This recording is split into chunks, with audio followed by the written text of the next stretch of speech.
In the midst of life's adversities, one acquires a luxurious sign-in system, wherein every check-in yields rewards. Sign in successful. You have received a reward. A basic intelligent mansion. Sign in successful. You have received a reward. A manor on a Hawaiian island. Sign in successful. You have received a reward.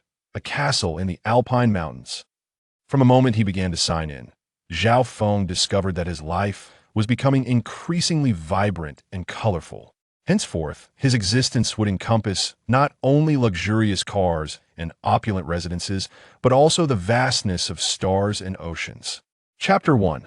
The Divine Luxury Sign-In System. A furious knocking resounded, echoing through the air. Startled from his slumber by the incessant knocking, Zhao Feng hastily rose from his bed. Before he could don a pair of shorts, accustomed as he was to sleeping in the nude, he grabbed a short-sleeved shirt and slipped on a pair of flip-flops as he made his way to the door. Just as he put on the shirt, Zhao Feng's hand had yet to grasp the doorknob. Suddenly, a familiar voice boomed from outside. "Zhao Feng, if you don't pay the rent today, you better get the hell out of here. You have the audacity to rent a place, yet you can't even open the door?" Good heavens!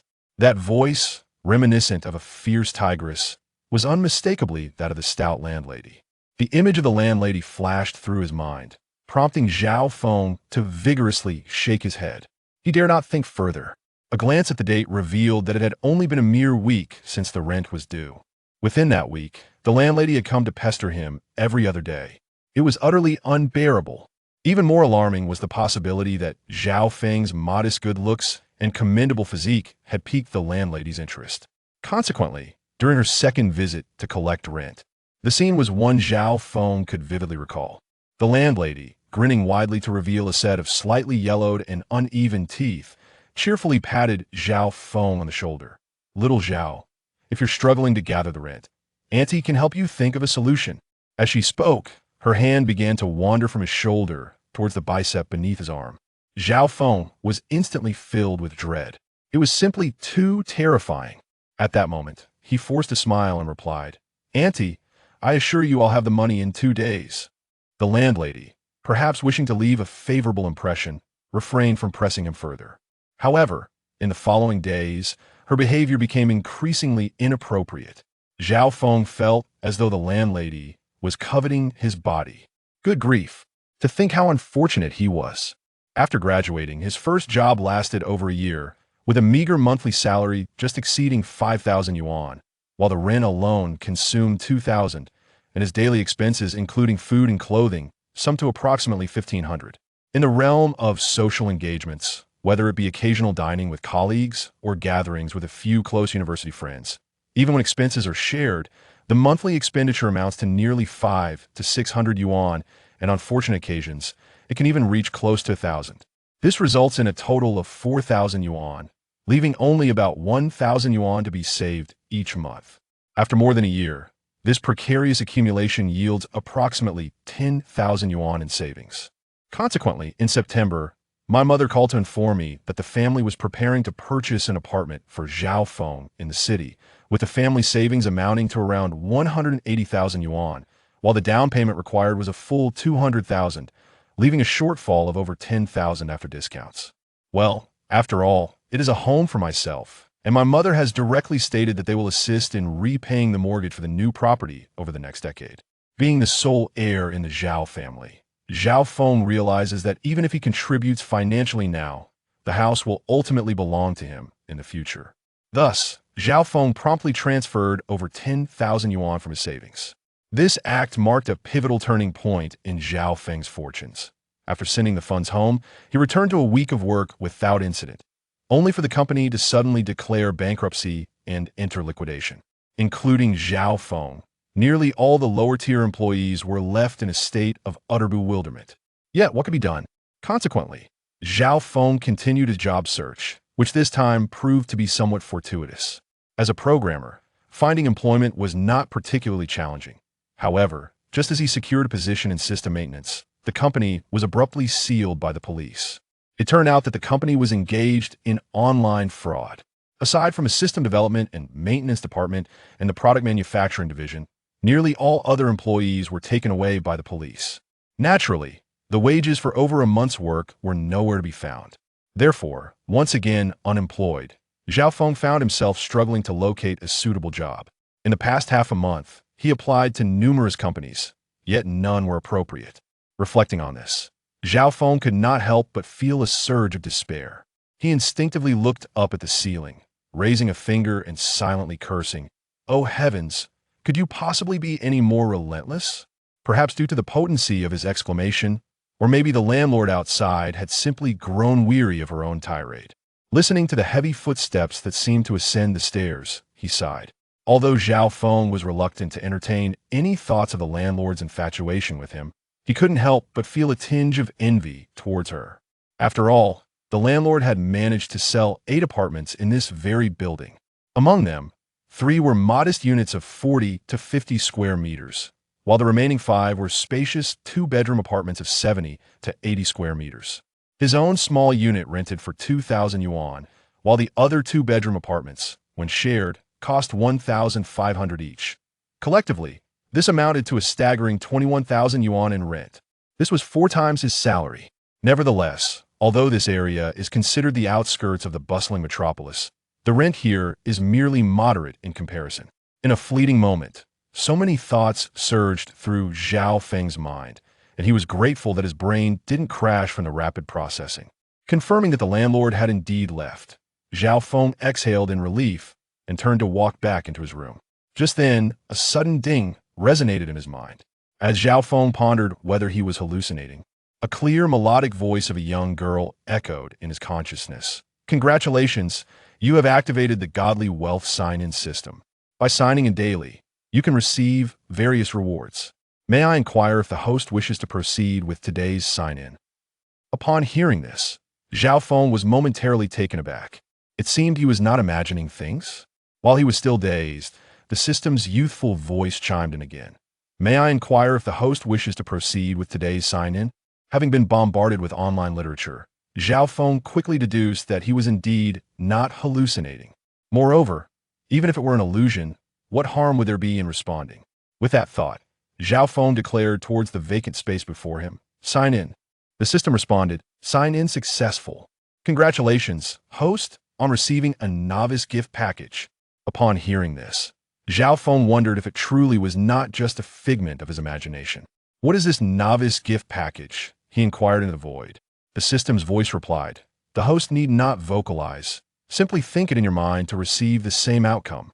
Subsequently, the system continued, "May I inquire if the host wishes to open the novice gift package?" At that moment, Zhao Feng recalled the system's introduction as the Godly Wealth Sign-In system and silently thought, "Open the novice gift package." No sooner had he uttered this thought than a peculiar scene unfolded before him. A brilliant Azure system screen appeared, reminiscent of the advanced technology depicted in films. On this Azure screen, beneath Zhao Feng's avatar, there was a substantial space. In the midst of it lay a red gift package, and a radiant light flashed. The system announced, "Congratulations, host, on acquiring a suite of a premium intelligent duplex property at the Tangchun Epin complex." Chapter 2.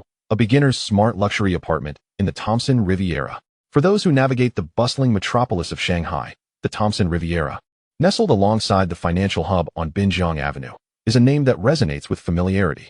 After all, it ranks among the top 10 luxury residences in Tianxia. In a fit of excitement, Zhao Feng gazed at the system interface before him, where a dossier materialized in his hands at the flick of a thought. Upon opening the dossier, he discovered an introduction to the beginner's smart duplex apartment at Thompson Riviera, alongside the purchase agreement, and most crucially, the property certificate and access card. As he perused the documents, Zhao Feng was astonished to find his name inscribed on the small red booklet of the contracts and property certificate. "Unbelievable!" Zhao Feng exclaimed. Overwhelmed with exhilaration, it would be impossible to deny his excitement. Just then, the system interface before him flickered, revealing a real-time projection of the Thompson Riviera. Akin to a holographic image, Zhao Feng glanced at the property certificate, which detailed the luxurious apartment located on the 43rd floor of one of the towering buildings, an expansive duplex with 8 rooms and 3 halls, encompassing a staggering 767 square meters. Valued at over 200 million. The price nearly took his breath away. Over 200 million for a luxury apartment. Had he truly become the owner of such an exquisite residence? Zhao Feng was filled with incredulity. Initially intending to settle for instant noodles for lunch, The surge of excitement rendered such thoughts trivial.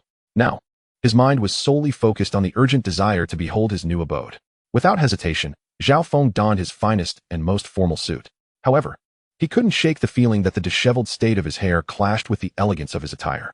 Deciding against it, he discarded the suit in favor of his comfortable casual wear, which seemed far more fitting.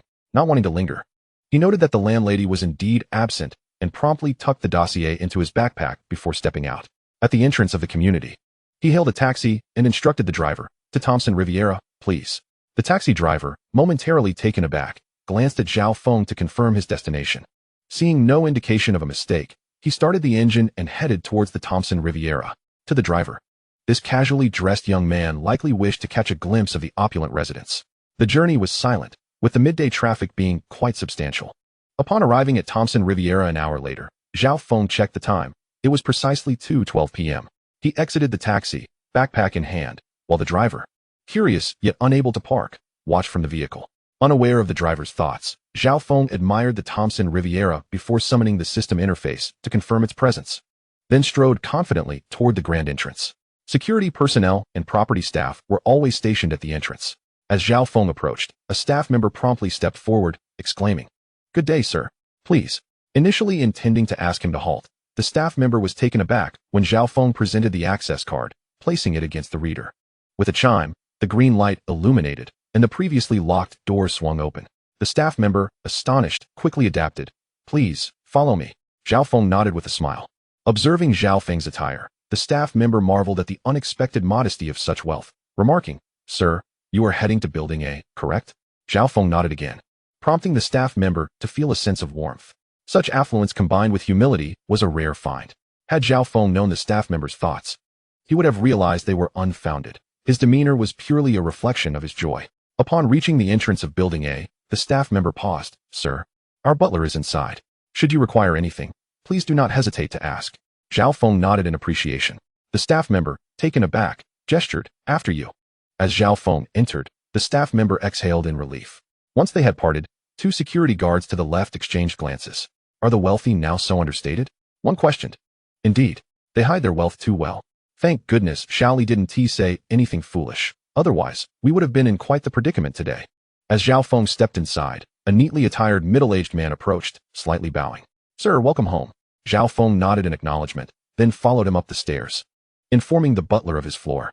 Moments later, the elevator arrived at the 43rd floor. The butler assisted in opening the elevator doors, and as Zhao Feng stepped out, he prepared to use his access card to enter his apartment. Just then, the butler respectfully remarked, "Sir, this is your first time residing here, correct?" Being the butler, he was familiar with all the residents and had never encountered Zhao Feng before, prompting his inquiry. Zhao Feng, slightly puzzled, replied, "Yes, is there something you need?" The butler quickly responded, "Sir, since this is your first stay, may I introduce the services our property management provides, which I hope will assist you in the future." Zhao Feng, impressed by the thoroughness of the property services, replied, "That would be appreciated." The butler smiled, "Not at all, sir. Our property management offers 24-hour concierge services, 24-hour security, personalized butler services, cleaning and maintenance, business and administrative support, as well as leisure activities, fitness, swimming, sauna, spa, and private banquet services. Here is my business card. Should you need anything, feel free to contact me." Zhao Feng took the card, glancing at the name, Wang Cheng. The butler then excused himself, saying, "I shall not disturb you further, sir. Wishing you a pleasant stay." Zhao Feng casually waved, pocketing the card as he turned towards the entrance of his luxurious new residence. As he approached the door, it swung open with a soft click, startling him momentarily. He had assumed someone was inside. To his surprise, a synthesized voice greeted him. "Welcome home, master." Zhao Feng, momentarily taken aback, stepped inside.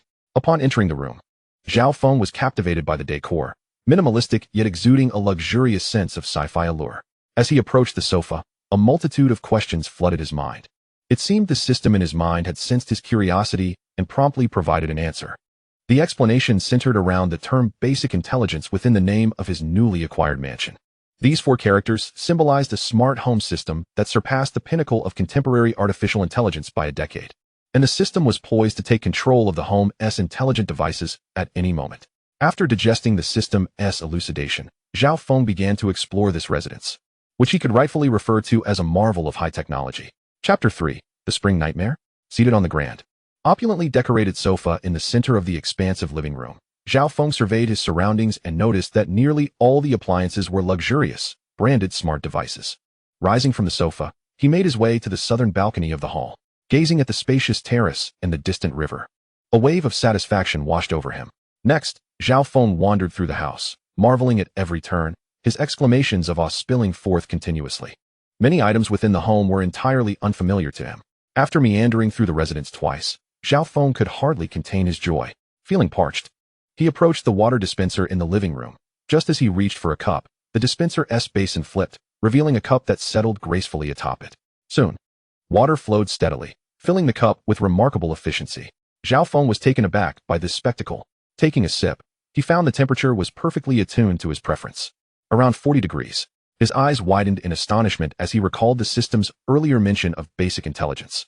The system kindly provided further insights into its capabilities, allowing Zhao Feng to truly appreciate the exceptional nature of this property.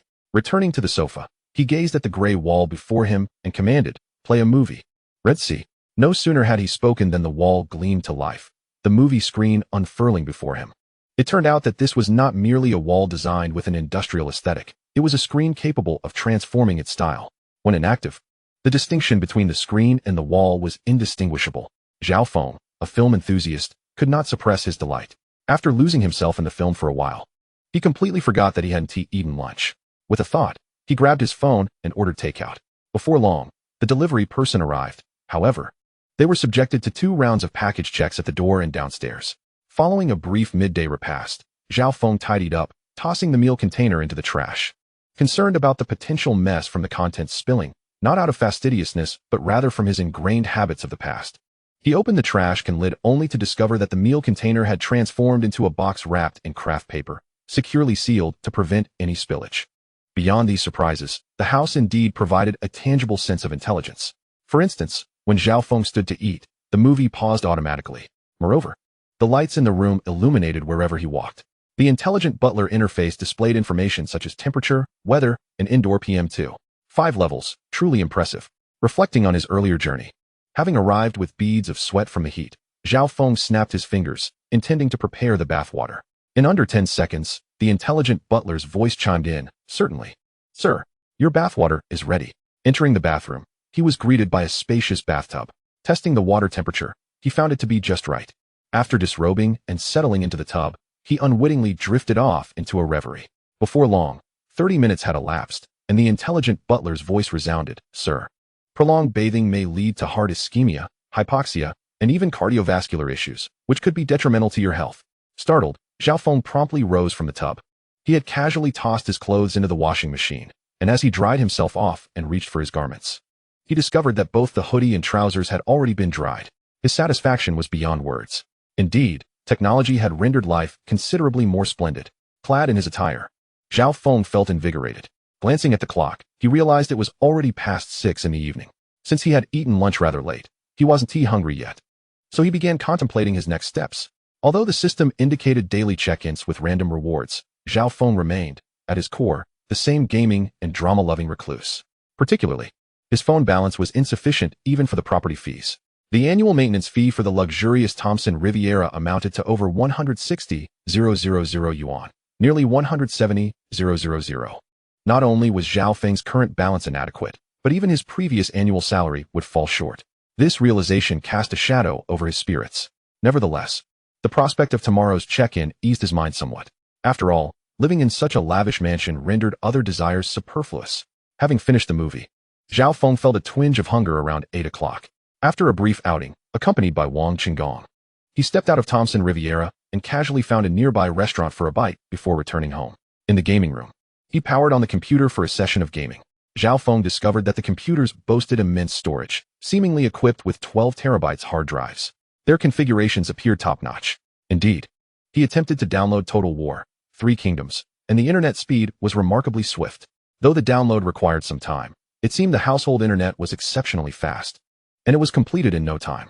After playing for a while, Zhao Feng gazed at the computer screen, marveling, "There are only expensive things. There are no wrong things."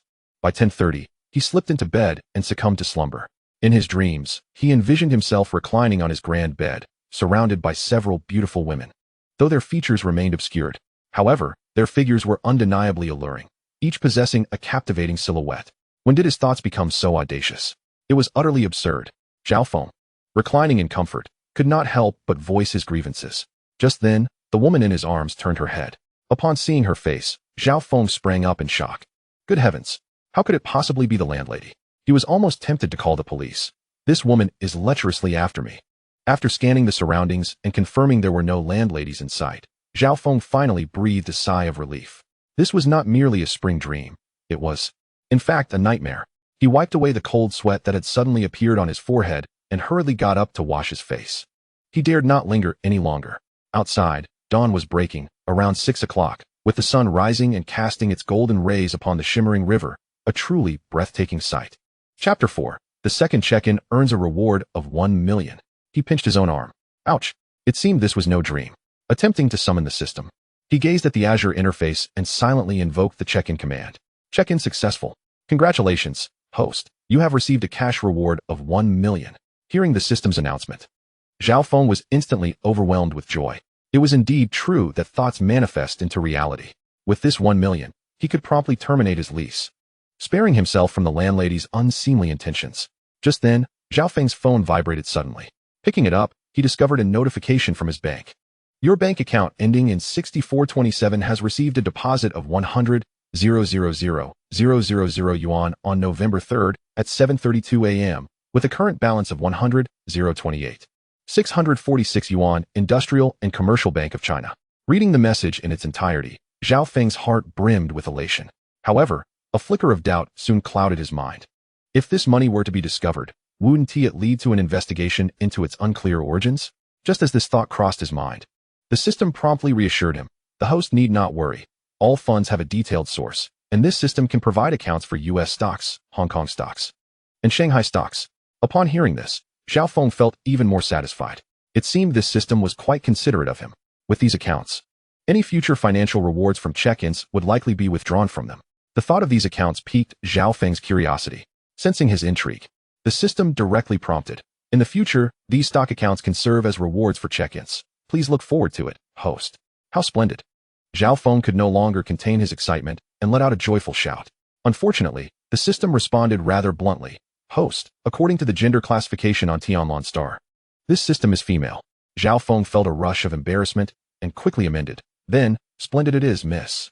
The system fell silent. Zhao Feng, unwilling to engage in further awkwardness, glanced at the time. It was already past 8. He hurriedly washed up and, with the butler Wang Cheng's respectful send-off, exited the luxurious residence. He promptly hailed a cab back to the suburban community where he had previously rented. Unbeknownst to him, Wang Cheng watched with a look of astonishment. Naturally, he was curious about the new owner of the luxurious residence. Yet, this gentleman had appeared so ordinary yesterday, and today he still donned simple attire, suggesting he was a remarkably low-key millionaire, which earned Wang Cheng's admiration. Upon arriving at his rented residence, Zhao Feng immediately spotted the landlady, clad in a vividly patterned red outfit, alongside a young man with a locksmith's tools, who seemed to be attempting to pry open his door. Stop right there, Zhao Feng bellowed, realizing the landlady had brought someone to break into his home. Both the landlady and the locksmith halted their actions. Upon seeing Zhao Feng return, the landlady's expression shifted. You dare to come back? I thought you had fled. Zhao Feng, uninterested in her provocations, shot a glance at the locksmith and demanded, who permitted you to open my door? The locksmith, realizing the rightful tenant had returned, understood that his presence was no longer welcome. He immediately said, Sir, I apologize. This lady claimed you had defaulted on your rent and fled, so I accepted this job. Since both of you are here, I suggest you resolve this matter amongst yourselves. With that, the locksmith swiftly departed, leaving Zhao Feng baffled by his hasty retreat. Suddenly, he heard the landlady call after the locksmith, Hey, young man, leave your number. I might need your services in the future. A shiver ran down Zhao Feng's spine. No wonder the locksmith had looked so panicked. Observing the landlady's eagerness to chase after him, he couldn't help but wonder just how desperate she was. Remembering the saying that saving a life is more precious than building a 7-story pagoda, Zhao Feng intervened. Aunt Lu, please don't rush off. The landlady, halted, felt a twinge of annoyance.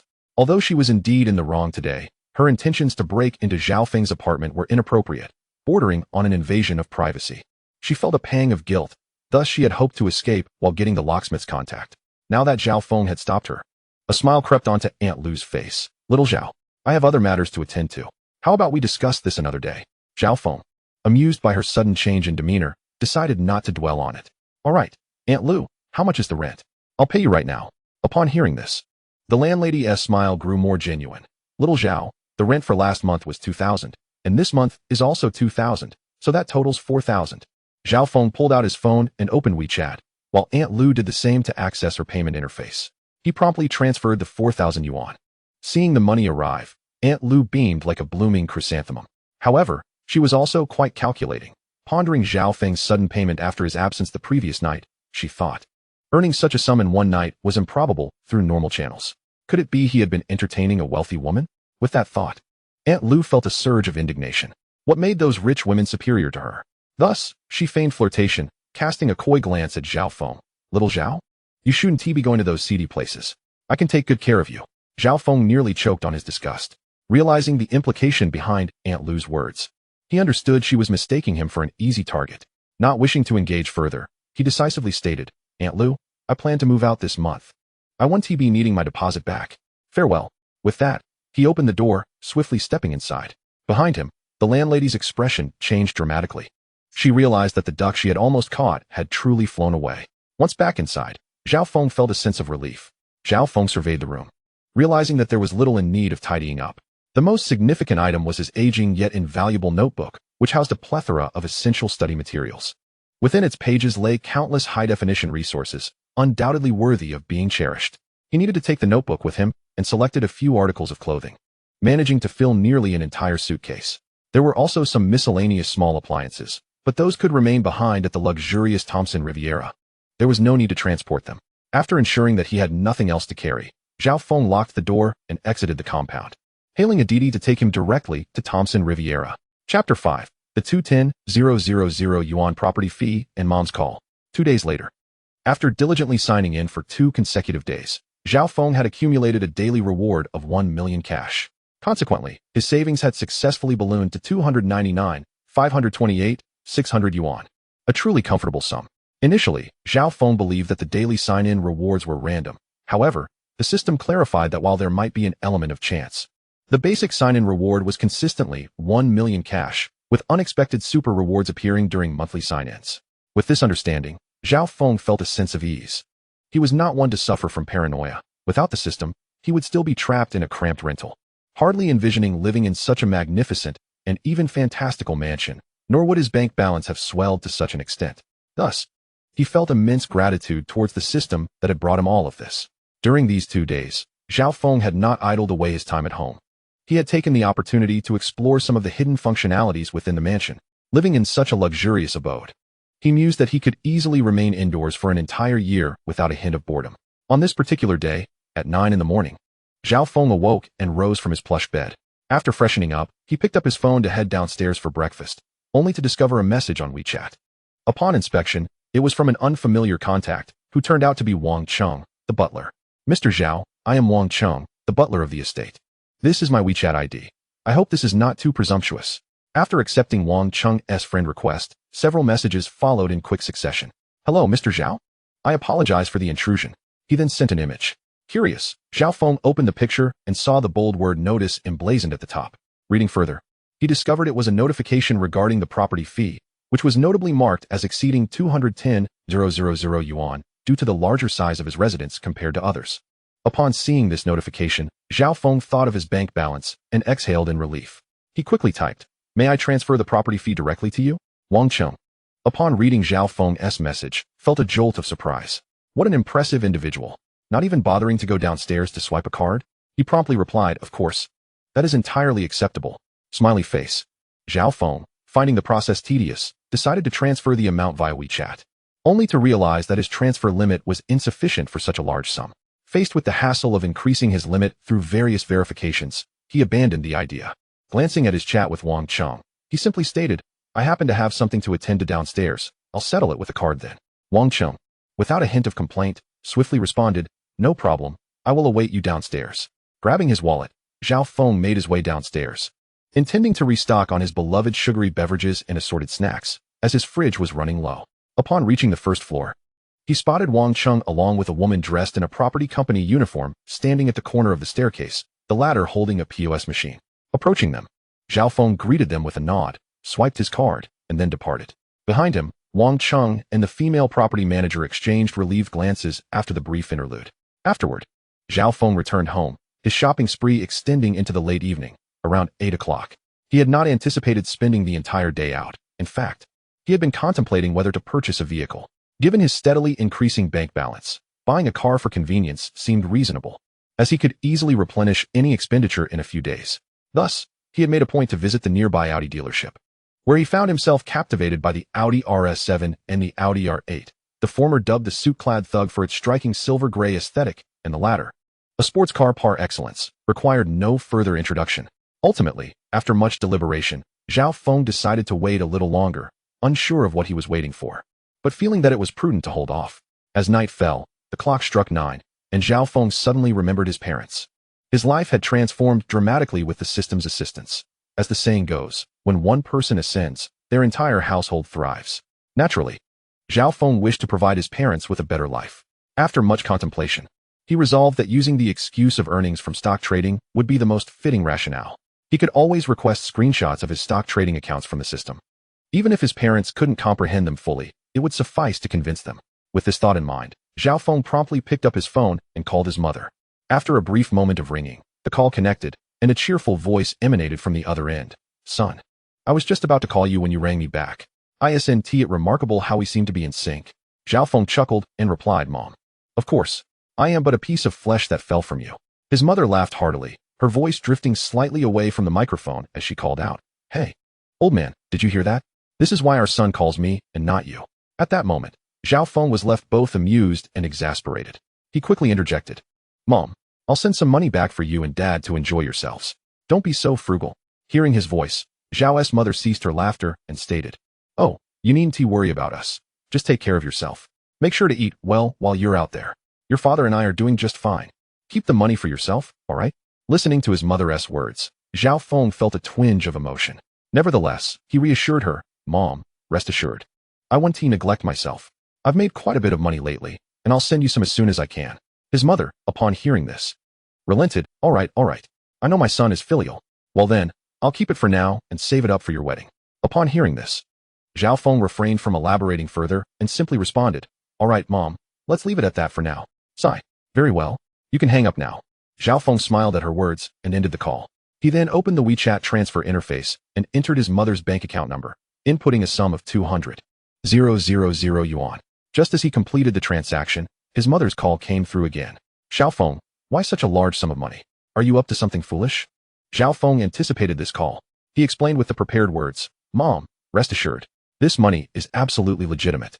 You know about stock trading, right?" After an extensive explanation to his parents, it took a while for his mother to believe that Zhao Feng indeed made a considerable profit from stock trading. He had refrained from mentioning it earlier as he wanted to surprise them. Now that they had exhausted their savings to prepare a new home for him, he felt it was time to be transparent. By the end of the conversation, his mother was nearly in tears of joy, especially upon learning that Zhao Feng had just purchased a house in Shanghai. Clearing his throat, Zhao Feng unintentionally blurted out that he had bought a place in the city, without detailing the specifics of the property, which caused his mother to become overwhelmingly excited.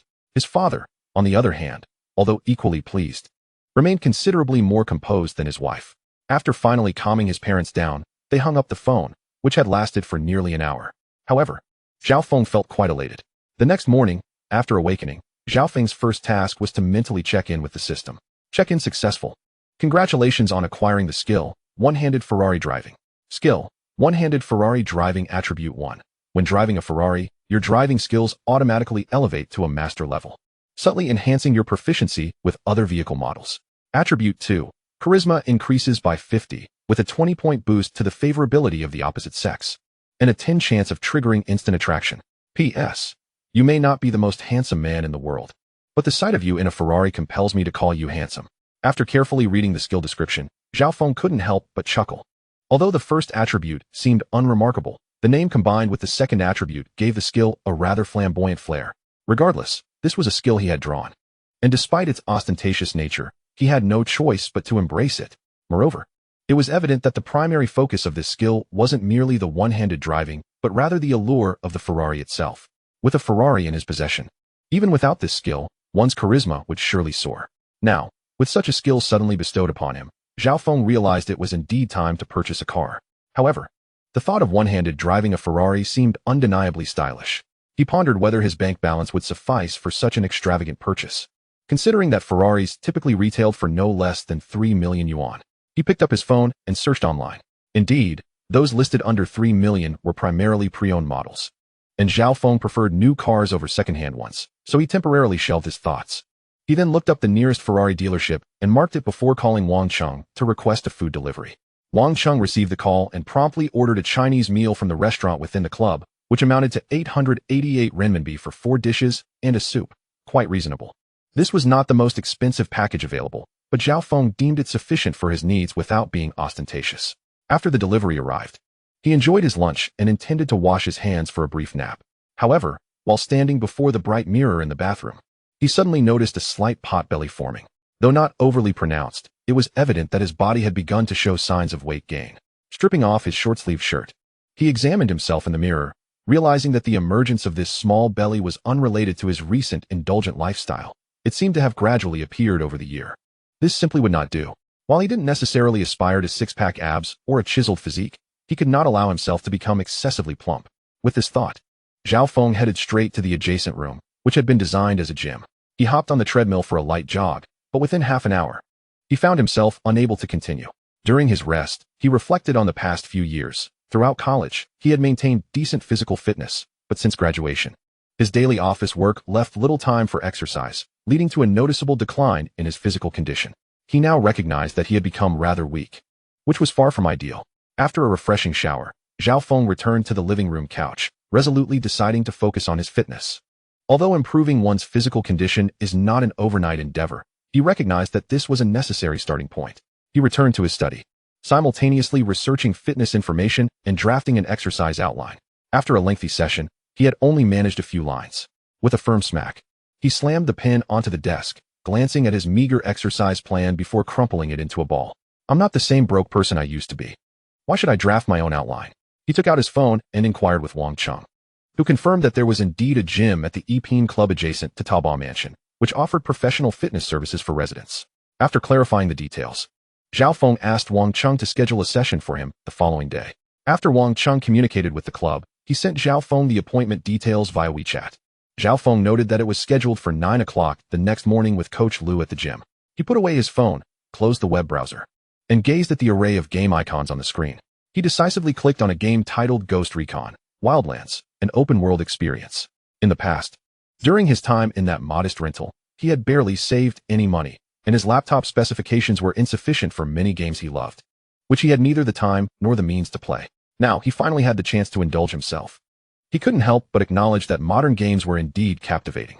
Recently, there was a game humorously dubbed Big Brother by players that was equally impressive. Zhao Feng proceeded to purchase and download all the games he had missed, knowing he had ample time to experience each one later. Looking at it this way, he couldn't shake the feeling that he was gradually becoming a gaming enthusiast. A crisp gunshot echoed through the headset.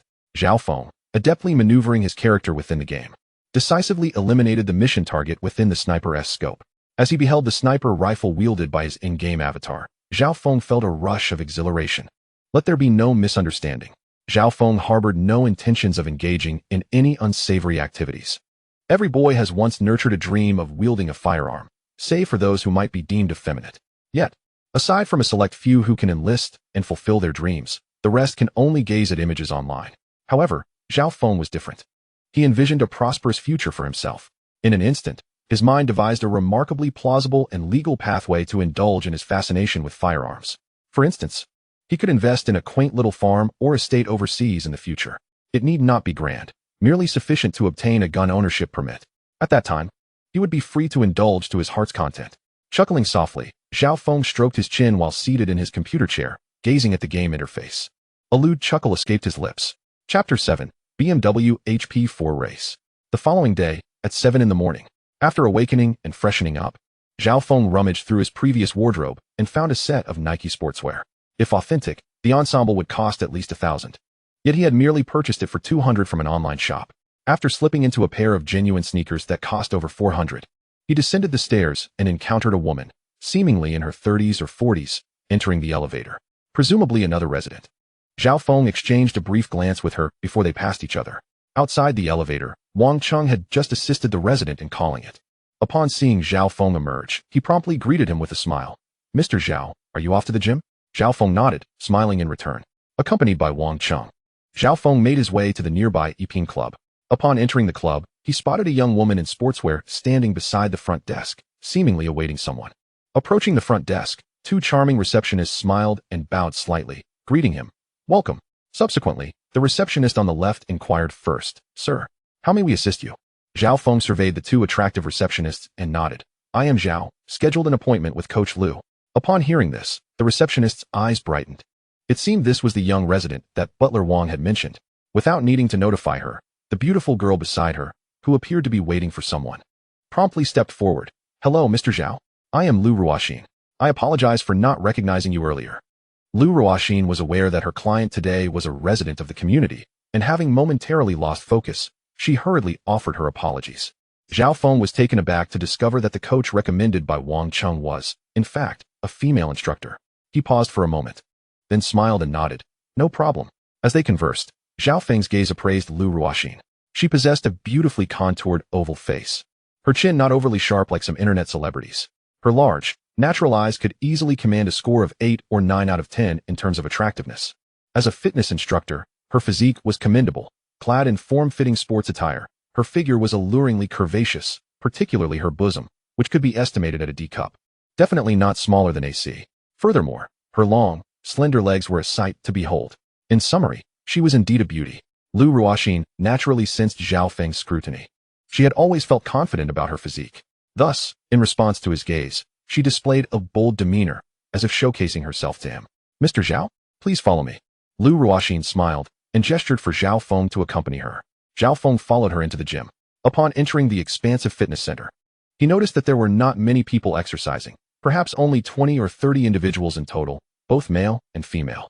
As they walked, Liu Ruoxin turned to Zhao Feng and asked, "Mr. Zhao, have you ever exercised before?"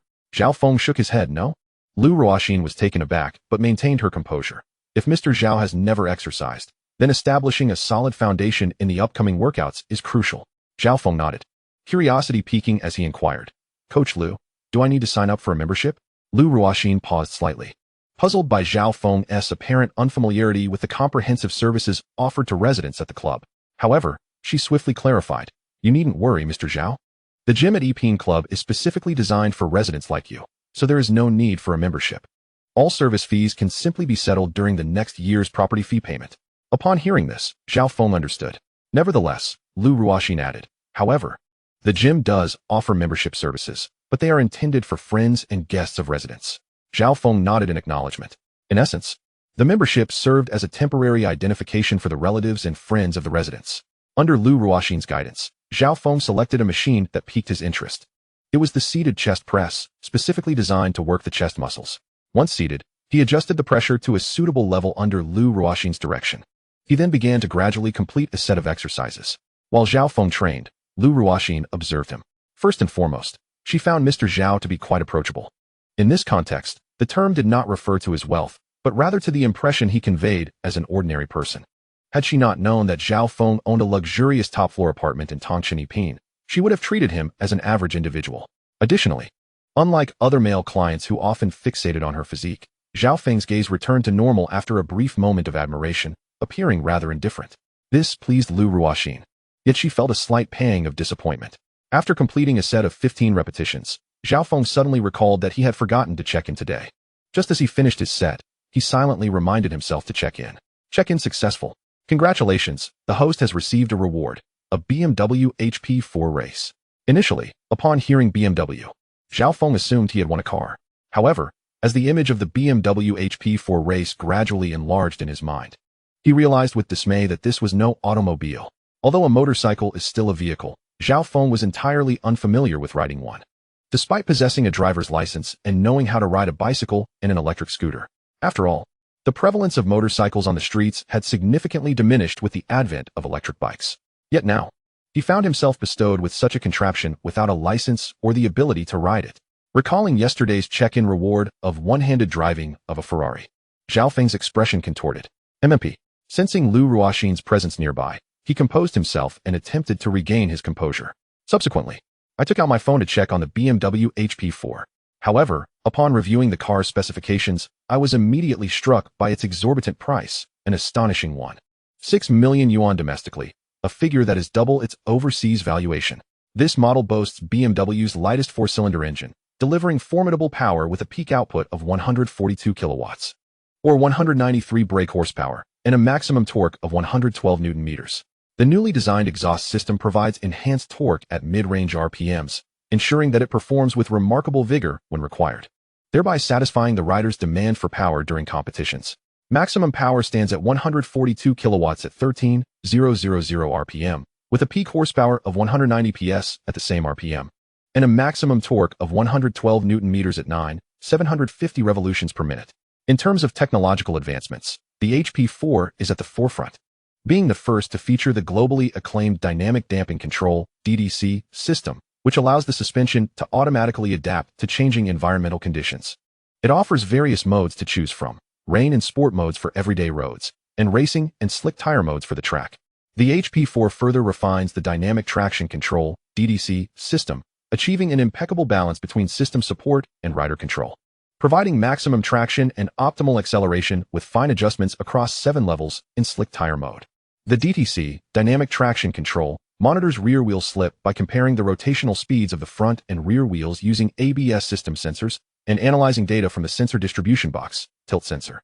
In such scenarios, the engine control unit intervenes by reducing ignition advance, modifying fuel injection, and adjusting throttle position to decrease drive torque.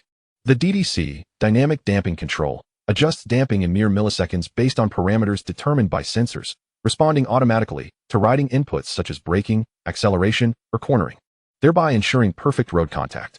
The suspension can be mechanically set to softer or stiffer settings using a 17mm wrench for manual adjustment of the spring preload. Due to the specialized manufacturing process involved, only a limited number of HP4 models were mass-produced until 2014. The bike delivers an incredibly lightweight ride, exhilarating power, and exceptional handling, culminating in peak performance. The new HP4, for the first time, interprets this concept with its 4-cylinder configuration, built upon the RR foundation. It represents a motorcycle born from exquisite craftsmanship. The finest materials and top-tier design converge to create this outstanding product. Having meticulously examined the extensive introduction, Zhao Feng found himself in a haze of bewilderment. Chapter 8. The Opulence of the Affluent. Frustrated, Zhao Feng felt a strong urge to slam the table. However, standing beside him, Lu Ruoxin seemed to grasp the situation clearly. A BMW motorcycle. Over 1.6 million. The world of the wealthy is truly beyond our comprehension. In an instant, Lu Ruoxin's movements became considerably more cautious. Mr. Zhao? Mr. Zhao? She gently called out to him, her voice barely above a whisper. Snapping back to reality at her call, Zhao Feng glanced up at her. He heard her say, "Mr. Zhao, are you feeling unwell? If you're not feeling well, I can summon medical personnel for you, or we can continue our workout another time." Zhao Feng, upon hearing this, smiled and replied, "I'm fine. Let us continue our practice." While speaking, he caught a faint, delicate fragrance in the air, subtle yet refined, presumably emanating from Lu Ruoxin. Oddly, despite being so close to her earlier, he hadn't noticed it before. Lu Ruoxin, sensing Zhao Feng's curious gaze, instinctively glanced at herself to check for any wardrobe malfunctions. However, everything seemed perfectly in order. Noticing her actions, Zhao Feng quickly averted his gaze, realizing that lingering too long might lead her to think him a scoundrel. Accompanied by Lu Ruoxin, he exercised for nearly an hour. After she took the initiative to add him on WeChat, Zhao Feng departed from the gym. On his way home, he reflected on Lu Ruoxin's cautious suggestion to connect on WeChat, a wave of pride swelling within him. Look at that. Even I can have a girl request my WeChat. Yet, thoughts of Lu Ruoxin reminded him of her earlier caution. Despite the lengthy workout, the intensity remained relatively low. He anticipated some mild soreness tomorrow, but nothing too severe. Exiting the upscale clubhouse, Zhao Feng turned back towards his home. Sitting down on the soft sofa, he opened the system interface in his mind. Grateful for the leisure the system provided, he refrained from unleashing a torrent of curses. After all, the rewards for signing in are entirely random. While the two rewards from yesterday and today seemed rather ridiculous when viewed together, he had previously praised the system for its integrity, only to discover this unreliable nature. The system, a somewhat conscientious entity, still offered worthwhile rewards. For instance, today's BMW HP4 motorcycle, limited to just 750 units globally, although priced under 2 million, would undoubtedly appreciate in value as a collector's item. Moreover, what boy doesn't dream of owning a motorcycle? It's merely a matter of circumstances. Zhao Feng contemplated that perhaps it was time for him to pursue a motorcycle license. Thinking about it, could he not utilize the skill of driving a Ferrari with one hand to handle the BMW HP4? Shaking his head, he quickly dismissed the idea. Unwilling to risk a disastrous mishap, gazing at the BMW HP4 within the system's space, Zhao Feng mused that if he concentrated on manifestation, it shouldn't appear directly before him. Right? With a silent incantation for manifestation, a document envelope materialized on the coffee table just as he reached out to grasp it. Suddenly, his phone vibrated, the screen illuminating with an unknown number calling in. Zhao Feng picked up the phone, perplexed, and then answered. Before he could speak, a male voice on the other end chimed in. Mr. Zhao? Hello. The BMW HP4 you ordered has arrived at the entrance of the Tangchun Yipin residential area. We cannot enter. Would you like to come out to receive it? Upon hearing this, Zhao Feng promptly replied, Hello. I will call the property management right away. Please hold on. The other party acknowledged. All right, Mr. Zhao. After hanging up, Zhao Feng called Wang Cheng to inform him. Upon receiving the call, Wang Cheng hurriedly notified the property management at the entrance, instructing them to verify the delivery personnel's identity and send a few security personnel to accompany them inside.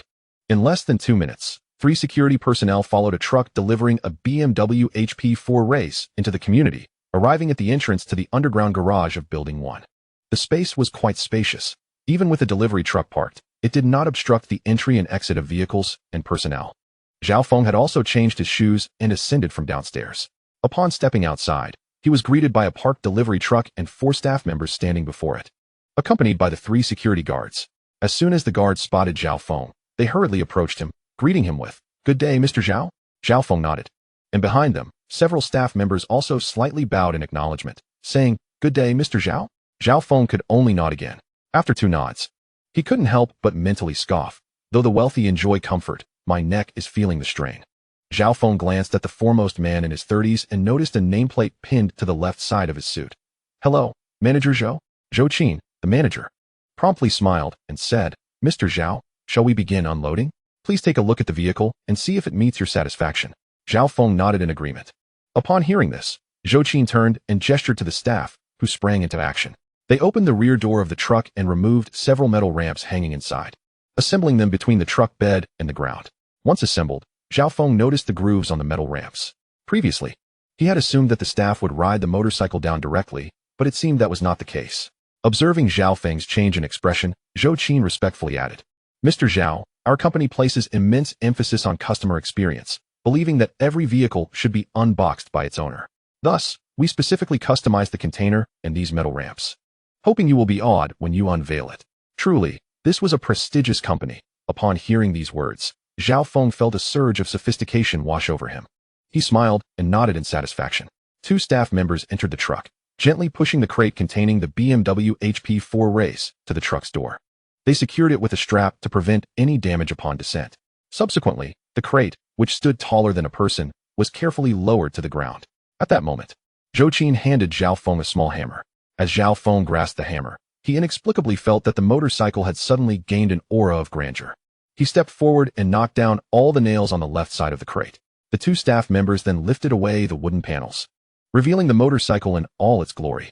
The pristine vehicle, adorned with a striking white and green paint scheme, evoked memories of riding through the mountains, surrounded by clouds and verdant hills. Strangely, upon seeing it for the first time, Zhao Feng found himself enamored. Afterward, he watched as Zhou Qin directed the staff to remove several more crates. With Zhou Qin's explanations, Zhao Feng became increasingly familiar with the motorcycle.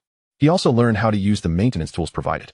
Zhou Qin, perceptive as he was, recognized that the standard procedure would typically involve inviting the owner for a test ride. However, noticing that Zhao Feng merely stood beside the bike without mounting it, he understood that this gentleman had only recently developed this interest. With that thought in mind, Zhou Qin tactfully refrained from probing further and instead respectfully inquired, Mr. Zhao, would you like us to assist in placing the motorcycle in the underground garage? Zhao Feng, returning to reality, responded, Yes, that would be much appreciated. Not a bother at all.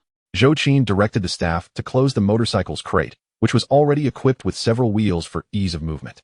They proceeded down the underground passageway until they reached the garage. The security personnel helped push the crate to Zhao Feng's designated parking space. As Zhao Feng's residence was the largest penthouse, it boasted the most parking spots, 8 in total. This BMW HP4 race, along with the crate and various tools, occupied nearly one of those spaces. Once the motorcycle was securely positioned, Zhou Qin and the staff took their leave. Mr. Zhao, should you have any questions regarding the motorcycle, do not hesitate to call me. We can arrange track time and related services for you. Once again, thank you for your trust in our company. Zhao Feng smiled and nodded. You're too kind. If I need anything, I will definitely give you a call. Hearing Zhou Qin's words, Zhao Feng felt he had been perceived as someone who could not ride a motorcycle. However, Zhou Qin's implication was rather that he hoped Zhao Feng would learn to ride before attempting to tame this magnificent beast. Zhao Feng bore no resentment towards this perception. Casting a glance at the security guards still lingering behind, he curiously asked, "Do you have any further business?" The three guards exchanged glances, and one of them replied, "Mr. Zhao, we have no outstanding matters. We simply wish to remain in case you needed anything." Zhao Feng, upon hearing this, smiled gently. "It's all settled. You may return." With that, he took the motorcycle keys and a gifted backpack and headed towards the elevator. Inside the backpack were riding gear and a helmet, courtesy of Zhou Qin's company. Upon returning home, Zhao Feng tried on the riding gear. Although it looked somewhat ridiculous to wear such a bulky outfit in his warm and spring-like abode, he had to admit that the design was quite dashing, especially the helmet. He couldn't help but fantasize about how striking he would appear riding the BMW HP4 race while clad in that ensemble. This thought, however, rekindled some lingering grievances with the system. "Could you not exert a bit more effort?" he grumbled. After a moment of reflection, Zhao Feng placed the clothing into an empty wardrobe in the cloakroom. It occurred to him that he ought to purchase more attire. The few pieces he had brought from his previous residence were hardly sufficient, while they sufficed for the time being. As the owner of a multi-million-dollar mansion, he couldn't continue to wear the same few outfits. After all, he was not financially constrained. With this in mind, Zhao Feng jotted down a note in his schedule, shopping tomorrow afternoon. It dawned on him that he had yet to eat lunch due to Zhou Qin's interruption earlier. Just as he was about to message Wang Cheng to order takeout, he received a text from Wang Cheng. "Mr. Zhao, I have ordered lunch according to your preferences. Are you available to eat now?" Upon reading the message, Zhao Feng smiled faintly, realizing that Wang Cheng was well aware of his habits, likely gleaned from the security guards who informed him that he had not gone out.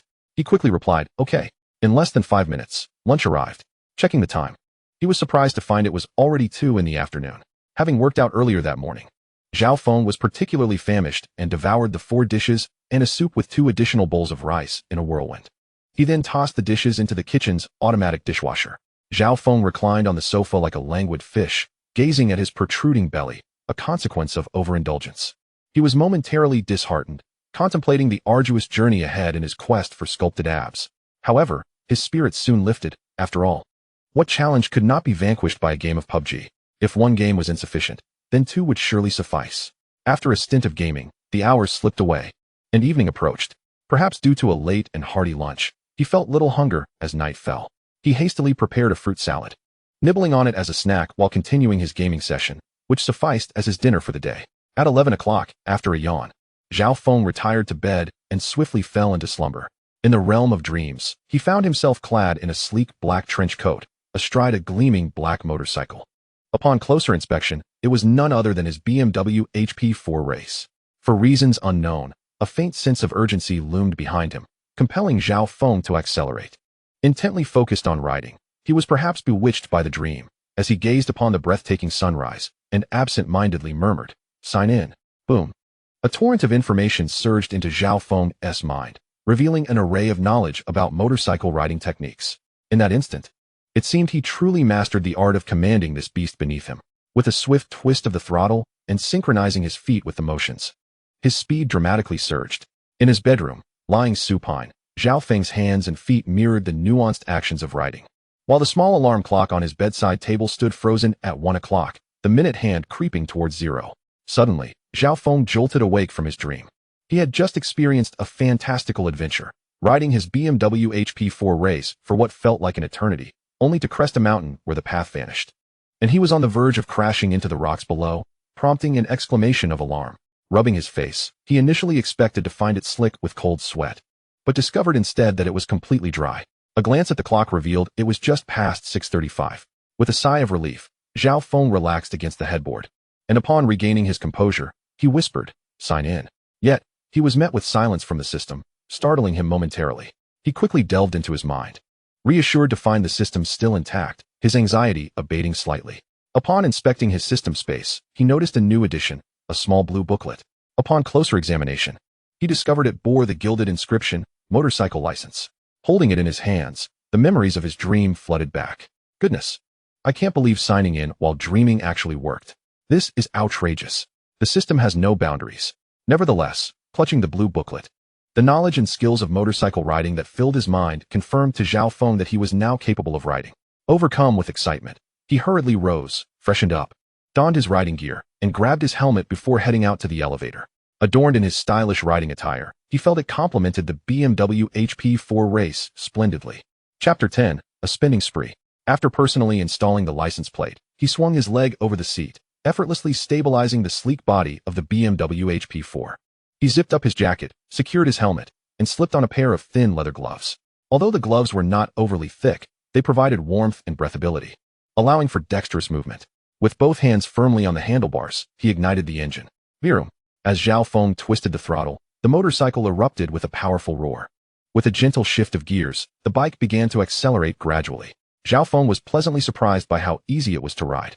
Perhaps the motorcycle riding skills he had acquired from his dream played a role?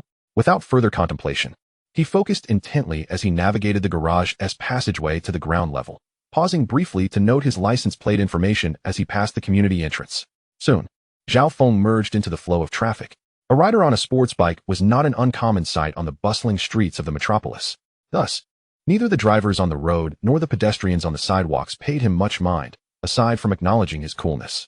The Tangshan Alpine was situated in the heart of the vibrant Pudong economic district, with high-end shopping centers like the CITIC Plaza, Global Harbor, and Lanhai International Plaza nearby. Across the river, the shopping venues were plentiful, far too numerous to count. Zhao Feng had no desire to venture too far today. He was primarily out to purchase a few replacement items of clothing, and he didn't want to carry too much. His destination was the Global Harbor, a place he had never dared to visit before. In truth, Zhao Feng had contemplated a visit to the Oriental Pearl Tower as well. But considering his task of buying clothes, he set aside that whim. After all, he was feeling rather lackadaisical today, and there would always be time to return tomorrow. Before long, Zhao Feng arrived at the Global Harbor. The roar of the BMW HP4's engine drew the attention of numerous passers-by, as well as the vigilant security personnel. A group of security guards approached him swiftly. The man on the left immediately requested that Zhao Feng take his motorcycle to the underground parking. However, the man on the right seemed somewhat knowledgeable about motorcycles. Upon noticing the BMW logo, his expression remained unchanged, but after scrutinizing the bike closely, it transformed into one of surprise. He pulled his companion aside and, with a smile, approached Zhao Feng, saying, "Sir, are you here to shop?" Zhao Feng had no intention of seeking special treatment. He merely thought that purchasing a few items would be a quick affair, and he could leave the motorcycle parked for about an hour before heading home. Therefore, he hadn't specifically sought out the underground parking. Upon hearing the guard's inquiry, he removed his helmet and replied, "Yes. I'm wondering if it's possible to park this bike here." The guard's smile widened upon hearing this. It's true that many could afford a luxury car costing $2 million, but few would spend that sum on a motorcycle. Individuals like Zhao Feng, who could easily purchase multiple luxury vehicles, were rare. "Sir, welcome to our shopping center. Rest assured, your bike will be perfectly safe here." The limited edition BMW HP4 is, in itself, a spectacle in this plaza. Zhao Feng found himself admiring the articulate security guard. Such eloquence was not commonly found. Nodding in appreciation, he parked his motorcycle and, while dismounting, said, "Great. I'll leave my bike in your capable hands." With that, he strode confidently towards the entrance of the shopping center, drawing the attention of many onlookers who initially assumed he was being escorted to the underground garage. To everyone's astonishment, Zhao Feng alighted from his vehicle and departed, leaving the two security guards standing like sentinels. Curiosity piqued among the onlookers, especially the guard who had been halted by his colleague. He inquired, "Bro, do you know him?" The other guard replied, "I don't know him." To which the first guard exclaimed, "But I recognize this vehicle." The security personnel who had interacted with Zhao Feng cast a proud glance at his companion and declared, "This is a BMW HP4, a limited edition worldwide. Do you have any idea how much it costs?" The other guard, perplexed, responded, "No idea." The first guard continued, "Over 160,000. Adding up to nearly 2 million altogether. Impressive, isn't it?" He boasted as if the motorcycle belonged to him. The other guard's eyes widened in disbelief, while several passers-by were equally taken aback. 2 million. That amount could easily purchase a top-tier BMW 7 Series. However, the first guard quickly regained his composure and turned to his older colleague, asking, "But bro, you also own a BMW motorcycle, don't you?" The question guard sighed, "Brother, Mine is merely the entry-level BMW motorcycle. Brand new, it costs just over 40,000, and I bought it secondhand for around 20 to 30,000. In comparison, this one is like a younger sibling. His words carried a certain honesty. When he purchased his bike, it was both a personal aspiration and a practical choice. As navigating the bustling business district was often a hassle in a car, whereas a motorcycle offered both style and convenience. Many onlookers were captivated by the BMW HP4, eagerly taking out their phones to snap photos and record videos to share online, captioned, "Shocking. A once-in-a-century limited edition BMW motorcycle. Encounter the 2 million yuan marvel. Share for good fortune." Unbeknownst to Zhao Feng, this lively scene unfolded behind him. Upon entering the shopping mall, he briefly browsed various clothing brands. Perhaps due to his newfound affluence, he paid little attention to the brands, knowing he could afford nearly anything. There was no denying it. He felt rather proud.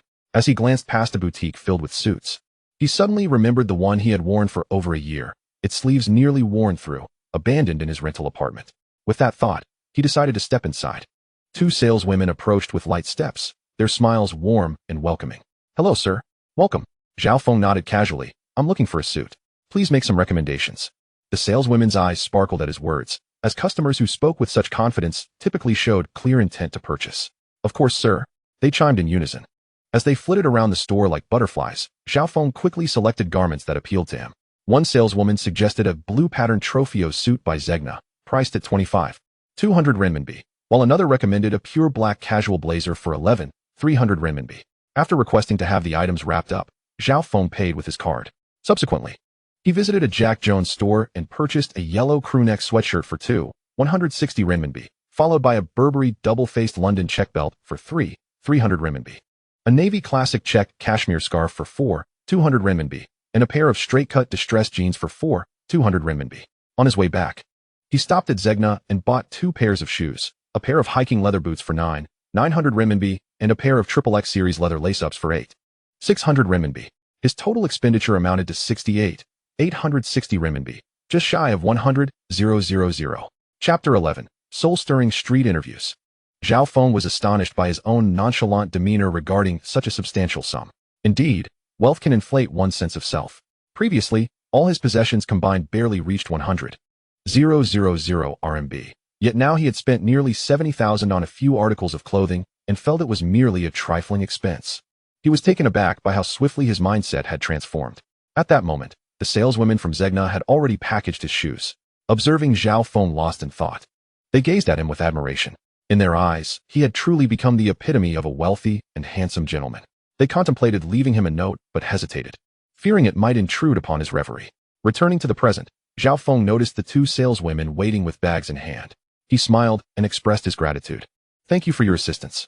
As he reached out to take the bags, he glanced at the assortment of elegantly wrapped items on the nearby sofa. Although he hadn't bought much, the exquisite packaging made it appear quite substantial, and riding his motorcycle left little room for such a load. The older of the 2 saleswomen, perceptive and seasoned, recognized the impracticality of carrying so many items. She stepped forward with a respectful smile. "Sir, if it's inconvenient for you to carry all these items, we can arrange for one of our colleagues to deliver them to your home. How does that sound?" Her offer was sincere, as luxury boutiques like Zegna often collaborate with high-end hotels, understanding that their affluent clientele may require suitable attire on short notice. Zhao Feng's heart leaped with delight at such excellent service. Nodding in satisfaction, he replied, "That would be great. Let me give you my address." The saleswoman promptly retrieved a pen and notepad, presenting them with both hands. Zhao Feng wrote down his address in elegant cursive, Tao Chen Pin, Building 1. Zhao Feng. Phone, 138 XXXXXXXX. After providing his contact details, he handed back the pen and notepad, saying, "This is my address and phone number. Please contact me when you arrive." With that, he turned and strode confidently toward the exit. The saleswoman, glancing at the note, was struck with astonishment. Tao Chen Pin. Instinctively, she looked up at Zhao Feng's retreating figure, which appeared remarkably imposing. "Darn it, I regret not making a move earlier," she lamented silently, while her colleague, intrigued, leaned in to see. The realization dawned on both of them. The name Tao Chen Pin was renowned throughout the city. Alas, they had missed a golden opportunity. However, when she turned her gaze back towards the notebook and instantly noticed the slip of paper bearing Zhao Feng's phone number, her eyes sparkled with excitement. Unbeknownst to Zhao Feng, who was nearly exiting the mall, the 2 salesgirls behind him were experiencing a shift in their sentiments. Although their attractiveness was commendable, They had long ceased to captivate his attention. Indeed, such was his lofty demeanor. After wandering for half a day, he felt a twinge of thirst. Zhao Feng halted his steps, intending to scout his surroundings for a beverage store, when suddenly, a figure of modest height materialized before him. She held a microphone in her hand, accompanied by a young man wielding a camera. This peculiar pairing instantly reminded Zhao Feng of street interview videos commonly found on short video platforms. A microphone and a camera or phone. This combination frequently posed unexpected questions to unsuspecting individuals on the streets. Some inquiries were relatively benign, such as, "Are you single?" An underlying implication for the male audience. "Do you own property in the city?" And so forth. Others were slightly more intrusive, like, "What are your thoughts on SIMs?" Directed towards men. "And do you believe that a sense of security equates to money?" Aimed at women. The most audacious questions would strike at the very core of relationships. Asking couples, "What is your monthly income? How much do you require for a wedding gift? Who is more attractive, your ex or your current partner?" As these questions swirled through Zhao Feng's mind like a tempest, the microphone-bearing young woman approached him directly and inquired, Sir, if you had exactly 100,000 yuan, would you be willing to spend it all on your girlfriend for bags, cosmetics, and clothing?" Beneath her thick makeup lay a face brimming with pride. Zhao Feng raised an eyebrow at such a sharp inquiry. It was evident that the questioner harbored ill intentions. 100,000 yuan. All to be lavished on a girlfriend for bags, cosmetics, and clothing. Was this even a rational proposition? Moreover, it was clear that this topic was likely concocted by some radical feminist. Absurd. Considering the implications of both possible responses, answering affirmatively would earn him the label of simp, while a negative response would cast him as uncaring towards his girlfriend. Zhao Feng pondered briefly. Before he could articulate a reply, the young woman pressed on eagerly. "Sir, do you comprehend my question? We are currently live streaming, and my inquiry is..." Her words seemed to tighten around him like a vice. Before she could finish, Zhao Feng raised his hand to interrupt her. The revelation that they were live streaming piqued his interest. Glancing at the camera, he chuckled softly. "If it were me, I certainly would not be willing." The woman's expression shifted to one of surprise, and she pressed on. "Sir, you say you would not. May I ask why?" Zhao Feng smiled in response, then retrieved his wallet and shopping receipt from his pocket. "Firstly, I currently have no girlfriend. Secondly, I would much rather spend on myself. Here is my shopping receipt from earlier. Feel free to take a look." He handed the receipt to the woman, adding with a meaningful tone, "Mr. Zweig wrote in the royal game, at that time, she was still too young to understand that all the gifts bestowed by fate were already secretly priced." After a brief pause, Zhao Feng continued, "I impart this wisdom to all the young women watching the stream. The world is indeed replete with beautiful things, but once you succumb to temptation, you may find yourself staring into the abyss." With that, Zhao Feng bestowed a graceful smile and strode purposefully towards the mall exit. Behind him, the woman and her cameraman stood momentarily stunned. Perhaps Zhao Feng's performance was so impeccable that the comments flooding the live stream were filled with praise for him. "Wow, that handsome guy is so stylish, unbelievably articulate, cultured, and refined. Mother, I've fallen in love again. Hey, judging by your profile picture, you seem to be male. Such a dashing young man. I wish I could ask for his contact information." Chapter 12. The face slap arrives like a tornado. As the woman observed the live stream interface, where viewers lauded Zhao Feng, her mood soured. She had intentionally chosen Zhao Feng, believing him to be a rather unremarkable young man, only to be outsmarted by his quick wit. Suddenly, a thought struck her. She turned to the live camera, purposefully showcasing the shopping receipt Zhao Feng had left her.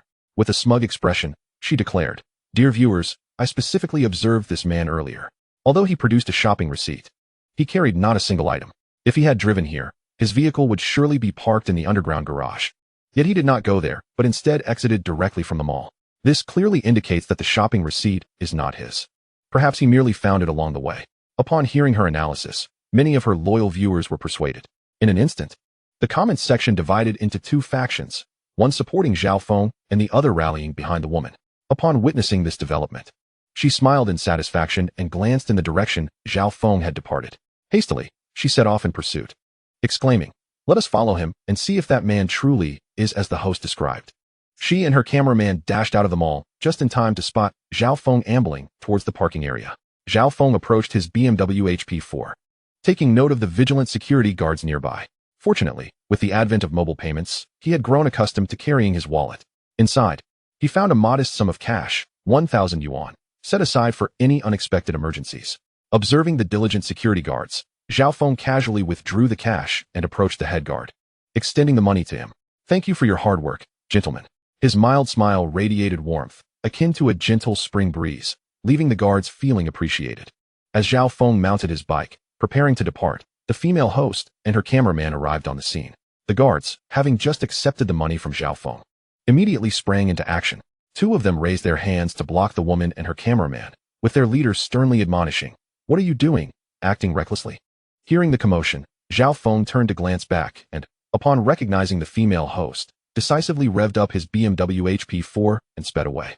Meanwhile, the female host, witnessing Zhao Feng's swift departure, felt vindicated in her earlier assumptions. He was clearly attempting to evade them, eliciting a reaction of considerable magnitude. Her mouth moved like a rapid-fire cannon, addressing the camera with fervor. "Dear viewers, did you see that? I told you that man is nothing but a loser who still rides a motorcycle these days." Subsequently, she held the microphone aloft for a quarter of an hour, turning to the security guard. "Excuse me, sir. Did that man just give you a tip to stop me?" The security guards were taken aback, bewildered by her sudden outburst.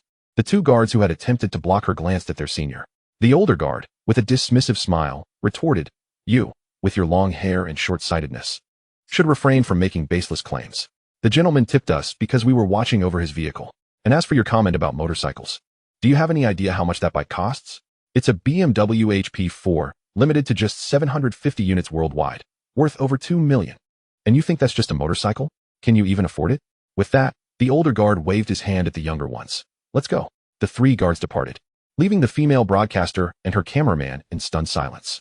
They had been thoroughly outmaneuvered, and her first instinct was to believe that these guards were colluding with the so-called loser. Yet, she hesitated to voice her thoughts, realizing that the guards had accurately identified the motorcycle model. If it were false, a quick online search would reveal the truth. Thus, it dawned on her that the guards were indeed truthful. However, she had never fathomed that a motorcycle could sell for $2 million, nor that someone would be willing to purchase it. The barrage of comments on the live stream reflected a growing awareness among some seasoned viewers, yet they hesitated to speak up for fear of backlash. Now that the security guard had taken the lead, they eagerly chimed in with their own remarks. The reality of the situation hit her like a whirlwind. "I thought it resembled a BMW HP4, but I wasn't certain. I felt the same way upstairs. I'm out of here." Trashy broadcaster. How can the host not discern between a wealthy gentleman and a loser? I'll call him hubby as a sign of respect. What a deluded host. Mistaking a golden opportunity for a loser. I'm out of here. In a flash, the live stream witnessed a significant drop of nearly 1/3 of its audience. The short video platform also experienced a notable decrease in followers. Regardless of the female broadcaster's subsequent regret, Zhao Feng slowly navigated through traffic. Although there was no congestion, progress was still painfully slow. The brief journey home surprisingly consumed nearly 20 minutes, which felt excessive.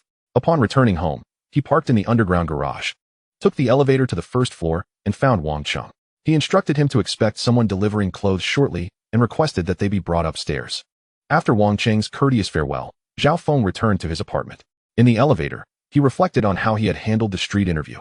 He had played the part rather convincingly. Well worth the note he had made on Jihu about Zweig, he silently commended himself. Once at home, he realized he had forgotten to grab a bite while out. A glance into the refrigerator revealed a dismal inventory, consisting solely of snacks like chips and soda.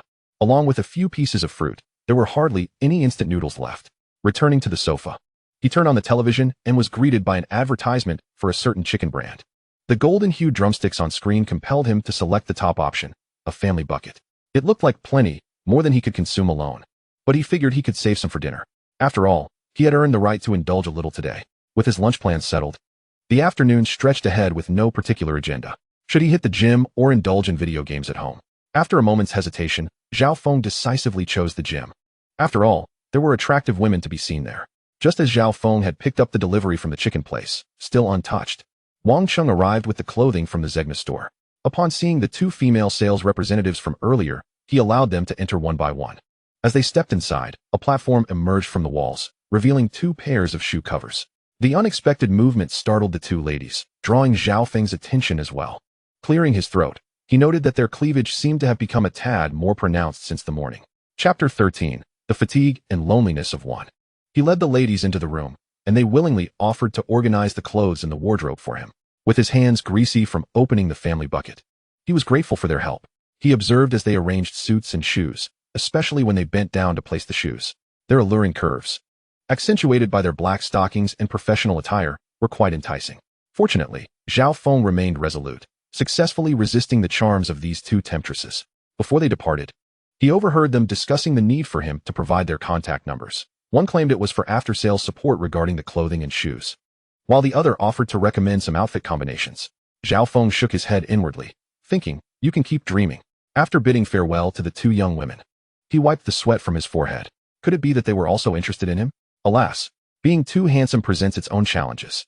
He raised his hand to self-admire his features, only to be interrupted by the rumbling of his stomach, signaling it was time to eat. After a light meal in the dining room, he discovered the family bucket was indeed quite substantial. He had eaten a considerable amount, yet still had more than half left. He placed the leftovers in the fridge, initially planning to watch a movie. However, as he settled on the sofa, he unknowingly drifted off to sleep. Nearly an hour later, he awoke in a daze, glancing at his phone. The family group chat was buzzing with lively discussions among his mother and various aunts, while the class group chat was equally animated, with several admirers vying to treat a certain girl to dinner. Uninterested, Zhao Feng set his phone aside. Looking at the dimming television screen, he attributed his drowsiness to the movie. What was this big wish nonsense? Compared to the original, while there were some humorous moments, it clearly lacked depth. Moreover, the premise of wanting to find a girlfriend before dying seemed utterly absurd. Zhao Feng muttered grievances under his breath. Checking the time, he noted it was just past 2 in the afternoon. He pondered whether to hit the gym for a workout. However, considering the elevator ride and the walk involved, he decided it would be less hassle to exercise at home instead. He dialed Coach Lu Ruoxin to schedule a gym session for the following morning. Zhao Feng made his way to the gym within his home. After half an hour, having reduced yesterday's training regimen by a third, he emerged from the gym feeling remarkably light. Indeed, yesterday's training had been excessive. Tomorrow, he must consult Coach Lu about it. Settling himself at the computer in the gaming room, Zhao Feng launched the game. This afternoon was undeniably a delightful one.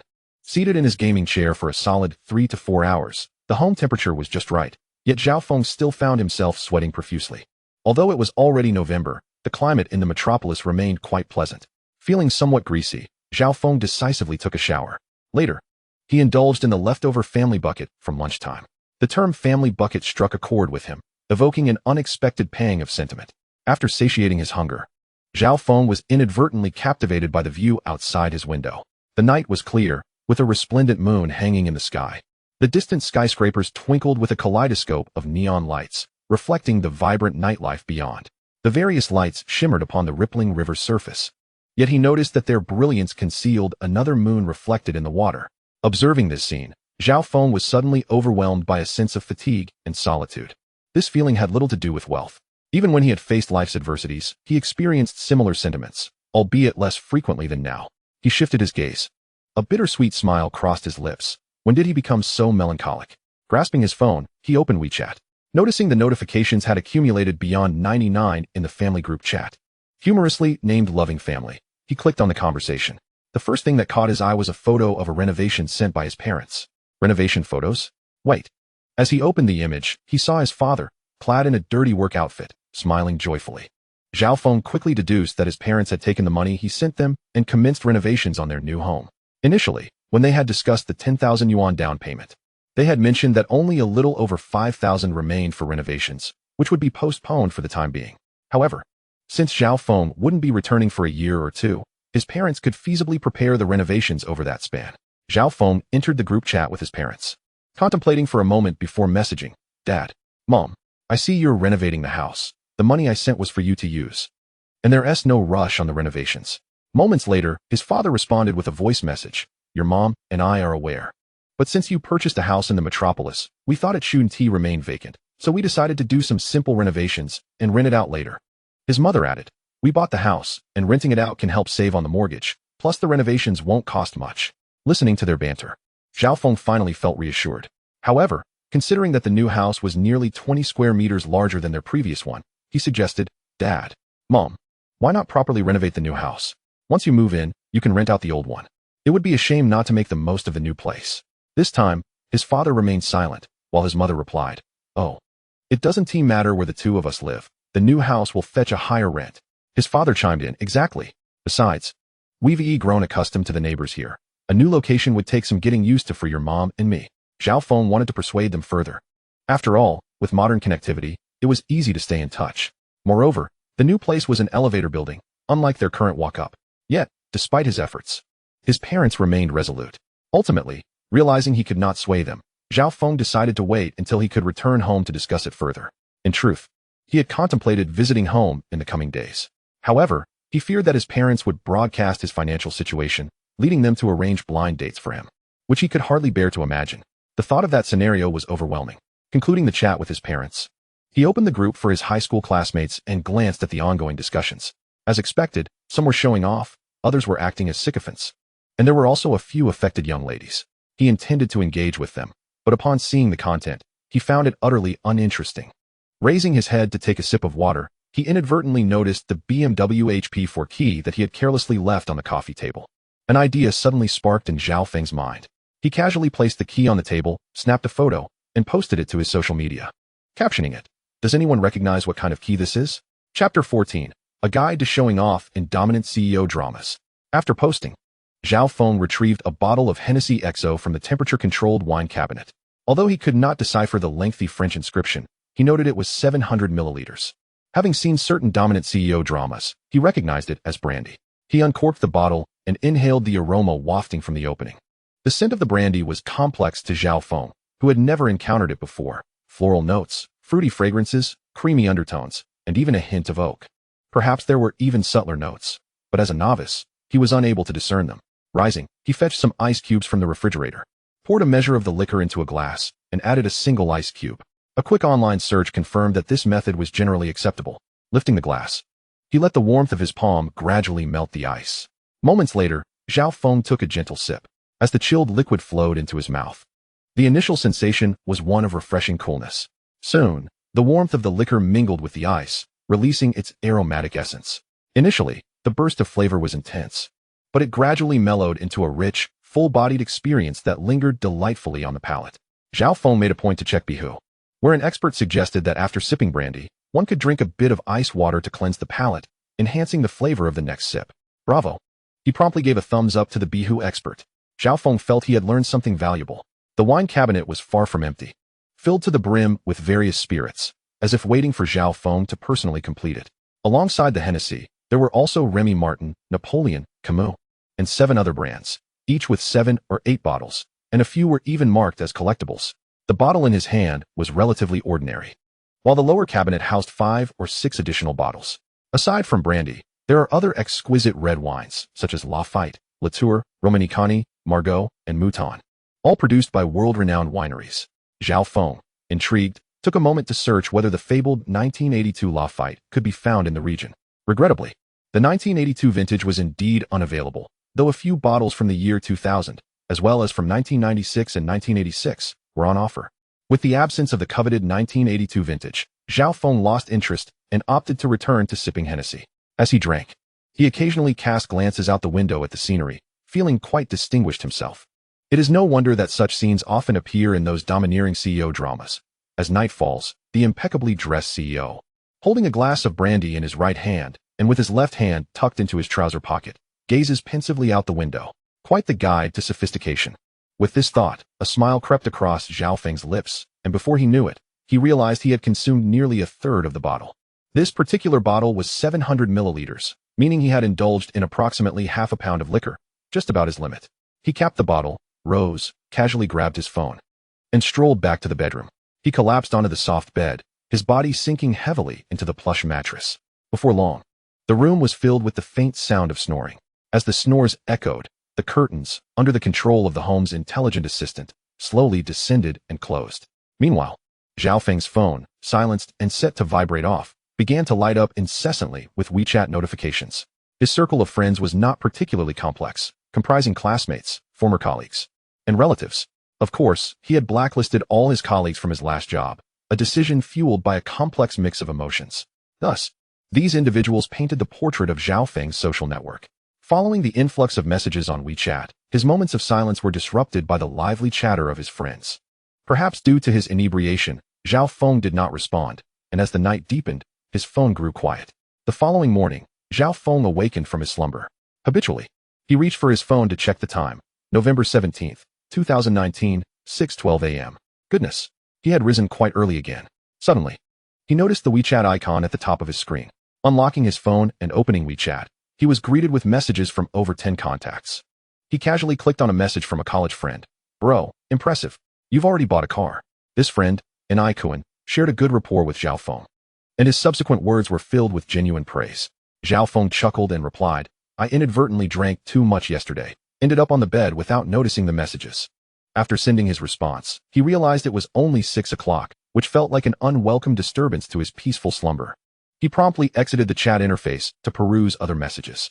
After offering brief replies to appease them, he ventured into his moments. The first post he encountered were comments from his parents. Did you buy a BMW? People say Mercedes has better quality. However, since his parents had not sent him a private message, it seemed they were aware of his financial situation and considered a car purchase rather trivial. Yet, the comments from other classmates and colleagues were plentiful. Tycoon remarked, Wow, nice car. Zhao Feng asked, Does BMW come with that key?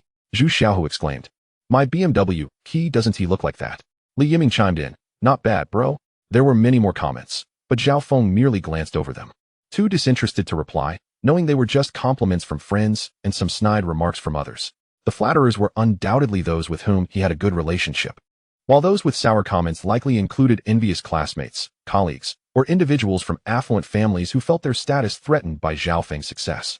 In truth, Zhao Feng could easily dismiss the mockery from the envious. However, he still valued the connections with his classmates and colleagues, as they represented fond memories of his youth. Therefore, he chose to ignore their remarks. As for the privileged rich kids who thought too highly of themselves, he found it beneath him to engage in conversation with them. After all, how could one claim to be affluent when they couldn't even recognize a BMW motorcycle key? After responding to his parents and a few close friends in his moments, he ignored those with disparaging tones, resolved not to engage with them any further.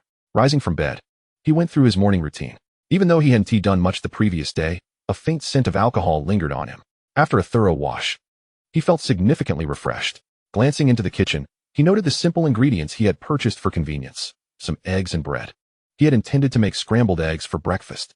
Toasting a few slices of bread and frying 2 eggs, he felt a surge of joy. Perhaps due to his good mood, he sensed his culinary skills had improved. Zhao Feng had often prepared breakfast at home, and even regularly cooked for himself, as it was economical and relatively clean. Chapter 15. A fortuitous encounter with Lu Tianxian. While enjoying his breakfast, he suddenly remembered that he had yet to check in today. He silently recited the check-in phrase. Congratulations, host. You have received a cash reward of 1 million. Following the system's notification, his phone vibrated with a message.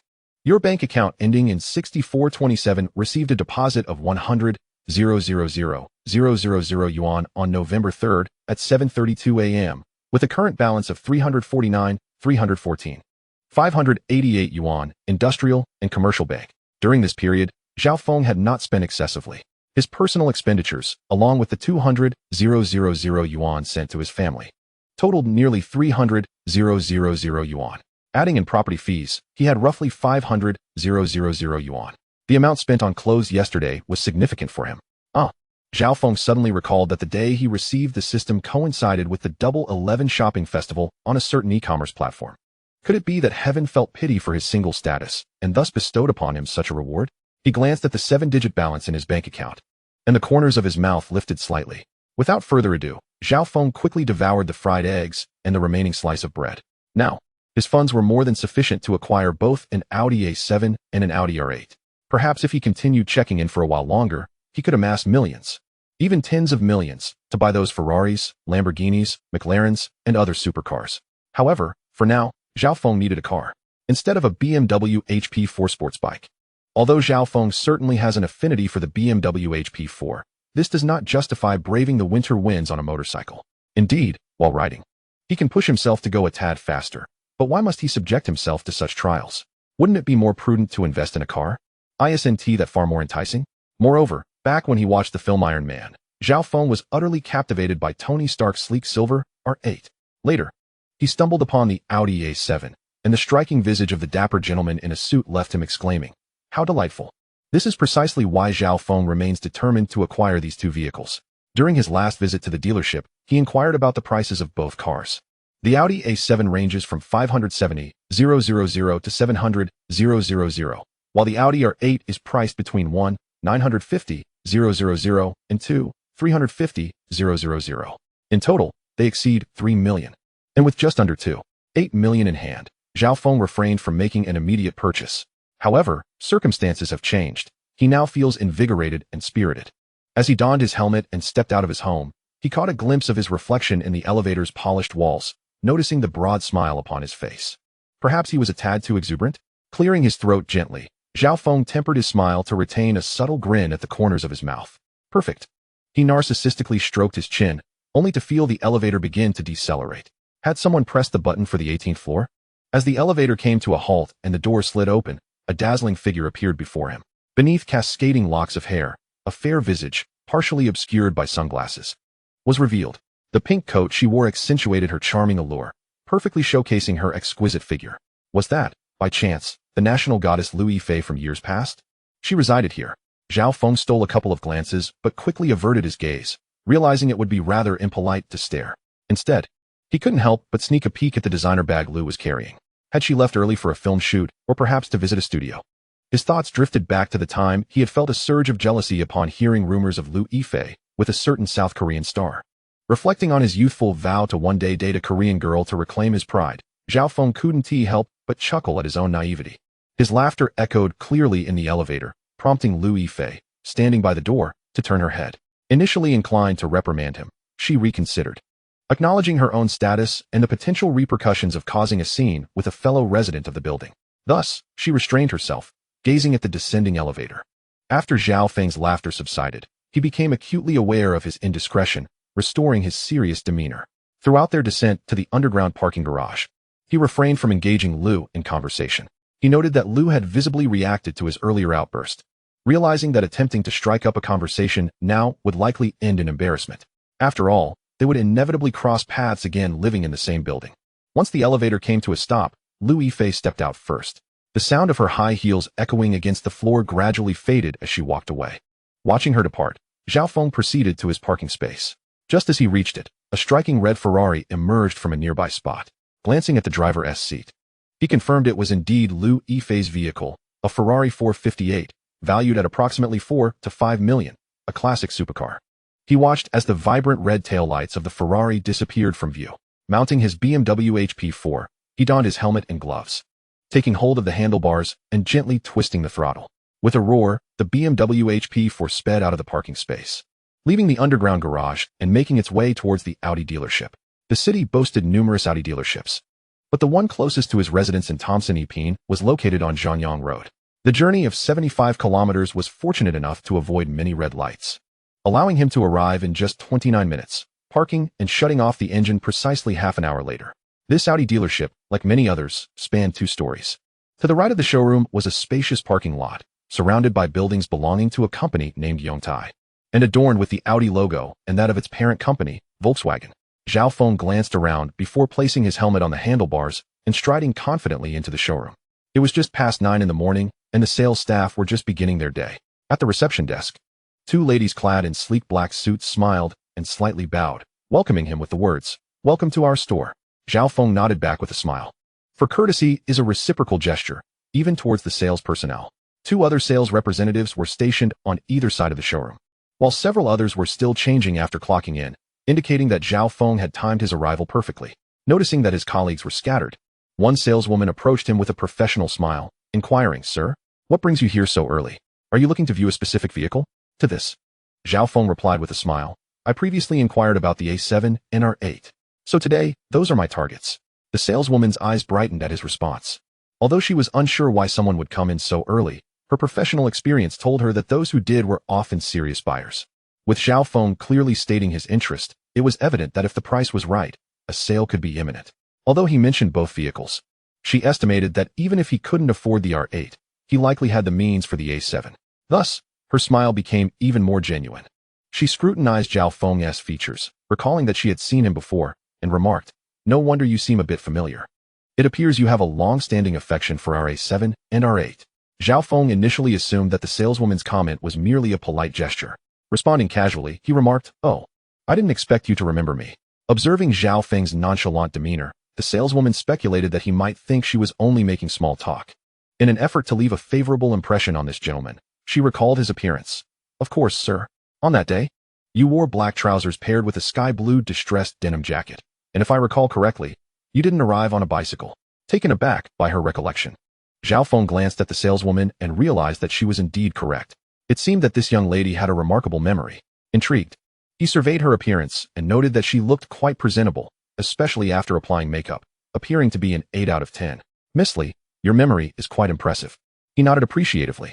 The saleswoman, named Li Haijing, led Zhao Feng to the location of the Audi A7. As he admired the vehicle, she began her introduction. The Audi A7 Sportback is an embodiment of ambition, sportiness, and high-quality craftsmanship. It combines elegance, dynamism, and individuality to offer you an extraordinary driving experience. Furthermore, equipped with Audi's connected technology and a range of safety systems, the vehicle's handling, comfort, and safety are truly exceptional. As she concluded her elaborate description, Zhao Feng took a seat in the driver's seat to savor the experience. Li Haijing, being astute, inquired, "Sir, would you like to schedule a test drive?" Gripping the steering wheel, Zhao Feng looked up and replied, "No need." Li Haijing's heart sank momentarily, fearing that Zhao Feng was dissatisfied with the car and had no intention of purchasing it. However, she was soon relieved to hear a melodious voice inquire, "Is there a silver gray option for this car? I prefer that color." Clinging to this lifeline, she eagerly nodded, "Absolutely. We have the silver gray for the A7. Upon receiving her confirmation, Zhao Feng promptly opened the car door, stepped out, and declared, "All right, I'll take this one in silver gray. Let's process the payment." Relieved, Li Haijing swiftly assisted him in closing the door. "Now, let's take a look at the Audi R8. The two soon arrived at the designated area for the Audi R8, which is distinguished as Audi's premier model, occupying a specially allocated space. Zhao Feng gazed at the sleek, obsidian-like sports car before him, utterly captivated. Turning to Li Haijing before she could introduce the vehicle, he directly asked, "Does this car come in silver gray?" Li Haijing was momentarily taken aback, but quickly responded, "Sir, this model is available in Floret Silver and Suzuka Gray, but we do not have a silver gray option." Zhao Feng paused, puzzled. "No silver gray? Just silver and gray? What a convoluted naming scheme." Noticing his confusion, Li Haijing realized that he might not be well-versed in the R8's color options.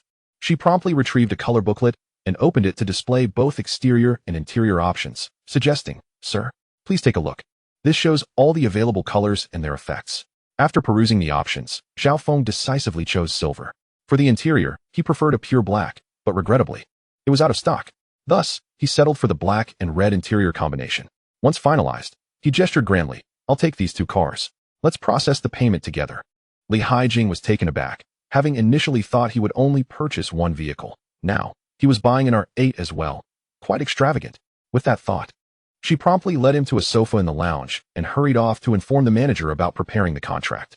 In the meantime, she personally poured him a cup of coffee. Zhao Feng, however, remained indifferent to Li Haijing's attentiveness. While the manager prepared the contract, he requested a test drive. Naturally, this was no issue. Accompanied by Li Haijing, he took both the A7 and R8 for a spin. Having obtained his driver's license during his freshman year of college, he had not driven in a while, but he occasionally took his father's Volkswagen Passat for a joyride. Thus, his driving skills remained proficient. After successfully completing 2 laps, Zhao Feng felt even more satisfied. The driving experience of these two vehicles was distinctly different. The A7 offered a more spirited driving sensation compared to the business-oriented A6, while the R8 exuded pure exhilaration, roaring to life with the growl of its exhaust, akin to a mechanical beast. During the test drive, Zhao Feng was utterly engrossed, oblivious to Li Haijing's unbuttoned collar. Once out of the car, Zhao Feng casually remarked, "Miss Li, your collar button is undone." Her face flushed crimson, as she had hesitated before unfastening a button while accompanying him on the test drive. Now, hearing Zhao Feng's comment, she felt a mix of embarrassment and confusion, initially thinking he was mocking her. However, noticing his sincere gaze and natural smile, she realized he was merely offering a gentle reminder, devoid of malice. She quickly fastened her button and followed him back into the showroom. At this point, the 4S store manager had prepared the contract. The manager, Mr. Zhang Heqiao, offered a discount due to Zhao Feng's purchase of 2 vehicles, waiving the last 4 digits of each vehicle's price. Thus, the Audi A7 TFSI exclusive was priced at 700,000 instead of 7,048,000, while the Audi R8 V10 Performance was set at 2,350,000 instead of 23,549,000. In total, the amount came to 3,050,000, along with complimentary interior accessories. Zhao Feng had not expected a significant discount, as overly steep reductions could diminish the perceived value of the cars. The specifics of the discount mattered little to him. After all, having spent over 3 million, he was not particularly concerned about an additional 10,000. Following a seamless card transaction, manager Zhang Heqiao beamed with delight, presenting Zhao Feng with the bank receipt while exclaiming, "Mr. Zhao, Would you prefer to drive the vehicles away today, or wait a few days to pick them up after registering? Upon hearing this, Zhao Feng glanced at the BMW HP4 outside the showroom. Realistically, even if he possessed superhuman abilities, he could not drive 3 cars home simultaneously. Thus, he replied, "Manager Zhang, please expedite the delivery. I would like to pick them up as soon as possible." Zhang Heqiao promptly responded, "Mr. Zhao, today is the 17th.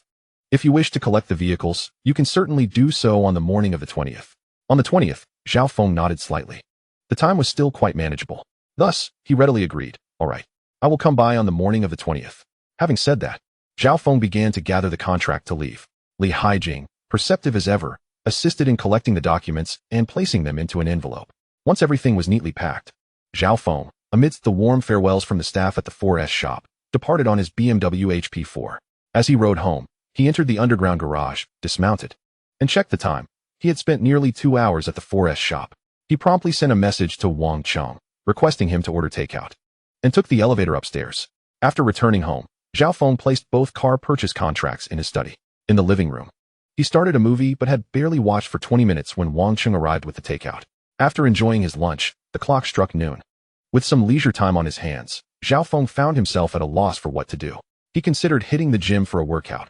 However, having just eaten, he reluctantly spent the afternoon indulging in video games.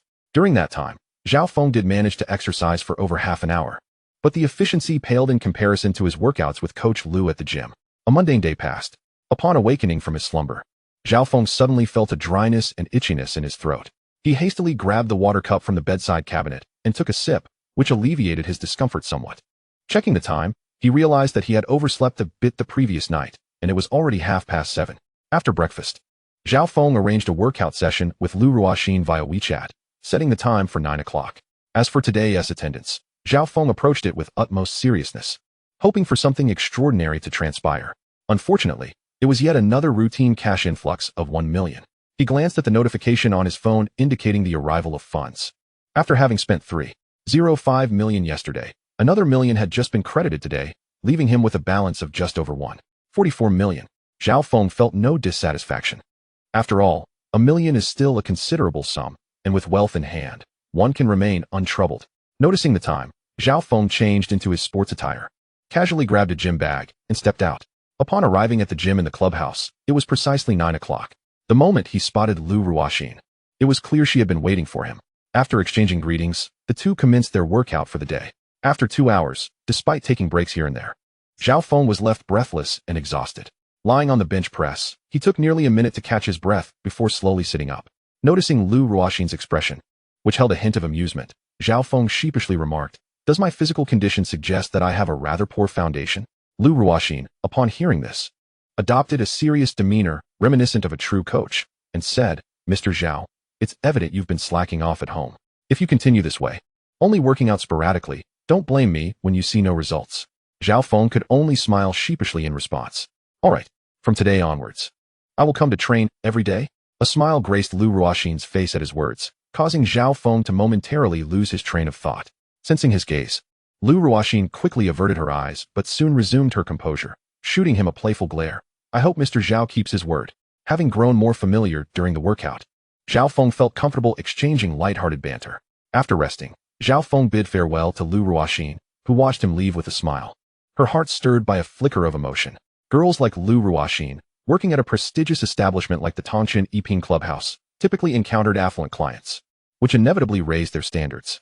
She was aware of at least 5 or 6 female trainers in the clubhouse who had ambiguous relationships with certain patrons. However, there were also those like her, who maintained their integrity. Her family was well off, residing in the bustling metropolis, and with her parents enjoying decent jobs. Her monthly salary of at least 10,000 ensured she wouldn't need to compromise her principles like others. Perhaps there was an element of attractiveness involved. After all, the clientele at the gym were predominantly young and affluent, making her feel somewhat out of place. Hence, Zhao Feng's presence was indeed a refreshing choice. Reflecting on this, Lu Ruoxin felt her cheeks flush. What was she even thinking? It was uncertain whether he would even take an interest in her. Regaining her composure, she reverted to her usual self. Unbeknownst to Zhao Feng, he had inadvertently attracted the attention of another admirer. From a personal perspective, Zhao Feng's commitment to fitness was undoubtedly enhancing his allure.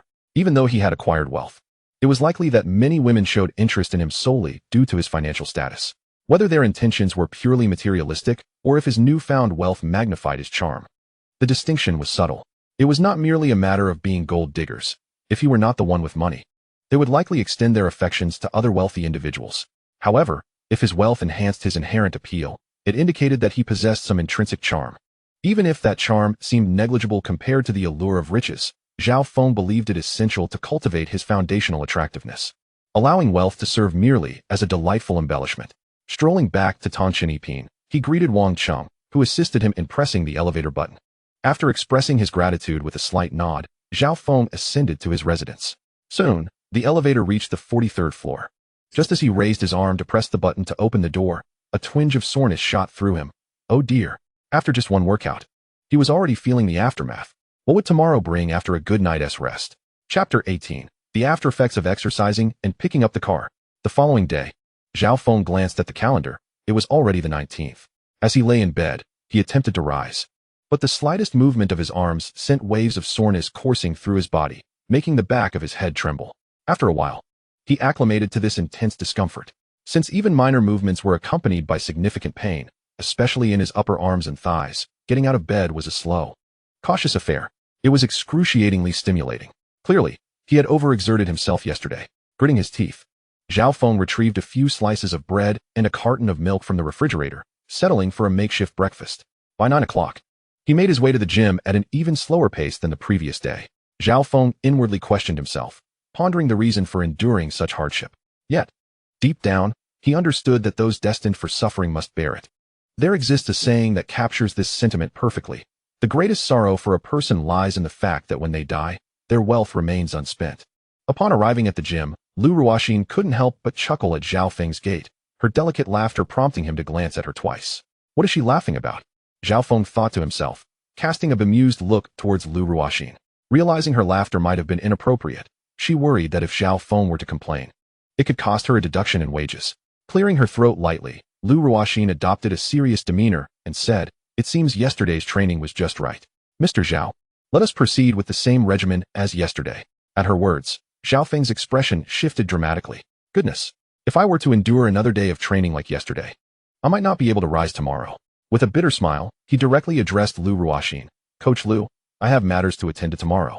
Could we perhaps reduce today's training intensity?" Lu Ruoxin, initially skeptical of his request, soon confirmed Zhao Feng's physical state once the training commenced. It was evident that he had indeed reached his limits yesterday. Although he hadn't sustained an injury, a reduction in today's regimen was necessary for recovery. After completing bench presses and flat presses, Zhao Feng moved on to some dumbbell exercises. During a brief respite, Lu Ruoxin retrieved a bottle of replenishing energy drink. As Zhao Feng took a sip, he suddenly felt a gentle caress on his arm. Turning to investigate, he found Lu Ruoxin softly massaging his arm with both hands. Well, this feels rather delightful. Yet, is this appropriate? Zhao Feng's eyes widened as he observed Lu Ruoxin, who seemed deeply focused on her task. After a moment of hesitation, he inquired, "Coach Lu, is this?"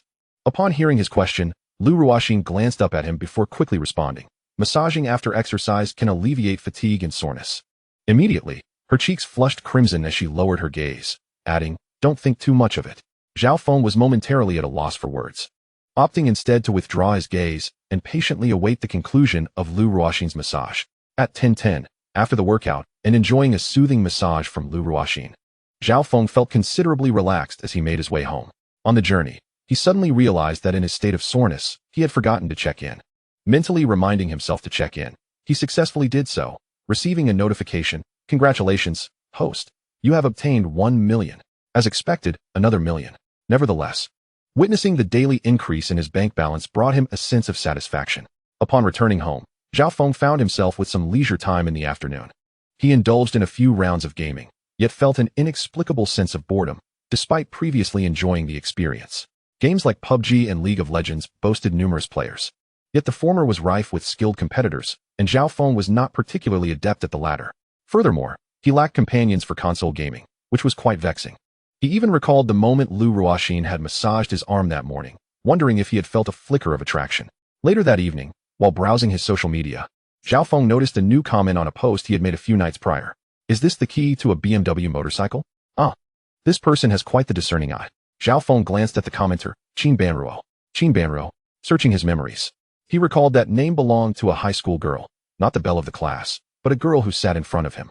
He vaguely remembered her, perpetually clad in uniform, with neatly arranged bangs obscuring half her face, and a pair of black-rimmed glasses that rendered her somewhat plain. He even recalled the time he had surreptitiously removed her glasses, revealing a countenance that, while not ugly, certainly couldn't be deemed beautiful, considering they were all too young to wear makeup, thus giving her an innocent appearance. Yet, she seemed to come from a wealthy family, as Zhao Feng recalled her frequently changing phones every semester. In high school, classmates were not overly superficial. Despite her affluence, she mingled well with her peers. Interestingly, there had been a boy who was pursuing her back then. Shaking off the nostalgia, Zhao Feng liked Qin Banruo's comment and replied, "You have a good eye." Perhaps she did not see it, for Zhao Feng closed his WeChat, turned on a movie, and poured himself a drink of Hennessy, sipping leisurely as he watched. Before he knew it, he was slightly inebriated, and he dutifully retired to bed. The following day, he awoke just after 7. Having agreed with Lu Ruoxin to continue their training in the afternoon, he prepared to pick up his car in the morning. This time, Zhao Feng brought his driver's license with him and, upon exiting the Tycoon Alpine, hailed a cab directly to the Audi dealership. Gazing at the sleek silver Audi A7 before him, Zhao Feng felt a profound sense of satisfaction. However, what about the Audi R8? He turned to the manager, Zhang Heqiao, seeking clarification with a questioning look. Zhang Heqiao, feeling quite troubled, explained that the only silver Audi R8 in inventory had been taken by the chairman's son to impress a girl. This unfortunate event had transpired just days before. Following an inventory check, Zhang Heqiao vividly recalled the entire conversation he had with the chairman's son, who had instructed him to provide Zhao Feng with a diversion, assuring him that he would return the R8 after a few days of enjoyment, merely needing a wash and minor adjustments to appear as good as new. Zhang Heqiao had attempted to contact the chairman but was unable to reach him, discovering that the chairman was vacationing in Saipan, while his son had taken the car to Jinling. Thus, Zhang Heqiao found himself filled with frustration. Though Zhao Feng noticed the change in Zhang Heqiao's demeanor, he did not dwell on it and casually inquired, "Is there an issue with the car?" To which Zhang Heqiao promptly denied, "No issues. It just needs to be transported back from Jinling, and with the registration process, it will likely take a few days." Zhang Heqiao had no choice but to first retrieve the car, intending to clean it thoroughly upon its return. Unfortunately, his hopes were shattered by Zhao Feng's subsequent remark. Only hearing Zhao Feng's calm voice, he remarked, "I do not concern myself with any issues regarding the car. Since I have paid, I expect to see my vehicle. And it appears that will not happen today. However, that is of little consequence. Simply have it delivered to Tycoon Alpine later. Do you understand?" Listening to Zhao Feng's indifferent tone, Zhang Heqiao suddenly felt an immense pressure, particularly at the mention of Tycoon Alpine. The owner of their company possessed a few tens of millions in assets, yet even their entire fortune could scarcely rival a single apartment in Tycoon Alpine. A thin sheen of sweat appeared on Zhang Heqiao's forehead, glistening under the showroom lights, making his heart feel as though it were chilled to the bone. The saleswomen nearby fell silent, each hesitant to speak, while a few even displayed a flicker of excitement in their eyes. Tycoon Alpine, the epitome of luxury residences in the heart of the Magic City. Zhao Feng glanced at Zhang Heqiao, noticing his silence, and chose not to engage further. After all, the purchase contract had already been signed. If he failed to deliver the vehicle, legal recourse was the next step. Zhang Heqiao, still dazed by the mention of Tycoon Alpine, regained his composure after a brief moment and hurriedly bowed in apology, saying, "Mr. Zhao, your car may indeed require some time, as we discovered a slight scratch on the one in stock. We are currently arranging for a replacement vehicle. I hope you can be patient regarding the timing." Upon hearing this, Zhao Feng merely nodded. Disinterested in further conversation, he rose and walked directly to the Audi A7, opened the door, and started the car, driving it out of the 4S dealership. Being a new vehicle, he quickly adapted and drove smoothly, though the interior still retained that distinct scent of a new car. Nonetheless, he found it acceptable. After Zhao Feng entered the car, Zhang Heqiao hurriedly escorted the sales team to the entrance. As he watched the taillights of Zhao Feng's vehicle disappear from view, he finally exhaled in relief. The salesmen and saleswomen exchanged glances, and one attractive female employee, her eyes sparkling with admiration, gazed longingly in the direction Zhao Feng had departed. Why was I changing clothes back then? If I had been there, perhaps this handsome millionaire would have noticed me. A colleague, unimpressed, scoffed in response, "Please." When he first arrived, he was riding a motorcycle. No one thought he came from wealth. At that moment, a male salesperson chimed in, "Motorcycle? What motorcycle?" Another salesperson recalled having taken 2 photos and posted them in their WeChat group. Upon seeing the photos, the male salesperson's face lit up with excitement. "Wow, that motorcycle is a BMW. The cheapest models go for 50 or 60,000. and the better ones cost 3 to 400,000. Can't you see the BMW logo? The female employee who had posted the photos, astonished, asked, BMW makes motorcycles? Having arrived at the entrance of Tycoon, Zhao Feng honked the horn. The security personnel, seeing a vehicle they had never encountered before, approached cautiously. While there were audits in the community, this particular model was unfamiliar to them. 2 guards came over to confirm the identity of the driver, and upon recognizing Zhao Feng, they promptly waved him in. As the barrier lifted, Zhao Feng entered, and a property manager approached, gently raising a hand to stop him. After registering the vehicle information, Zhao Feng finally drove into the underground parking garage, positioning the Audi A7 beside a BMW HP4. Exiting the car, Zhao Feng rested his chin on his hand, admiring the A7 with a sense of satisfaction. He took the elevator to the 43rd floor. Just as the elevator doors were about to close, he noticed a slender figure in a white cashmere coat striding toward him. After all, they were neighbors in the same building. Zhao Feng pressed the button to keep the doors open. Lu Tianxian was surprised to encounter Zhao Feng again, recalling that the same person had mocked her just days prior. However, out of courtesy, once the elevator reached the 18th floor and the doors opened, she expressed her gratitude, saying, "Thank you," before stepping out. Zhao Feng smiled softly upon hearing her words, realizing that even celebrities could possess a hint of pride. As the elevator doors closed, he soon reached his floor and returned home, finally feeling a bit more at ease. After all, it was nearly December. Unlike the northern regions, there was no central heating in the Magic City. The indoor temperature primarily relied on air conditioning. The contrast between indoors and outdoors was stark.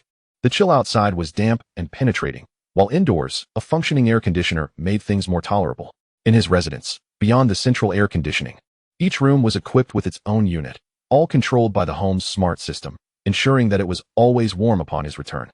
Zhao Feng had initially planned to take a leisurely drive in the afternoon, but he had a gym appointment with Lu Ruoxin instead. A drive would have to wait. Moreover, it was time to take his BMW HP4 for a spin, yet his body ached from the recent training sessions, which could impair his riding control, rendering it unsafe. The first phase of training would last about half a month, after which the regimen would become more targeted, rather than the current all-encompassing approach. By then, he would ride or drive with greater safety. A rumble echoed from his stomach, signaling hunger. Zhao Feng decisively grabbed his phone and ordered a mildly spicy dish from a spicy hot pot restaurant he had saved on Meituan. Originally, he intended to order garlic-flavored, but considering his impending gym session, he opted for the milder option. After all, the pungent aroma of garlic would not be pleasant. Chapter 20, Supercar Gift Package. In the afternoon, while Zhao Feng leisurely worked out at the gym, Zhang Heqiao, the manager of the Audi 4S dealership, felt his hair thinning further. He had reached out to his network, managing to locate a few Audi R8s, yet none were in the desired color. Others wondered why Zhang Heqiao appeared so anxious. After all, it was merely a car. Why the frantic demeanor? Zhang Heqiao, however, bore the burden of unspoken troubles, unable to find a suitable vehicle within his connections. He promptly made another call to the general manager. The general manager of Yongtai Automobile Company, having received Zhang Heqiao's earlier call that morning, was equally troubled but felt the situation was manageable. If a silver Audi R8 could not be procured, surely the other vehicles in the garage could be repainted. After all, they were still new cars. His lack of attention stemmed from not having paid close heed to Zhang Heqiao's phone call that morning.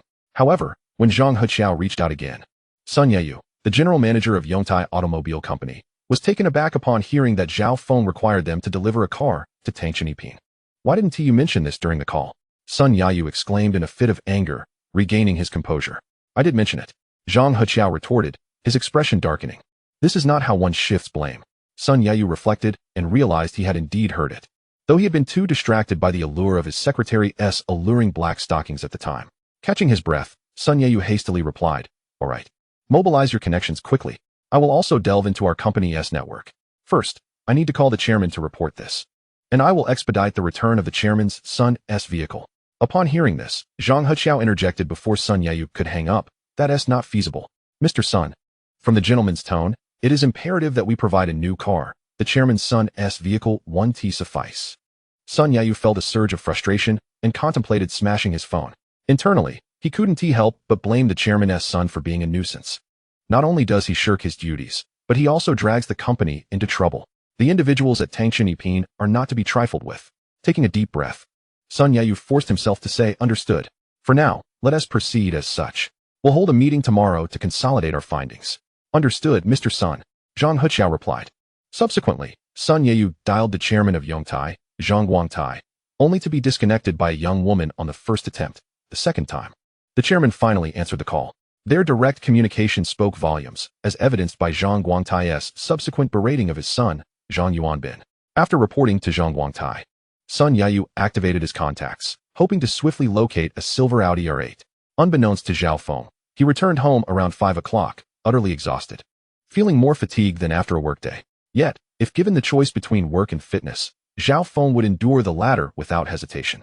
The reasoning was simple. Work drained his time, energy, and health, while exercise, though time-consuming and demanding, contributed positively to his well-being. That evening, rather than indulging in his usual gaming, Zhao Feng casually selected a foreign blockbuster, poured himself a bottle of Chateau Latour red wine, and luxuriated in his bedroom, savoring both the film and the wine. The wall opposite his large bed, though not an entire screen like the living room, was sufficiently sturdy due to safety considerations, housing a screen that was likely a maximum of 100 inches.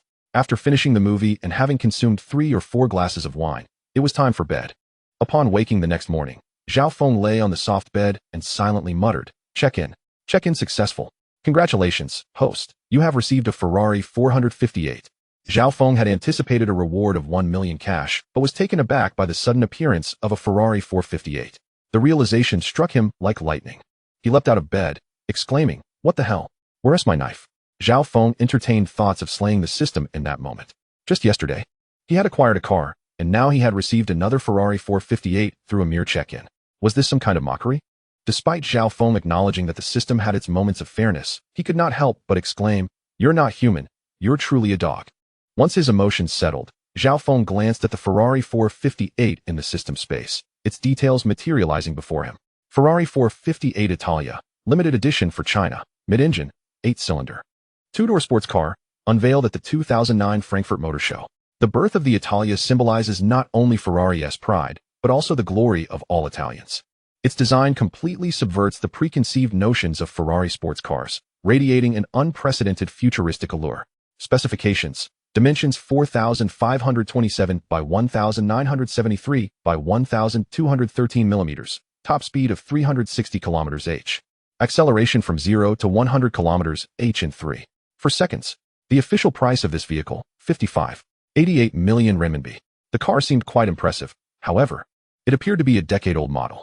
Zhao Feng was not well versed in automotive knowledge, but later discovered that the Ferrari 458 Italia was actually a new model released in 2011.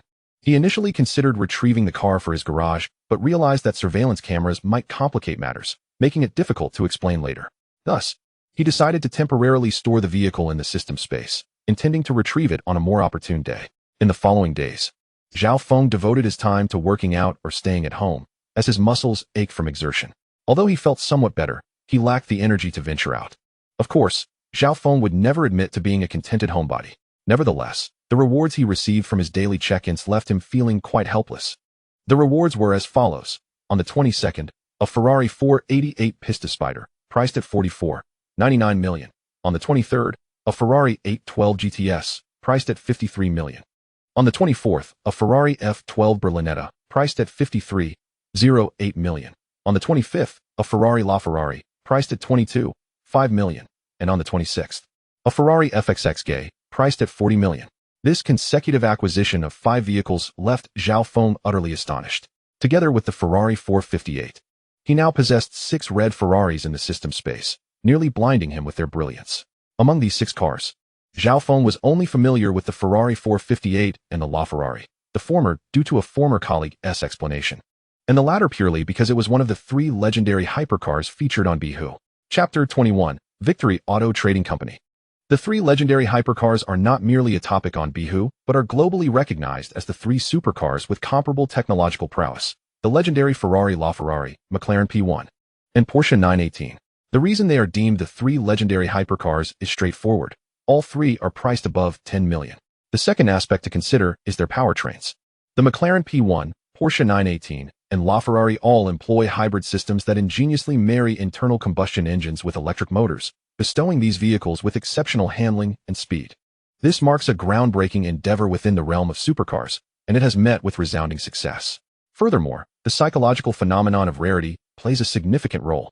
These 3 automotive titans are acutely aware of this principle. The McLaren P1 is limited to just 375 units, the Porsche 918 to 918 units, and the LaFerrari to a mere 499 units. Such exceedingly low availability often results in their resale values exceeding their original retail prices, rendering depreciation a non-issue. Thus, the supremacy of these three automotive masterpieces is firmly established. Zhao Feng cast a glance at the LaFerrari nestled in his garage, undeniably striking in its aesthetic appeal. However, the presence of the Ferrari FXXG behind it left him somewhat perplexed. This vehicle represents the track version of the LaFerrari and, as such, technically surpasses it, naturally commanding a higher price. Yet, it has been said that upon purchase, due to its track-spec nature, it necessitates a more specialized maintenance team, leading to all acquired units being stored at Ferrari's facilities. Of course, if one were unconcerned about maintenance, they could take it home. Zhao Feng's dilemma lay in the fact that while he could house it in his garage, the track version could not be legally driven on domestic roads, which seemed quite absurd. Would he really have to seek out a racetrack? With the acquisition of these Ferrari supercars, Zhao Feng found his desire for an Audi R8 significantly diminished. In recent days, Zhang Heqiao had made several phone calls to him, ostensibly to gauge his stance. On one occasion, he even inquired if a deadline extension might be possible. Zhao Feng, not wishing to be overly stringent, granted them an additional 10 days. Grateful for Zhao Feng's leniency, both Zhang Heqiao and Sun Yayu expressed their appreciation, while Zhang Guangtai returned from Saipan with 2 assistants to oversee affairs. Sun Yayu's network in the domestic market had begun to take shape. However, the Audi R8 was already scarce, and even more so in the specified color. Meanwhile, Zhang Guangtai had summoned his son, Zhang Yuanbin, back from Jinling. Although the returned Audi R8 appeared relatively new, any discerning eye could tell it had been driven. After being reprimanded by Zhang Guangtai, Zhang Yuanbin discreetly approached Zhang Heqiao, intending to have him clean and recalibrate the 2 Audi R8s to ensure they met expectations. However, Zhang Heqiao dared not take charge, resulting in Zhang Yuanbin seeking him out multiple times. Ultimately, it was Zhang Guangtai who imposed restrictions on him at home. Zhang Guangtai was also preparing to place a new order with his Audi partners, hoping to procure another vehicle. Just as he was making preparations, good news arrived from Sun Yayu. A car dealership in Pengcheng had a new silver Audi R8 in stock, prompting him to personally negotiate the purchase. With this development, both Zhang Guangtai and Zhang Heqiao felt a wave of relief. Zhang Heqiao promptly relayed the news of the imminent arrival of the vehicle to Zhao Feng. As another night passed, the calendar turned to the end of November, with December fast approaching. After freshening up, Zhao Feng sat in the dining room. Gazing at the sumptuous breakfast before him, he silently recited a mantra for his daily check-in. Success. Congratulations to the host for acquiring a 54% stake in the Shengtai Automotive Trading Company. Surprised, Zhao Feng pondered the significance of this entity. What was Shengtai Automotive Trading Company? And was a 54% stake particularly valuable? Intrigued, he delved into the company's profile. Shengtai Trading Company consists of 3 components: Yongsheng Automotive Company, Yongsheng Tianma Racing Circuit, and Yongtai Automotive Company, boasting an estimated total market value of approximately 2 billion renminbi. Current shareholders include Lu Yuhong with a 20% stake, He Jiawei with 10%, and Zhang Guangtai with 11%, while the remaining shares are allocated for equity incentives held by select employees. Lu Yuhong serves as the general manager of Yongsheng Automotive Company. He Jiawei manages Yongsheng Tianma Racing Circuit, and Zhang Guangtai is affiliated with Yongtai Automotive Company. Subsequently, Zhao Feng investigated Yongsheng Automotive Company, discovering it operates several 4S dealerships, the most notable being the Yongsheng Ferrari 4S showroom in the bustling metropolis. The name of the Yongsheng Tianma Racing Circuit is also connected to the initial collaboration between Shengtai Automotive Trading Company and Ferrari in the domestic market. With this racetrack, could he not whimsically store the FXXK for maintenance? He could even designate all his supercars to be managed by Yongsheng Automotive Company. This realization made Zhao Feng view the system favorably, as it seemed to align with his needs. With a deep breath, he shifted his focus to the mention of Yongtai Automotive Company. This was indeed the company from which he intended to purchase the Audi R8. Zhao Feng was not naive enough to believe it could be a coincidence. Nevertheless, this reward was undeniably impressive. With a market value of 2 billion renminbi, his stake could be estimated at around 1 billion renminbi. Wow. While his mansion was already valued at over 100 million, it felt as though he had truly become a billionaire. With that thought, Zhao Feng felt a surge of excitement. As for Yongtai Company, he had long since put it out of his mind. Just as time edged past 9, he received a call from Lu Ruoxin inquiring if he would be joining her for a workout today, pulling him out of his reverie.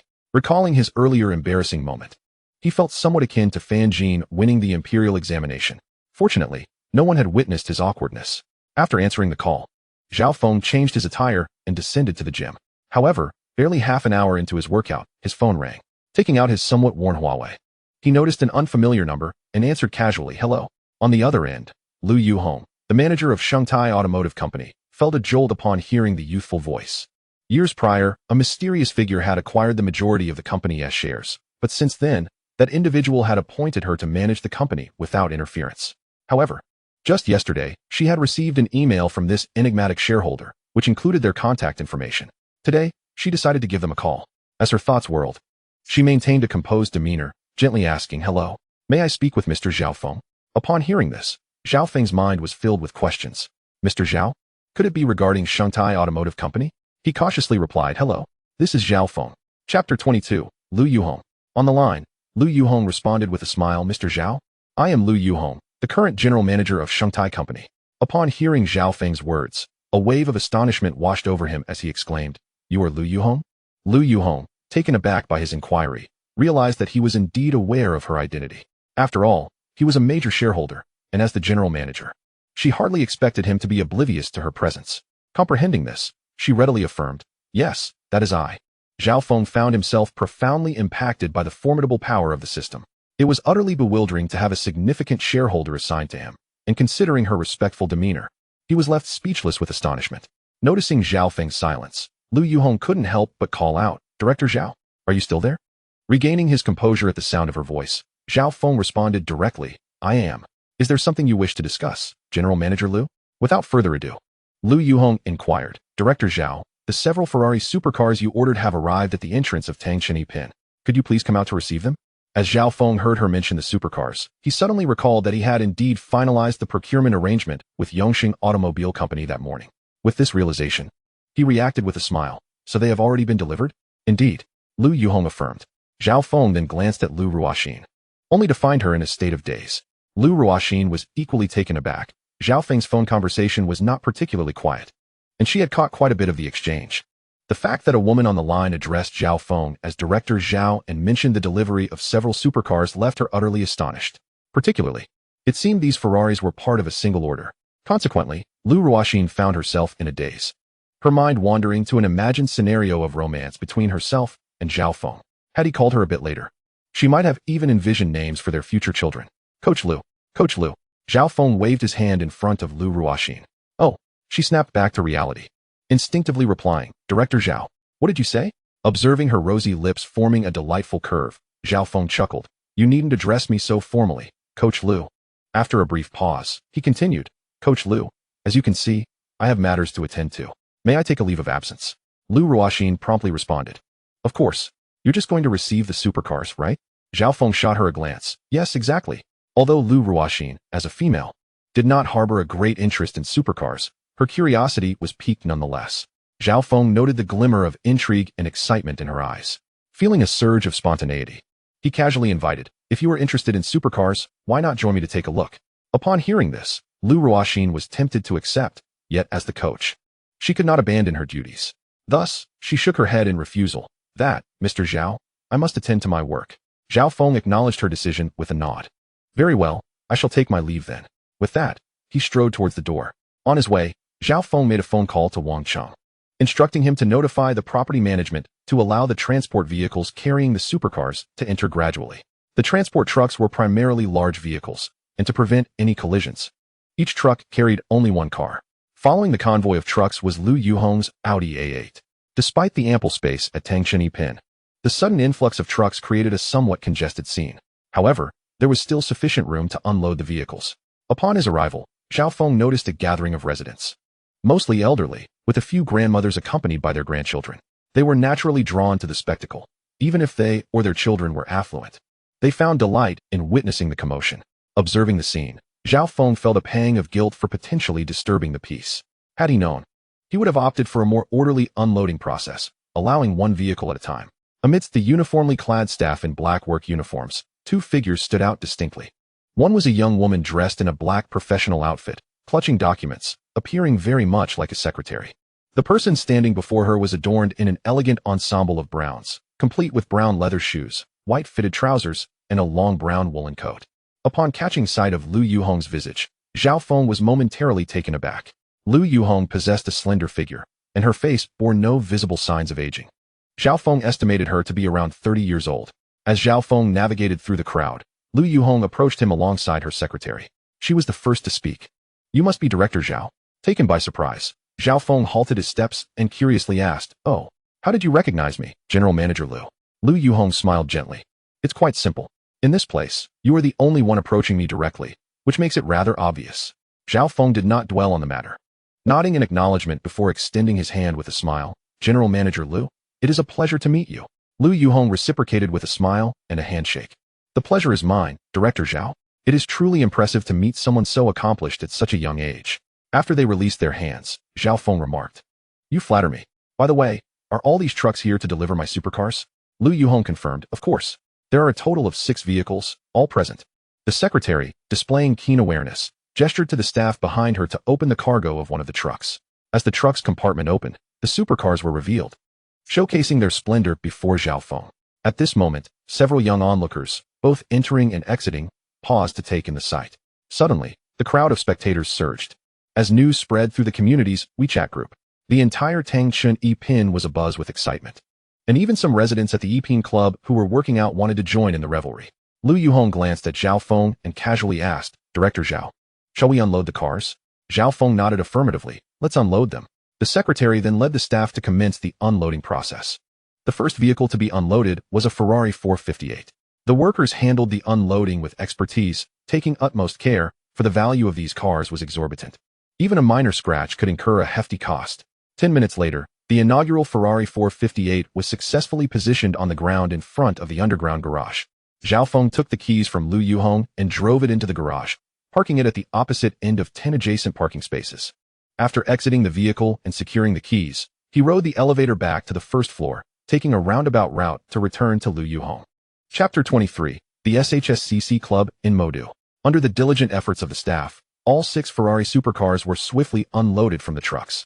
As each vehicle was unloaded, a truck departed with one less car.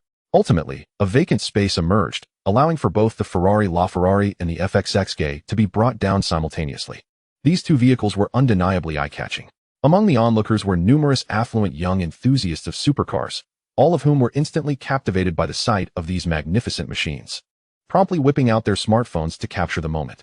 In fact, they were not merely documenting this particular instance.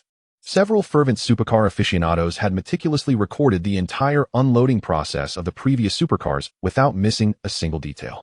However, concerning these 2 cars, Zhao Feng decided to personally drive the LaFerrari down, while he contemplated allowing his employees to take care of the FXXG, reasoning that since it had already been transported, it would be best to have them assist in moving it from the garage. He intended to keep this vehicle maintained at the racetrack, but for now, he wished to indulge his eyes for a couple of days. Lu Yuhong, as the general manager of Shengtai Company, had a few acquaintances at the Tangchun Epin, one of whom, a wealthy heir, approached to greet Zhao Feng, seemingly eager to ascertain his status. Lu Yuhong did not hesitate to reveal that Zhao Feng was now the chairman of Shengtai Automobile Trading Company. The wealthy young man was not at all surprised by Zhao Feng's possession of multiple Ferraris. Upon returning, Zhao Feng noticed Lu Yuhong still standing in the vicinity. He approached her with a smile and graciously invited, "General Lu, why not come over to my place for a cup of coffee?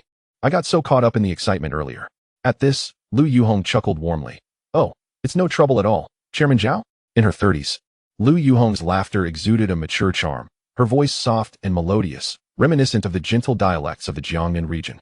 Zhao Feng found her speech immensely pleasant. After exchanging pleasantries, Lu Yuhong finally articulated the primary purpose of her visit. "Chairman Zhao, when might you visit the company? I would be thrilled if you could come for an inspection. After all, the position of chairman has been vacant for several years, and your presence would undoubtedly help stabilize the morale of the team." Listening to her, Zhao Feng found her reasoning quite sound. "Given your suggestion, that sounds feasible. How about tomorrow?" he replied. Lu Yuhong readily accepted. "No problem, Chairman Zhao. I'll make arrangements at the company for tomorrow." After a few more exchanges of niceties, Lu Yuhong departed with her secretary and entourage. Watching them leave, Zhao Feng turned to walk back, only to be suddenly approached by an exuberant individual. Before he could discern the person's identity, he heard, Brother, you're quite impressive." At that moment, Zhao Feng finally recognized the figure before him, a spirited young man adorned in trendy attire, particularly notable for his distinctive hairstyle that reminded Zhao Feng of a flamboyant character portrayed by Lin Yongjian during a spring festival gala. Instinctively halting his steps, Zhao Feng furrowed his brow and inquired, "Who are you?" With enthusiasm, The young man responded, I'm also a resident of this building, on the 8th floor. Zhao Feng gave him a cursory glance. While the young man had a decent appearance, Zhao Feng maintained a dismissive demeanor towards this sudden stranger. He nodded slightly and asked, Do you need something? Realizing he may have acted impulsively, the young man sheepishly introduced himself. No, don't misunderstand, brother. My name is Qian Yun, a member of SHSCC in the Magical City. You've already met the criteria for membership, so would you consider joining us? As he spoke, Qian Yun's eyes sparkled with excitement and anticipation. His thought process was simple. Recruiting a prominent figure with a LaFerrari and FXX gay would certainly elevate his status, especially when compared to other supercar clubs in different cities. However, Zhao Feng merely shot him a glance and replied with mild indifference, not interested. He then proceeded towards the elevator. Seeing this, Qian Yun quickly followed, managing to slip into the elevator just before the doors closed. Brother, here is my business card. Whenever you're ready to join the club, just give me a call, he said, handing Zhao Feng a card. Despite having declined earlier, Zhao Feng felt it inappropriate to refuse the card since they were neighbors. Accepting it, he pressed the button for the 8th floor. And before Qian Yun could engage him further, they reached their destination. Zhao Feng then pressed the button for the basement level where his garage was located. As he descended, Zhao Feng realized he had yet to thoroughly inspect the supercars. Having driven the LaFerrari down earlier, he had only become acquainted with them superficially. Perhaps due to his skill in single-handedly operating the Ferrari, he felt an uncanny familiarity with the supercars the moment he grasped the steering wheel. As if he had been born to command them. It was undeniable that these vehicles were exceptional. Gazing at his designated 10 parking spaces underground, Zhao Feng suddenly noticed they were nearly full. 6 Ferraris, along with an Audi A7 and a BMW HP4, had occupied 8 spots. In a couple of days, when his Audi R8 returned, there would be no room left for parking. He pondered the possibility of acquiring more cars and how that would exacerbate the situation. Lost in thought, he was jolted back to reality by the vibration of his phone. Upon checking, he saw a message and video from Lu Ruoxin. Mr. Zhao, you truly are a lavish tycoon. If your fitness regimen proves effective, you must treat me to a sumptuous feast. Accompanying the message was a close-up video of the employees unloading the cars. Zhao Feng quickly replied, a grand meal is absolutely doable. With around 200,000 at his disposal, he thought a lavish meal would be well within reach. However, he found it strange that he hadn't noticed her around earlier. She couldn't have filmed the video herself. Curious, he queried, did you shoot the video? It was forwarded by our gym manager to our staff group. Lu Ruoxin's prompt reply came.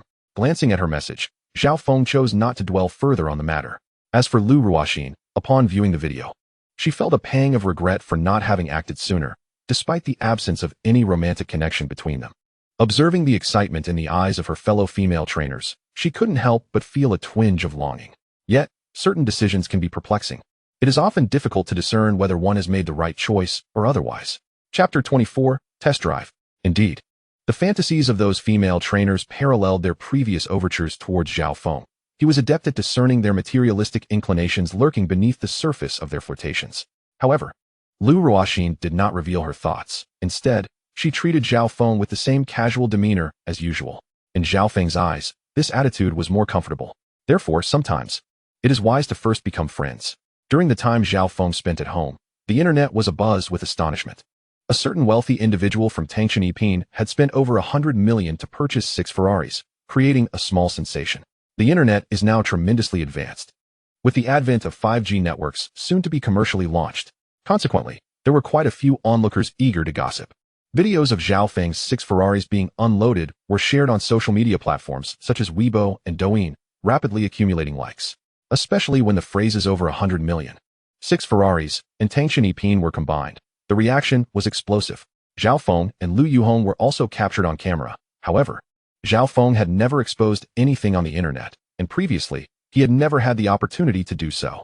Lu Yuhong's identity, on the other hand, was unearthed, though she seemed unfazed by it. After all, her status was already public knowledge. At home, Zhao Feng remained oblivious to the commotion online. He called Wang Cheng to order takeout. During lunch, he informed Lu Ruoxin that he would not be going to the gym in the afternoon. The reason was simple yet compelling. He directly told Lu Ruoxin that he would be test driving a car. Moreover, Zhao Feng playfully invited, beautiful lady, would you care to join me for a spin? Upon hearing Zhao Feng's voice message, Lu Ruoxin felt her vanity swell and her heart soared. A girl, who was not particularly close to her, casually glanced at Lu Ruoxin's screen and her eyes brightened instantly. She playfully tapped Lu Ruoxin on the shoulder, exclaiming, wow, when did you unknowingly snag a rich heir? Lu Ruoxin, upon hearing this, immediately turned serious and hurriedly denied. No, no. He was just asking casually. In truth, Lu Ruoxin was aware that such rumors should not be carelessly spread around the gym, as the relationship between trainers and clients is typically regarded with caution there, and it could certainly impact her job. Furthermore, a wealthy individual like Zhao Feng would undoubtedly value his reputation, should he become displeased upon hearing such gossip. Their current amicable relationship might be jeopardized. Therefore, Lu Ruoxin earnestly admonished her friend and colleague, Nini, please refrain from speaking recklessly at the gym. Be careful not to jeopardize my job. The girl named Nini, realizing the gravity of the situation, quickly responded, all right, I understand. Lu Ruoxin then glanced at her friend before messaging Zhao Feng. Mr. Zhao, I apologize, but I am at work. Perhaps another time. After changing his clothes, Zhao Feng noticed Lu Ruoxin had not replied for quite some time. He assumed she was busy. Just as he approached his fiery red Ferrari LaFerrari, his phone vibrated again. Upon opening his phone and seeing Lu Ruoxin's message, Zhao Feng did not elaborate further and simply replied with an OK emoji. He unlocked the scissor doors. Standing at a height of 1.8 meters, Zhao Feng found the initial seating position acceptable, but as he adjusted, he felt a sense of constraint. The limited space inside the car made him feel as if he were nearly lying down with his legs stretched forward against the backrest. Previously, Zhao Feng had read many complaints online about the discomfort of sports cars.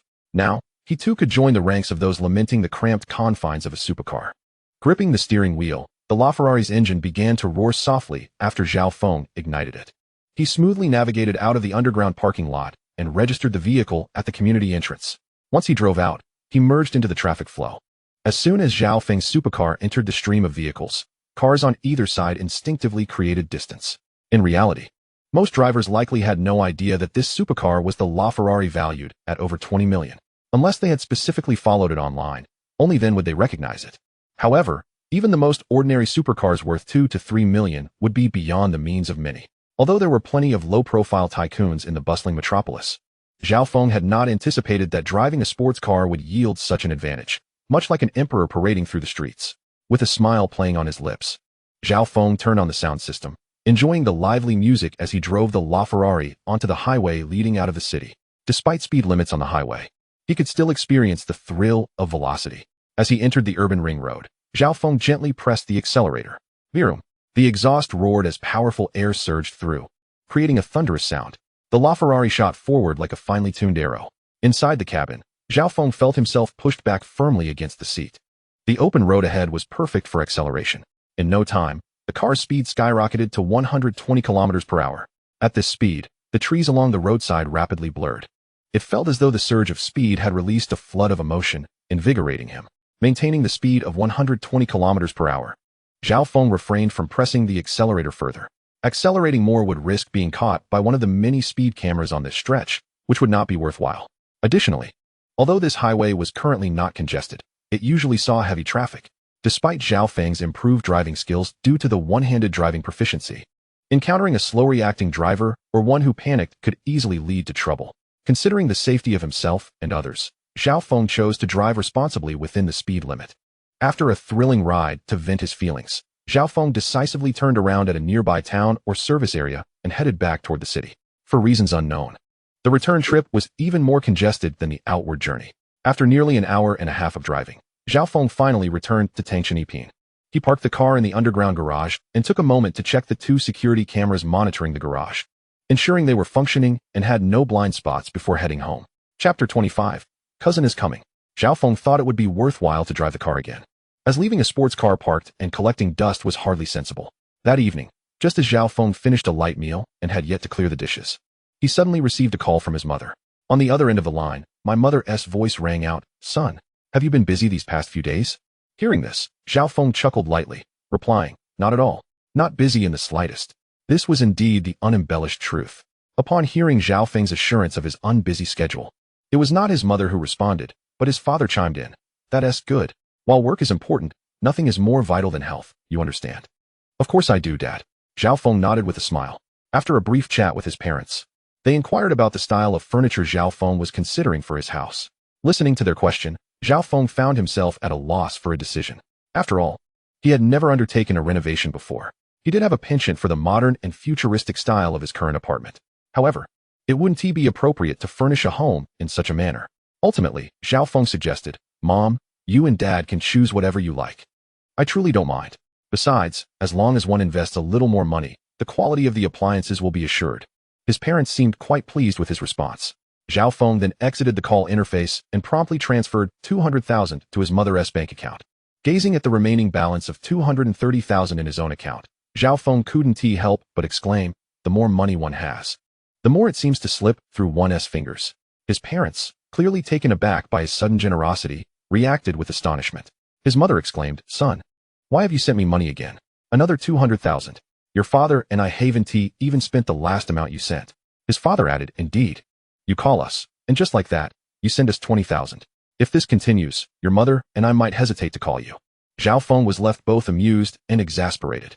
He replied, Oh come on, Dad, Mom, you should spend the money I sent. And with the house still under renovation, it's only right to buy some quality furniture.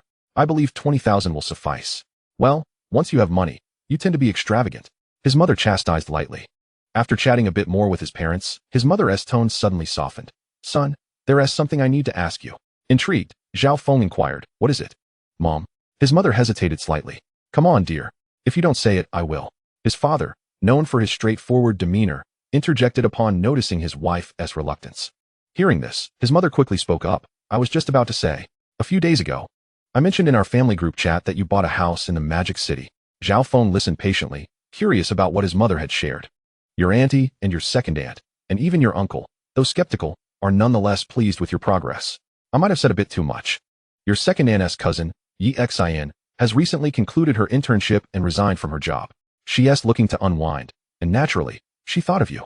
Zhao Feng immediately understood and casually asked, So Yi Xin wants to come and stay with me for a few days? His mother responded with a smile, Yes. The main reason is that you may not know, but Xin, after returning home from graduation, found a job, only to be pursued relentlessly by a man in the company. Although she could have secured a permanent position after her internship, she chose to forego it. Yet, that man continues to pester her. She has no choice but to get away for a bit and avoid him. As his mother elaborated, Zhao Feng frowned. What kind of nonsense was this? It was one thing to be harassed at work, but to be pursued even after resigning? In his school days, he would have made sure that man regretted his actions. However, in recent years, Zhao Feng had mellowed considerably. Nonetheless, he recalled a saying from brother Huaqiang. If you're not impetuous, can you still call yourself young? Mom, how about I return home in a couple of days? Zhao Feng tentatively suggested. What do you need to come back for? Just focus on your work. His mother, well aware of Zhao Feng's character, promptly intervened. Zhao Feng, upon hearing this, felt it unwise to insist, but then curiously asked, But why doesn't Xin just reach out to me herself? His mother explained. She is afraid of losing face. She has been hiding at her friend's place these days. Zhao Feng chuckled at this and refrained from saying more. After a few more exchanges with his mother, he ended the call. Subsequently, he rummaged through his contacts to find his cousin Xin's WeChat ID and sent her a message. Come to the Magic City in a few days. Your brother will take you around to have some fun. Moments later, his phone buzzed with a message from his cousin Xin. Brother, speaking so grandly. Did you really buy a house in the Magic City? What? You don't believe in your brother? Not at all. It's just that your transformation is quite astonishing. Last New Year, there was hardly anything, and now it's a complete turnaround. Once you arrive, you'll see just how much I've changed. Zhao Feng then chatted a bit more with his cousin.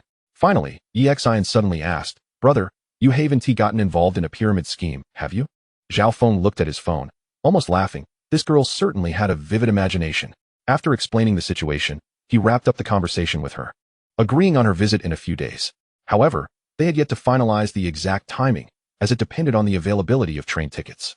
Setting his phone down, Zhao Feng reminisced about his childhood memories with Xin. They were only a year or two apart, and during their younger days, they often played together, sharing a bond that included even the most innocent of childhood mischief. Thus, Zhao Feng had always held a special fondness for this cousin. Having her come over to unwind for a few days was indeed a good idea. There were plenty of enjoyable places in the Magic City. As for the man who had been bothering his cousin, once he returned home, Zhao Feng would be inclined to teach him a lesson if he continued to cross boundaries. Coming back to the present, Zhao Feng glanced at the time. Having chatted with his parents and cousin for over an hour, he realized it was already past 8. He then headed to his gaming room, selected Call of Duty 16, and played until after 10. Feeling the onset of drowsiness, Zhao Feng obediently went to bed. The sunlight streamed through the curtains, still warm against his skin. Although the sun was inviting, it was quite blinding. He got up, washed up, and had breakfast. Remembering his appointment with Lu Yuhong, Zhao Feng was about to message Lu Ruoxing to reschedule their workout for the afternoon. Just as he picked up his phone, he noticed a WeChat notification. It was a message from Zhang Heqiao. Mr. Zhao, your Audi R8 has arrived. Would you be available to pick it up this morning? Upon receiving Zhang Heqiao's message, Zhao Feng quickly responded, arranging to collect the car at 3 in the afternoon. This morning, he also needed to make a trip to Shanghai. The Shanghai company was located on Jianyuan Road in the Magic City, with its main entity being Yongxing Motors. As for Yongtai Motors, its expansion had occurred relatively later. Thus, the Shanghai company was situated above Yongxing Motors, which explained why Lu Yuhong held a concurrent position there. Dressed in formal attire, Zhao Feng meticulously fastened the buttons of his light blue shirt, ensuring that his tie was snugly secured beneath the top button. The physical training from the past few days had subtly accentuated the muscles on his chest. He raised his hand to adjust his hairstyle, which still looked presentable, having been styled just prior to the system's activation. Donning the suit he had purchased a couple of days earlier, Zhao Feng examined his reflection in the mirror, finding himself to be quite composed. Satisfied, he nodded and approached the entrance of his home, where a pair of polished leather shoes automatically emerged from the shoe cabinet. After lacing them up, he grasped the keys to his Audi A7 and stepped outside. Zhao Feng had contemplated whether to drive a sports car, but ultimately decided against it, reasoning that as it was his first day at the company, a more business-appropriate vehicle would be prudent. The Audi A7 was indeed suitable, and he felt that arriving in a sports car at his youthful age might project an unreliable image to his employees. Upon reaching the underground parking garage, he made his way directly to the Audi A7. As he pressed the key fob, the headlights of the vehicle flashed, accentuating its sleek design. Zhao Feng thought to himself that the car was undeniably handsome, living up to Audi's reputation as the light factory among automotive manufacturers. Exiting the garage, he followed the navigation system's directions toward Shanghai Automobile Company on Jianyuan Road. The journey from Tangshan Alpine to Jianyuan Road was relatively lengthy. Fortune smiled upon him as he encountered only 2 red lights, and he arrived at Shanghai Automobile Company precisely at 9:30 in the morning. Parking beneath the Shanghai building, Zhao Feng had previously informed Lu Yuhong via WeChat of his arrival, so to his surprise, she had gathered over a dozen employees who stood waiting at the entrance. They had not anticipated Zhao Feng arriving in an Audi A7. As he stepped out of the car, Lu Yuhong was still gazing at the supercars that had been cruising by the previous day. It was only when her secretary nudged her that Lu Yuhong noticed Zhao Feng exiting the side of the Audi A7. With a welcoming smile, she stepped forward to greet him. Mr. Zhao, on behalf of the company employees, I extend a warm welcome to your arrival, she exclaimed, extending her right hand toward him. Zhao Feng understood her gesture and reciprocated with a light handshake before responding. Thank you, Ms. Lu, and my gratitude extends to everyone. After a brief yet cordial exchange, Zhao Feng's gaze shifted to the assembled group. It was evident that the youngest among them was likely around 30 years of age, and their attire suggested they held positions of middle to upper management within the company. Lu Yuhong then addressed her subordinates, stating, Colleagues, this is Mr. Zhao Feng, the chairman of Shanghai Automobile Trading Company. Upon hearing this, Zhao Feng felt a surge of appreciation for Lu Yuhong's diplomatic finesse. In unison, the group of middle and senior management bowed slightly and greeted him. Welcome, Mr. Zhao. This display of respect was a first for Zhao Feng, stirring a sense of excitement within him. As he regained his composure, he noticed Lu Yuhong's secretary shiver slightly in the cool air. He waved his hand dismissively. It's rather cold outside. There's no need for formalities. Let us proceed to the conference room, Zhao Feng declared, to which Lu Yuhong readily agreed. Indeed. Everyone, let us head to the conference room. Leading the way into the company, Zhao Feng and Lu Yuhong walked side by side, drawing the attention of all employees. It seemed that Lu Yuhong had orchestrated this moment, as every employee they passed slightly bowed, though they remained silent in their greetings. Zhao Feng acknowledged them with nods as they made their way to the conference room. Once inside, Zhao Feng took his seat at the head of the table, with Lu Yuhong positioned to his right. Facing them was one of the men from earlier, a portly gentleman in his 40s, though his facial features were not overly unappealing. As Zhao Feng settled into his role, Lu Yuhong commenced the introductions of the executives. She began with the portly man. This is our vice president, and Guoping. And this is our financial supervisor, Li Jianghe. She continued introducing the various supervisors, and Zhao Feng took note of each individual. Following the introductions, they transitioned into the work report phase. As Lu Yuhong began to read from the folder detailing the company's performance over the past year, she instinctively glanced at Zhao Feng. Seated in the main position, his shirt clung to his form, accentuating the contours of his muscles. His casual smile seemed to radiate a warmth akin to sunlight, which Lu Yuhong found unexpectedly compelling. Though she was not prone to infatuation and had encountered more attractive men in the company, Zhao Feng's well-tailored suit and the tightly fastened buttons evoked a sense of restrained allure that she found particularly appealing. Chiding herself internally for such thoughts at her age, she refocused and completed her report on the company's annual performance. Next, the financial supervisor presented the financial report for the year. Zhao Feng remained attentive, listening intently to both Lu Yuhong and the financial supervisor. While he was not an expert in finance, his university education allowed him to grasp most of the data presented. He posed a few questions, and the executives were surprised to find him quite knowledgeable. After an arduous 2.5-hour meeting, it concluded, and Lu Yuhong invited Zhao Feng to lunch in the company cafeteria. Intrigued, Zhao Feng accompanied her to the cafeteria. Upon surveying the array of enticing dishes, he remarked, "The presentation is quite appealing. I hope the taste lives up to it." Lu Yuhong chuckled lightly, assuring him, "Rest assured, Mr. Zhao. The cafeteria's food has consistently been of high quality. I often dine here myself." Zhao Feng smiled in satisfaction. At 1:20, after the lunch, Zhao Feng mentioned that he would return the next day, as Zhang Heqiao was scheduled to deliver a car at 3 o'clock. Lu Yuhong readily agreed, noting that Zhao Feng's office had already been prepared the previous day. In truth, the office had always existed. It had merely been dormant due to the chairman's absence from work. As Zhao Feng drove back to his residence, the clock had not yet struck 2 when he spotted an unfamiliar truck carrying an Audi R8. The vehicle, lacking a truck bed, gleamed under the sunlight, reflecting a dazzling light. At that moment, his phone chimed with an incoming call from Wang Cheng. Upon answering, he confirmed that Wang Cheng was indeed calling to arrange for him to pick up the car. "Inform him that I shall return shortly and instruct him to park the truck inside." Following Zhao Feng's directive, Wang Cheng complied after the call ended. However, due to the earlier remarks from the security guard regarding the poor demeanor of the individuals delivering the vehicle, Wang Cheng felt a tinge of unease. He hastily summoned one of his apprentices from the property management team to assist with monitoring the hallway, while he personally made his way to the garage entrance. Zhao Feng's Audi A7 was situated at the rear of the transport truck. Wang Cheng, with his keen eyes, recognized it immediately. After all, vehicles of the Audi A7 caliber, with a price tag below 1 million, were indeed a rarity within this community, and given that Zhao Feng resided in a spacious penthouse, the combination was rather distinctive. Thus it lingered in his memory. The car in front of Zhao Feng drove directly into the underground garage. After parking beside the truck, Zhao Feng alighted and nodded in acknowledgement towards Wang Cheng, who had approached him. He then cast a glance at the 2 young men who had driven the Audi R8 over. Observing their trendy attire, a sense of suspicion arose within him. Hadn't he arranged to meet Zhang Heqiao at 3 o'clock? The guards had also mentioned that these individuals were here to deliver his vehicle. Turning to Wang Cheng, Zhao Feng whispered, "Please inquire whether this car is indeed meant for me." Wang Cheng acknowledged and promptly approached the 2 young men who were engaged in light-hearted banter. As he passed the truck, he noticed a scuff mark on the inner side above one of the tires due to the height of the truck bed. Making a mental note of it, he proceeded to converse with the 2 young men. Their demeanor was notably impatient, even from nearly 10 meters away. Zhao Feng could discern their lack of respect. Furrowing his brow, Zhao Feng felt that these individuals were decidedly unreliable. After a brief exchange, Wang Cheng returned, reporting, "Mr. Zhao. They confirmed that they are indeed delivering the car to you. Moreover, they emphasized that it is a brand new vehicle." Pausing for a moment, he continued, "However, I noticed earlier that this car seems to have been used." Upon hearing this, a glint of cold light flashed in Zhao Feng's eyes. It appeared that someone was underestimating him. Approaching the middle-aged driver, Zhao Feng raised his hand to halt him, saying, "All right, my good man, please refrain from proceeding for now.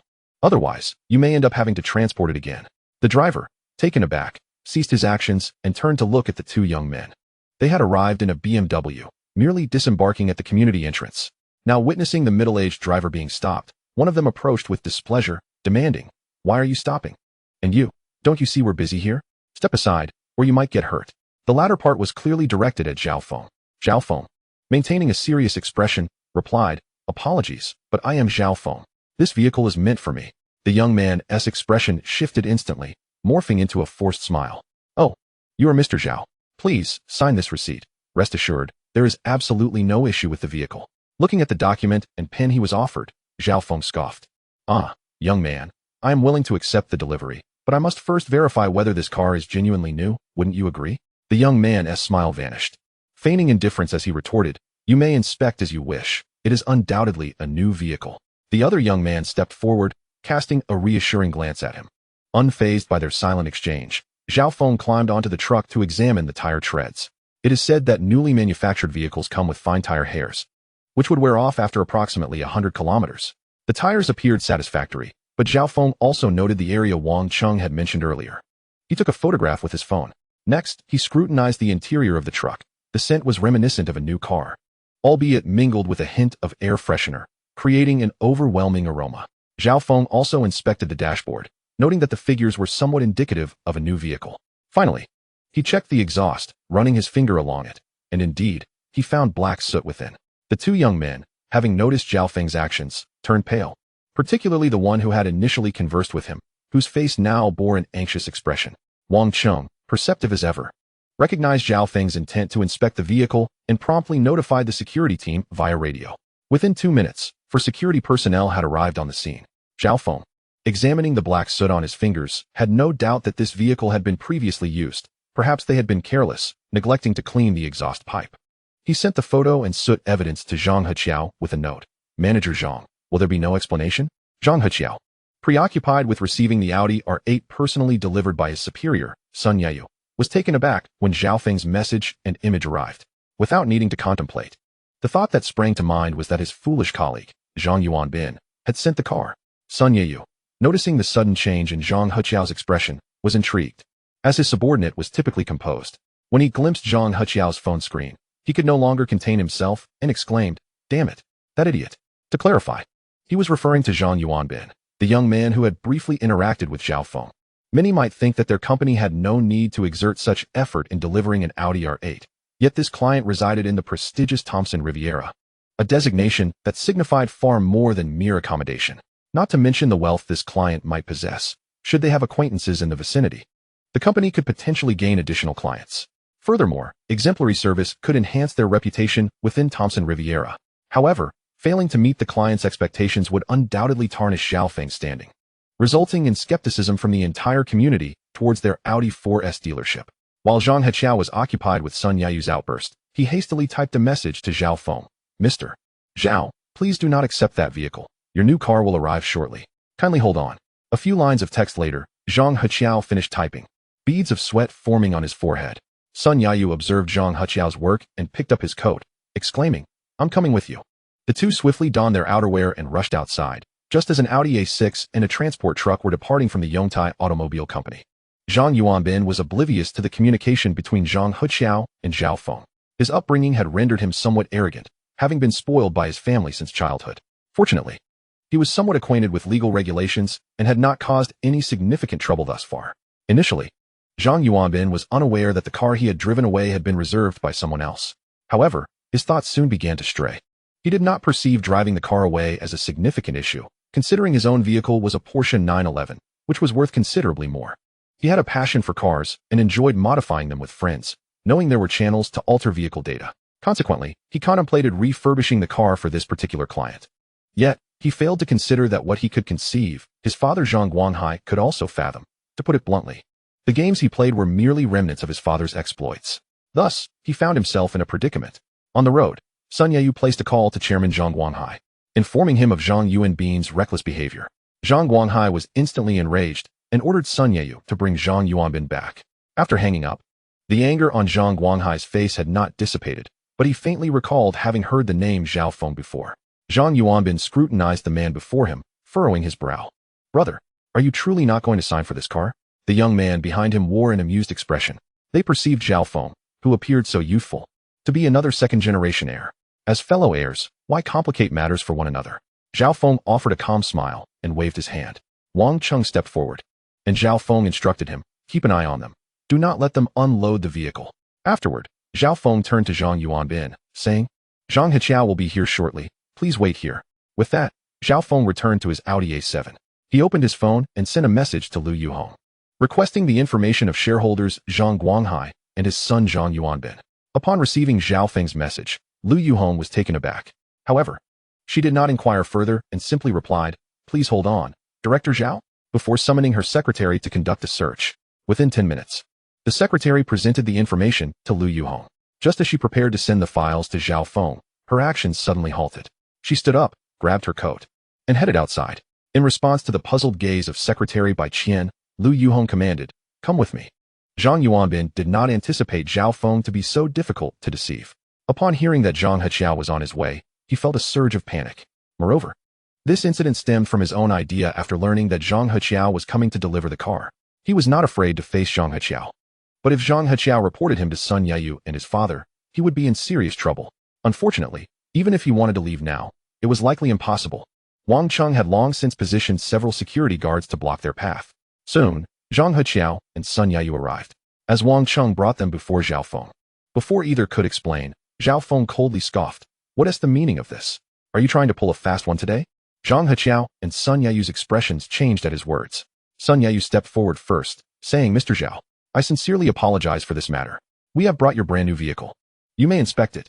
Zhao Feng glanced at him. And you are? Sun Yayu awkwardly chuckled, while Zhang Heqiao respectfully clarified, Mr. Zhao?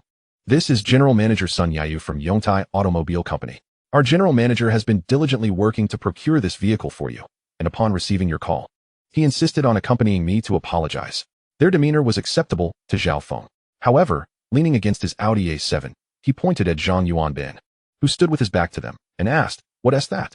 Zhang Yuanbin, standing not far away, felt a rush of blood to his head upon hearing this. Hey, what did you say, kid? Sun Yayu and Zhang Heqiao wore expressions of despair. This chairman's son was indeed a significant headache. They both looked to Zhao Feng, only to find a mysterious smile gracing his lips. Sun Yayu shot a cold glare at Zhang Yuanbin, who sheepishly turned away. He then apologized again. Mr. Zhao? He.S. just a child spoiled by his family. Please don't hold it against him. Zhao Feng retorted sarcastically. At his age, he.S. still a child? He seems older than me. Sun Yayu's throat tightened at this remark. Zhang Heqiao hurriedly interjected. Mr. Zhao, perhaps you should inspect the new car. Let us get it unloaded. This time, Zhao Feng did not object. Zhang Heqiao quickly directed several employees to begin unloading the vehicle. Once the Audi R8 was on the ground, Zhao Feng asked Wang Cheng to assist in inspecting it. At that moment, the guard received a phone call for Wang Cheng. It was Lu Yuhong's arrival. Shortly after, Lu Yuhong's car drove in and came to a halt. Upon exiting, she immediately spotted the group. Both Sun Yayu and Zhang Heqiao recognized Lu Yuhong, perplexed by her presence. As for Zhang Yuanbin, he dared not meet Lu Yuhong's gaze, for although she had never reprimanded him, his father had often scolded him fiercely due to her. He anticipated that today's affair would not end well for him. In fact, they were correct. Before Sun Yayu and Zhang Heqiao could greet Lu Yuhong, she approached Zhao Feng with a smile, saying, Director Zhao, it seems I have not arrived too late. Zhao Feng nodded with a smile. Although he was unaware of Lu Yuhong's reasons for coming, it was clear from her demeanor that she was aligned with him.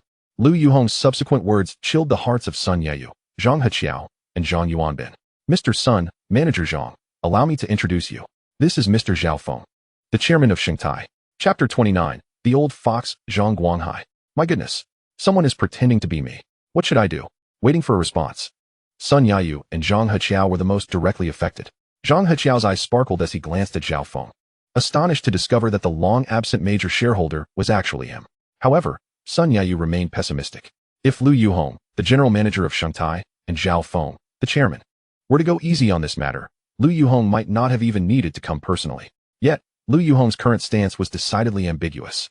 Sun Yayu's mind was a whirlpool of thoughts, yet he maintained a facade of decorum. He and Zhang Heqiao both inclined their bodies slightly towards Lu Yuhong and Zhao Feng, respectfully remarking, Director Zhao, General Manager Lu, it appears that the flood has indeed swept through the Dragon King Temple. Zhao Feng, however, was not swayed by this display and curtly responded, Please wait a moment. I have matters to discuss with General Manager Lu. The hearts of Sun Yayu and Zhang Heqiao sank in unison. Subsequently, Zhao Feng discreetly informed Lu Yuhong about Zhang Yuanbin's misconduct, emphasizing the latter's deceitful practices of defrauding customers and substituting inferior goods for superior ones. He then urged Lu Yuhong to scrutinize the accounts submitted by Yongtai Company. Upon hearing Zhao Feng's words, Lu Yuhong realized that this newly appointed official was poised to ignite a flame of reform. She was acutely aware, having once been a partner in entrepreneurship with Zhang Guangtai, that the accounts submitted by Yongtai were exceptionally clean. However, her associate, Zhang Yuanbin, as a sales manager, had amassed over 300,000 in reimbursements for client entertainment in a single year. Over the years, this had accumulated to over 1 million.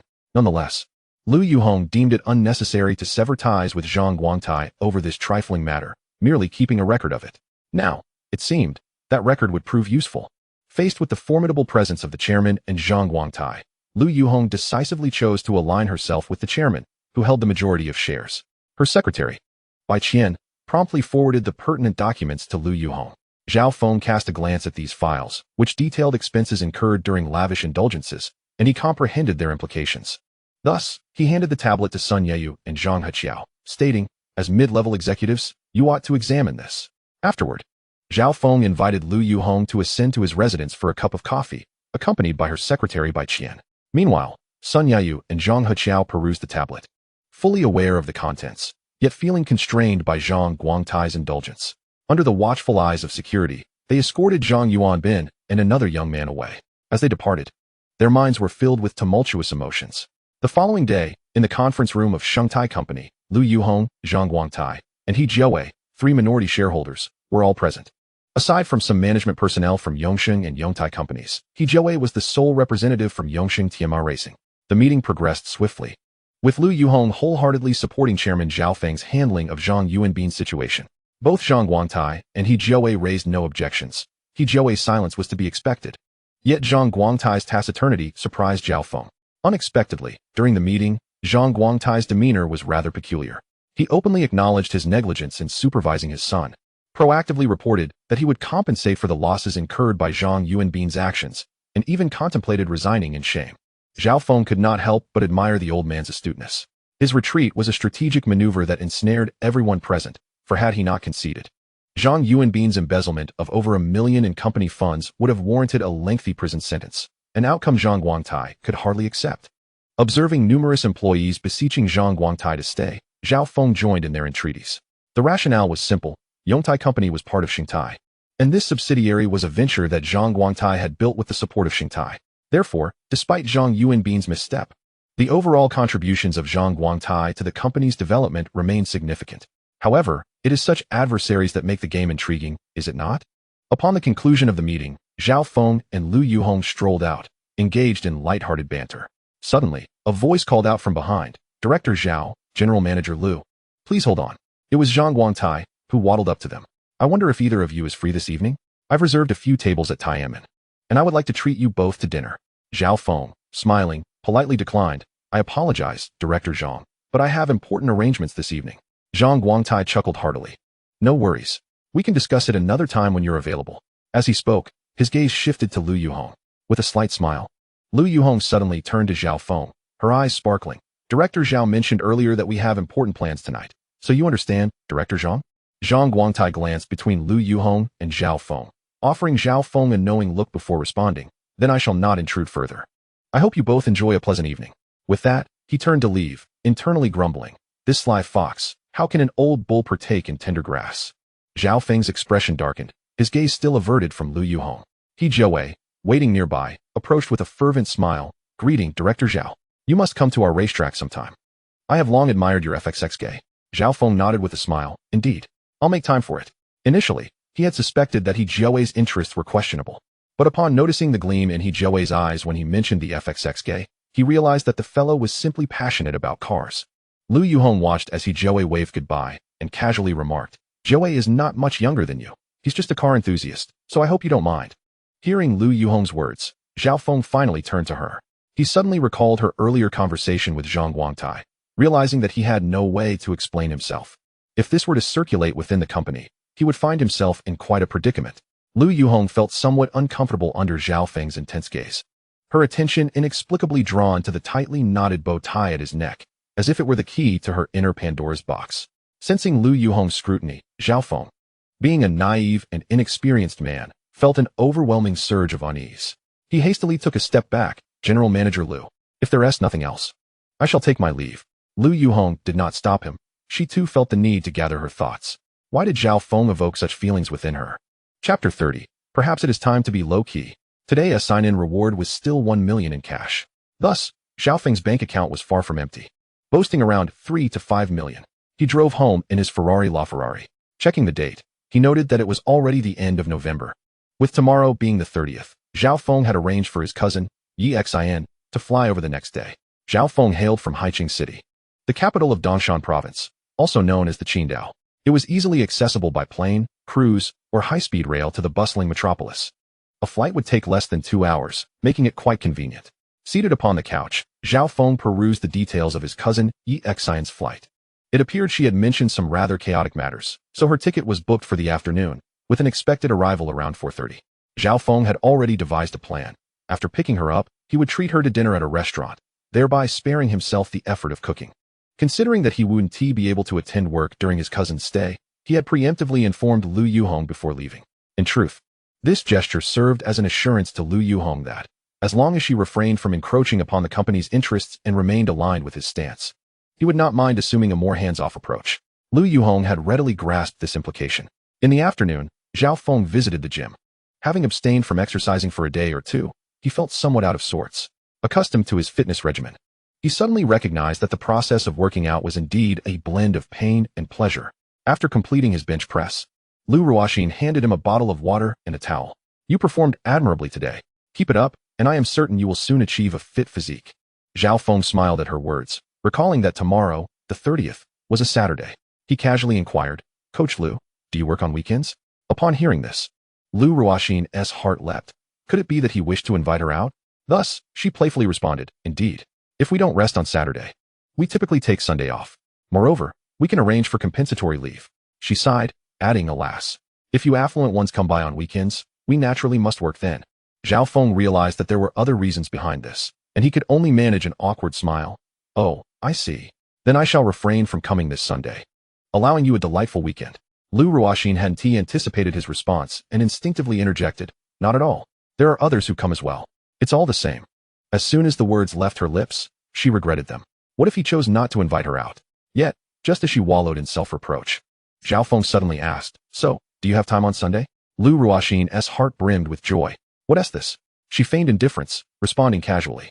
Zhao Feng candidly explained, "My sister is coming tomorrow, and I would like to invite you to be our guide. I am unfamiliar with the places that girls in the Magic City enjoy." Upon hearing this, Lu Ruoxin's mind raced with fanciful thoughts. Was this akin to meeting family? Should she refer to him as brother-in-law? If Zhao Feng were aware of the fanciful notions swirling in her mind, he might have quipped, "You are spinning tales from thin air, conjuring fantasies and fabrications." Lost for words, utterly hopeless. May the departed rest in peace. Safe travels. I could easily dispel your illusions with a few well-placed words. Do you believe me? Zhao Feng glanced at Lu Ruoxin, who seemed lost in thought, and assumed she had plans of her own. "If you are busy, then it is no trouble, Coach Lu." Lu Ruoxin, hearing this, frowned. "I haven't spoken yet. We will increase the weight by 5 kilograms for the bench press." Startled, Zhao Feng quickly conceded, "Coach Lu, I was mistaken. So do you have time?" Lu Ruoxin blinked, then smiled gently. "Since you have so earnestly extended the invitation, I shall reluctantly act as your guide." Zhao Feng eagerly nodded, "Wonderful. No problem at all." As Zhao Feng stood to excuse himself to the restroom, seeking to escape Lu Ruoxin's pressing presence, he noticed the corners of her mouth curve upward, reminiscent of a devilish smile. Coach, I'll just dash to the restroom. Please wait a moment." He quickened his pace, hardly finishing his sentence before bolting to the bathroom. Lu Ruoxin watched his hurried retreat, her lovely features breaking into a radiant smile that was truly enchanting. After their workout, they agreed to connect via WeChat on Sunday. Zhao Feng leisurely made his way home.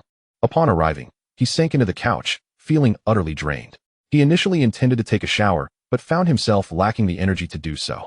After a considerable time, he finally mustered the strength to wash up. Checking the time, it was just past 5 in the afternoon. Dismissing the idea of ordering takeout, he decided to prepare a simple vegetable salad. The vegetable salad was indeed the simplest of dishes, yet the ingredients were particularly abundant. Cucumbers, lettuce, cabbage, purple cabbage, carrots, and cherry tomatoes, 6 varieties in total, with the cherry tomatoes being essentially small persimmons. Additionally, there was a salad dressing that Zhao Feng particularly enjoyed. He sliced the vegetables and placed them in a clear glass bowl, added the dressing, and mixed it all together. For those who enjoy sesame oil, a drizzle can be added, followed by a pinch of salt. The amount of salt depends on the dressing, as some dressings already possess a salty flavor, negating the need for additional salt.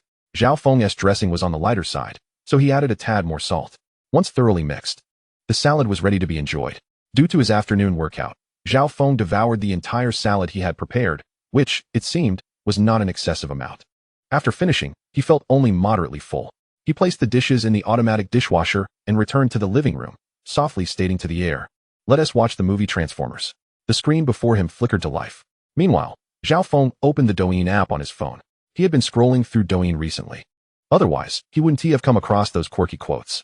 As he opened the search bar, he intended to look for the original video of those quotes. However, he fortuitously noticed a trending topic. A wealthy individual purchases 6 Ferraris in one go, just to acquire a LaFerrari. Intrigued, Zhao Feng instinctively clicked on it, only to find himself staring at the very scene in which Lu Yuhong had delivered a car to him. Shocked, he exclaimed, "What on earth?" He glanced at the comments, which numbered in the tens of thousands, with likes exceeding 100,000. Clearly, this video was not the only one uploaded, as several others had diverted the likes and comments. Otherwise, this single video would have likely received an overwhelming number of likes. Lifting his gaze from the Douyin interface, he found himself staring blankly at the massive screen displaying a special effects-laden action film. Perhaps it was time to adopt a more low-key approach. Chapter 31. The Surprise from My Cousin. Zhao Feng was, at his core, not a person who craved the limelight. As the saying goes, wealth should not be flaunted. Suddenly, his phone vibrated, jolting him from his reverie. Upon checking, he saw a message from his cousin Yi Xian. "Brother, tomorrow, I shall bring you a delightful surprise." With a mischievous smile. Upon glancing at the message, Zhao Feng felt a twinge of curiosity. What surprise could this be? "Oh, you will discover it when we meet tomorrow." Why the haste? Zhao Feng, initially inclined to ignore her, found himself compelled to engage in conversation once she unexpectedly sent a voice message. To his surprise, it was the voice of his second aunt. Thus, he found himself indulging in a lengthy chat with her. The essence of their discussion revolved around her concerns that Yi Xian's visit might bring Zhao Feng some troubles, urging him to scold her if necessary. What could Zhao Feng do? He merely nodded in agreement. After concluding the conversation with his aunt, the clock struck 9 in the evening. The film was nearing its climax. To be honest, he considered himself a longtime fan of the Transformers series. Back in middle school, he first watched the second installment, and aside from the impressively sleek cars, all he could remember were the protagonist's long legs. Oh dear, was that a revelation? Subsequently, Zhao Feng made a point to revisit the first film and diligently followed the subsequent releases without missing any. However, he felt the narrative had grown rather convoluted. Nevertheless, given the spectacle of special effects, one could hardly expect perfection. Rising from his seat, he glanced out the window, casually snapping a photo of the night scene, only to realize that the quality of his phone's camera was rather lackluster. It dawned on him that his phone had been in use for over a year, having endured approximately 6 or 7 falls. Thus, it was indeed time for an upgrade. If it had been someone else, they would likely have replaced their phone upon acquiring their first wealth. Zhao Feng, however, was different. As long as he had a functional device, he was content and did not seek more. It was only when he recalled the newly launched Huawei Mate 30 Porsche design that he felt a spark of interest. Along with the Huawei Mate X foldable screen, both models piqued his curiosity significantly. Lying in bed, contemplating the prospect of purchasing a new phone, he gradually drifted into slumber. The following morning, coincidentally a Saturday, Zhao Feng intended to grant himself a day of leisure, yet Lu Ruoxin would not hear of it. Fortunately, considering Zhao Feng's commitments in the afternoon, Lu Ruoxin scaled back some of the scheduled training. After their session, Zhao Feng invited Lu Ruoxin for a light lunch at a nearby restaurant. The rationale was simple. He anticipated that he might cause her some inconvenience the following day. Thus, this was a preemptive gesture of kindness. To onlookers, this scene undoubtedly suggested that the two were romantically involved. After lunch, he checked the time. Just past 1 o'clock. He estimated that driving to Hangzhou Airport in Shanghai would take around half an hour. However, factoring in potential traffic, he doubled that estimate. Ensuring a departure at 3 o'clock would suffice. He returned home, took a shower, and changed into a fresh outfit. Ahem. Although Zhao Feng preferred to remain understated, the occasion of meeting his sister, albeit a cousin, merited a touch of flair. Thus, he opted for a turtleneck wool sweater paired with a casual suit, while his shoes gleamed with polish. As for the vehicle, would it be a Ferrari? Certainly. However, recalling his recent vow of modesty, Zhao Feng decisively chose the Audi A7. There was also another practical consideration. Girls tend to carry numerous belongings, and the Audi A7 offered ample trunk space. At precisely 3 o'clock in the afternoon, Zhao Feng set off from home. Upon exiting the underground garage, he encountered Lu Tianxian's sports car entering the community. As their vehicles brushed past one another, Zhao Feng noticed a man seated in the passenger seat. Instantly, a wave of curiosity ignited within him. Fortunately, he reminded himself that he had pressing matters to attend to. He refrained from stopping along the way, though he couldn't ignore the traffic lights. Fortunately, the congestion was not severe, and by the time Zhao Feng arrived at Hangzhou Airport, it was precisely 4 o'clock and 8 minutes. 8 minutes later than anticipated. Yi Xian's flight was scheduled to land at 4:20, perfectly timed. Dressed impeccably and exuding an air of confidence, Zhao Feng stood in the arrivals hall, inadvertently drawing attention. Many young women were captivated by his demeanor, while others speculated about his unusually formal attire. Their gazes were a complex blend of curiosity, teasing, and intrigue. Zhao Feng began to regret his choice of clothing. At precisely 4:20, Yi Xian's flight arrived on schedule. At 4:25, Zhao Feng spotted passengers emerging from that flight. Yi Xian had mentioned she would be coming, and Zhao Feng subconsciously anticipated her arrival alone. Thus, his gaze flitted among the solitary female figures. This one seems too young. Probably not yet 20. No, this lady has applied a bit too much makeup.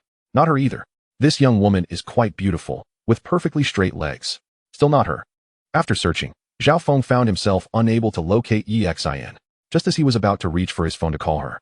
A soft body suddenly pressed against him, two warm hands covering his eyes. Guess who I am? Upon hearing the voice, Zhao Feng realized it did not belong to his cousin Yi Xian. Could it be that his cousin had the ability to alter her voice? He pondered this, yet responded. All right, enough of the games. Xianer. Upon hearing her name, Yi Xian pouted and removed her hands from Zhao Feng's eyes. As he turned around, he immediately understood why he had not recognized her earlier. Yi Xian was accompanied by a striking young woman. They both wore identical white hoodies and light blue skinny jeans, one of them sporting a large pair of sunglasses. Their heights were similar, and apart from their differing hairstyles, they could easily be mistaken for twins. As he beheld Yi Xian and the unfamiliar girl standing before him, each grasping a large suitcase, Zhao Feng silently commended his choice of vehicle. Yi Xian winked at him and cheerfully remarked, "Cousin, it's only been a short while since we last met, and you failed to recognize me? I thought you two were twins. Moreover, with you donning those enormous sunglasses covering half your face, it's a miracle I recognized you at all," Zhao Feng retorted, rolling his eyes in exasperation. Chapter 32, Yang Zixin and Dinner. Upon hearing this, Yi Xian chuckled, "Hee. Allow me to introduce my best friend, Yang Zixin." Zhao Feng, upon hearing the name, smiled and remarked, "It appears you two truly resemble twins. Even your names share the character Xian." Subsequently, he extended his right hand towards Yang Zixin. With a smile, Yang Zixin gently shook hands with Zhao Feng, saying, "Hello, brother Zhao. Thank you for your trouble this time." "Not at all. It's no trouble at all. I'm reassured knowing you can accompany Xianer. It saves her from being out of sorts alone," Zhao Feng replied with a smile. Upon hearing this, Yi Xianer pouted in displeasure. "What do you mean I'm out of sorts? I could bite you." Zhao Feng and Yang Zixin exchanged amused glances. Gently patting his cousin's head, Zhao Feng cheerfully announced, "All right, let's be on our way. Today's plan is to have dinner first, then go home to rest well." Hearing this, Yi Xian leaned over and whispered, "Cousin, did you really buy a house?" Zhao Feng, initially expecting her to say something else, smiled and nodded. "Rest assured, I wouldn't let you all sleep on the streets." His voice was loud enough for Yang Zixin to hear. Yi Xian felt reassured. She believed her cousin would not lie. The trio chatted merrily as they made their way to the parking lot. Upon reaching the Audi A7, Yi Xian's eyes widened in astonishment. "Brother, is this car yours?" "Yes." Zhao Feng replied curtly as he opened the trunk to place Yang Zixin's suitcase inside. He then retrieved Yi Xian's suitcase and stored it as well. He beckoned the two ladies to get in the car, with Yi Xian and Yang Zixin settling in the back seat. Just as Zhao Feng started the engine, he nearly choked on his drink when Yi Xian remarked, "Zixin, you should cancel the room you booked." Zhao Feng shot her a fierce glare through the rearview mirror. "Yi Xianer, do you not trust me at all? Are you afraid I would sell you off?" Upon hearing this, Yi Xian quickly smiled ingratiatingly. "Oh, cousin, I know you're the best." Her elongated tone was exceedingly coy. Zhao Feng was taken aback by her inflection, a bead of sweat forming on his forehead. "Stop it. Act normal. I can't handle you," Zhao Feng retorted. He then added, "Oh, by the way, I've reserved a restaurant for dinner. Let's go eat." Yi Xian's face lit up at the mention of a restaurant. "Great. Are you treating us to a feast?" Zhao Feng chuckled at her enthusiasm, but remained silent. The restaurant he had chosen was called Tengu, located on the 5th floor of the New World Langting Hotel at 99 Madong Road. Conveniently on their way back, he opted for this establishment. Before long, Zhao Feng parked the car at the foot of the New World Langting. After handing the keys to the valet, he led Yi Xian and Yang Zixin upstairs. After confirming the reservation at the front desk, a server promptly escorted the three of them to the reserved private room.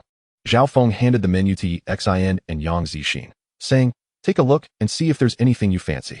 Yi Xian took the menu, but before she could peruse it, she poked Zhao Feng and asked, "Cousin, have you struck it rich? What are you 100,000 wise?" Zhao Feng retorted disdainfully before turning to Yang Zixin. "Zixin, feel free to order whatever you like." Yang Zixin nodded with a smile.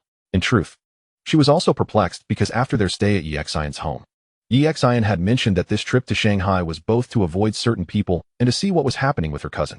Thus, Yang Zixin found herself a bit bewildered. It wasn't he that she doubted Zhao Feng's display of wealth, but rather, she felt that Zhao Feng, with his gentle demeanor, exuded a confidence that suggested he was naturally deserving of such affluence, which contradicted what Yi Xian had previously said. Yang Zixin ordered 2 dishes, which were moderately priced on the menu. Yi Xian also chose 2 similarly priced dishes. Zhao Feng glanced at their selections, took the menu back, and added 4 more dishes before signaling the server to leave. Once the server departed, Yi Xian couldn't contain herself and exclaimed, "Brother, confess honestly, did you win the lottery?" Yang Zixin also looked at Zhao Feng, her eyes blinking expectantly for his response. Just as Zhao Feng raised his teacup to moisten his throat, he nearly spat out the tea upon hearing Yi Xian's question. He set down the cup, looked at the 2 girls with a furrowed brow. "It's not a lottery win. You know, with your overwhelming curiosity, why don't you become a detective?" "Humph." Yi Xian scrunched her little nose in defiance before shifting her expression to one of innocence, resting her chin on her hands and blinking her big eyes at Zhao Feng. "Come on, just tell me. I'm curious." Zhao Feng, unable to resist her charm, reluctantly replied, All right. I'll tell you another day. Promise? Promise." After a bemused agreement, Zhao Feng turned to Yang Zixin. "Zixin, this girl is just like that. I hope you don't mind." Yang Zixin smiled and nodded once more. Suddenly, Yi Xian exclaimed, "Brother, I searched for this restaurant, and it's a Michelin 2-star establishment. You must be really splurging this time." Before Zhao Feng could respond, Yi Xian continued, "I can't shake the feeling that you've never been this generous before. Could it be because of Zixin?" As she spoke, Yi Xian playfully winked at Zhao Feng. "I knew it. Bringing Yang Zixin here must not have been for innocent reasons. Perhaps you want to introduce her to someone." This thought flashed through Zhao Feng's mind. However, he merely replied, "If I run out of money, I'll leave you here as collateral." Just then, the server entered, startled by Zhao Feng's words. Zhao Feng hadn't anticipated the timing, and there was no explaining it. Once the server placed the dishes on the table, Zhao Feng urged Yi Xian and Yang Zixin, "Dig in. I read online that the food here is quite good." Finally, a server brought in a bottle of sparkling wine. At Zhao Feng's behest, he poured a glass for both Yi Xian and Yang Zixin before setting the bottle down and exiting. As Zhao Feng picked up his chopsticks to begin, Yi Xian stopped him. Under her watchful gaze, Yi Xian and Yang Zixin began snapping photos of the table. After a lengthy photo session, the 3 finally began to enjoy their dinner with laughter and chatter. Zhao Feng, being the designated driver, abstained from alcohol, instead consuming a considerable amount of tea and making a trip to the restroom. After Zhao Feng left, the 2 young ladies in the room could no longer hold back their excitement. Yang Zixin turned to her friend, Xian, "Didn't you say you were afraid your brother was just pretending to buy a house? Now it doesn't seem that way at all." Yi Xian replied, "Doesn't seem like a pretense?" Yang Zixin was momentarily speechless, then countered, "I meant he doesn't seem to be pretending." Chapter 33, The Surprised Yi Xian and Yang Zixin. Yi Xian paused for a moment, then suddenly realized, that does seem to be the case. Could it be that my cousin really won the lottery? Yang Zixin, with a playful smile, replied, "Perhaps he did. Wait, I have another theory." Yi Xian suddenly leaned closer to her friend, her expression serious. Yang Zixin thought she had an epiphany, and her eyes sparkled. "What? Are you suggesting that my brother is being supported by a wealthy woman?" At that moment, Yang Zixin nearly spewed the tea she was sipping. "Are you serious?" Yi Xian was about to respond when the door to the private room swung open, and Zhao Feng stepped in, prompting her to quickly stifle her words. After the trio finished their meal, Zhao Feng went to the front desk to settle the bill. 8 dishes and a bottle of wine totaled just over 5,000.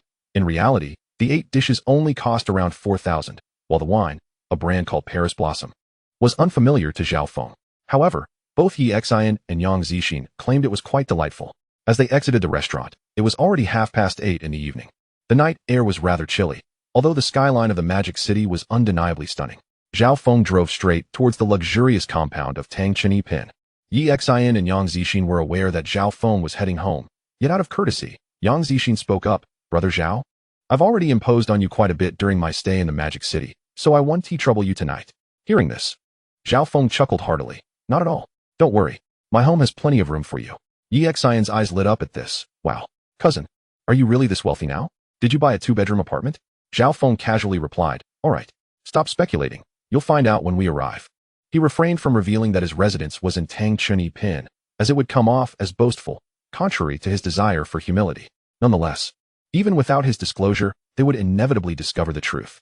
Glancing in the rearview mirror, Zhao Feng noticed Yi Xian and Yang Zixin each engrossed in their phones, seemingly preoccupied. He decided to focus on driving.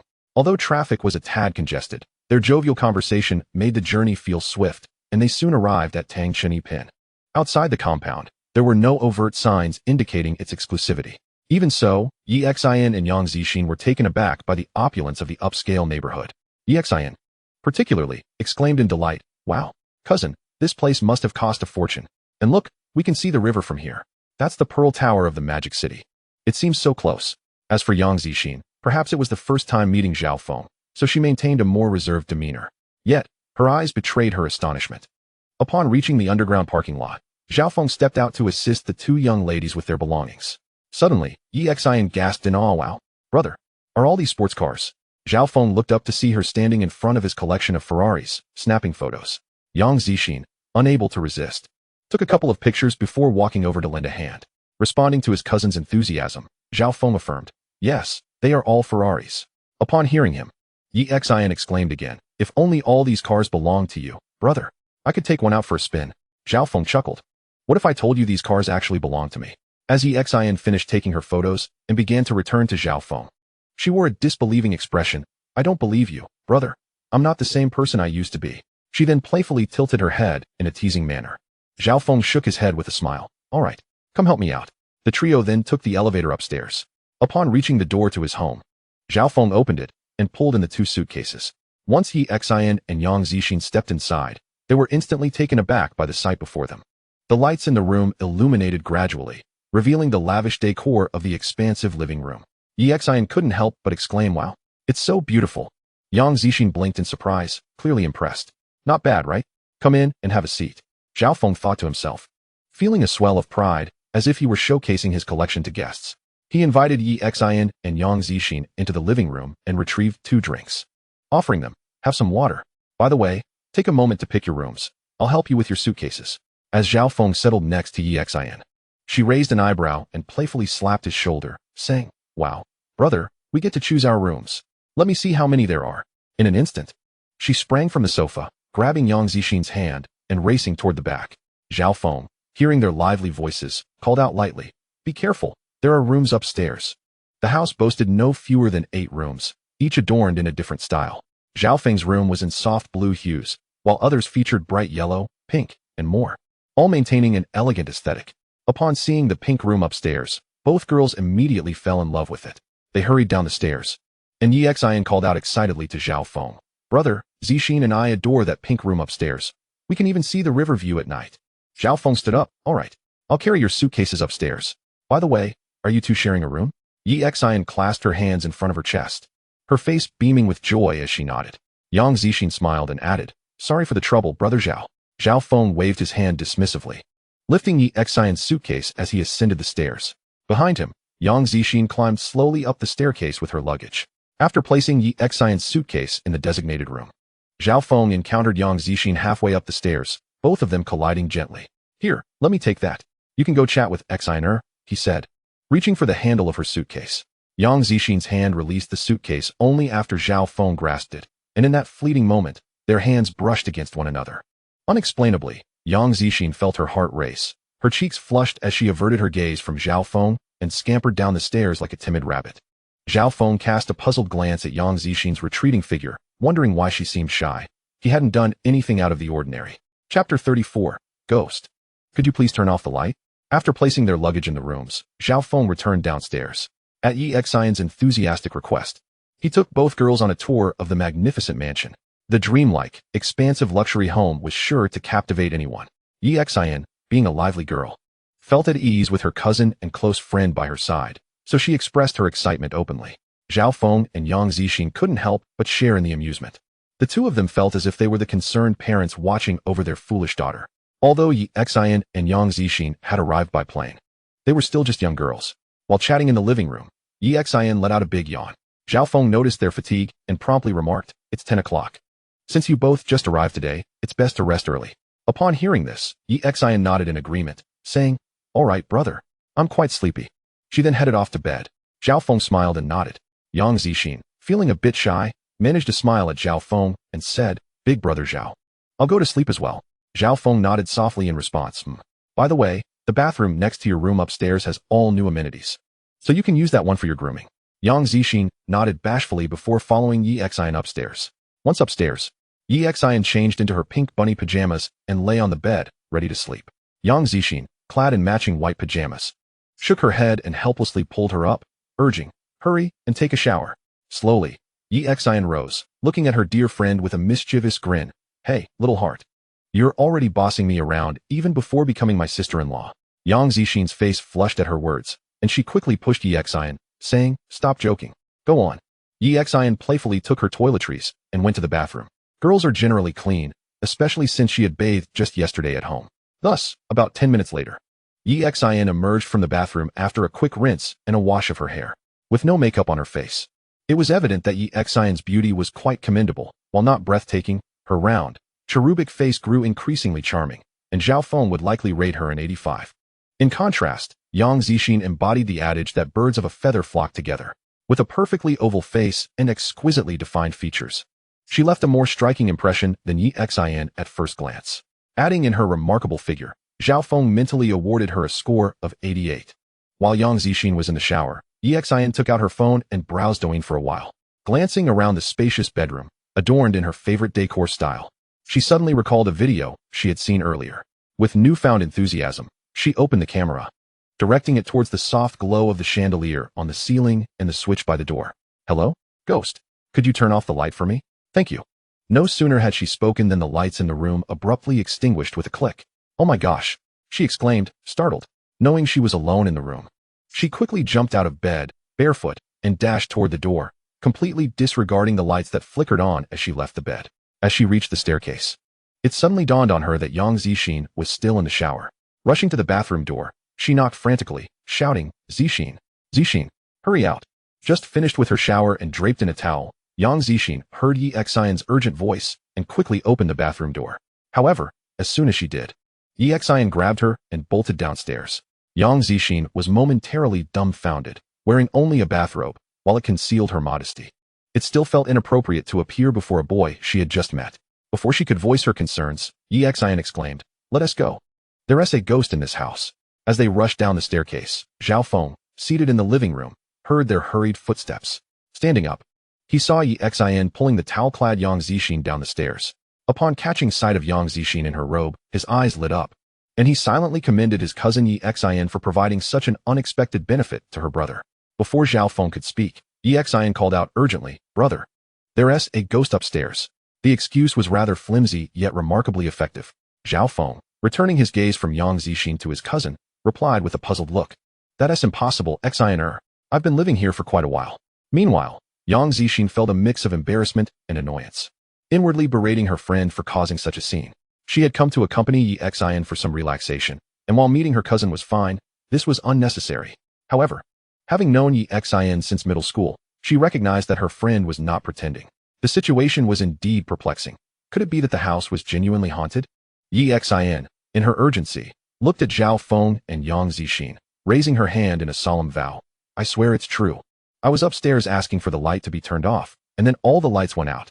Zhao Feng couldn't help but chuckle at her declaration, while Yang Zixin was equally startled by the revelation, turning her gaze towards Zhao Feng. In this moment, it was evident that the boys were often seen as the stabilizing force in such situations. Observing the anxious expressions of his cousin and the bewildered Yang Zixin, Zhao Feng chose not to explain further. Instead, he looked directly at them and calmly instructed, "Turn off all the lights except for those in the living room." With a series of clicks, the lights in the hallway, stairwell, second floor, and balcony extinguished simultaneously. Yi Xian and Yang Zixin instinctively moved closer to Zhao Feng, frightened. "All right. There's no need to be afraid. This house is equipped with a smart home management system featuring voice recognition." At this point, Zhao Feng paused slightly, then continued.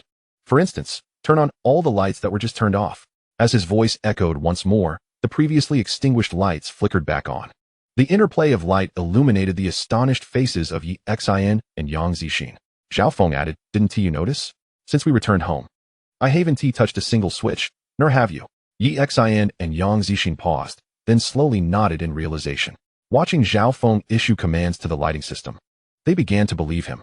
Yi Xian exclaimed first, "This is incredible. Brother, is the entire house voice-controlled?" Zhao Feng sighed with resignation upon hearing the term voice-controlled lights. "All right, call it whatever you wish." Meanwhile, Yang Zixin snapped back to reality, reminded that she was still in her towel, and while her arms covered her chest, her fair, long legs were still exposed. She shyly smiled at Zhao Feng and softly said, "Big brother Zhao, I'll go dry my hair now." Zhao Feng expertly concealed his emotions, his gaze remarkably clear. He smiled and nodded, "Go ahead." Yi Xian watched as her best friend cautiously turned to leave, and called out, Zixuan, wait for me. I'll help you dry your hair. After saying that, she turned back to Zhao Feng and teased, brother, today you got off easy. Shouldn't you send a red envelope as a token of appreciation? Zhao Feng shot her a look. Are you asking for a beating? Upon hearing this, Yi Xian immediately dashed upstairs, glancing back to huff at Zhao Feng playfully. Observing her retreating figure, Zhao Feng couldn't help but chuckle. He picked up his phone, intending to send her a generous red envelope, but realized that the maximum for a single envelope on WeChat was 200 yuan. Only group envelopes allowed for larger sums. Thus, he opted to transfer her 666 yuan instead. He followed up with a message. Don't spend recklessly. If I'm busy and can't join you, save it for your outings, understood? Once in her room, Yi Xian suddenly noticed the WeChat transfer notification. She froze for a moment. Then a broad smile spread across her face as she quickly sent a voice message. Brother, I love you to bits. Mua. Zhao Feng, upon hearing this, chose to ignore her. After glancing at her phone screen and noticing his lack of response, Yi Xian resumed editing the video she had just filmed for Douyin. The previous attempt hadn't gone well, but just then, Yang Zixuan walked in after finishing her hair. Excitedly, Yi Xian pulled Yang Zixuan to shoot another round of the video. However, recalling the authenticity of the first video, Yi Xian decided to use it as a blooper and prepared to post it on Douyin as well. After finishing the video and getting ready to post it, Yi Xian stared at the marked address on her phone interface, momentarily dumbfounded. She reached over to tap Yang Zixuan, who was also engrossed in her phone. Zixuan, do you think my phone is broken? Yang Zixuan leaned in to check. The interface is fine. She looked back at her friend with confusion. Yi Xian met her gaze, swallowed hard, and said, look, it's pinpointing Tang Chun E pin. Tang Chun E pin. Yang Zixuan initially found it hard to believe, but with the phone screen right before her, she quickly confirmed it, her eyes widening in shock. Although they weren't entirely familiar with the legends surrounding Tang Chun E pin, they had seen videos on Douyin showcasing the luxurious properties, each worth over 100 million. Still grappling with disbelief, Yi Xian urged Yang Zixuan to open Douyin again, and upon seeing the address Tang Chun E pin once more, both girls finally grasped the magnitude of the situation, especially Yi Xian, who immediately leapt up to seek out her cousin Zhao Feng for clarification. However, Yang Zixuan quickly restrained her, deeming it inappropriate to inquire at such a late hour. Initially, the two had planned to share whispers. But after such a surprising turn of events, they lost their motivation and soon fell asleep, snuggling under the covers like two little pigs. Zhao Feng didn't linger in the living room for long. He had intended to enjoy a glass of brandy, but the earlier antics had deterred him, prompting him to retreat to his room instead. As the smart assistant dimmed all the lights, a sliver of starlight filtered through the curtains, falling softly onto the blanket. In the stillness of the night, Zhao Feng's mind drifted to the images of his cousin Yi Xian and her friend Yang Zixuan. Before long, he drifted into a peaceful slumber. The next morning at 6 o'clock, Zhao Feng awoke, silently reciting his morning sign-in. Sign-in successful. Congratulations. The host has acquired the beginner-level stock manipulation skill. Accompanied by the system's electronic voice, a wealth of stock trading knowledge flooded Zhao Feng's mind. Terms like turnover rate, PE, market makers, K-line, and more. These concepts began to swirl in his thoughts, feeling as if they had always existed within him. Zhao Feng felt capable of effortlessly transcribing each term. With this revelation, he lightly tapped on the beginner-level stock manipulation skill, prompting its introduction to appear. Beginner-level stock manipulation allows perfect mastery of stock operations involving millions of dollars, comprehending the flow of million-dollar stocks, and predicting subsequent changes in this category. Please familiarize yourself and utilize. Upon reading this description, Zhao Feng was elated. In truth, he had felt somewhat apprehensive around his cousin Yi Xian the previous day. What if she pressed him for details? He had initially planned to claim he had been an entrepreneur all along, that the Shengtai Automotive Company was built from the ground up by him. However, that explanation had too many holes. For one, Shengtai had been established for over 20 years, and he couldn't clearly articulate the origins of his shares in the company. But now, with this skill, everything made perfect sense. The system had seamlessly crafted a timeline of his stock trading experiences dating back to his university days. His stock account currently held $5 million. Though these funds were temporarily locked for trading purposes, he could only unlock the account once his profits exceeded 5 million, totaling over 10 million in principal and gains. The historical flow of funds had been meticulously arranged by the system. Eagerly, Zhao Feng rose, heading to his study to open his computer. He clicked on the stock trading icon on his desktop to review his trading history. After his initial investment, he had consistently profited over the year, accumulating over 200 million in earnings. After withdrawing half, he purchased 66 of Shengtai. 4 to 5 years ago, Shengtai was valued at 15 billion. Subsequently, Zhao Feng continuously reinvested his dividends from Sheng Tai to increase his shares. By the time he graduated last year, he had completed the acquisition of Sheng Tai shares and still had over 100 million in his stock account that hadn't been withdrawn. In the following month, he successfully leveraged that 100 million to yield over 111 million in profits through stock trading. All this money combined had enabled him to purchase a luxurious residence in Tangcheng. For the next year, he slowed his trading pace. Although his monthly gains were substantial, he began to prioritize stability, while the renovations of the Tangcheng mansion were completed within that year. This was the reason for Zhao Feng's recent move-in. Although his earnings during that year weren't vast, coupled with the remaining funds, they were sufficient for him to acquire several Ferrari supercars. Thus, a flawless stock trading experience has been meticulously crafted and embedded within the vibrant stock market of the magical city. Gazing at the stock trend interface before him, Zhao Feng could not help but smile with satisfaction. It was simply perfect. A glance at the clock revealed that he had unwittingly spent nearly an hour in his study. He strode back to his bedroom, washed up in the bathroom, and changed his clothes. It was precisely 7:20. Descending the stairs to prepare a light breakfast, he casually knocked on the door of the rooms occupied by Yi Xian and Yang Zixin, calling out, "Time to rise for breakfast." Upon entering the kitchen, he surveyed the ingredients in the refrigerator. He retrieved a packet of whole wheat bread and some pre-sliced ham that had already been prepared. Both the bread and the ham felt a bit cool to the touch. Finally, he toasted the bread slices. Zhao Feng took out a frying pan, intending to fry the ham and 3 eggs, aiming to whip up a few simple ham and egg sandwiches. After all, frying eggs and ham was relatively straightforward. Before long, he noticed that more than 20 minutes had passed, and Yi Xian and Yang Zixin had yet to emerge. Unable to contain himself, he called out from the staircase, "Hurry down. Breakfast is ready. If you don't come soon, I might just eat it all myself." Hearing Zhao Feng's voice, Yi Xian and Yang Zixin quickly wiped their faces, forgoing any makeup, and descended the stairs in their most natural state. However, this was also a testament to their confidence in their own beauty. As they entered the living room, the enticing aroma of the ham wafted through the air, drawing them into the dining area where Zhao Feng had just poured 3 glasses of freshly squeezed orange juice. Noticing their arrival, he waved them over, saying, "Come and eat. My culinary skills are quite ordinary, so please don't hold back." Yi Xian promptly took a seat to Zhao Feng's right and gulped down a large sip of orange juice before speaking. "Cousin, we are immensely grateful for you. A wealthy man, personally preparing breakfast for us. How could we possibly complain?" Yang Zixin, sitting on Zhao Feng's left, quickly chimed in, "Yes, yes. Moreover, Zhao Gu, your cooking is quite delicious." Zhao Feng smiled and nodded. "That's good to hear. Now eat up." As they dined, Zhao Feng observed the unusually silent Yi Xian and Yang Zixin, sensing that something was amiss. Yang Zixin was quietly eating with an air of grace, but Yi Xian, his cousin, was well known to him. She could hardly sit still. What was going on today? Zhao Feng's inquisitive gaze turned toward Yi Xian. Under the pressure of his scrutiny, she could no longer hold back. She set down her sandwich and, with a serious expression, asked Zhao Feng, "Brother, you must tell me honestly. Where did all your money come from?" He anticipated this question. Zhao Feng said nothing, merely putting away his smile and looking at her earnestly. "How about this? Finish your meal first, and when you return tonight, you may ask me anything you wish, and I shall answer you. Does that sound agreeable?" Yi Xian regarded Zhao Feng, feeling reassured that he was still the familiar cousin she knew. After a moment's hesitation, she nodded in agreement. The 3 of them finished breakfast. Though Yi Xian and Yang Zixin intended to wash the dishes, Zhao Feng informed them that the house was equipped with a dishwasher.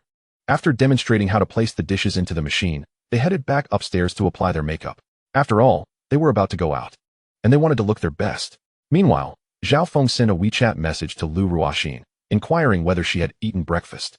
Her reply came swiftly. She had already finished and was preparing to take a taxi to Tangcheng.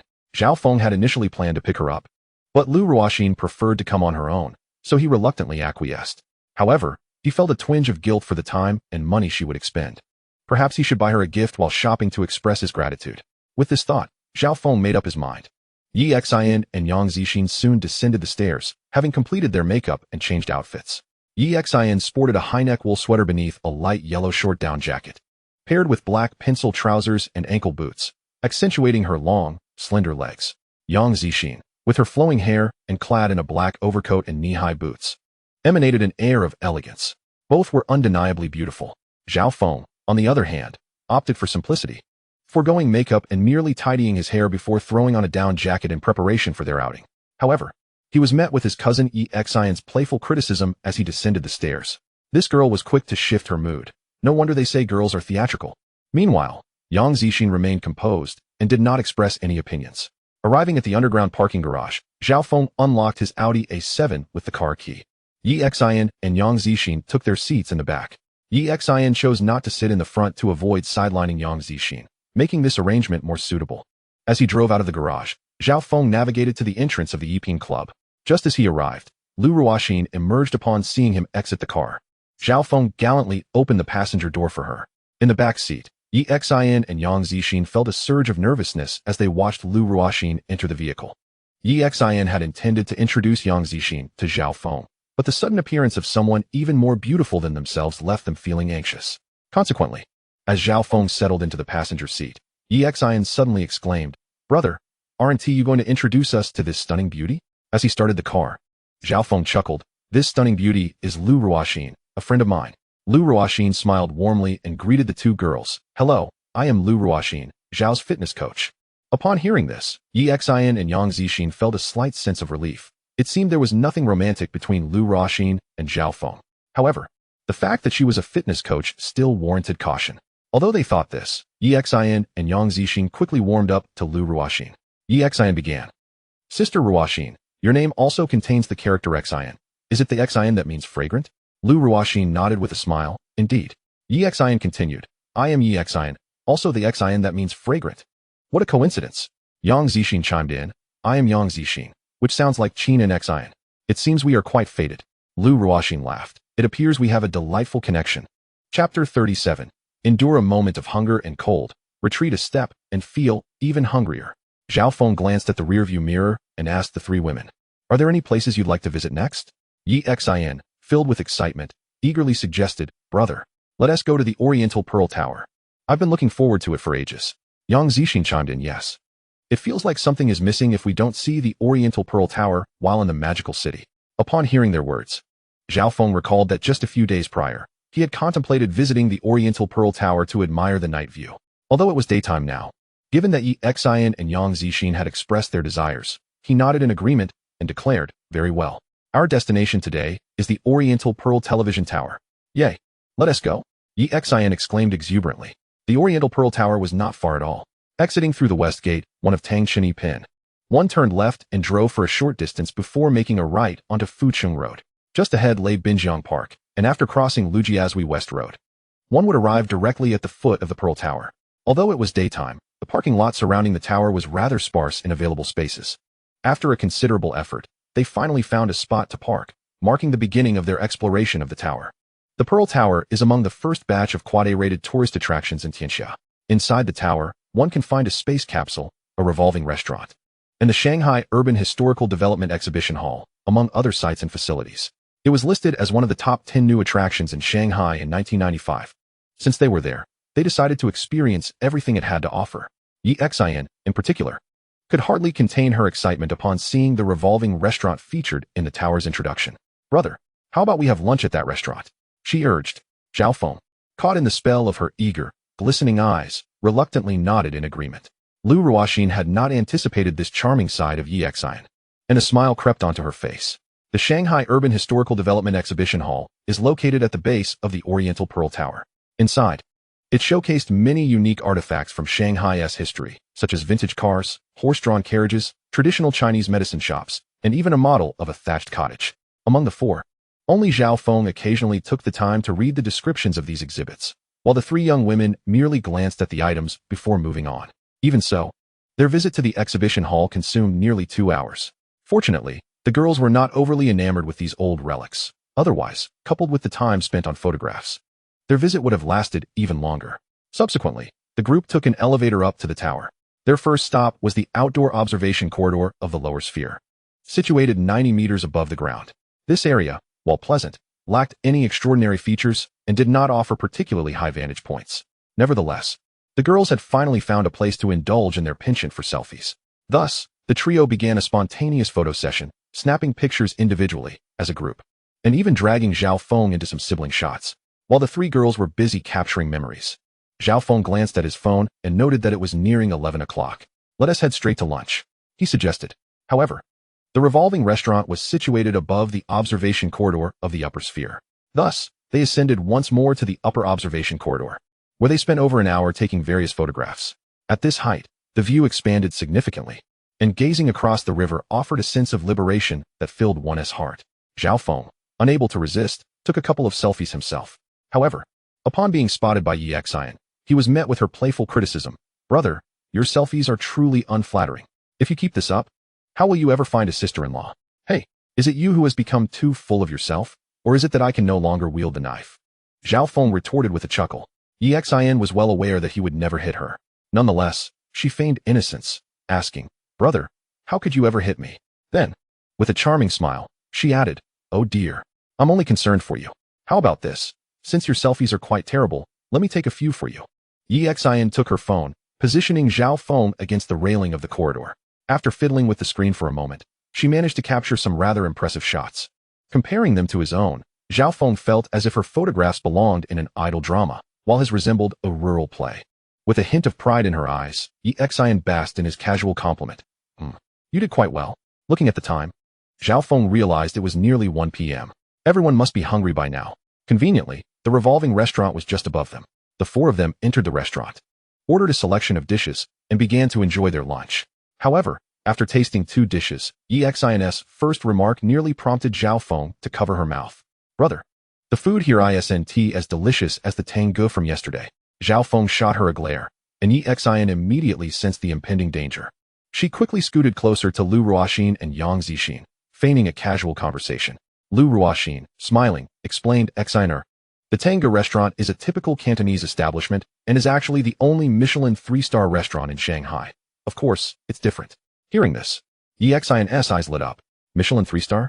Oh no, what a shame. Lu Ruoxin was puzzled, while Yang Zixin buried her face in her hands. Sure enough, Yi Xian's next words nearly made Lu Ruoxin choke on her own saliva. If I had known, I should have eaten more yesterday. Gaining weight wouldn't matter. Zhao Feng looked at his gluttonous cousin, a wave of concern washing over him. With such an appetite, would she not deplete her future in-law's resources? He couldn't help but chide her. You should learn to maintain your figure. Otherwise, if you grow as round as a little pig, who would want to marry you? Upon hearing Zhao Feng's remark, Yi Xian instantly retorted, I gained weight on my own merit. Why should I lose it? As the saying goes, endure a moment of hunger, and you'll only feel hungrier. Besides, Zixin eats even more than I do, and look at her. She hasn't gained any weight. Yang Zixin's face flushed with embarrassment. What do you mean I eat more than you? Are you trying to keep me single? She pinched Yi Xian's tender waist. But before she could apply force, Yi Xian seemed to sense the hostility and quickly amended her statement. But Zixin and I both have the kind of bodies that don't gain weight from eating. Brother, don't worry. Hearing this, Yang Zixin retracted her hand. Zhao Feng felt a headache coming on. What did she mean by don't worry? As if he had any ulterior motives. Just then, Lu Ruoxin stepped in with a timely comment. When it comes to eating, one must eat to their heart's content. Later, I'll teach you a set of exercises to maintain your figure. You won't gain any weight for sure. After an hour, the four of them finished their meal and proceeded to the space capsule for more fun. Chapter 38, Confession. Within the space capsule, the unique allure lay in the decor and lighting that created a sci-fi atmosphere. For first-time visitors, it was indeed quite a novelty. However, as the number of sci-fi films showcasing such advanced technology had increased, Zhao Feng found his interest waning as he accompanied the girls around. The girls themselves were not particularly enthralled. They merely came for the photo opportunities. At 20 minutes past 3 in the afternoon, a group of 4 descended the Pearl Tower via the elevator. Zhao Feng, noting that there was still ample time, glanced at the 3 young ladies and inquired, What are our plans for the rest of the day? His intention was subtly to ask whether they would return home or continue their exploration. Yi Xian was inclined to extend their outing, yet remembering Zhao Feng's earlier promise to answer any question she posed that evening, she hesitated, contemplating a return home instead. At that moment, Lu Ruoxin suddenly suggested, There is an aquarium nearby. Why not visit there for some amusement? Zhao Feng readily agreed upon hearing her words. Seeing his affirmation, Yi Xian decided to abandon her indecision. At 6 o'clock in the evening, Zhao Feng drove Lu Ruoxin back home, feeling it was only courteous after having troubled her throughout the day. To his surprise, he discovered that Lu Ruoxin resided in Laishan, right next to Dongfang Hospital. The name itself conjured images of a community likely designated for relocation compensation. Zhao Feng had initially assumed she was renting. After dropping her off, he expressed his gratitude, promising to treat her to a meal another time before returning to his car and driving home. As he approached Tangshanipin, Zhao Feng passed by a supermarket and decided to purchase some ingredients. With his pantry already sparse, he thought it prudent to stock up on vegetables and meats, just in case he felt inspired to cook a meal someday. Additionally, he bought 2 large bags of snacks for Yi Xian and Yang Zixin. Upon returning to the building, Zhao Feng carried the vegetables and meats while the 2 young ladies each held a bag of snacks. They took the elevator upstairs, encountering a few neighbors whom Zhao Feng did not recognize. Once home, he instructed Yi Xian to organize the snacks while he tended to the refrigerator. As he arranged the contents, Zhao Feng casually asked Yi Xian and Yang Zixin, "What would you like for dinner? Shall we cook at home or order takeout?" Yi Xian, upon hearing his inquiry, promptly suggested, "How about we order takeout?" Zhao Feng complied, calling Wang Cheng to arrange dinner for 3. Subsequently, he returned to the living room, retrieving a bottle of mineral water for each girl, saying, "Help yourselves to any drinks you fancy," though his tone might have sounded somewhat brusque. The mineral water at home was not among the cheaper varieties available in stores. For instance, the water they were currently drinking was Evian, which, while slightly more affordable at around 10 yuan a bottle, was still considered rather pricey compared to other beverages. Zhao Feng did not find the water particularly exquisite. He merely had it on hand due to its decent shelf life when he moved in, and it seemed he still had 3 boxes left. Yi Xian and Yang Zixin had no objections. The girls favored cold drinks in summer, with ice-cold cola being a favorite, while in winter, they settled for milk tea. The ordered takeout arrived promptly at 7. During dinner, Yi Xian remarked, "The restaurant we visited for lunch today, though it appeared upscale, I believe the food is not as good as this takeout." Zhao Feng silently mused that this was rather obvious. They had spent 600 yuan for lunch, while dinner had cost him a staggering 1,800. He also retrieved 3 bottles of beer named Ziphiolite No. 12 from the wine cabinet. While not excessively expensive, priced at around 60 yuan a bottle, its unique flavor offered a rich floral and fruity aroma with a pronounced aftertaste, making it suitable for gentle sipping by the girls. Indeed, after taking a sip, both Yi Xian and Yang Zixin's eyes sparkled with delight. After dinner, they placed the dishes into the dishwasher. Zhao Feng returned to the living room, intending to watch a movie. However, he found Yi Xian sitting beside him, her gaze intensely fixed upon him, making him feel quite uneasy. Shifting to the left to distance himself from her, he questioned, "Why are you staring at me like that?" Yi Xian, with a serious expression, replied, "Have you forgotten what you promised me this morning?" He certainly had not forgotten. Nonchalantly nodding, Zhao Feng said, "I haven't forgotten. I'm not going anywhere. Let's watch a movie first." Yi Xian resolutely shook her head, insisting, "No, brother, it must be now. If you don't speak, I'll take this card and buy tomorrow's plane tickets with Zixin." Zhao Feng, amused yet exasperated, retorted, "Are you trying to sever ties with me?" Yi Xian replied, "No, this is my savings from work, plus yesterday's red envelope, totaling just over 10,000. Use it for now, and I'll have my mom add some more later." Zhao Feng couldn't help but laugh at her earnestness. Clearly, she was worried he might do something untoward. He glanced at Yang Zixin, who was quietly seated nearby. Misinterpreting the situation, she stood up with a smile, saying, "I'll head back to my room now. Zhao Ge, you two chat." Zhao Feng, feeling helpless, said, all right. "It's fine, Zixin." Then, turning to his cousin, he teased, "You really are worried, I want to tell you." Rising from his seat, he extended his right hand toward her, saying, "Come with me." Yi Xian, upon hearing this, gleefully grasped Zhao Feng's warm hand, while she also pulled Yang Zixin along as they followed him upstairs. The 2 girls entered Zhao Feng's study with him. He settled into the leather chair behind his desk and opened the stock trading software on his computer. Yi Xian and Yang Zixin observed attentively. Yang Zixin felt somewhat out of place knowing she shouldn't be privy to this information, but with her friend pulling her along, she felt obliged to stay. Zhao Feng gently clicked the mouse a few times, retrieving the profit details of the account he had found that morning. Indicating the screen for Yi Xian and Yang Zixin to see, he explained, "When I was in college, I dabbled in stock trading, learning some basics in my spare time. I didn't aim for much profit, just some pocket money, but unexpectedly, the stock surged, and I earned my first substantial sum." Pausing for effect, he continued, "Afterward, I thought I might try again. Initially, there were ups and downs, but gradually, I learned more and began to see consistent profits.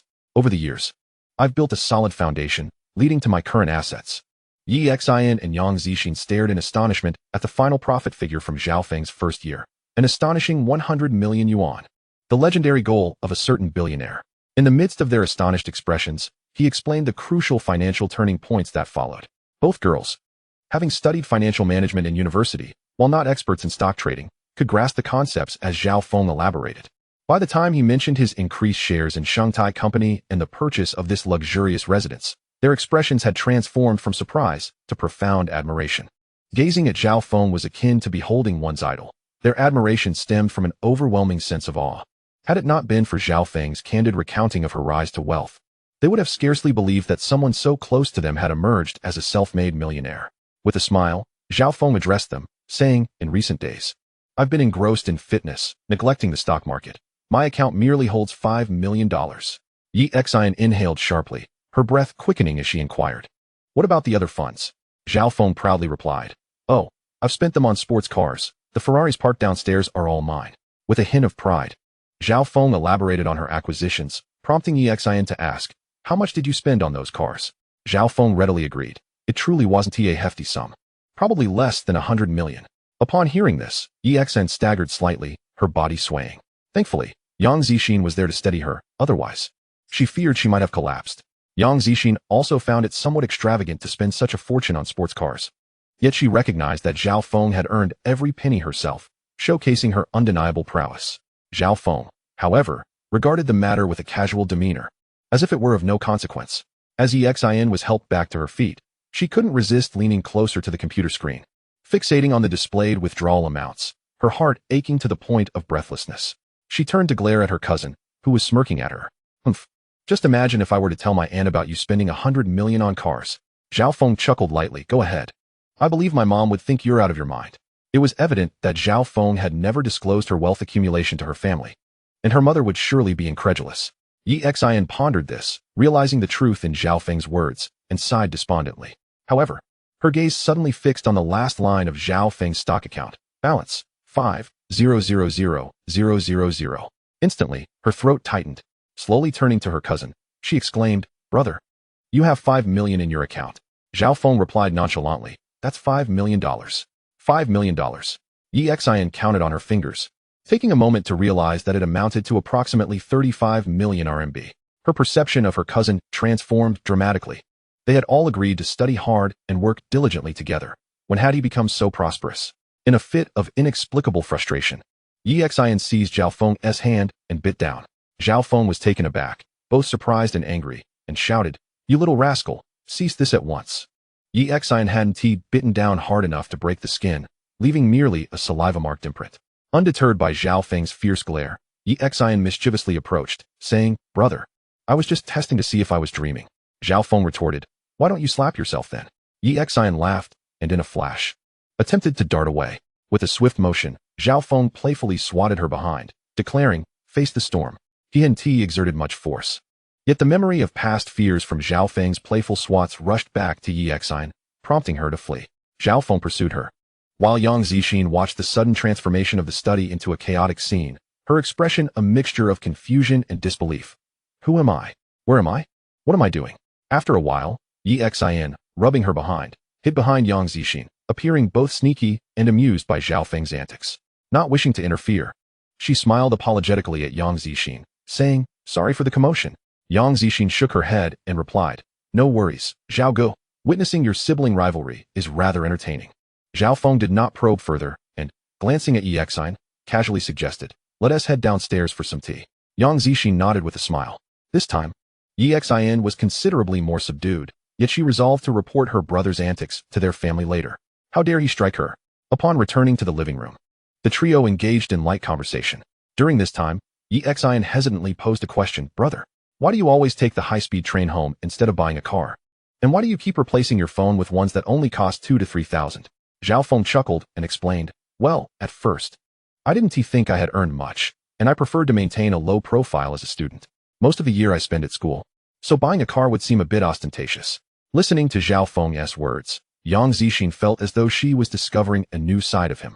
She couldn't help but think that he was genuinely an admirable young man. Humble, understated, capable, and now possessing an impressive financial foundation. Although not conventionally handsome, his charm was undeniable, complemented by his height of 6 feet, rendering him a quintessential example of a tall, rich, and handsome individual.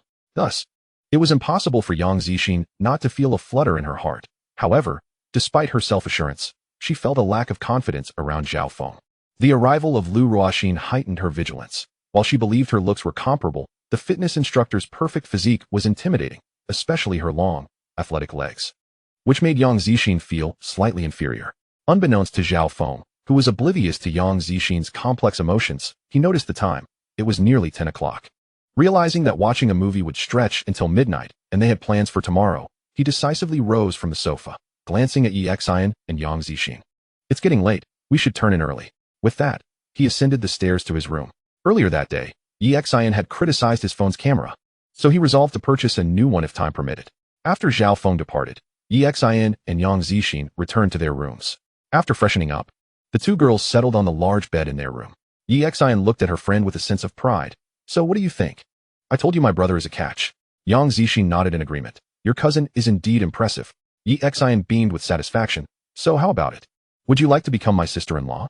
Yang Zixin, initially thrilled, hesitated, her face betraying uncertainty. Xianer, I feel that the chances between your brother and me are slim. After all, love is a mutual affair. I may like your brother, but he might not feel the same about me, right? Yi Xian shook her head vehemently. That's not how it works. Isn't love merely a matter of attraction? I refuse to believe my brother wouldn't be interested in such a beautiful girl as you. Yang Zixin found her thoughts becoming increasingly lucid after her previous words. She gently grasped Yi Xian's hands and said, Xianer, I understand your good intentions in seeking a suitable partner for me. However, let us not forget that neither your brother nor I have yet expressed our affections for one another. Even if I were to admit that I have feelings for your cousin, and he reciprocates, such sentiments are far from uncomplicated. Much like my admiration for your brother, it is largely influenced by his exceptional abilities and solid financial foundation. Pausing for a moment, Yang Zixin continued, I may not be the one he truly desires. You comprehend my meaning, do you not? She added, similarly, if your brother harbors any feelings for me, as you suggest, it may merely be a fleeting attraction. Perhaps that term is not entirely fitting, but I trust you grasp my point. Yi Xian, having calmed down, slowly nodded under Yang Zixin's gaze. The notion of introducing Yang Zixin to Zhao Feng dissipated significantly within her. She expressed with a hint of regret, I genuinely believe you two would make a wonderful couple. He is my best cousin, and you are my dearest friend. However, having heard your perspective, I think it might be beneficial for you both to spend some time together. Upon hearing this, Yang Zixin felt a wave of relief wash over her. The two young women then shifted topics, each retrieving their phones to review the photos taken that day. They selected the most appealing ones to share on Weibo and Douyin. However, when they opened Douyin, they both noticed that the video posted yesterday had garnered over 1,000 likes. While they enjoyed using Douyin, they typically did not create skits. They merely shared snippets of their daily lives, rarely showing their faces. Thus, their follower count was modest, totaling only around 2,000 to 3,000, with about 50 to 60 being friends and family. Consequently, receiving over 1,000 likes on any video was considered quite successful. The comments on the video were particularly lively, surpassing 99, leading Yi Xian to believe they might be on the verge of becoming popular. Yang Zixin's and Yi Xian's Douyin accounts followed each other, which resulted in their videos being scrutinized, with numerous viewers inquiring about the authenticity of their address. Many comments suggested they were being supported by wealthy benefactors. Yi Xian decisively responded, subsequently compiling today's photos into a video, captioning it, My best friend and I are visiting my cousin in the magical city. Is that not permissible? At the end of the text, she casually mentioned Yang Zixin. She contemplated Zhao Feng as well, but realized they had not mutually followed each other previously. This was understandable, as both Zhao Feng and Yi Xian had been in university for the past 2 years, and although Zhao Feng graduated a year early, their communication had primarily been through occasional chats on WeChat. Meanwhile, Yang Zixin also posted on Douyin. Given their close friendship, their social circles overlapped to some degree. Consequently, numerous individuals began to privately message Yang Zixin, inquiring about the veracity of their claims. Yang Zixin responded to a few close acquaintances but quickly dismissed the overwhelming number of messages that followed. Soon after, the two young women put away their phones and drifted into a peaceful slumber. Days passed swiftly, with Zhao Feng accompanying Yi Xian and Yang Zixin on excursions throughout the enchanting city, visiting landmarks such as the Bund, Disneyland, and Chenghuang Temple. They had thoroughly explored these attractions. During this time, Zhao Feng's daily sign-ins consistently rewarded him with 100,000 yuan in cash, bringing his bank balance close to 10 million. Today, Zhao Feng had initially planned to take Yi Xian and Yang Zixin to Jinling Road Pedestrian Street. However, while having breakfast, he received a message from Lu Yuhong, requesting his presence at the monthly company meeting. With the year drawing to a close, the workload was expected to increase. After contemplating, Zhao Feng realized it had been quite some time since he last visited the office, so he replied to Lu Yuhong that he would arrive shortly. Setting his phone down, Zhao Feng turned to Yi Xian and Yang Zixin, stating, I have a monthly meeting at the company today and must head over. Perhaps you two can drive out and enjoy yourselves? After a brief pause, he added, Can you handle driving a sports car? The keys to the Audi R8 are on the shoe rack by the entrance. Buy whatever you wish, and I shall reimburse you upon my return." As soon as Zhao Feng finished speaking, Xin raised her hands in excitement, exclaiming, "Long live, brother." She pretended to pout and lean in for a kiss. Zhao Feng, expressing mild annoyance, playfully pushed her head down, saying, "Your mouth is all milky." After jesting, he stood up, walked toward the door, and instructed, "Please tidy up the dishes and place them in the dishwasher. I shall take my leave now." As he changed into his shoes and donned his suit jacket, he opened the door, advising, "Be safe while you're out." With that, Zhao Feng stepped outside, leaving the two young women exchanging glances. Yang Zixin suddenly chuckled, remarking, "I didn't expect your brother to be so decisive." Xin, unable to hold back a retort, replied, "Oh please, you have no idea. Back in the day, during our vacations at my grandmother's house, he was utterly lazy, making me run errands to the convenience store." As they continued their conversation, they finished breakfast. Just as they were about to leave, Yang Zixin hesitantly suggested, "Shall we take a day to rest at home?" Xin, puzzled, inquired, "Stay at home all day?" Yang Zixin shyly nodded. Suddenly, Xin understood. Oh, absolutely. Just a moment. Let me get you a cup of hot water." Xin recalled that Yang Zixin's monthly visit from Aunt Flo occurred during these days. However, it seemed to be arriving earlier than expected, as they had meticulously calculated a week's time to avoid any inconvenience during their trip to the city. Yang Zixin shot Xin a bemused glance at her comment and walked back to the living room. Suddenly, she felt a sharp pain in her lower abdomen, her complexion paling instantly. Xin returned with a cup of hot water, and upon seeing Yang Zixin's condition, was taken aback. After some effort, she managed to help Yang Zixin drink a bit of the hot water, and gradually, Yang Zixin's color began to improve. Chapter 41, Vehicle Modification Business. Xin stayed at home with Yang Zixin. As someone who found it difficult to remain idle, she had previously explored the house when she first arrived. But that had only been a cursory glance. Now, she was engaging in a more thorough exploration. Among the various rooms on the first floor, there was a game room and a gym. The game room housed a pristine row of 5 alien desktop computers, which had yet to be used. Zhao Feng often played games alone in the upstairs study, as the thought of being in that room felt rather solitary. Upon the sight of the 5 computers, the internet-addicted girl, Xin, officially logged on. With a flurry of excitement, she scurried into the living room, her slippers slapping against the floor. Spotting Yang Zixin, who was now able to sit up with a hot water cup and a pillow in her arms, she exclaimed, "Zixin, let us indulge in some gaming." Yang Zixin looked bewildered. "Huh, what game? I can barely breathe from the pain. What nonsense are you suggesting?" Rushing to Yang Zixin's side, Xin tugged at her, intent on dragging her to the gaming room. With a resigned expression, Yang Zixin pleaded, "Please, just spare me." Half an hour later, voices called out, "There's someone on the left. Someone on the left. I just hit with the 98K. I know. Bang. A crisp gunshot echoed from the speakers. Xin watched as her game character fell lifeless on the screen, her spirit plummeting. Yang Zixin moved the mouse and clicked to restart. "Come on. Let us play another round. As for my stomachache earlier oh my, it's truly delightful." When Zhao Feng left his home, he did not pay heed to the car key he casually grabbed from the shoe cabinet's drawer. Arriving at the garage, he pressed the key fob, and the headlights of a Ferrari 488 blinked in response. He hopped into the car and drove away. By the time Zhao Feng reached Xingtai, it was nearly 9 in the morning. Lu Yuhong's secretary was personally waiting for him at the company entrance. After parking, Zhao Feng strode confidently towards the entrance.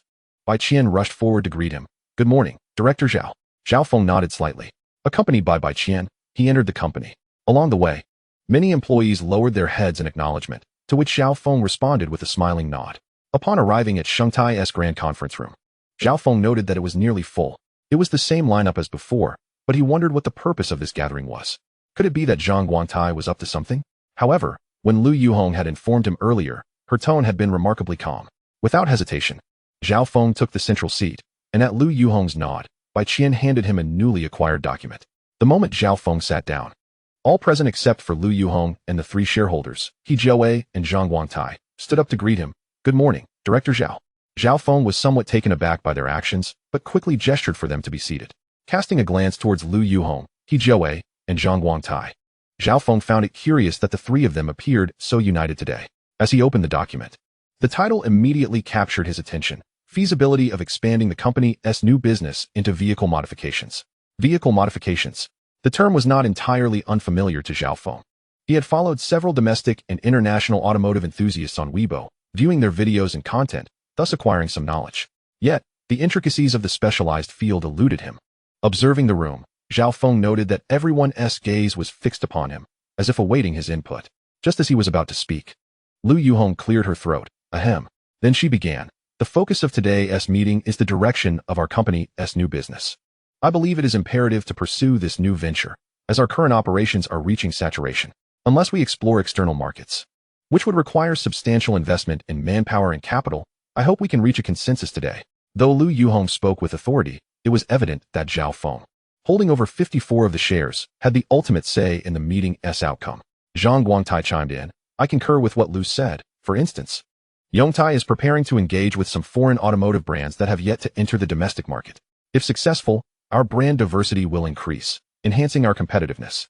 Mr. Zhang, if we consider new foreign brands, we should assess their adaptability to the domestic environment. Many brands have been absent from the domestic market for a reason.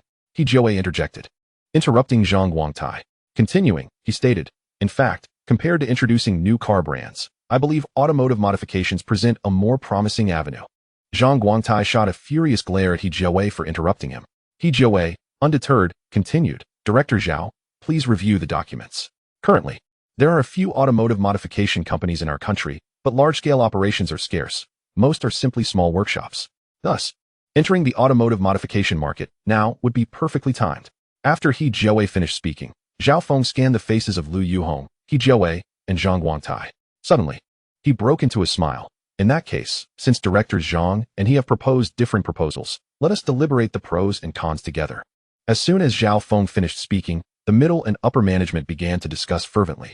During the discourse, some pointed out that foreign brands already had a stable foothold in the domestic market, noting that in this globalized world, any foreign car companies entering now would likely struggle to succeed. Furthermore, with the domestic industry experiencing a renaissance, homegrown products were becoming increasingly competitive, thus casting doubt on the introduction of new brands.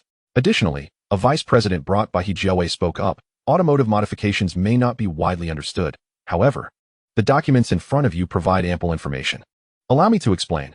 Automotive modification refers to altering the external and internal designs and mechanical performance of a vehicle according to the owner's desires, primarily encompassing body and performance modifications.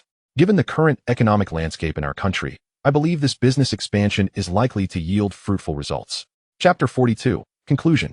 Listening intently to the vice president's detailed exposition, Zhao Feng had formed his own judgment. He now comprehended the nature of this middle and upper management meeting.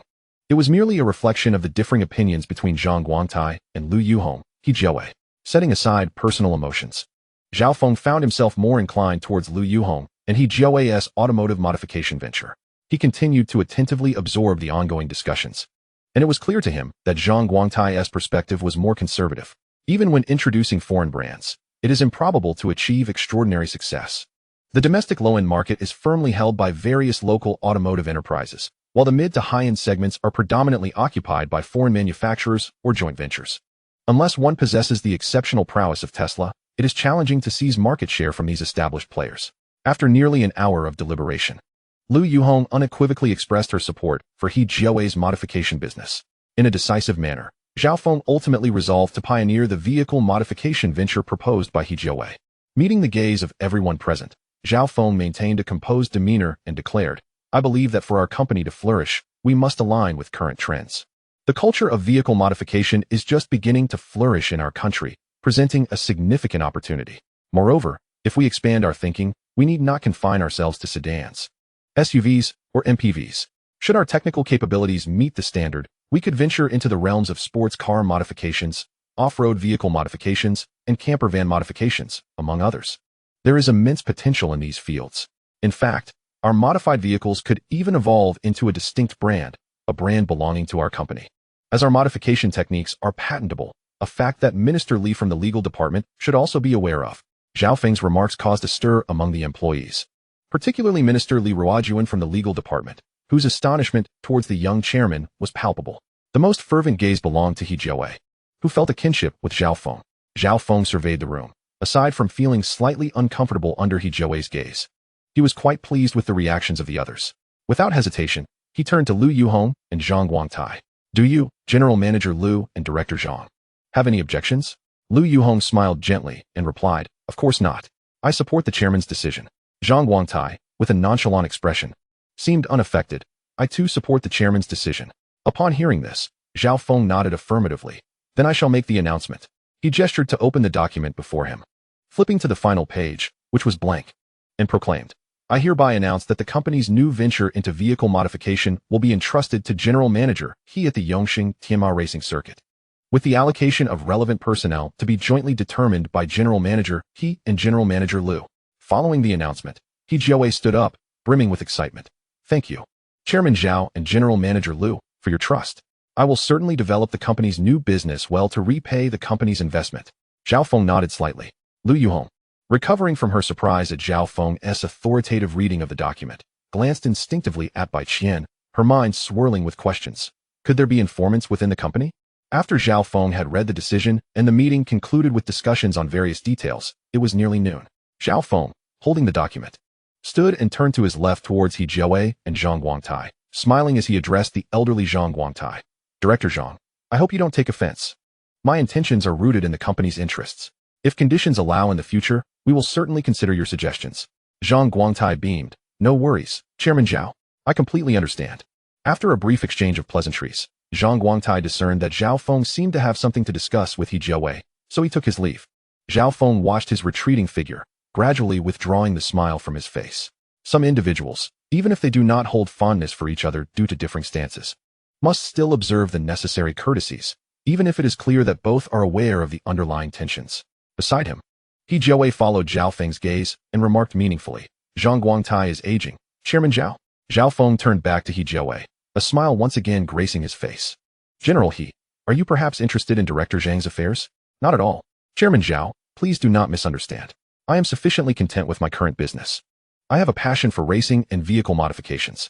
I must express my gratitude to you, Chairman Zhao. He Jiawei, appearing flustered, hastily waved his hands. Zhao Feng chuckled softly, choosing not to respond.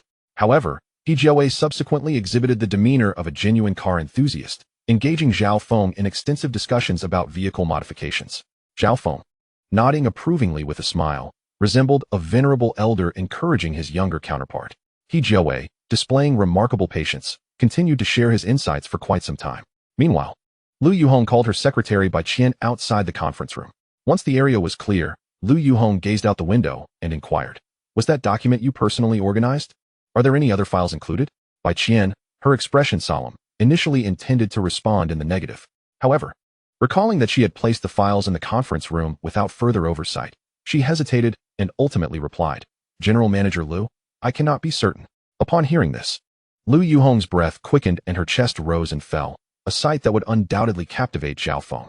In truth, Lu Yuhong was not afraid of having informants within the company. She merely felt she had underestimated the new chairman.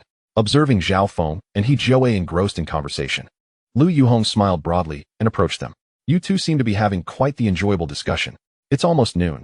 Let us head to the cafeteria for a meal. He Jiawei eagerly nodded. Our company cafeteria has far better flavors than the racetrack. Let us go.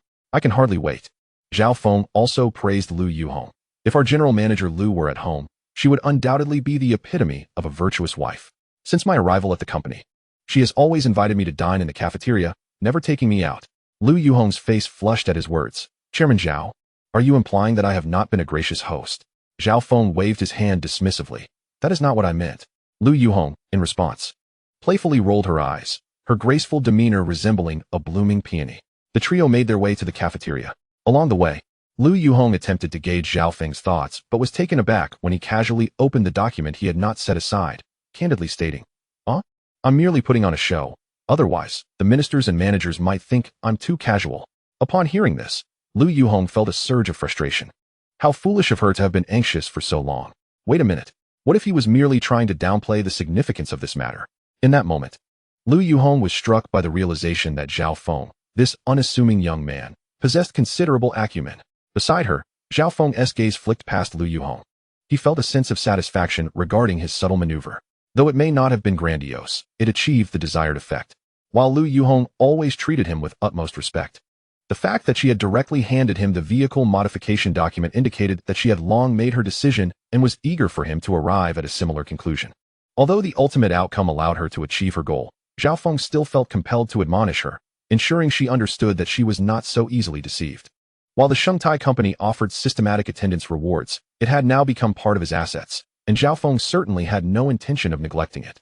However, with his current lack of knowledge about Shengtai, he realized he would need to pay closer attention to it in the future. After having lunch in the cafeteria with He Jiawei and Lu Yuhong, he received a message from Yi Xian inquiring if he wished to return home for a meal. He told them to eat first and put away his phone. This was not the first time Lu Yuhong and He Jiawei had seen Zhao Feng with his cracked Huawei phone. If Lu Yuhong were unaware that Zhao Feng resided in the prestigious Tangchini Pin, and if He Jiawei did not know he was a major shareholder in Shengtai, they would undoubtedly perceive him as a rather unassuming individual. Having lunch in the cafeteria, Zhao Feng remained at the company in the afternoon. Given He Jiawei's suggestion of a professional vehicle modification business, Zhao Feng believed it was time to delve into the relevant professional knowledge. So he prepared to review pertinent documents at the company that afternoon. In his office, he examined the files submitted by He Jiawei and furrowed his brow. While He Jiawei excelled in racing modifications and tuning, applying his experience from the racetrack to other types of vehicles raised questions. Furthermore, despite He Jiawei having what could be considered a top-tier racing technical team in the country, initiating a car modification venture would certainly necessitate alterations. Furrowing his brow and having no better course of action for the moment, Zhao Feng decided to adopt a stance of cautious trust towards his associates. At 5:30 in the afternoon, employees clocked out for the day. As Zhao Feng exited his office, he passed Lu Yuhong's office, where he noticed she was still diligently working. This woman possessed an inherent drive. Otherwise, she would not have been able to manage the extensive Yongsheng under the Shengtai umbrella.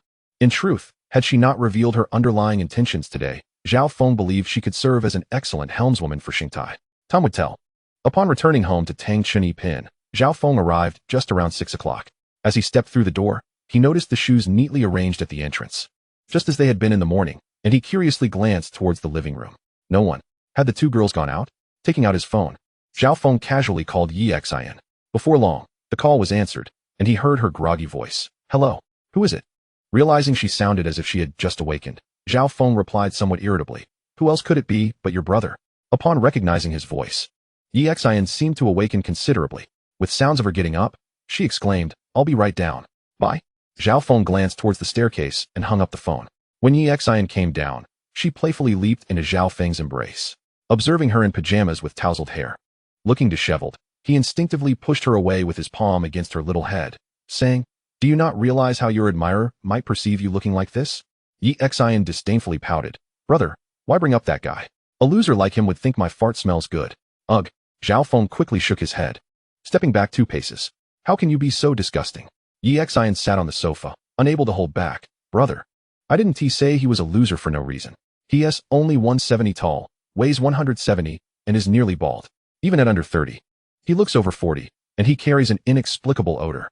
The most revolting part was that the phrase she just mentioned was something he had said to her on WeChat. As she recalled his lecherous grin, a wave of nausea washed over her. Zhao Feng was taken aback by her description. Was he truly that peculiar? Yet, out of curiosity, he asked, what did he say? Yi Xian nodded. Exactly that. Wow, what a character. To have the audacity to claim that a girl's fart is fragrant while pursuing her. Does he think of her as some sort of celestial being who doesn't relieve herself? Ugh, it seemed that indeed he might. Moreover, if Yi Xian found him so repulsive, he was likely equally unappealing to others.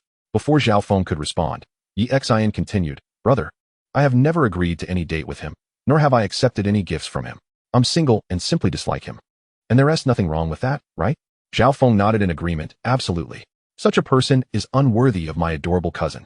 Now, what do you want to eat tonight? Dine out or stay in? Upon hearing Zhao Feng mention food, Yi Xian immediately dismissed all thoughts of her admirer from her mind. With her big eyes sparkling, she said, Brother, how about steak for dinner? Zhao Feng nodded. All right, let us eat out then. Yi Xian excitedly nodded, but then recalled Yang Zixin, who was upstairs buried under her blanket. Her enthusiasm quickly waned. Brother, Zixin isn't feeling well today. Shall we just eat at home?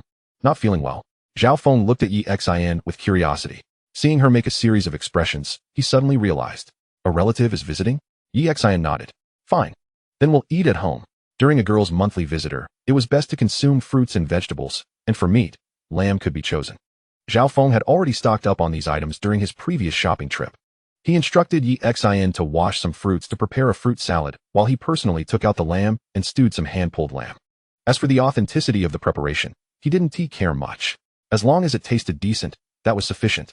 He also stir-fried 2 vegetable dishes. It could be considered a passable dinner. When Yang Zixin came downstairs and saw the dinner Zhao Feng had prepared on the table, she felt a sudden, inexplicable warmth in her heart, and her gaze towards Zhao Feng changed. In truth, Zhao Feng's intentions were quite pure and simple. Regardless of who came to his home as a guest, he aimed to take good care of them. Of course, he excluded unwelcome guests. Chapter 44. Even wealthy people lick yogurt caps. This meal was not particularly exquisite, but Zhao Feng was satisfied with it, which inadvertently elevated his image in Yang Zixin's eyes. Indeed, sometimes one should not hastily label a woman as materialistic. If a billionaire willingly cooked for someone, that woman would likely fall for him. The allure of wealth is boundless. After dinner, as Exine tidied up the dishes, Zhao Feng retrieved 3 yogurts from the refrigerator. This yogurt is rather unremarkable. Merely the kind that costs a few dozen yuan at the supermarket, specifically the Junlebo brand. The sole reason for purchasing this yogurt was Zhao Feng's fondness for its flavor. After handing the straws to Exine and Yang Zixin, Zhao Feng settled back onto the sofa and gently peeled off the yogurt lid. Observing the thin layer of yogurt clinging to the lid, he could not resist extending his tongue to give it a light lick. This sweet and tangy sensation is simply delightful. Seated nearby, Exine and Yang Zixin were momentarily taken aback by Zhao Feng's audacity. Noticing their halted movements and their gazes directed at him, Zhao Feng's hand faltered. "Why are you looking at me like that? Now I feel embarrassed to lick it." Just as Zhao Feng raised his eyes to meet those of Exine and Yang Zixin, Exine suddenly asked, "Cousin, as a billionaire, why are you licking the yogurt lid?" "Huh." Zhao Feng wore a perplexed expression. Once he regained his composure, he replied, somewhat exasperated, "What does being wealthy have to do with licking a yogurt lid? Besides, licking the lid is the essence of enjoying yogurt." Exine chuckled awkwardly. "It just doesn't look very elegant." Zhao Feng shot her a glance. "Weren't you licking it as well?" Exine nodded candidly. "Indeed, I still do." With that, she exchanged a smile with Zhao Feng. Meanwhile, Yang Zixin's cheeks flushed slightly. Initially, she too felt that licking the lid in front of Zhao Feng was rather unrefined, especially considering how hard he worked in the kitchen. However, witnessing Zhao Feng and Exine engaging in this act together stirred her own desire to join in. After all, she also enjoyed licking the lid, and doing so in Zhao Feng's presence felt more genuine. Thus, in the opulence of a luxurious residence at the Tangshan Alpine, in the dead of night, 3 individuals found themselves licking yogurt lids together. If this scene were to reach the internet, it would undoubtedly become another bizarre highlight of the year on Weibo. The night passed uneventfully. Upon waking, Zhao Feng rolled out of bed. While dressing, he absent-mindedly muttered in his mind, "Check-in. Success. Congratulations to the host for receiving a cash reward of 1 million. Buzz. His phone vibrated, signaling that the cash reward had been credited. Life is so refreshingly simple. After dressing and freshening up, he observed Exine and Yang Zixin descending the stairs, looking vibrant and energetic. During breakfast, Zhao Feng casually inquired of his cousin Exine, "When do you plan to head back? You could stay until New Year's and return together." Exine feigned a look of distress. "Brother, I've only been here a few days, and you're already sending me away." Zhao Feng shot her an exasperated glance at her playful antics. "I already said, you can return with me on New Year's." Then, turning to Yang Zixin, he added, "Zixin, I've been somewhat busy these past few days. You and Exine should go out shopping or something." Yang Zixin, taken aback, quickly responded, "Big brother Zhao, you go on ahead. It's no trouble at all." Exine chimed in with a smile, "Brother, you do your thing. We're both adults and can take care of ourselves." Zhao Feng nodded in agreement. At 9 in the morning, Zhao Feng arrived at the entrance of the library in the bustling metropolis. Today, he intended to research some professional materials on automobile modifications. Zhao Feng had developed a keen interest in car modifications, considering his current financial capability allowed him to treat a car as a grand toy. Moreover, the essence of a man's romantic inclinations often revolves around automobiles, weaponry, and the like, whether it be sports cars or modifications. One experiences the thrill of driving and the joy of creation. After obtaining a library card, Zhao Feng searched the computer, otherwise, he would be lost in the vast expanse of the library. Soon, he located a book titled Automobile Modification Techniques and Examples. Upon discovering this text, he also stumbled upon another titled Illustrated Guide to Automobile Modifications. To be honest, he could not discern the superiority of either book, as the art of car modification often required a mentor's guidance, much like an experienced mechanic introducing a novice to the craft. Nonetheless, these books were not devoid of value, providing him with a basic understanding of automobile modifications. By midday, Zhao Feng borrowed the 2 books and returned home. As expected, Exine and Yang Zixin were not there. He presumed they had gone shopping. After some investigation, he learned that they had spent the morning at a fitness center in a luxury club, and were now enjoying lunch with Lu Ruoxin. Conveniently, Zhao Feng had not planned to eat at home either.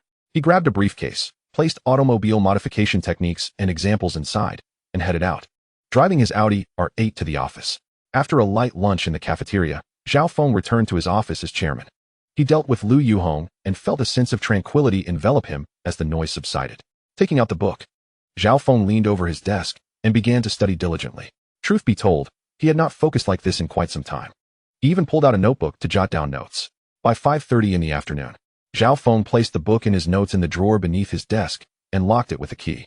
Coincidentally, as he exited his office, he encountered Lu Yuhong, who was also leaving for the day. In a gentlemanly gesture, he escorted her to her Audi A8.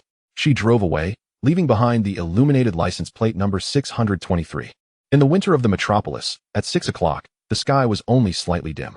Thus, the license plate number appeared particularly striking. That evening, after dinner, the trio found themselves at a loss for activities. The internet-savvy Xin suggested they play video games, particularly the still popular Battle Royale game. Zhao Feng thought there was little else to do. He had initially intended to watch videos on automobile modification cases, but the allure of the game was too tempting. Without hesitation, he joined Xin and Yang Zixin in the gaming room. They set up 3 computers, logged into their accounts, and Zhao Feng added them as friends before embarking on a trio match. Zhao Feng particularly enjoyed the desert map, as it offered clearer visibility of opponents, enhancing the gameplay experience. Xin and Yang Zixin were indifferent, so they quickly initiated a game. Thus began Chapter 45, Cloud Walking. Zhao Feng had already mentally prepared himself for the possibility of performing poorly, akin to a novice gamer. Unexpectedly, Zhao Feng discovered that his cousin, Xin, possessed only average skills in the game, whereas Yang Zixin was a remarkably competent sniper. Armed with a 98K, her prowess was such that anyone who crossed her path was swiftly eliminated. With the formidable support of Yang Zixin, the trio astonishingly secured victory in 2 matches that very night. Of course, their success was also attributed to their fortunate avoidance of any players utilizing hacks. They played until 11 o'clock before each retired for the night. The following day, after Zhao Feng signed in and received another cash reward of 1 million, he gazed at his phone's interface, noting that his bank balance had exceeded 8 digits. To be honest, even though his savings had surpassed 10 million, the sight of his bank account growing still brought him immense joy. It was Saturday, and Zhao Feng intended to accompany his cousin for a shopping spree.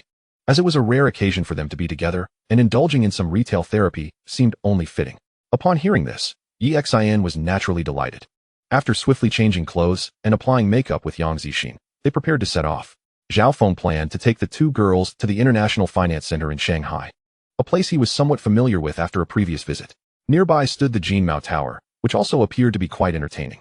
The International Finance Center was not far, were it not for the consideration of purchasing cosmetics and clothing for the girls, which would make carrying multiple bags inconvenient. Zhao Feng would have preferred not to drive. In less than 10 minutes, Zhao Feng parked in the underground garage of the International Finance Center. After securing the vehicle, the trio ascended to the shopping area above. The brands on display were dazzling, featuring both international luxury labels and domestic brands. Although Zhao Feng was not well versed in the fashion world, he observed the excitement radiating from Xin and Yang Zixin, suggesting that domestic trendy brands were quite impressive. Zhao Feng himself had a preferred style, such as the workwear brand The Concealer, whose garments he found appealing, exuding a combat-ready aesthetic. Regrettably, he had never purchased a single item from The Concealer prior to the 11th of last month. While the clothing was not overly expensive, most items priced under 1,000, Zhao Feng still found it difficult to accept even the usual 400 to 500 yuan price tags. Strangely, it seemed that there were none available at the moment. This was a tad embarrassing. However, it was simply Zhao Feng's oversight. Accompanying Xin and Yang Zixin as they strolled through the mall, they spent over half an hour shopping, yet the girls had only bought a few items. Particularly, whenever Xin found something she fancied, she would abandon it upon glancing at the price, seemingly determined to save money for herself. As they exited a Sisley boutique, Zhao Feng glanced at his cousin and remarked casually, "You're being quite frugal today. Are you afraid your brother might go bankrupt?" Xin giggled, wrapping her arms around Zhao Feng's, and replied, "Not at all. Those cosmetics are just too pricey. Besides, isn't it good to save you some money, dear brother?" "Humph." Yang Zixin chimed in, "Exactly. Shopping here feels excessively extravagant. Their essay saying, it's easy to fall into luxury from frugality, but difficult to return to frugality from luxury." Zhao Feng was pleasantly surprised by the girl's perspective and couldn't he help but commend Yang Zixin's excellent upbringing. Nevertheless, he responded, "It's all right. Indulging occasionally is not a crime. Besides, I've already mentioned that I will cover all expenses today. At that moment, a humorous thought struck Zhao Feng. When had he ever encouraged others to spend his money? Upon hearing Zhao Feng's declaration, Yi Xian became animated. Brother, can I buy a Chanel Essence Intensive Vitality gift set? With a grand gesture, Zhao Feng exclaimed, buy. Yi Xian immediately released her hold on Zhao Feng's arm, and, gripping Yang Zixin's hand, dashed towards the Chanel flagship store. Zhao Feng followed them into the store, allowing the two girls to select their items while he settled into a nearby lounge area to peruse the news on his phone. After nearly an hour, Yi Xian and Yang Zixin finally completed their selections and proceeded to the counter to make their payment. They returned to join Zhao Feng, who had previously given Yi Xian a bank card loaded with 500,000, thus eliminating the need for him to swipe his own card. The transaction concluded swiftly, and the trio exited the Chanel store. They continued their shopping adventure, with the girls exercising good judgment, purchasing only what they liked rather than solely opting for the expensive items. Soon enough, their arms were laden with numerous shopping bags, and Zhao Feng assisted in carrying a significant portion. By noon, the girls remained eager to continue, but Zhao Feng's legs felt utterly fatigued, a sensation he hadn't experienced even during his most strenuous workouts. Moreover, his rebellious stomach was reminding him that it was time for lunch. Although the International Finance Center housed numerous high-end luxury brands, for lunch, they decided on the adjacent Jinmao Tower. Conveniently, they placed their purchases in the trunk of Zhao Feng's Audi A7 before taking the elevator up and walking 5 minutes to reach the southeast side of the Jinmao Tower. After enjoying a simple meal at a restaurant within the tower, the three decided, at Zhao Feng's suggestion, to ascend further to experience the skywalk, located on the observation deck of the 88th floor. To partake in the skywalk, they had to arrive half an hour early and remove all jewelry, which posed quite a challenge for Yi Xian and Yang Zixin. After securing their shoelaces, Zhao Feng took the lead and stepped out first. Though he was not afraid of heights, the girls, being female, felt their legs tremble slightly at the daunting height of several hundred meters. Phones were prohibited, and they had to rely on staff to take photographs, with each picture costing 50 yuan. The entrance fee was 358 yuan per person, totaling nearly 1,100 for the three of them, prompting Zhao Feng to decisively swipe his card for 2,000, reserving the remainder for photographs. As he walked ahead, Zhao Feng steadied himself and glanced back at Yi Xian, who was 2 meters away, unable to resist calling out, "What do you feel right now?" Upon hearing him, Yi Xian shivered, her voice trembling as she replied, "It's freezing." Yang Zixin's voice came through the gusts of wind. "I feel like I have to exert effort just to breathe." Zhao Feng cautioned, "Watch your step." At the rear, Yang Zixin reached out to steady Yi Xian, allowing the two girls to catch up with Zhao Feng. Before long, they completed a lap and returned indoors, where Yi Xian was left sniffling from the cold. Yang Zixin's nose had also turned a bright shade of red, leaving Zhao Feng as the only one seemingly unscathed. Chapter 46, Huawei Mate 30 RS. The chill outside was indeed biting, especially as winter had now set in, and being several hundred meters above ground further lowered the temperature.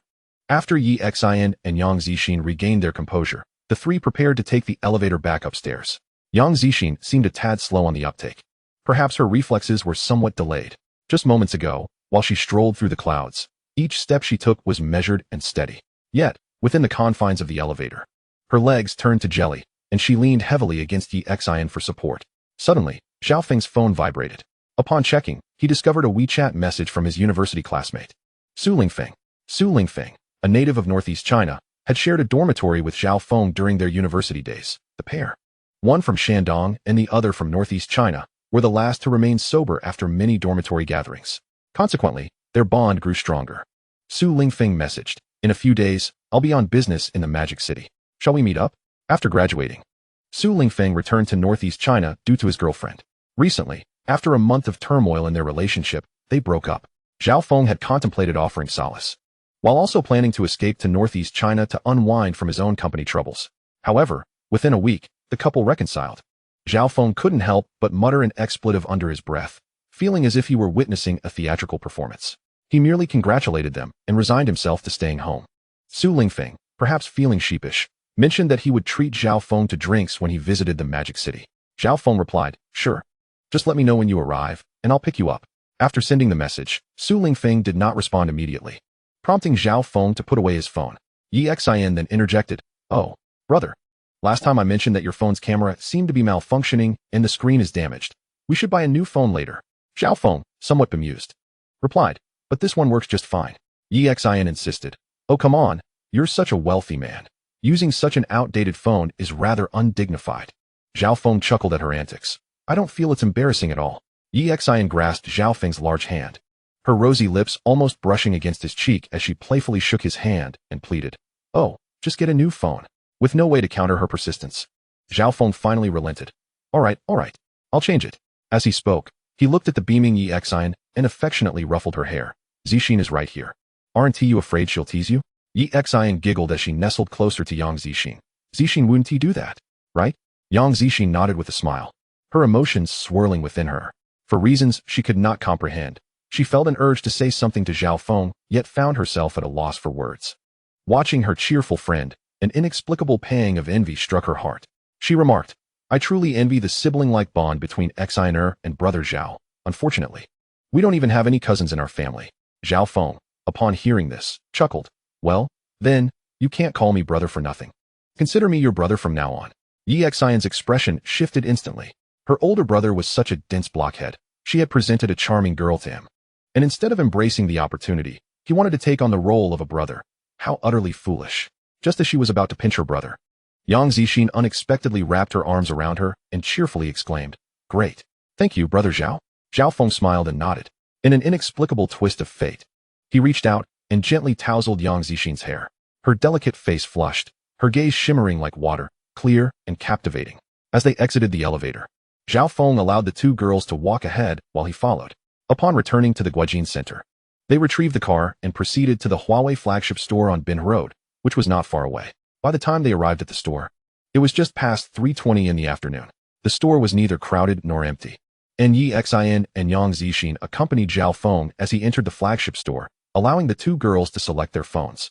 Zhao Feng took an interest in some of Huawei's products, such as laptops and smartwatches. Speaking of watches, he realized he might be lacking something on his wrist. Perhaps he should look into watches later.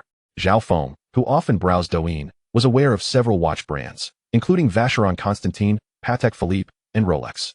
Among them, Rolex was the most frequently mentioned, particularly a model known as the Green Submariner. He wasn't entirely sure of the specifics, but it featured a green dial and a silver bracelet. Truth be told, Zhao Feng didn't quite grasp the appeal of Rolex watches. They weren't unattractive, but certainly not his style. Ahem, I seem to have digressed. Just as Zhao Feng was engrossed in his thoughts, Yi Xian suddenly waved him over. He approached to find Yi Xian and Yang Zixin beaming as they pointed at a particular phone in the display case. Brother, take a look at this phone. Yang Zixin added, Brother Zhao, this is Huawei's foldable phone released this year. It's even pricier than the Apple phone. Zhao Feng had seen some news regarding this phone and found himself intrigued as he gazed at the foldable model. The attentive staff promptly retrieved the phone from behind the display. Sir, if you're interested, you can give it a try, the staff member said gently.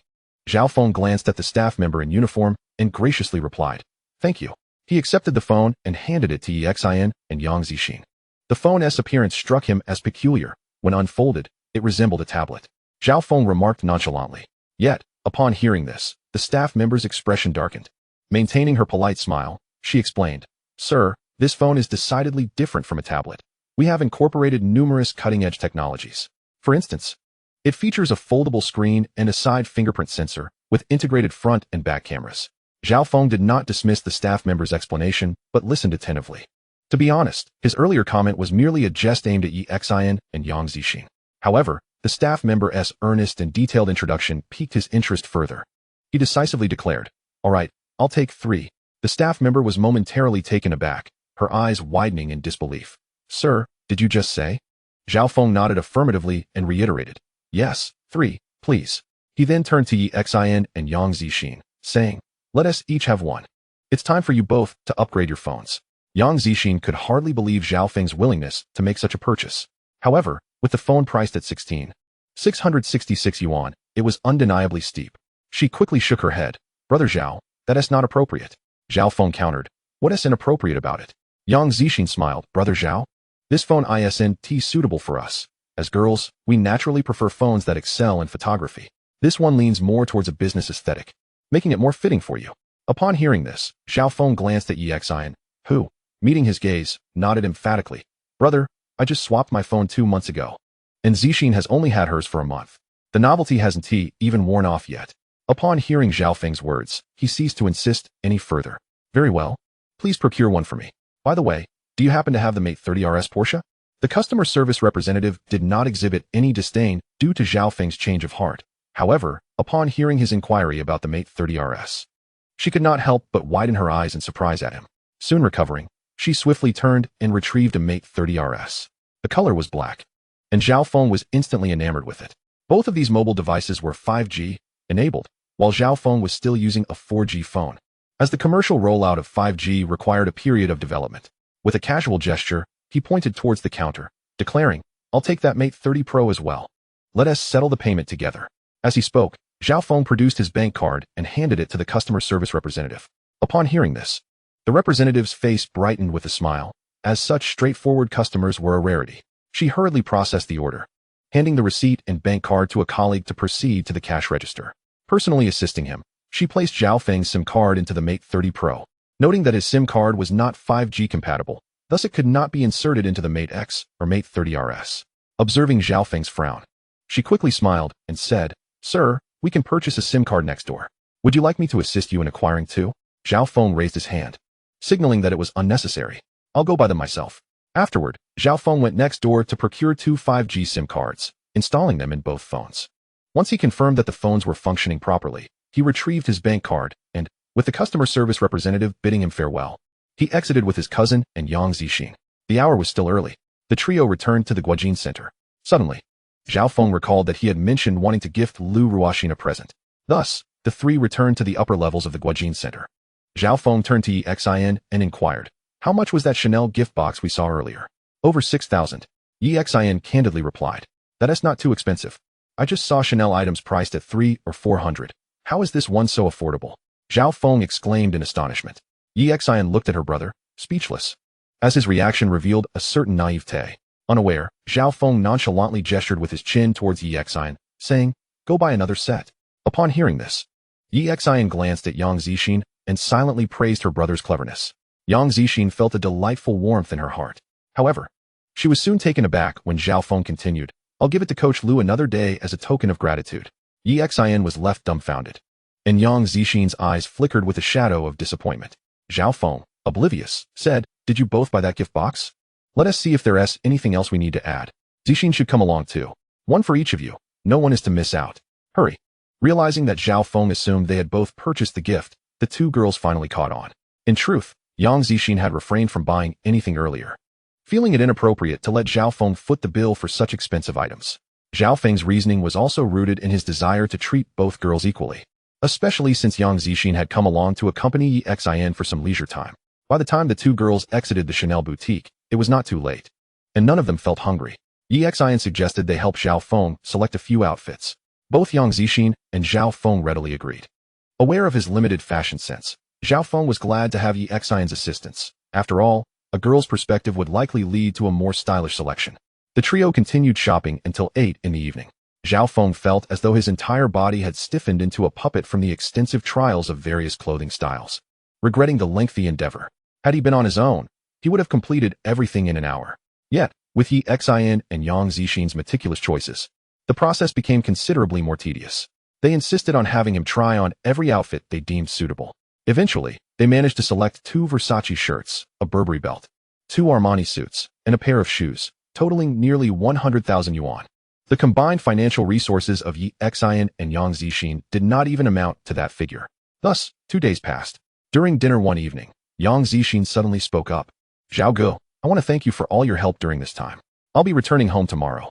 Zhao Feng instinctively glanced at Yi Xin upon hearing this.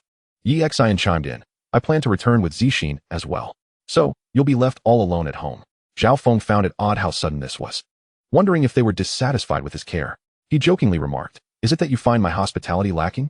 Yang Zixin, upon hearing this, immediately showed signs of anxiety. "No, Zhao Ge, it's because my mother is ill. I need to go back to take care of her." Zhao Feng's smile faded upon hearing this. "Is your mother's condition serious?" Yang Zixin shook her head, explaining, "My father has to work. He can't manage alone." Zhao Feng nodded. "Then you must return promptly. Have you booked your tickets?" Both Yi Xin and Yang Zixin nodded in unison. "That's good. What time is your flight tomorrow?" Yi Xin replied, "At 11 in the morning. On December 9th, at 11 o'clock in the morning, at Hangzhou Airport in Shanghai." Zhao Feng saw Yi Xin and Yang Zixin off as they boarded their flight. After watching their flight take off, he turned and drove home. Over the past few days, the The rewards from his check-ins had been rather mundane, yet the increase in funds had left Zhao Feng in a comfortable position. Considering that EXIN would be returning home, he felt it was time to be open about his wealth. Once home, Zhao Feng called his mother and subsequently transferred 500,000 yuan to support his parents' needs. Zhao Feng's mother was taken aback by the sudden transfer from her son, initially preparing to interrogate him. She was sidetracked by Zhao Feng's explanation. Ask that girl EXIN when you get the chance. In her excitement, Zhao Feng's mother abruptly hung up the call, evidently intending to contact EXIN. Fortunately, with EXIN's assistance, Zhao Feng's story of rising from humble beginnings would surely resonate vividly among family and friends. Thus, he felt his objective had been accomplished. Chapter 48. A Gift for Lu Ruoxin.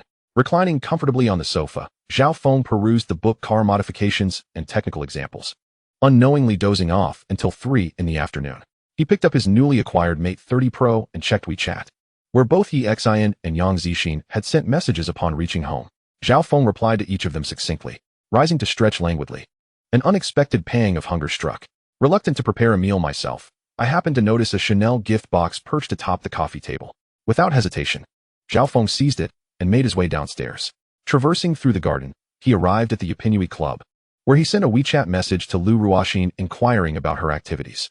As Zhao Feng awaited his order in the restaurant, a reply from Lu Ruoxin arrived. She was conducting a yoga class with a female student. Great. Do you have time later? He asked.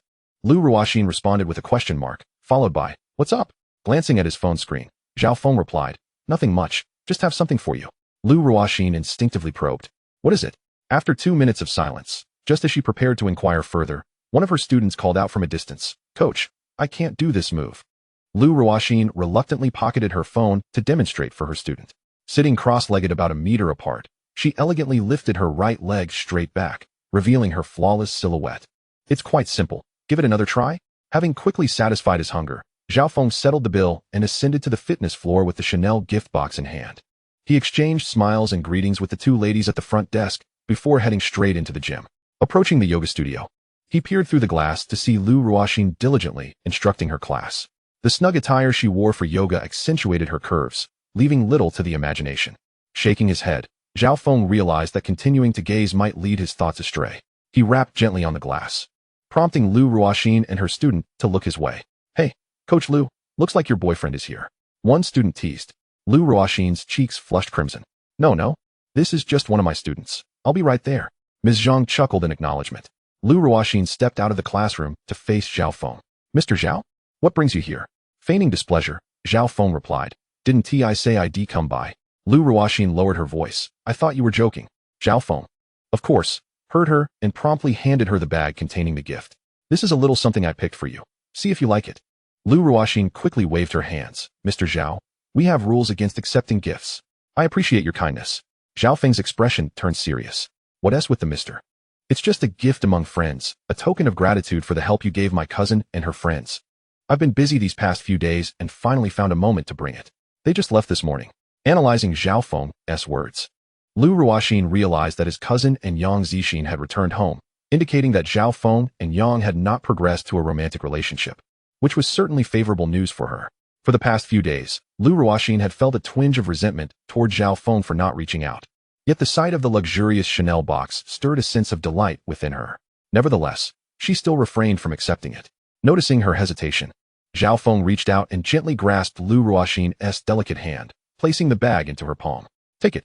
If your supervisor questions you, just have them call me to verify our friendship. With that, he turned and strode away. Mr. Zhao? Mr. Zhao? Lu Ruoxin intended to chase after him, but her feet felt as heavy as lead. Fearing the gaze of onlookers, she stomped her foot in frustration, stowing the gift box into her locker in the lounge before stepping out of the gym.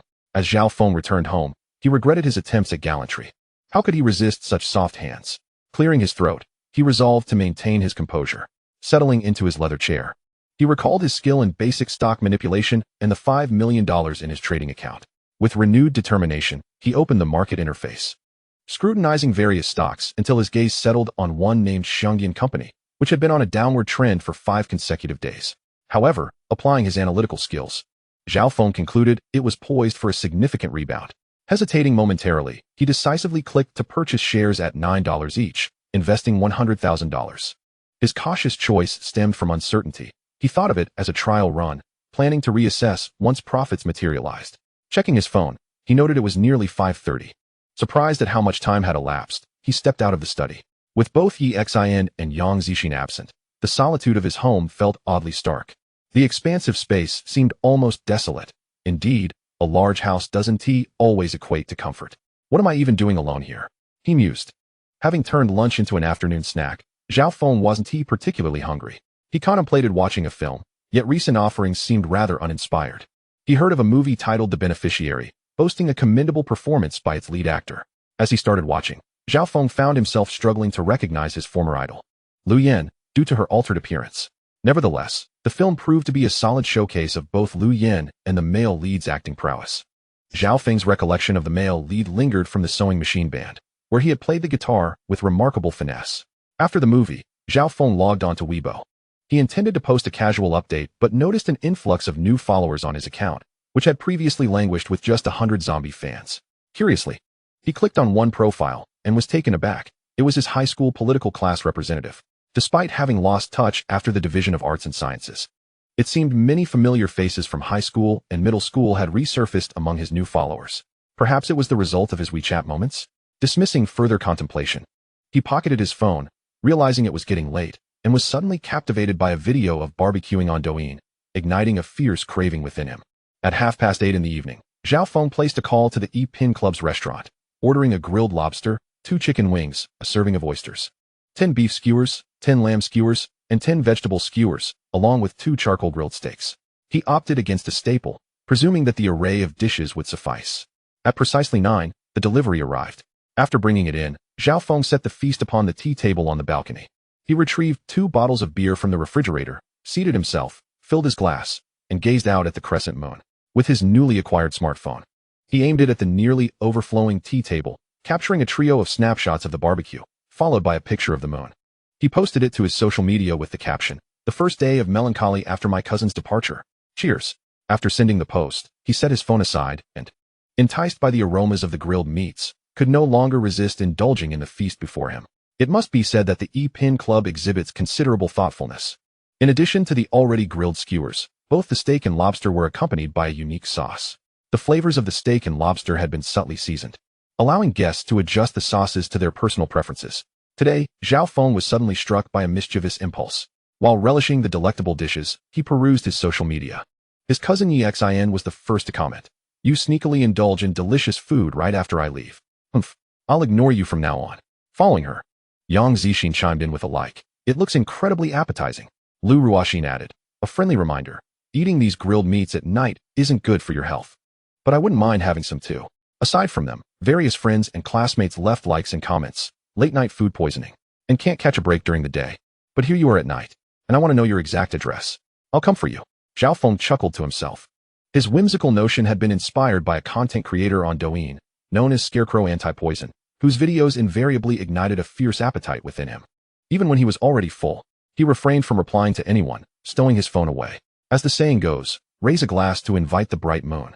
Tonight, the moon shone particularly brightly, enhancing Zhao Feng's dining experience. Upon reaching a modest fullness, with 2 skewers remaining, he decisively chose to indulge in the last bites. Burp. He let out a contented belch and tidied up the remnants, discarding them in the kitchen trash. What to do next? Approaching the door to the gym, Zhao Feng made a swift turn into the adjacent gaming room. He casually powered on a computer, selected a battle royale game, and noticed that neither his cousin nor Yang Zixin were online. Without hesitation, he clicked on solo mode. At 11 o'clock, feeling a bit drowsy, Zhao Feng washed up and climbed into bed. He intended to sleep, but perhaps due to having eaten to excess, slumber eluded him for a while. After scrolling through Bilibili for a time, he finally drifted off at 1 in the morning. On December 10th, Zhao Feng awoke to find it was already 9 in the morning. Leaning against the headboard, he murmured, "Check-in. Success." The system announced, "Check-in successful. Congratulations, host. You have received a reward of 1 million cash." Ah, the life of a wealthy individual is indeed so humdrum. After checking his banking notifications, he washed up and, feeling only slightly hungry, nibbled on a slice of bread. Zhao Feng then made his way to the study, curious about the status of his stocks. Upon reviewing the market, he was dismayed to discover that Xiangyan's shares were still in decline. Initially considering liquidating all his stocks, he ultimately opted to trust in the capabilities bestowed by the system. Perhaps the stocks would rebound tomorrow. Time passed as Zhao Feng delved into automotive modification research. Throughout the day, aside from meals, he dedicated all his energy to understanding the intricacies of car upgrades.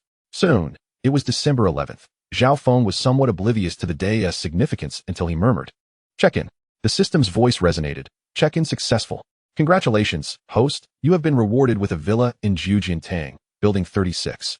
Suddenly, a prize unlike the 1 million cash captured all of Zhao Feng's attention. He clicked to open the villa's description. Jiujiantang Villa No. 36. With a construction area of 848 square meters, situated on 2 acres, it is a luxurious Chinese-style residence. The interior layout, reminiscent of a Confucian aesthetic, comprises a sequential arrangement of spaces, featuring an enclosed courtyard and a private garden. Corridors, courtyards, eaves, and pavilions create a semi-enclosed ambience, harmonizing with the external landscape. The front courtyard is for guests, while the rear belongs to the host, with small gardens for guest rooms, each interconnected yet distinct. As he read on, Zhao Feng's anticipation grew. He observed the ownership documents for the Jiujiantang villa materializing in the system space. Without delay, he stood up, donned the attire that Yang Zixin and Yi Xian had procured for him a few days prior, and grabbed the keys to his Ferrari LaFerrari. He descended the stairs and pinpointed the villa's location. Zhao Feng drove directly to the Jiujiantang villa neighborhood, which is located on Fengdian Road, not particularly far from Pudong District. After a smooth drive from the Thompson Riviera to the entrance of the villa area, the security gate slowly lifted as he parked. The guards did not manually operate it. The system automatically recognized Zhao Feng's vehicle. Once the barrier was raised, he drove into the villa community, following the gently winding roads. He soon arrived at Building 36. From the driver's seat, Zhao Feng retrieved the garage key from the file he had taken from the system space. Pressing the button on the garage door, it opened with a slow creak. The garage was not particularly spacious, accommodating only 3 vehicles comfortably, with a bit of maneuvering. For could fit, but that would require exceptional driving skills. After parking, Zhao Feng noticed a side door in the garage. Entering through it led him to the foyer connected to the villa's main entrance. Stepping into the foyer, he admired the antique decor and immediately sensed that his father would surely appreciate this home. Of course, he liked it too. After a brief exploration, he had to admit that this villa beautifully integrated the essence of a traditional Chinese courtyard with a Western-style villa. Chapter 50, and 180 million mansion. The overall design of the villa featured corridors, horsehead walls, and a harmonious blend of black and white tones, showcasing intricate Chinese details. With the entrance hall, living room, and master bedroom serving as the central axis, the entire villa is horizontally divided into 3 distinct zones: the reception area, public entertainment space, and the private domain of the owner. Correspondingly, the vertical segmentation creates living, activity, and functional areas, even within a monochromatic palette. The subtle warmth of soft yellow lighting prevents the ambience from feeling stark or cold. The 3 distinct passages through the 2 entrances allow the owner, guests, and staff to access their respective areas without interference, exemplifying one of the most notable features of the layout on the first floor, a clear delineation of functions without clutter. The villa is also enhanced by 2 courtyards strategically placed at the northwest and southeast corners, which not only ensure ample natural light for the basement, but also imbue the otherwise dim space with a sense of greenery. It is crucial to leverage the walls for both privacy and intentionality of the scene, while avoiding an oppressive atmosphere. Furthermore, the villa's perimeter walls soar to a height of 35 meters, providing ample privacy for the owner, yet imparting a somewhat grand, palace-like feel. If Tongchun Alpine represents a fusion of science fiction and modern design, then the Jiujiantang villa undoubtedly epitomizes a subtle elegance rooted in tradition. It is rumored that Ma Ali possesses a villa in this vicinity as well. Should Zhao Feng conduct an online search, he might discover that Ma Ali's villa is, in fact, adjacent to his own, with similar architectural layouts. Gazing at the immaculate marble flooring, Zhao Feng had just settled onto the coffee table when he was suddenly startled by the vibration of his mobile phone. Upon picking it up, he saw a text message. "Mr. Zhao, this is Zhang Guowei, the property manager. Today, our security team noticed that you have moved into your residence. Should you have any inquiries regarding your home, please feel free to call me directly. I sincerely apologize if this message has disturbed you." Zhao Feng regarded the polite phrasing of the message and promptly tapped the screen to return the call. As soon as the line began to ring, it was instantly picked up on the other end. A middle-aged male voice inquired, "Is this Mr. Zhao?" "Yes. The cleaning is conducted by your team, correct?" Zhao Feng casually asked. Zhang Guowei's heart skipped a beat. Could it be that some aspect of the cleaning was insufficient? Fortunately, having served as the property manager for many years, he maintained his composure.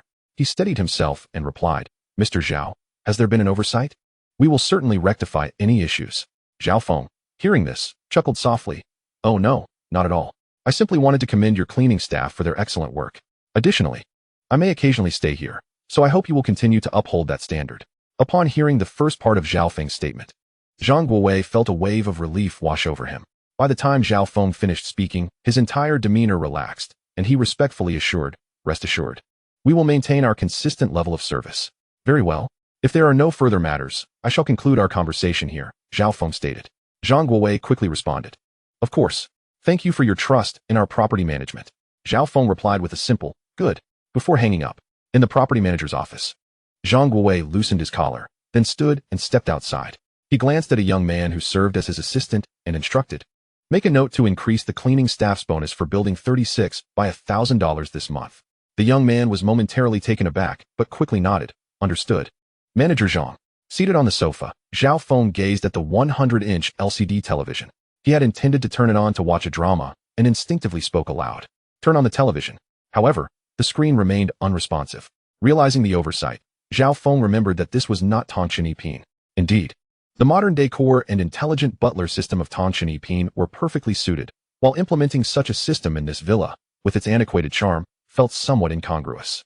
Picking up his phone, Zhao Feng suddenly remembered he had forgotten to check the cost of this villa. After entering Jujiantang Villa into the search bar, he found that the top 10 results were primarily real estate sales websites. Although these advertising-like results were somewhat bothersome, they typically provided pricing information. Clicking on the first link, Zhao Feng noted the price of 133,635 yuan per square meter for a 539 square meter unit. The second listing showed a price of 200,502 yuan per square meter for a 617 square meter property. After reviewing several listings, he discovered that the 130,000 yuan per square meter quote from the first entry was several years old. The current price for that area was at least 160,000 yuan per square meter. Following the general trend that larger areas command higher prices, Zhao Feng estimated that his villa, spanning 849 square meters with 6 bedrooms, 3 living rooms, and 3 bathrooms, would conservatively be valued at around 22,000 yuan per square meter. Thus, the total price for the villa would be approximately 186 million yuan, a figure significantly surpassing that of Tycoon Alpine. My goodness, impressive indeed. My system. Additionally, the search results revealed that the Jujiantang Villa was available for rental at a staggering daily rate exceeding 300,000 yuan. Zhao Feng found it hard to fathom who could afford to rent such a villa. Nonetheless, this seemed rather ostentatious, an indirect display of wealth that made him consider the possibility of renting it out himself. However, Zhao Feng reasoned that having this property merely to allow others to come and go was unnecessary. He did not lack for money, after all. With that thought, he felt a surge of confidence. Rising from the sofa, he ascended the staircase to the master bedroom, which measured approximately 50 to 60 square meters. Within the vast expanse, the floor was adorned with a gray cashmere carpet. To his left stood a simply styled large bed, directly facing an expansive floor-to-ceiling window that nearly occupied an entire wall, revealing an outdoor pond suitable for fish or possibly a swimming pool. In front of the pool lay a patch of grass with a few trees planted, and between 2 of the trees hung a swing. Aside from the bed, the bedroom featured 3 additional pieces of furniture: a wardrobe positioned to the left front of the bed near the window, a yellow solid wood cabinet adorned with a lush green potted plant, and a white desk lamp placed in the corner near a brown wooden chair positioned close to the window. Upon seeing the chair, a vivid scene flashed through Zhao Feng's mind. Moonlight streamed through the floor-to-ceiling window into the vast bedroom as he held a glass of red wine, leisurely sipping it while seated in that chair. If only there were some soothing music playing in the background, the atmosphere would be even more exquisite. This moment would undoubtedly exude sophistication. Zhao Feng felt an urge to capture this scene in a photograph. He resolved to learn some photography techniques. After all, with so much material at his disposal, it would be a shame not to take pictures as beautifully as others could enhance them with editing. Chapter 51. Jujiantang Club, Clear Water Pavilion. Time swiftly passed to midday. Feeling a twinge of hunger, Zhao Feng glanced inside the kitchen refrigerator, only to find it completely empty. However, the kitchen wine cabinet contained a selection of white wine, red wine, and spirits.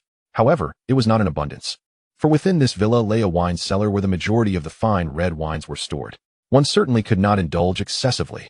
Thus, I opted to drive out of the villa, taking a leisurely tour around the vicinity. The crimson LaFerrari roared through the streets like a blazing inferno. The area encompassing Jujiantang could indeed be classified as an upscale residential district. Adjacent to it was another villa community known as Yutsue Garden, where even the ordinary residential buildings commanded a hefty price tag, primarily due to their status as part of a reputable school district. To my astonishment, I discovered that within the Zhujiantang Villa community, there existed a dining establishment named Zhujiantang Clubhouse. However, this clubhouse was not merely a restaurant. It predominantly catered to the affluent residents of Zhujiantang and the high-income populace surrounding it, promoting a high-end cultural experience. After parking in the lot at the clubhouse entrance, I disembarked and walked directly inside. The two waitresses at the entrance, adorned in attire of black with white vertical stripes, gracefully bowed and greeted, "Welcome." Upon reaching the front desk, I noticed a young couple ahead of me, each holding a purple card. A recollection struck me that a similar card resided within the property document envelope for Zhujiantang. However, mine appeared to be crafted from silver-hued metal, which I had casually placed in my wallet. Since this was the Zhujiantang Clubhouse, I presumed that my card would be applicable here. As the young couple departed, the two charming receptionists turned their attention toward me, smiling graciously. "Sir, welcome to our establishment." I nodded in acknowledgement, presenting my silver metal card to the receptionist on the left, casually inquiring, "Is this card valid here?" The receptionists maintained their poised smiles, and the one on the left accepted the card with both hands. After a brief inspection, she beamed genuinely at me, stating, "Sir, this is the titanium diamond membership card for Zhujiantang Villa owners. May I inquire if you wish to dine with us?" I nodded in affirmation. The receptionist swiped my card on the reader and continued, "Sir, this is your first time using the titanium diamond membership card, and it currently holds a balance of 1 million yuan.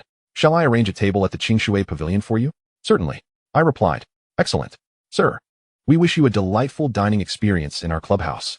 I took back my card from the receptionist's hands and followed a waitress who led me to the restaurant on the upper floor of the clubhouse. Once I had departed, the front desk was momentarily vacant. The receptionist on the right whispered, "Sister, we haven't seen Villa owners for half a month. Yet today we encounter two." The one on the left chided, "Mind your words, or you might find your salary docked." The right-side receptionist cast a sidelong glance at her colleague but obediently fell silent. The waitress guided me to the Qingshui Pavilion. This pavilion featured an artificial mountain stream within the private dining room, with a stone-carved table nestled in the center of a pool fed by flowing water. A pathway of square blue stones led directly from the entrance to the dining table. Following the waitress along the stone path, I arrived at the table. I must say, the mist from the bubbling stream mingled with the fragrance of the greenery wafting through the room, creating an undeniably refreshing ambience. I ordered a few dishes simply and then settled in to await their arrival. However, I found it rather curious that the stone table and stools, which one might expect to be cold in the winter, felt pleasantly warm to the touch. Could it be that the table merely resembled stone? Before I could indulge my curiosity further, the waitress returned in less than 10 minutes, accompanied by 3 servers bearing trays laden with dishes. I had not ordered excessively. Only 4 dishes in total. The Zhujiantang Clubhouse restaurant specialized in Hawaiian cuisine, and I had chosen the squirrel-shaped mandarin fish, Yangzhou lion's head meatballs, pine nut corn, and wensi tofu, 2 meat dishes and 2 vegetable dishes, accompanied by a portion of rice. Visually, the dishes were enticing, their colors vibrant and aromas tantalizing, igniting my appetite. As a devoted carnivore, I eagerly picked up a piece of the Yangzhou lion's head. The flavor was exquisite. The meatball was rich in flavor, yet devoid of greasiness, making it the perfect companion to rice. After savoring an entire lion's head, I turned my attention to the remaining dishes. I must commend the culinary skills of the chefs at Zhujiantang. They were indeed exceptional. An hour later, I exited the Qingshui Pavilion in a state of utter satisfaction. The stone table was left in disarray, and I drove back to the villa. Upon retrieving my phone, I smacked my thigh, realizing I had forgotten to take a couple of photos. But, I thought, there would always be another opportunity. Stowing my phone away, I succumbed to a slight drowsiness, perhaps a consequence of my hearty meal. I returned to the master bedroom upstairs and reclined on the bed, quickly drifting into slumber. I spent the night at Zhujiantang, and I must say that in such a pleasant environment, I hardly felt the discomfort of an unfamiliar bed. After signing in the following morning, I received my reward of 1 million yuan in cash. I headed to the garage, ready to drive my LaFerrari back to Tangchini-Pin. On the way, I reflected on the Zhujiantang villa. While the villa boasted many admirable features, I found the garage somewhat cramped. Yet, for a typical family, a garage accommodating 2 or 3 vehicles sufficed. However, given that this villa's garage was smaller than that of Tangchini-Pin, I felt somewhat dissatisfied. It seemed prudent to explore whether there were villas in the metropolis with larger garages, or perhaps consider purchasing one that could be renovated to include an underground garage. Upon reaching Tangchini-Pin, I stepped into the elevator and pressed the button for the 43rd floor, quickly arriving at my residence. As I stepped out of the elevator, my phone rang. I glanced at the screen to find an unfamiliar number. Generally, I would not reject calls from unknown numbers. Fearing they might be urgent, I answered the call, but before I could discern who it was, I had already reached my front door. The door opened automatically.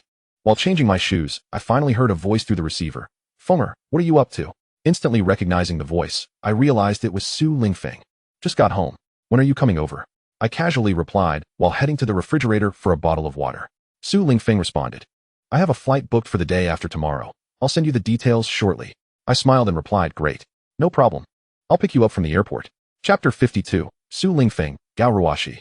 As I settled comfortably on the sofa in the living room, Su Lingfeng sent over the details of his flight. Departing from northeast Fengtian to the vibrant metropolis of Shanghai, the flight journey typically spans approximately 3 hours. Su Lingfeng's flight took off at 6:20 p.m., arriving at Pudong Airport at 9:05 p.m. Although the hour seemed rather late, it is a common tendency among the youth today to retire for the night rather late. Thus Zhao Feng did not perceive it as overly tardy. After exchanging a few pleasantries with Su Lingfeng, they managed to strengthen their camaraderie. Time swiftly progressed to December 14th. After rising and completing his morning routine, Zhao Feng sat upright in the living room, silently reciting his check-in mantra. "Check-in successful. Congratulations, host. You have acquired a reward of 1 million in cash." Another million in cash, indeed. However, this was more than sufficient to satisfy Zhao Feng. Initially, he intended to review the stocks he had attempted to purchase a couple of days prior, but then he recalled that it was Saturday, and trading was unavailable. With no pressing matters to attend to in the morning, Zhao Feng decided to visit the gym. Following the regimen set by Lu Ruoxin, he spent the morning exercising, and soon discovered that his muscles were beginning to manifest and were now sore. Rubbing his arms, he glanced over at Lu Ruoxin, clad in form-fitting workout attire, and queried, "Did we increase the training intensity today? I feel quite achy."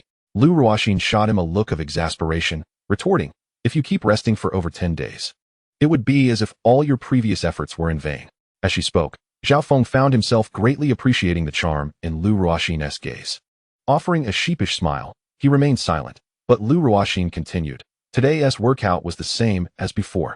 Gazing into her melancholic eyes, Zhao Feng felt a wave of guilt wash over him, realizing that he had indeed been enjoying a rather leisurely lifestyle lately.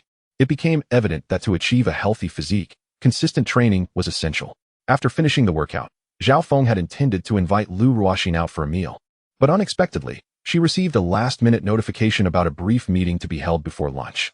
Thus, he had to dine alone, and lacking the company of beauty. He found himself consuming only 2/3 of his usual meal, despite the restaurant's delectable offerings. Upon returning home, he received a phone call from his mother.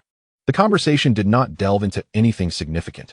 Rather, his parents inquired about Yexine and, having gathered a semblance of his fortune's backstory, they called to remind him not to squander his money frivolously, advising him to save for future matrimonial prospects.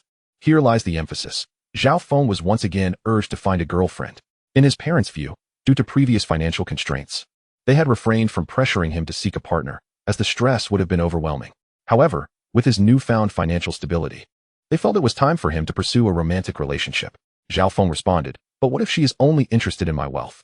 At this, his parents fell silent, offering a few final admonitions before ending the call. Listening to his parents' gentle reminders brought Zhao Feng a sense of warmth, although he allowed their words to drift in one ear and out the other.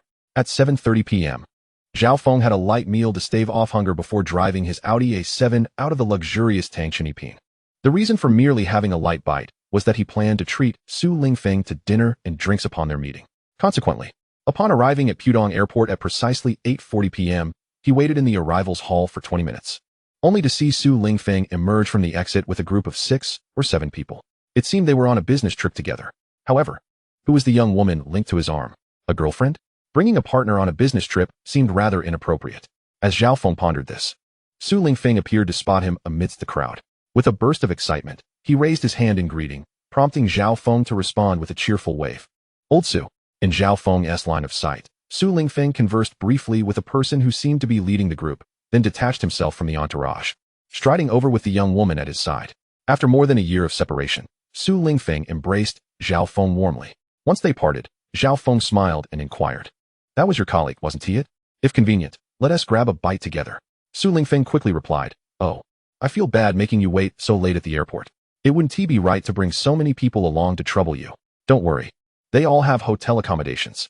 Zhao Feng nodded, then turned to the young woman beside Su Lingfeng and asked, "And who might this be?" Su Lingfeng unabashedly replied, This is my wife, Gaurawashi. The company allowed each employee on this business trip to bring a family member, so I brought her along. Zhao Feng extended his hand with a smile. Sister-in-law, I'm Zhao Feng.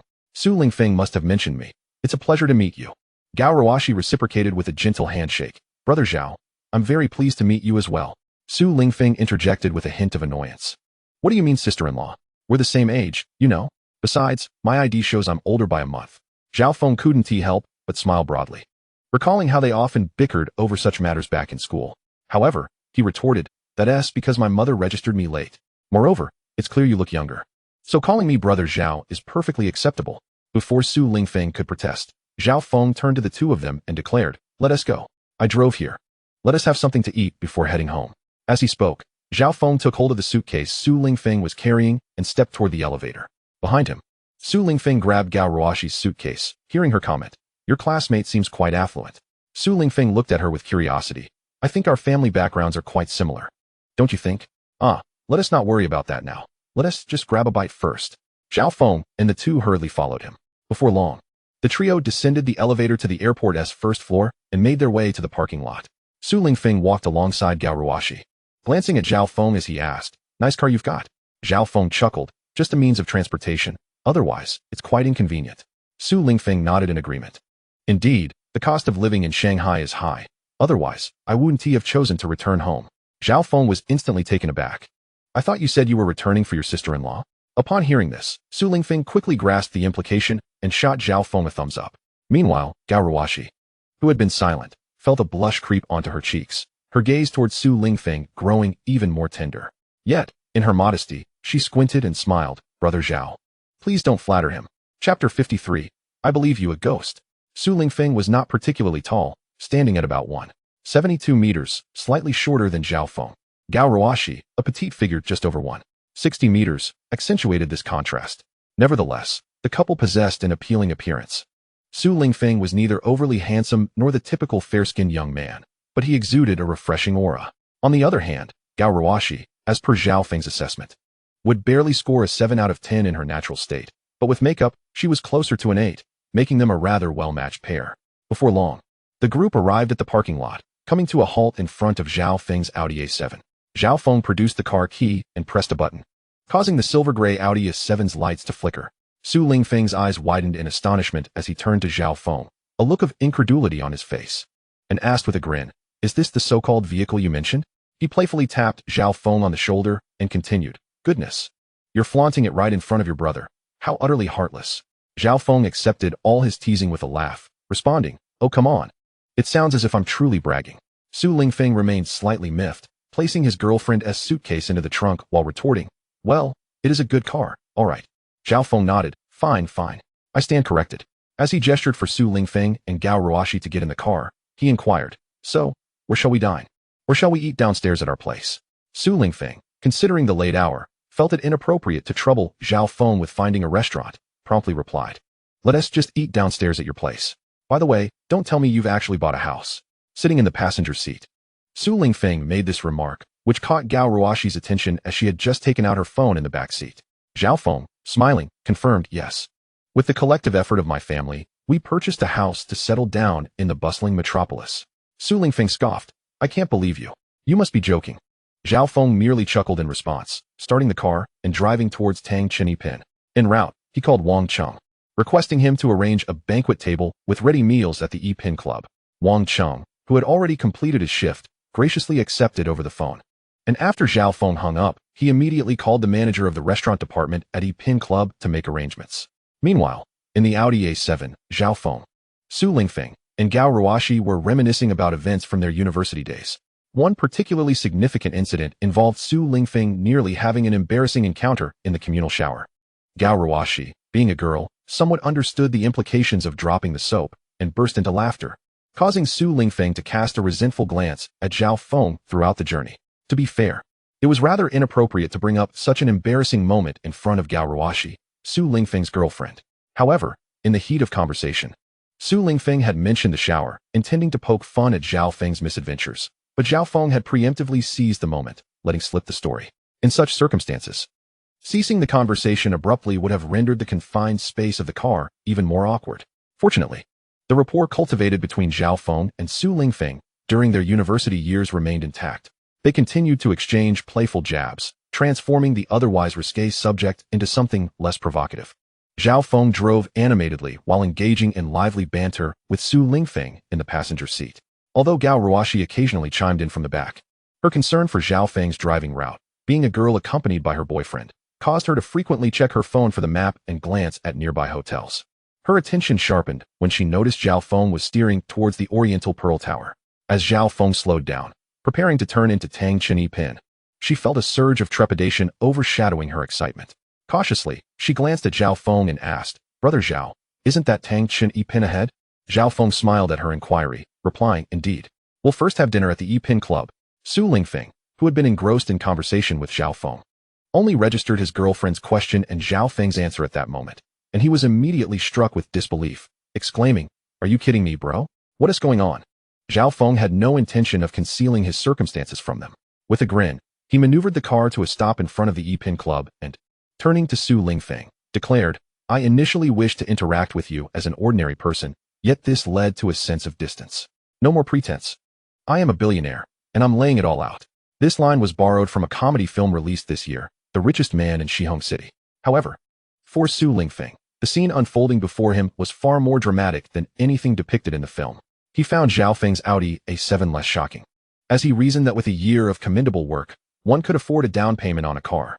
Yet, he could not fathom how Zhao Feng, as a programmer, could manage a down payment for the luxurious residence at Tang Chenyi Pin. His astonishment left him nearly speechless. After jokingly referencing the film, Zhao Feng noticed Su Lingfeng's silence and continued, "You're right. I inherited my family's fortune. If a mere line can leave you this flabbergasted, your resilience must be quite lacking." Upon hearing this, Su Lingfeng, finally recovering from his shock, retorted, "Don't talk. I need a moment of silence." Zhao Feng, with a mischievous grin, teased, "Oh, come on. Do you still remember our classmate who was all about silence?" Just then, as Gao Ruoxi tugged Su Lingfeng by the ear to exit the car, Zhao Feng handed the car keys to the waiting doorman, saying, "Please take care of the car." "Thank you." The doorman, taken aback, hurriedly bowed, "Not at all, sir. Please, proceed with your two guests to the dining room on the third floor, room 2. Zhao Feng nodded in acknowledgement and turned to Su Lingfeng and Gao Ruoxi. "The food here is quite good. Let us keep it simple today." Su Lingfeng felt overwhelmed by the grandeur of it all. Girls seemed innately more composed in such situations. Gao Ruoxi linked her arm with Su Lingfeng's as they followed Zhao Feng into the Pin Club.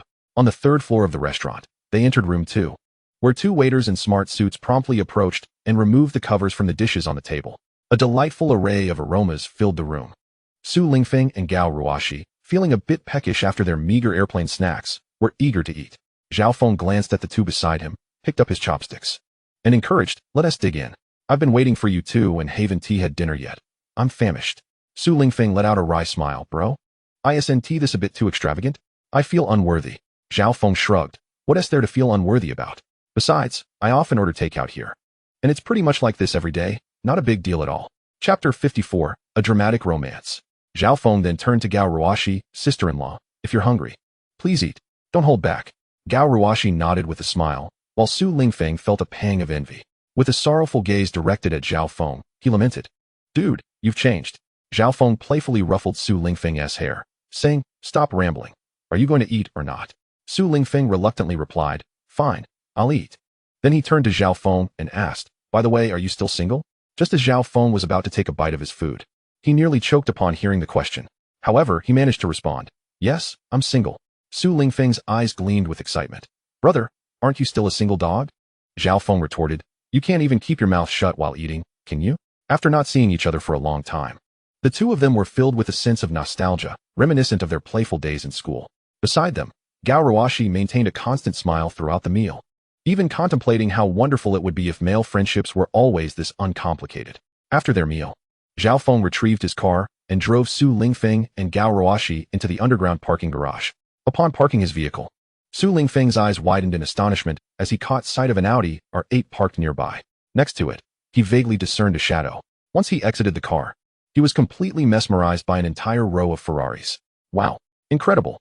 His voice echoed throughout the expansive garage, drawing Gao Ruoxi's attention, who found herself captivated by the sports cars. Regardless of one's affinity for or knowledge of automobiles, their alluring appearance was undeniable. Su Lingfeng, brimming with enthusiasm, circled around the collection of supercars. Upon returning, he exclaimed, "Whose cars are these? They're absolutely stunning." Turning to Zhao Feng, he asked with curiosity, "They can't all belong to you, can they?" Zhao Feng smiled mysteriously. "Guess." Su Lingfeng felt a newfound air of intrigue surrounding his friend. Before he could ponder more, Zhao Feng interrupted, "All right, no more looking for now. There will be plenty of time later. Let's head back and get some rest." "Okay." Though Su Lingfeng agreed, he couldn't help but glance back at the magnificent Ferraris with a sense of longing. The three of them entered the elevator, and Zhao Feng pressed the button for the 43rd floor. Shortly thereafter, as they arrived, the door to his apartment opened automatically. Su Lingfeng, who was behind pushing Gao Ruashi's suitcase, was oblivious, but Gao Ruashi, with her empty hands, noticed it. She assumed it was due to facial recognition technology. As Zhao Feng stepped into the foyer, the two followed him inside, only to discover the lavishness of the residence. Gao Ruashi immediately dismissed her earlier thoughts of booking a hotel. Zhao Feng turned to Su Lingfeng and Gao Ruashi, stating, "The main bedroom on the first floor is quite spacious. You two can stay there while I occupy the master suite on the second floor." Su Lingfeng nodded with a silly grin, while Gao Ruashi blushed slightly and went to unpack her belongings. Once she left, Zhao Feng raised an eyebrow at Su Lingfeng. "Didn't you say you weren't planning to get back together? What changed?" Zhao Feng had been eager to ask this question, even though he was now a millionaire. He could not escape the innate human curiosity about relationships. Su Lingfeng's face turned crimson.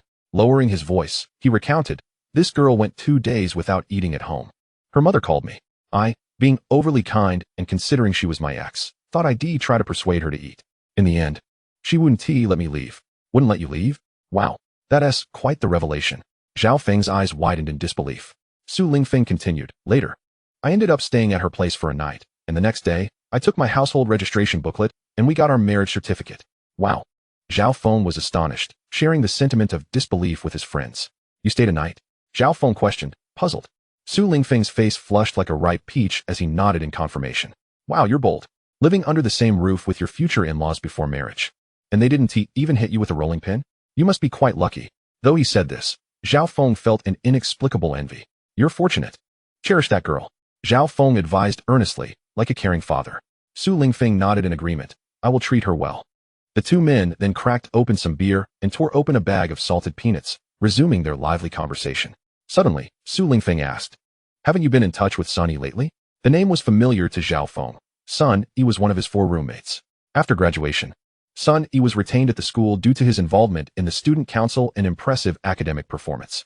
Zhao Feng maintained good relationships with his other dorm mates. But after graduation, the contact with Sun Yi dwindled unexpectedly. Each time they spoke, their conversations ended with Sun Yi claiming to be busy, leading to a gradual fading of their friendship. Reflecting on this, Zhao Feng shook his head decisively. "No, not at all." Su Lingfeng added, "I don't know what is going on, but every time we chat, he insists he is busy. I can't believe he has become so indifferent. He was never like that in school." Zhao Feng was at a loss for an explanation. Perhaps it was indeed a matter of social class. One returned to the northeast, seemingly lacking opportunities compared to the bustling metropolis, while the other had experienced 2 job failures without any notable progress. Shaking his head, Zhao Feng raised his glass to Su Lingfeng. "Why ponder over such matters? Let us drink." Su Lingfeng said no more and downed his drink in one go. That night, the two discussed a myriad of topics, reminiscing about their idealistic university days and their aspirations for the future. Zhao Feng vaguely remembered the struggle of climbing the stairs to his bedroom and collapsing onto the bed. As for Su Lingfeng, he had Gao Ruashi to care for him, so there was no need for concern. After freshening up, Zhao Feng descended to find a note on the table. "I drank too much yesterday and may be late today. We've got some business matters to attend to, so we've left. Call me if you see this." He dialed Su Lingfeng, who was en route to the hotel where their company representatives were staying for a contract signing. After ending the call and putting away his phone, Zhao Feng gazed out the floor-to-ceiling window at the bund. He had initially intended to take Su Lingfeng to explore the nightclubs there. But now that his friend was a married man, that plan would be indefinitely postponed. Chapter 55, Unimog 4x4 Off-Road RV. 3 days passed. During this time, Su Lingfeng was busy with work for 2 of those days, accompanied by Gao Ruashi. It was only later, during a drinking session, that Zhao Feng discovered Gao Ruashi also worked at Su Lingfeng's company. Their company was not large, so there were no regulations against office romances. December 17th. Zhao Feng signed in, as usual, and the cash reward from the previous days continued to flow in. However, Zhao Feng, who has now acquired the skill of basic financial stock manipulation, no longer places such immense value on cash after witnessing a remarkable 5% increase in his purchase of Xiangyan stocks over 2 consecutive days. Sign-in successful. Congratulations, host. You have received the Unimog 4x4 off-road motorhome. The terms Unimog and off-road motorhome immediately conjured an image in Zhao Feng's mind of a formidable black steel beast. If the Mercedes-Benz G-Class epitomizes the pinnacle of off-road vehicles, then the Unimog, with its armored vehicle-like structure, boasts capabilities that far surpass those of the G-Class. As he immersed himself in thought, he opened the introduction to the Unimog.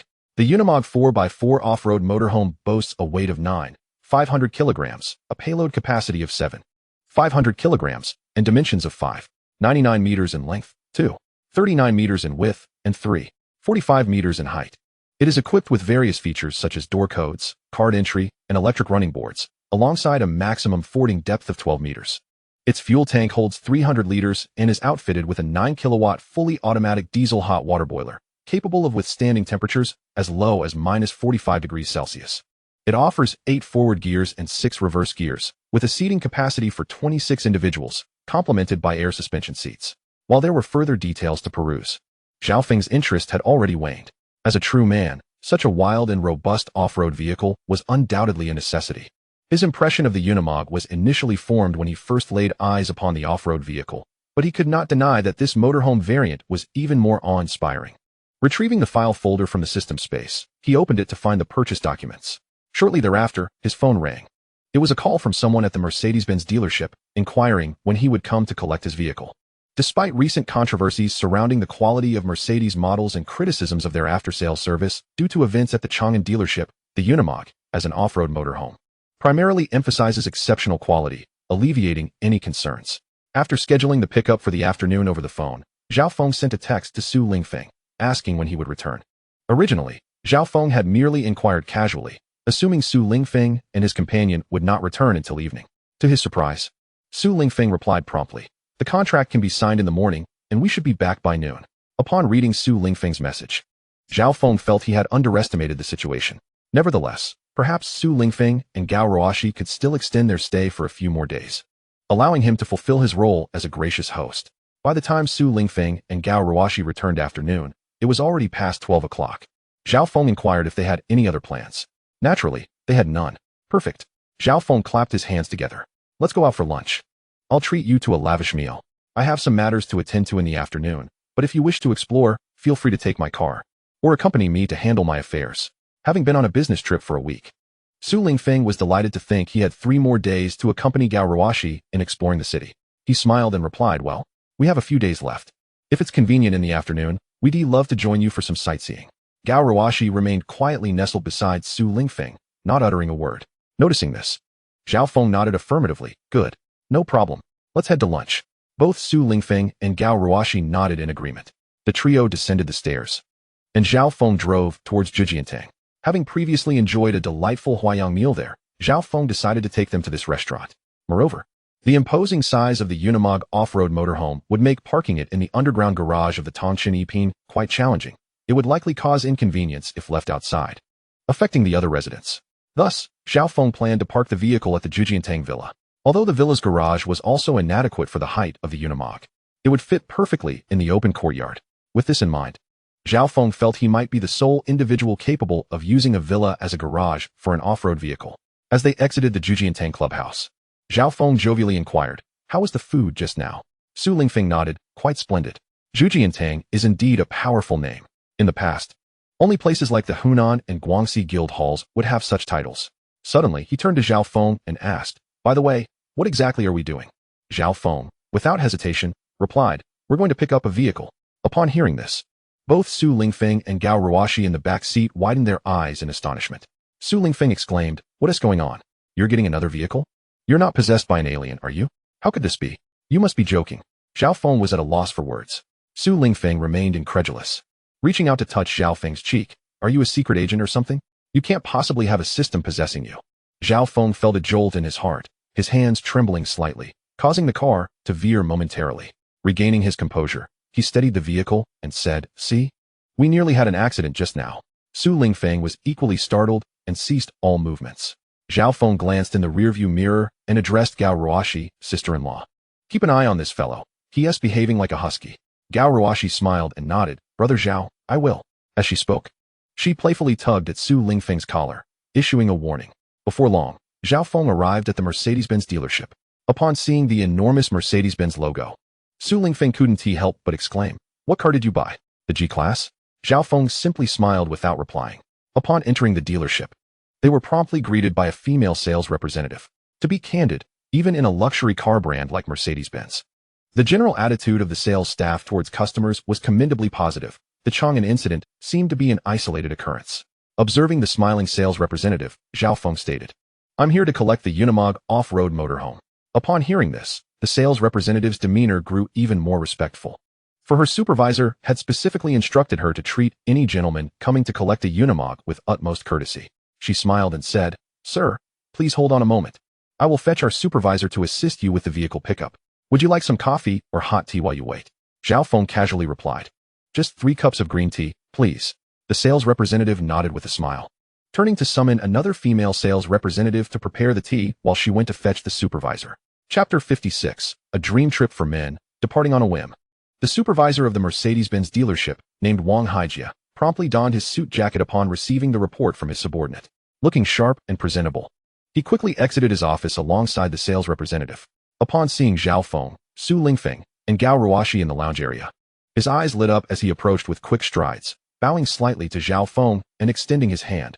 "Mr. Zhao, we at Lixing welcome your arrival.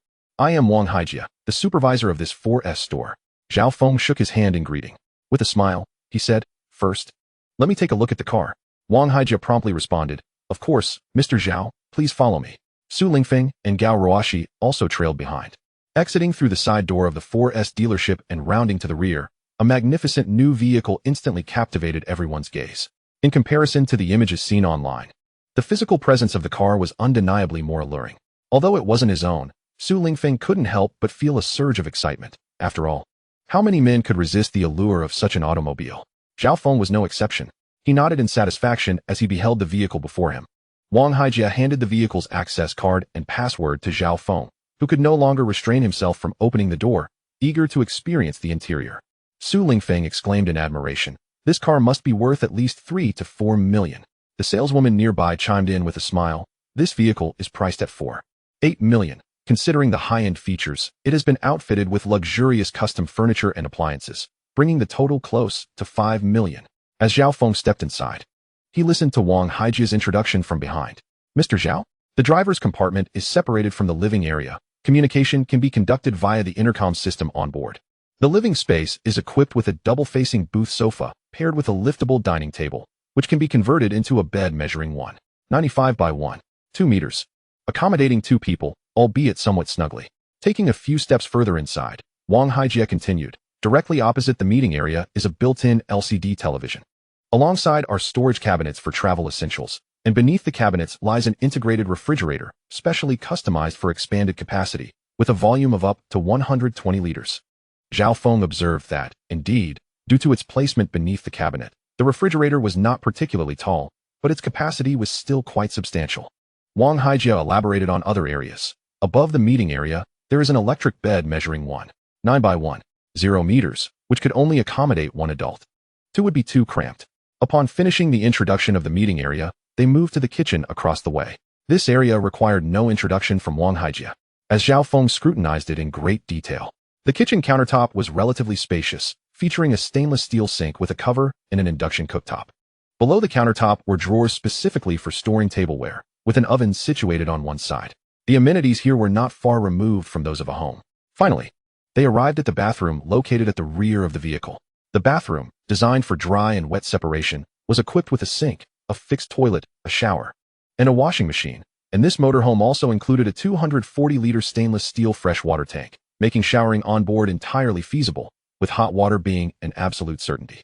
As Zhao Feng returned from the rear to the door, he glanced at Su Lingfeng, who was waiting outside, and waved, "What are you standing there for? Come aboard and take a look." Su Lingfeng, upon hearing this, broke into a grin. "Shall we then?" he said, as he and Gao Ruoshi stepped inside. Once aboard, they surveyed the interior, which was adorned in a palette of cool white and silver gray tones, lending a somewhat chilly ambience to the wintry day. Su Lingfeng observed Zhao Feng, whose face was lit with a smile, and despite Wang Haijia being present, He couldn't help but ask, Feng, with such an expensive vehicle, what are your plans for it? Zhao Feng, unperturbed by Su Lingfeng's tone, replied with a chuckle, Old Su, don't we all harbor a dream of spontaneous travel? This vehicle is certainly sufficient for that. Isn't it? Su Lingfeng's face lit up with envy as he responded. Indeed, we once spoke of wanting to visit the grasslands of Inner Mongolia, the Kunlun Mountains in Xinjiang, the Tian Shan Range, and the desert. It seems you are ready to embark on such adventures. Zhao Feng nodded, saying, did we not agree that once we achieved financial freedom, we would embark on a journey to distant lands? Shall we consider traveling together? At this, Su Lingfeng hesitated, suddenly reminded of Gao Ruashi beside him. A look of determination crossed his face as he declared, Feng, I am now a family man. My circumstances differ from yours. Zhao Feng smiled in understanding. While the two conversed, Wang Haijia raised his hand to close the door, and the temperature within the vehicle seemed to rise instantly, especially once the soft lights within the cabin were activated. Upon noticing this, Zhao Feng directed an inquiring glance at Wang Haijia, who explained, Mr. Zhao, these lights serve various functional areas. The meeting area features 2 light sources. The overhead light beneath the bed provides illumination, while the nearby light is synchronized with the vehicle's heating system, ensuring warmth for the upper and lower sleeping areas. Of course, there are additional heating sources within the vehicle. Zhao Feng suddenly comprehended. No wonder there had been faint sounds when the lights were switched on. After becoming familiar with the features, Zhao Feng continued to explore under Wang Haijia's guidance, testing various functions until he confirmed that the vehicle operated flawlessly. He then signed the paperwork, officially making the vehicle his own. The license plates were also affixed to the car. He added Wang Haijia on WeChat, as per Wang Haijia's suggestion, for any future inquiries.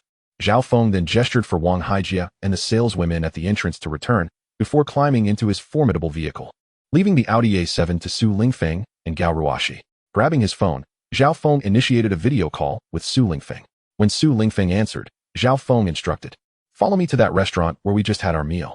Su Lingfeng, in disbelief, responded, but it's not even mealtime yet. Zhao Feng chuckled though. You only think of food. I need to park this beast over there. Su Lingfeng suddenly realized, wait, that's not right.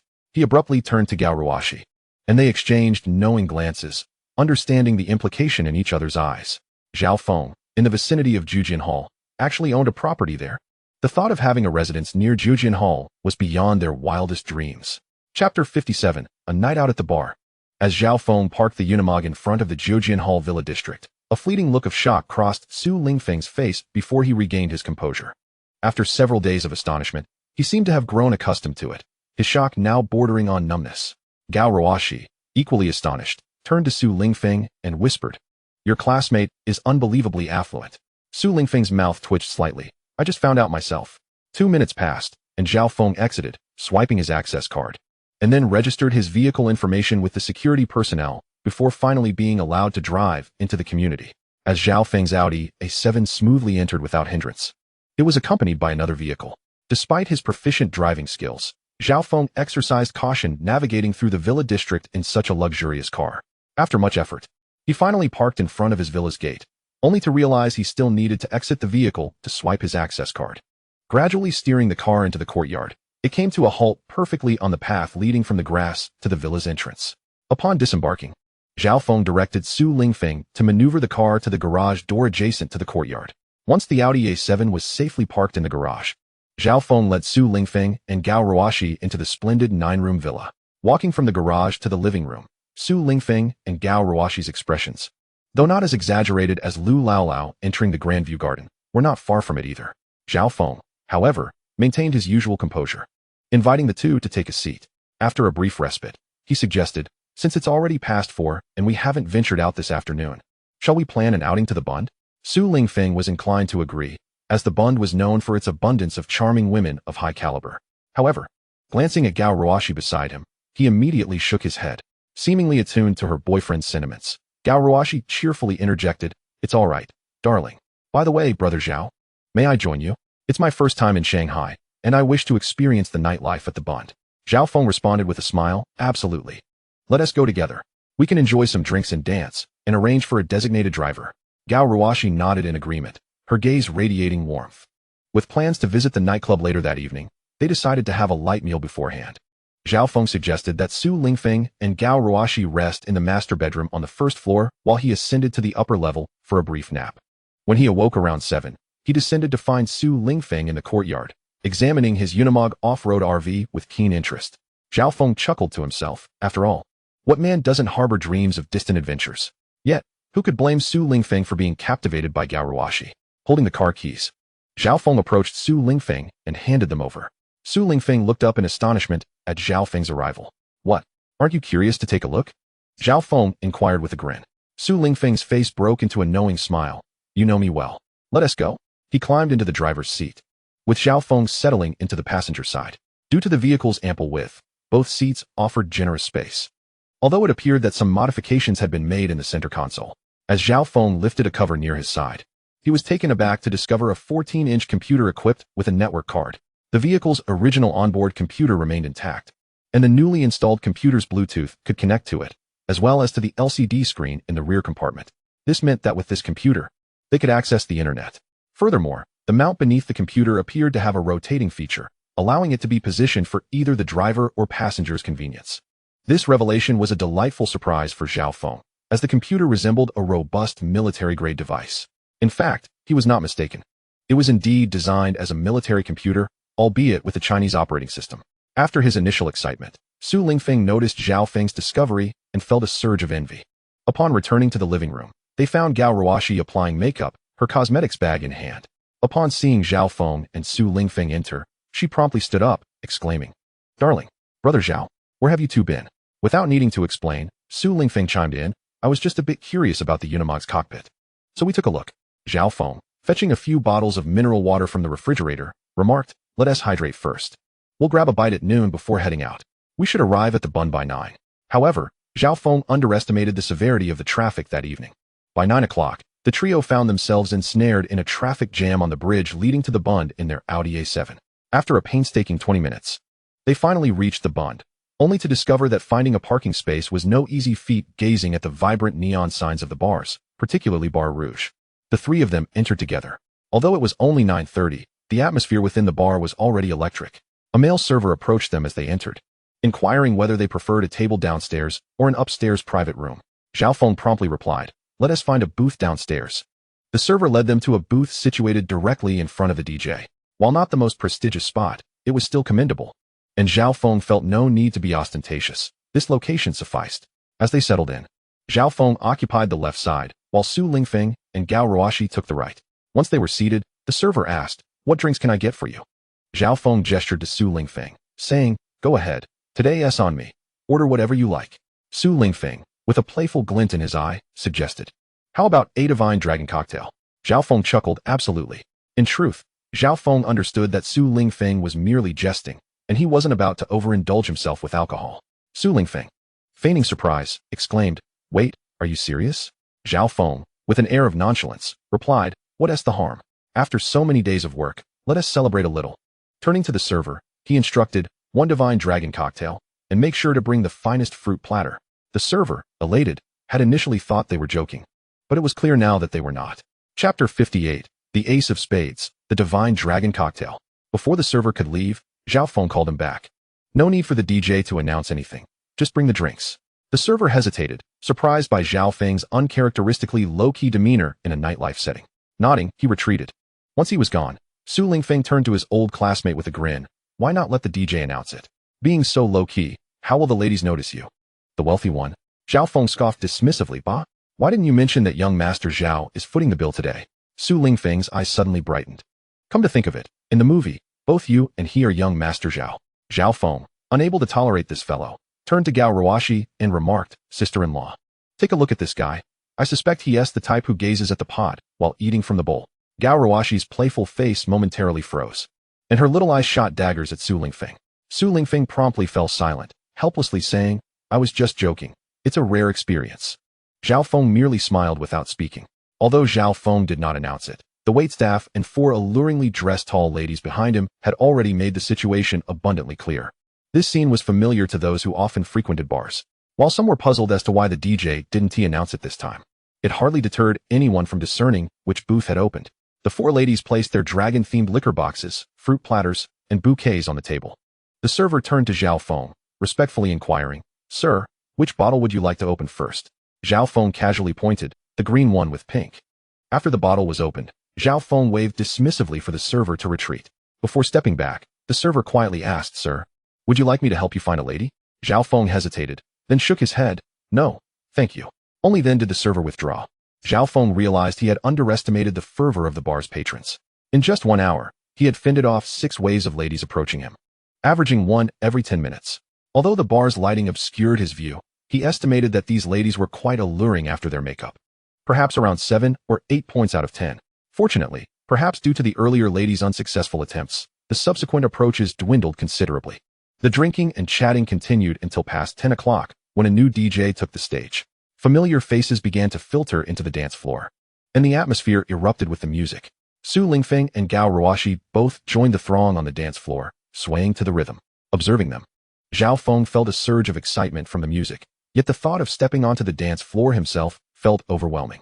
Less than 10 minutes after Su Lingfeng joined the dance floor, he returned with Gao Ruoshi and pulled Zhao Feng from his seat, pushing him toward the dance floor. Compelled by their enthusiasm and the music's allure, Zhao Feng found himself swaying for the first time in a dance. The exact duration of his dancing eluded him, but he vividly recalled a rather unexpected encounter with a lady on the dance floor. Cough, cough. It wasn't too much physical contact, just a curvaceous lady spinning around. Perhaps misjudging her distance from her boyfriend, and inadvertently planted a bright red lipstick mark on Zhao Feng's right cheek. At that moment, he was somewhat dazed and didn't register what had occurred until he felt the sweat trickling down his body after stepping out of the dance floor. It was only when Su Lingfeng and Gao Ruoshi returned that he was reminded to wipe the lipstick mark away with a tissue. Zhao Feng continued to enjoy the company of Su Lingfeng and Gao Ruoshi until past midnight, with only the 2 bottles of alcohol consumed. The remainder was left at the bar. Zhao Feng spent a little over 80,000, settled the bill, and called for a designated driver to take the 3 of them back to Alpine. Both Zhao Feng and Su Lingfeng were slightly tipsy in the car, swaying more heavily with intoxication. Gao Ruoshi, having consumed less, assisted in getting both Su Lingfeng and Zhao Feng home. After finally settling them down, she took a moment to breathe. Zhao Feng felt he had slept soundly, waking up the next morning around 10 o'clock. As usual, he checked in. The reward was still cash.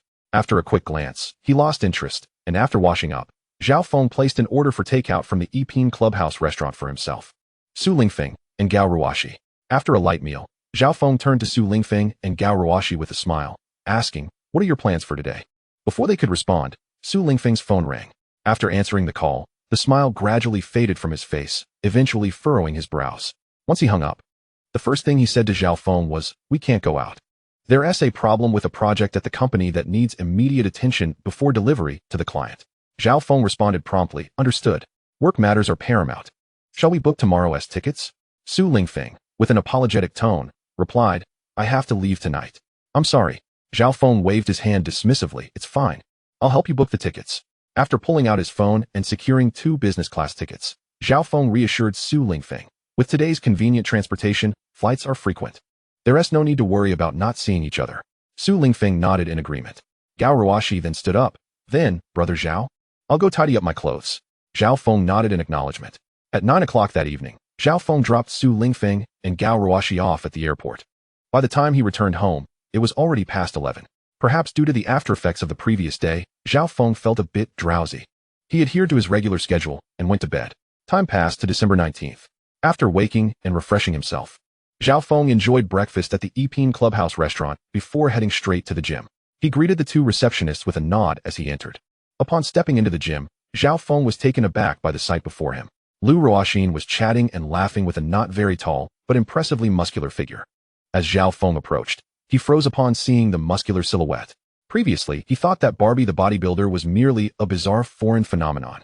However, the short-haired lady before him completely shattered his preconceptions. In fact, the impression she left on Zhao Feng in that brief moment could only be described with one word: shocking. He wondered whether this lady's petite form also bore the strength of iron. Out of politeness, he offered a friendly smile to the lady before turning to Lu Ruoxin. "Ruoxin, are we sticking to the usual routine today?" Lu Ruoxin nodded with a smile and replied, "Yes, Mr. Zhao. However, today we also have Miss Su Zizi joining us for our workout." Upon hearing this, Zhao Feng, in a gentlemanly manner, extended his hand towards Su Zizi, saying, "I'm Zhao Feng. It's a pleasure to meet you, Miss Su." As he spoke, he scrutinized this lady named Su Zizi carefully. Her petite face appeared round and adorable, and with 2 cute buns styled atop her head, she bore a striking resemblance to Neza from a certain anime. Su Zizi smiled and extended her hand to Zhao Feng, introducing herself. "I am Su Zizi, And it is a pleasure to meet you, Mr. Zhao. To Zhao Feng's surprise, Su Zizi's voice was sweet and endearing, reminiscent of a charming young girl's tone. It seemed that Lu Ruoxin shared a close bond with Su Zizi. Without further ado, they dove into their fitness regimen. Over the past few weeks, Zhao Feng had developed some muscle definition, yet he still fell short of a truly sculpted physique. In contrast, Su Zizi had already reached that level. Under the watchful eye of Lu Ruoxin, Zhao Feng and Su Zizi each undertook 2 sets of bench presses. As Zhao Feng felt his arm muscles quivering, he glanced at Su Zizi, who remained composed beside him, striving to regulate his breath. He felt a twinge of embarrassment at the prospect of appearing weak in front of her. Lu Ruoxin seemed to sense his inner turmoil. Approaching Zhao Feng, she discreetly leaned in and whispered, "Mr. Zhao, Zizi's weights are slightly lighter than yours, and she has been training for nearly 3 years." Her implication was clear. Zhao Feng should not compete with Su Zizi. Yet, for some reason, Zhao Feng found this advice stifling.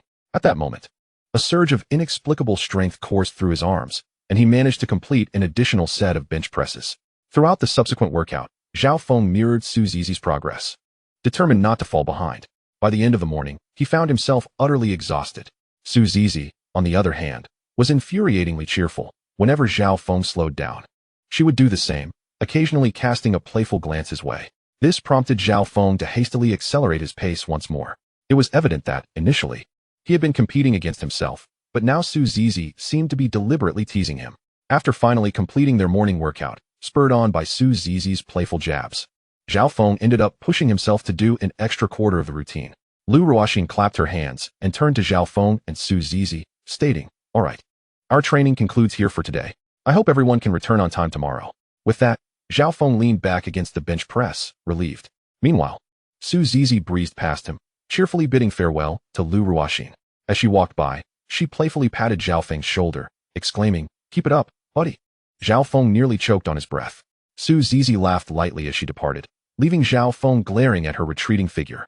Hey, not to mention, she is quite the figure, rivaling Lu Ruoxin's. Unbeknownst to him, Lu Ruoxin had approached and offered him a bottle of water. Zizi is actually very kind and lovable. Don't take it to heart. Zhao Feng immediately shook his head in response. Of course not. He then turned to Lu Ruoxin and remarked, "I feel like I've gained a bit of muscle these past few days." Absolutely. Lu Ruoxin smiled sweetly. Otherwise, all your efforts would have been in vain. Nodding in agreement, Zhao Feng gently clinked his water bottle against the one in Lu Ruoxin's hand, grinning, "I'll treat you to a meal soon." Sounds great. Lu Ruoxin readily agreed. Upon returning home, Zhao Feng took a refreshing shower, feeling considerably rejuvenated. After changing into a clean outfit, he settled onto the living room sofa, mentally preparing to sign in for the day. He felt an intuitive sense that today would yield a grand reward. Upon successful sign-in, a message flashed across his mind. "Congratulations, host, you have received a Gulfstream G650 private business jet." Astonished, he thought, a private jet. This must be the epitome of luxury. He delved into the description of the private jet in his mind. The Gulfstream G650 private business jet, valued at 5.17 billion yuan, with a speed approaching Mach 1. The G650 achieves a maximum cruising speed of 0.925 Mach and can cover a distance of 13,000 kilometers at a speed of 0.85 Mach, boasting the largest cabin in its class. Powered by Rolls-Royce BR-725 engines with a thrust of 16,100 pounds, 71.6 knots. The jet's completion price at delivery in 2012 was 58.5 million, with prices starting from 58.5 million in 2013. The G650 is recognized as the most technologically advanced commercial aircraft in the skies. Its introduction established numerous standards, including the Enhanced Vision System 2, head-up display 2, and advanced safety features in its synthetic vision primary flight display. Its PlaneView 2 cockpit is equipped with a triplex flight management system, automatic emergency landing mode, 3D weather radar, and advanced flight control systems. In essence, these cutting-edge technologies enhance the pilot's situational awareness and improve the aircraft's safety. While there were many more details about the cabin, Zhao Feng felt it might be more insightful to observe it in person. After a satisfying lunch, Zhao Feng intended to take a nap, but the phone on the coffee table suddenly rang. He walked over to answer it, and a somewhat awkward foreign voice greeted him in Chinese. "Hello, is this Mr. Zhao Feng?" Zhao Feng understood and was puzzled as to why a foreigner was calling. But he replied, "Yes, that's me." The voice continued, "Okay, I am Larry Galen, the president of Gulfstream in the Tianxia district." It took Zhao Feng a moment to comprehend that Larry Galen was calling because Zhao Feng was a valued client. to inform him that his custom Gulfstream G650 private jet would arrive in Tianxia City in 3 days. Upon realizing this, Zhao Feng recalled that he had downloaded a translation app on his phone. He intended to use it, but since Larry Galen seemed to understand him quite well, he decided to respond directly in Chinese. I understand. Is there anything else I need to do? Larry Galen promptly replied, No, Mr. Zhao. I will inform you when your jet arrives in the city. Zhao Feng smiled and said, Thank you, Mr. Galen. Larry Galen then engaged in some light conversation in his imperfect Chinese before ending the call. After hanging up, Zhao Feng was pleasantly surprised by the significant reward the system had bestowed upon him today. He had heard that the domestic buyer of a Gulfstream G650 was likely Lu Jingdong, and that Ma Alibaba and Wang Wanda's aircraft were probably Gulfstream G550s. All these individuals were regulars on the Tianxia rich list. Could it be that he had ascended to such a level? However, it is worth mentioning that I am a neighbor of Ma Ali, so this aircraft is not particularly difficult to accept. Speaking of which, Zhao Feng had not visited Shanghai for quite some time. He called He Jiawei to inquire about the progress of his modification business. He Jiawei, being forthright, stated that he was currently importing some equipment from the domestic market, and the factory premises were nearly ready. Upon hearing this, Zhao Feng promptly arranged to meet him at the racetrack in the afternoon. Naturally, He Jiawei would not decline. Therefore, at 2 o'clock in the afternoon, Zhao Feng took the keys to his Ferrari LaFerrari, descended into the underground garage, and drove directly to the Yongxing Tianma racetrack. Along the way, the fiery red LaFerrari attracted countless envious glances. However, as he was still within the city limits, speed limits restricted Zhao Feng from driving too fast. By the time Zhao Feng arrived at the Yongxing Tianma racetrack, it was nearly 3 o'clock in the afternoon. As he approached the entrance, he spotted He Jiawei, clad in work attire, waiting outside with several individuals dressed similarly.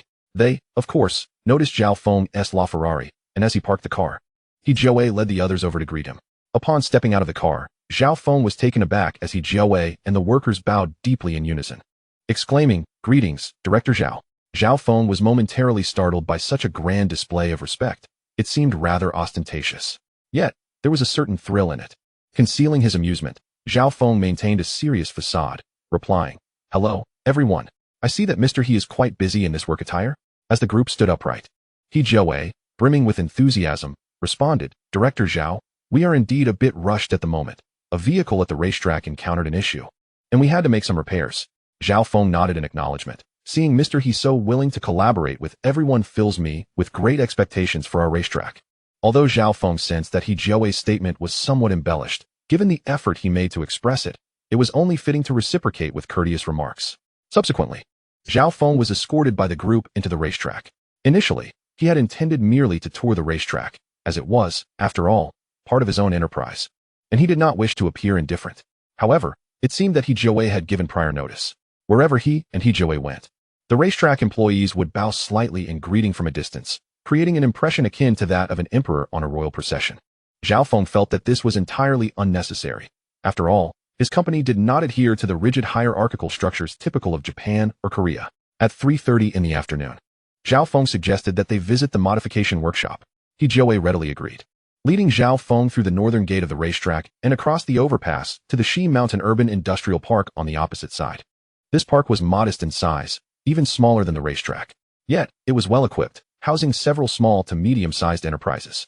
The space rented by He Jiawei was previously a small electronics company that had suffered significant losses, and he had leased the entire 4-story office building, encompassing a total area of 800 square meters. The first floor was being transformed into 8 small modification workshops of 100 square meters each, along with 2 large workshops of 200 square meters occupying an additional 400 square meters. The second floor was designated as a reception area, the third as storage, and the fourth as office space. While the second floor might seem overly spacious for a reception area, it also served additional functions, such as a shower room for employees to clean up after working on vehicles. Furthermore, the modification business primarily attracted younger individuals, many of whom were exceptionally skilled. To cater to them, the second floor also featured an entertainment zone, recognizing that occasional relaxation was essential when faced with challenges in their work. It was evident that He Jiawei had meticulously planned these arrangements. Zhao Feng could distinctly perceive the fervor in He Jiawei's eyes as he spoke about these details. Perhaps enthusiasm was too mild a term. Fervor would be far more fitting. Zhao Feng remained there until 6 o'clock in the evening, during which time He Jiawei took the opportunity to explain 2 machines that had already arrived. Just after 6, although He Jiawei remained spirited, Zhao Feng noticed the expressions of dissatisfaction among a few nearby employees. Perhaps they felt that if Zhao Feng, the chairman, continued his conversation with He Jiawei, they would be required to begin working overtime. Zhao Feng had his own considerations regarding this. Grabbing He Jiawei, who was about to introduce the next piece of equipment, he suggested, "Mr. He, it's getting late. Perhaps we should call it a day?" Upon hearing this, He Jiawei checked his watch and, realizing it was indeed past 6, smiled sheepishly. "I tend to lose track of time when talking about cars. I sincerely apologize, Director Zhao." Zhao Feng shook his head. "No worries. However, I have seen your dedication to this business today, as well as that of your employees. Since the timing is just right, how about I treat everyone to dinner?" He Jiawei readily agreed. "Of course, that is no problem." The employees, having overheard this, immediately perked up. Zhao Feng smiled as he approached the group of over 10 individuals. "Thank you for your patience. Tonight, I invite everyone to enjoy hot pot." The employees cheered in response, expressing their gratitude. "Thank you, Chairman. You truly understand us." Zhao Feng, without further ado, instructed He Jiawei to find a nearby hot pot restaurant with a good reputation and pleasant ambience. They then boarded He Jiawei's vehicle and headed to the establishment. After a delightful hot pot meal, Zhao Feng not only engaged in lively banter with He Jiawei, but also bonded with the employees. Initially, they had perceived Zhao Feng merely as a wealthy heir to a family business. However, in their eyes, the Zhao Feng present now was clearly one who had humbled himself, demonstrating respect and acknowledgement towards his subordinates, garnering their strong admiration. As Zhao Feng had to drive, and many employees would also be driving, they refrained from consuming alcohol, opting instead for soft drinks. At 9:46 p.m., Zhao Feng intercepted He Jiawei, who was on his way to settle the bill. And after swiping his card at the front desk, he exited the hot pot restaurant alongside He Jiawei and the satisfied employees. Zhao Feng turned to He Jiawei. "It's getting late. I'm ready to head out, Mr. He." He Jiawei nodded with a smile. "Yes, everyone hasn't had a drink tonight, so don't worry." Zhao Feng nodded in agreement, waved goodbye to the employees, and then turned to hail a taxi. As for why He Jiawei was not driving him, it was because a few employees lacked transportation and Zhao Feng had asked him to assist. While it would have been perfectly acceptable for the employees to share rides, Zhao Feng had instructed He Jiawei to drive, and he would naturally comply. Turning to face the employees behind him, He Jiawei was in high spirits. Smiling as he addressed everyone, "Gentlemen, have you all noticed? Chairman Zhao places significant importance on our modification business. It's worth mentioning that both General Manager Liu and I dine in the company cafeteria alongside Chairman Zhao, which clearly indicates his appreciation for all of you. I hope everyone will continue to strive diligently, aiming to make our modification business a resounding success." "Absolutely, He General. Rest assured, both you and Chairman Zhao are benevolent leaders. We will certainly put forth our best efforts." Receiving their enthusiastic responses, He Jiawei nodded in satisfaction. He then called upon a few employees without vehicles, inviting them to ride in his Audi A8 as he prepared to personally return them home. As for Zhao Feng, he felt no concern.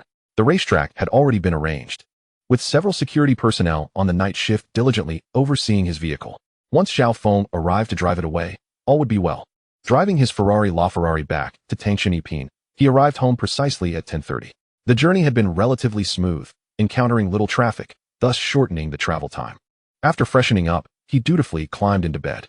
However, after lying down for a while, Zhao Feng found sleep elusive, his thoughts drifting to the hot pot restaurant they had just visited. The flavors there were quite exquisite, distinctly different from the Sichuan style, reminiscent of the old Beijing hot pot that he had enjoyed since childhood, which made it all the more appealing. He picked up his phone and scrolled through his social media, noticing a post from Yang Zixin featuring a photo of her in a hospital room with a middle-aged woman. The caption read, "Mom's health has improved. Thank you all for your concern." He casually liked the post and continued scrolling. When he reached his parents' posts, the theme revolved around the renovation of their new home, including updates on heating and plumbing. His father had even commented, "We have already begun laying the flooring." Silently, he liked their post too. After a brief session on Douyin, Zhao Feng gradually drifted off to sleep. The following morning, Zhao Feng woke to check his phone, noting that it was 6:53. The sky outside appeared somewhat overcast, a stark contrast to the usual clear weather. After his morning routine, he ventured out for breakfast at Yapinui before heading to the gym. To his surprise, Su Zizi was still there, which intrigued him. Approaching her, he stood alongside her, both of them gazing in the direction she was looking. Lu Ruoxin, clad in form-fitting athletic wear, had her back turned to Zhao Feng and Su Zizi. As she moved, Zhao Feng found his gaze inadvertently drawn to her alluring figure. It was undeniable that her physique was nothing short of perfection, her silhouette unmistakably reminiscent of a peach, undeniably tempting. Just as this thought crossed Zhao Feng's mind, a voice suddenly emerged from beside him. "Bro, isn't old Lu's peachy rear quite a sight?" "Who?" Zhao Feng snapped back to reality. Realizing Su Zizi was right next to him, he quickly turned to her, only to find her gazing dreamily at Lu Ruoxin. Wait a moment. That chin-stroking gesture and look in her eyes. Could it be that she was of a similar mindset? But wait, Su Zizi was a girl, wasn't she? Ah. Zhao Feng seemed to have stumbled upon something quite extraordinary. His curiosity about Su Zizi intensified. As Su Zizi watched Lu Ruoxin enter a room and then turned back to Zhao Feng, she was startled by the intensity of his gaze. Fearing he might harbor inappropriate thoughts about her. Bro, she blurted, don't look at me like that. I'm a girl who likes girls. Zhao Feng's mind erupted in astonishment. He instinctively exclaimed, wait, you're a lesbian? Su Zizi shot him an incredulous glance. Dude, why are you shouting? Thankfully, it's still early. And besides, why are you so worked up? Zhao Feng, observing the rather manly demeanor of Su Zizi, was taken aback. Realizing his slip of the tongue, he awkwardly chuckled. I mean, you really do prefer girls? Just then, Lu Ruoxin approached, carrying several bottles of water and a new towel. A flicker of infatuation crossed her eyes, but she said, just don't say too much later. I'll only recognize you as my brother. Hearing this, Zhao Feng felt a mix of amusement and bewilderment. Yet, he couldn't shake the feeling that Su Zizi was being genuine, especially with the fleeting glint in her eyes that reminded him of his college days when he admired girls. As Lu Ruoxin reached them, she noticed the seemingly more amicable atmosphere between Zhao Feng and Su Zizi compared to the previous day and curiously asked, what were you two discussing just now? Zhao Feng was about to respond when Su Zizi interjected, placing a hand on his shoulder. I think this guy is pretty decent, so from today onward, we're brothers. Zhao Feng was momentarily stunned. Hey, this unilateral declaration seems a bit excessive. However, he couldn't very well admit they had been evaluating Lu Ruoxin's figure. So he smiled and said yes. Miss Su and I have quite a rapport. Oh, as they spoke, Zhao Feng suddenly became aware of Su Zizi's arm resting on his shoulder, her body pressing against him. It felt rather soft and surprisingly resilient. This was more like it. After all, a well-toned physique should feel good to the touch. A hint of surprise flickered in Lu Ruoxin's eyes, but she maintained her smile. That's wonderful. Let us begin today's workout. If I have to leave for any reason, you two must supervise and support each other. Both Zhao Feng and Su Zizi nodded in agreement. As the workout commenced, Lu Ruoxin kept a watchful eye on them, which deterred any frivolous conversation. However, after the session concluded, Zhao Feng and Su Zizi exchanged WeChat contacts. As they walked out of the gym side by side, Su Zizi leaned closer and whispered, Zhao Feng, do you also have a crush on Coach Lu Ruoxin? Zhao Feng, taken aback, responded, what? Su Zizi continued, unperturbed, I've noticed, although you occasionally glance at old Lu, your gaze remains quite sincere, so I'll grant you a fair chance to compete. What do you mean by fair competition? Zhao Feng found himself overwhelmed by Su Zizi's sudden and assertive declarations, struggling to keep up. Feeling a sense of futility, he halted and looked at Su Zizi. Wait, are you misunderstanding something? Confident in her assessment, Su Zizi, mindful of Lu Ruoxin's reputation, leaned closer to Zhao Feng and lowered her voice. Stop rambling. If I didn't think you were relatively honest, I wouldn't waste my breath on you. Having spoken, she paused momentarily, waiting for the passers-by to move on before she continued in a hushed tone. Do you think my brother's position is so easily attained?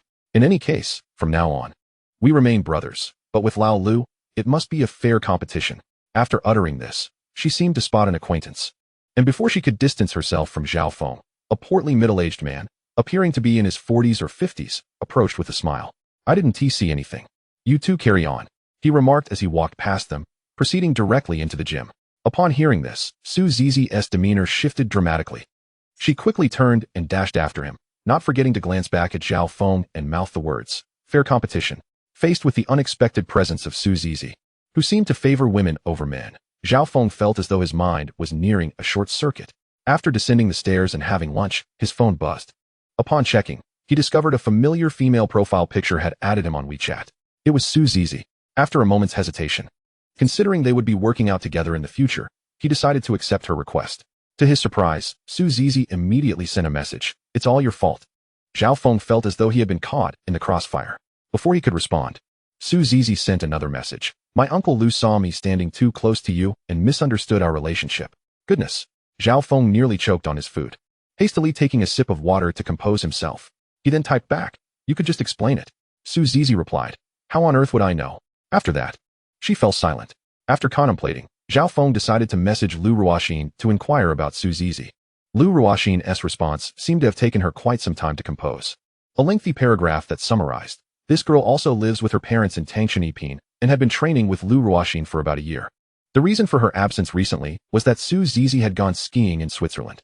Additionally, Lu Ruoxin sent a voice message specifically to apologize. Mr. Zhao, just now. Zizi asked for your WeChat, and seeing how well you two got along during workouts, I provided it. If it has caused you any disturbance, I sincerely apologize. Hearing this, Zhao Feng responded with a voice message. Ah, we are friends. Of course, it's no trouble for you to introduce me to other friends. After sending the message, Zhao Feng glanced at the text from Lu Ruoxin and realized why he felt an inexplicable familiarity between her and Su Zizi. Once again, Zhao Feng's phone vibrated. This time with a message from Su Zizi. Where are you? To be honest, perhaps this girl did share a certain rapport with him. Or perhaps it was his curiosity about her more feminine traits that made Zhao Feng unusually patient with Su Zizi. He replied, informing her that he was in the restaurant. Before long, Su Zizi dashed down from the gym. Upon spotting Zhao Feng, she ran up to him, chattering incessantly. Zhao Feng, I need a favor. I'll treat you to drinks later. Just help me film a video explaining our relationship. Zhao Feng couldn't help but think she would look adorable with two little pigtails. If not for her muscular physique, he imagined her round face adorned with pigtails would certainly resemble a lawful loli. Shaking the thought from his mind, he took her phone and casually asked, why? Su Zizi, filled with urgency, replied, that's none of your business. Just consider it a favor. Zhao Feng complied. After filming the video, he ensured he appeared flawless on the screen before handing the phone back to Su Zizi. To his astonishment, she turned and sprinted away. I'll treat you to drinks. Bye. Watching Su Zizi's fervent departure, Zhao Feng couldn't help but find her amusing. After finishing his meal and returning home, Zhao Feng recited his daily check-in. Success. Congratulations to the host for receiving 2 million in cash. Huh, how did it become 2 million? Was this check-in amount random? Without dwelling on it, Zhao Feng retreated to his study and checked his significantly increased stocks. The smile on his face was genuinely heartfelt. $1 million, after nearly a week of profits, had astonishingly surged to over 129,000, nearing 130,000.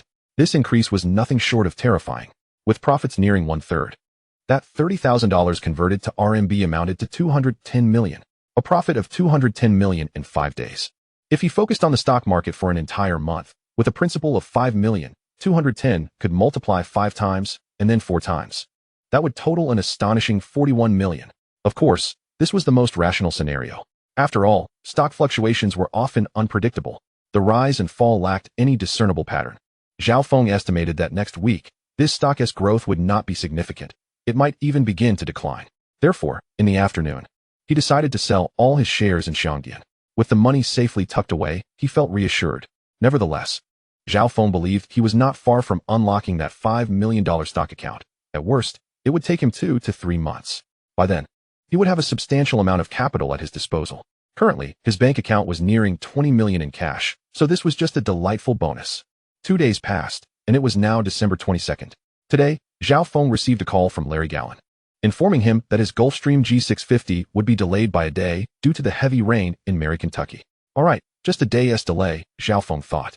His excitement slightly diminished, yet he graciously agreed. Checking the time of Larry Gallen's call, he noted it was precisely 8 o'clock. Clearly, this foreigner was prompt in delivering the news. Putting his phone away, Zhao Feng changed into his workout attire and headed to the gym. The first thing that caught his eye was Su Zizi, feigning a pouty expression as she tried to look cute. Though puzzled by her demeanor, he noted that this muscular version of Su Zizi seemed to be acting as if she had suffered some injustice. This was intriguing. Chapter 63, A Frown. This matter is not simple. Su Zizi's opening line sent chills down Zhao Feng's spine. Zhao Feng Gij, may I ask you for a favor? Her feigned delicate tone combined with the word G was undeniably powerful. He quickly waved his hands. No, little sister, please speak properly. Su Zizi leaned closer to Zhao Feng. Her eyes filled with a melancholic expression. She lamented. It's just that yesterday I was too close to you. And then my uncle Lu told my mom and dad about it. Then they believed you ought to be my boyfriend. Hence they invited you to dinner.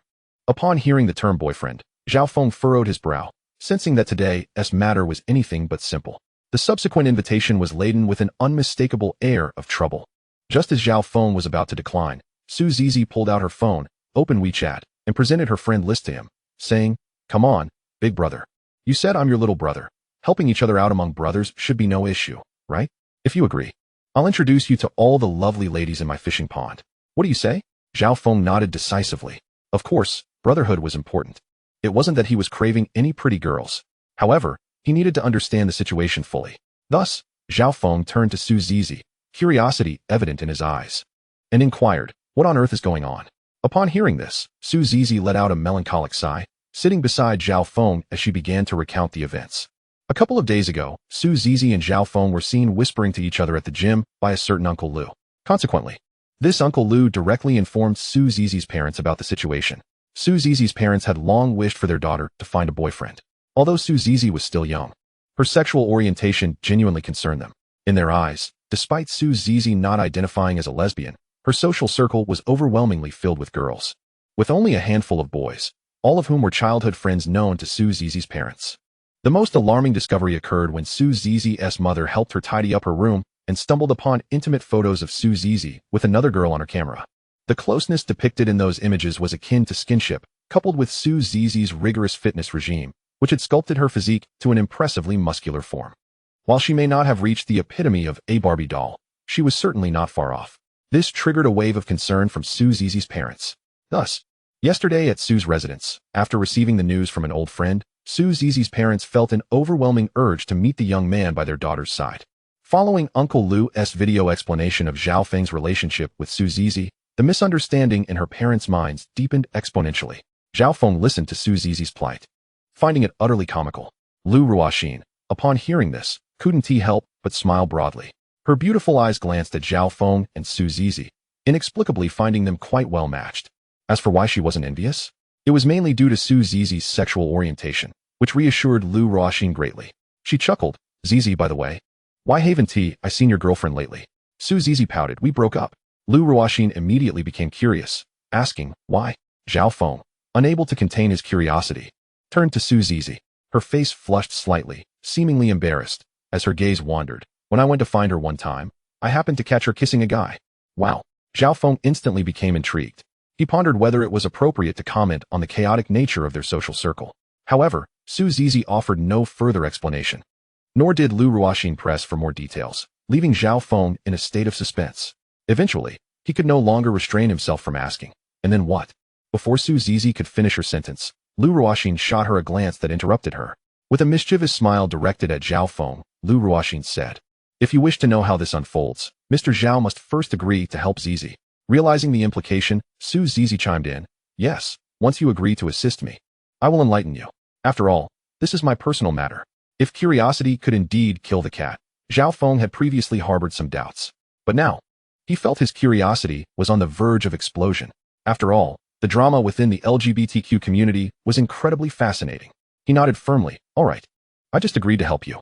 Zhao Feng didn't find having dinner a daunting task. He could treat it as a free meal. There was no need to perform exceptionally well. An average showing would suffice, and later, he could let Su Zizi report back with a breakup. Even a stellar performance could lead to a breakup. With this thought in mind, Zhao Feng resolutely agreed. However, as Zhao Feng eagerly awaited Su Zizi's next words, he was left utterly stunned by her revelation. Su Zizi said, "And then, there was no and then, we just broke up?" Zhao Feng stared at Su Zizi, disbelief washing over him. "Isn't it typical for women to cling to relationships after a breakup?" Su Zizi retorted, "Am I just any ordinary woman?" Zhao Feng felt deflated. Indeed, she had a point. Completing his task, Zhao Feng accepted the bottle of mineral water that Lu Ruoxin handed him. Lately, he had indeed felt an increase in his physical strength. Even after the muscle soreness, he could sense his muscles developing. Meanwhile, Su Zizi, who had also begun to rest, plopped down beside Zhao Feng, seemingly unbothered by any physical contact. She cheerfully declared, "As long as you help me this time, we shall be good brothers." Zhao Feng shot her a glance. "No, I never said I wanted to be your brother." Upon hearing this, Su Zizi raised an eyebrow at Zhao Feng. "Oh, big brother Zhao, I believe I can at least assist you when you're trying to woo someone. Besides, I can introduce you to my girlfriends on WeChat. But you must help me first. What assistance can you provide in wooing someone?" Zhao Feng thought to himself, considering that she wouldn't even compete with him for girls. Su Zizi grinned mysteriously. "How about being a spy infiltrating the enemy's ranks? Come on, let us toast, brother." The notion of infiltrating the enemy was trivial. What mattered was that Zhao Feng felt Su Zizi was worth befriending. He raised his water bottle in a gentle clink with Su Zizi's, reminiscent of their previous encounter. Unbeknownst to them, Lu Ruoxin had approached from behind, having fetched 2 more bottles of water. Amused and exasperated, she interjected, "Are you two treating me like air?" Zhao Feng and Su Zizi turned around swiftly, both flashing awkward smiles at Lu Ruoxin. Hearing them discuss wooing made Lu Ruoxin feel a twinge of discomfort. Am I not stunning enough for you too? She thought, nearly wanting to shout at Zhao Feng. I want you to pursue me too. But alas, as a woman, she had to maintain her composure. Chapter 64. Come with me to pick someone up. At 11 in the morning, Zhao Feng and Su Zizi walked side by side out of the gym. Zhao Feng initially intended to head to a restaurant, but Su Zizi insisted on taking him out to eat, claiming it was a way to express her gratitude for his help. She mentioned a barbecue restaurant. Zhao Feng was curious about the establishment she referred to. However, when she drove up, he was taken aback to discover that Su Zizi was behind the wheel of a modified Jeep Wrangler, with a sleek black exterior adorned with orange flame stripes. It was undeniably a cool vehicle. As Su Zizi parked in front of Zhao Feng, noticing his intrigued gaze, a wave of satisfaction washed over her.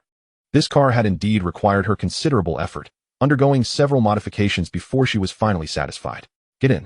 Su Zizi glanced at Zhao Feng beside the road, a smirk playing at the corners of her mouth, feeling a twinge of pride. Zhao Feng chuckled lightly and promptly settled into the passenger seat.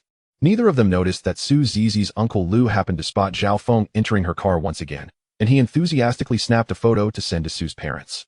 Inside the vehicle, as Zhao Feng reached to close the door, he accidentally pulled on the storage compartment instead of the door handle. His fingers brushed against a cool plastic object.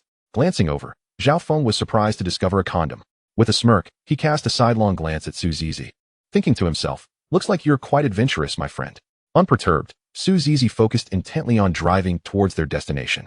The distance was not particularly far, and soon they arrived at their intended locale, Kanggu Barbecue. Upon entering the establishment, it became evident that patrons were expected to grill their own food. The restaurant offered a variety of dishes and meats, noted for their freshness and delicious barbecue sauces. Dining alone was not overly expensive, and the two of them could easily enjoy a hearty meal for around 300 yuan. Zhao Feng, being a carnivore at heart, wasted no time in ordering additional servings of beef and lamb after discovering how delicious the marinated meats were. By 1 o'clock in the afternoon, the pair ambled out of the barbecue joint, their leisurely pace attributable to their full stomachs.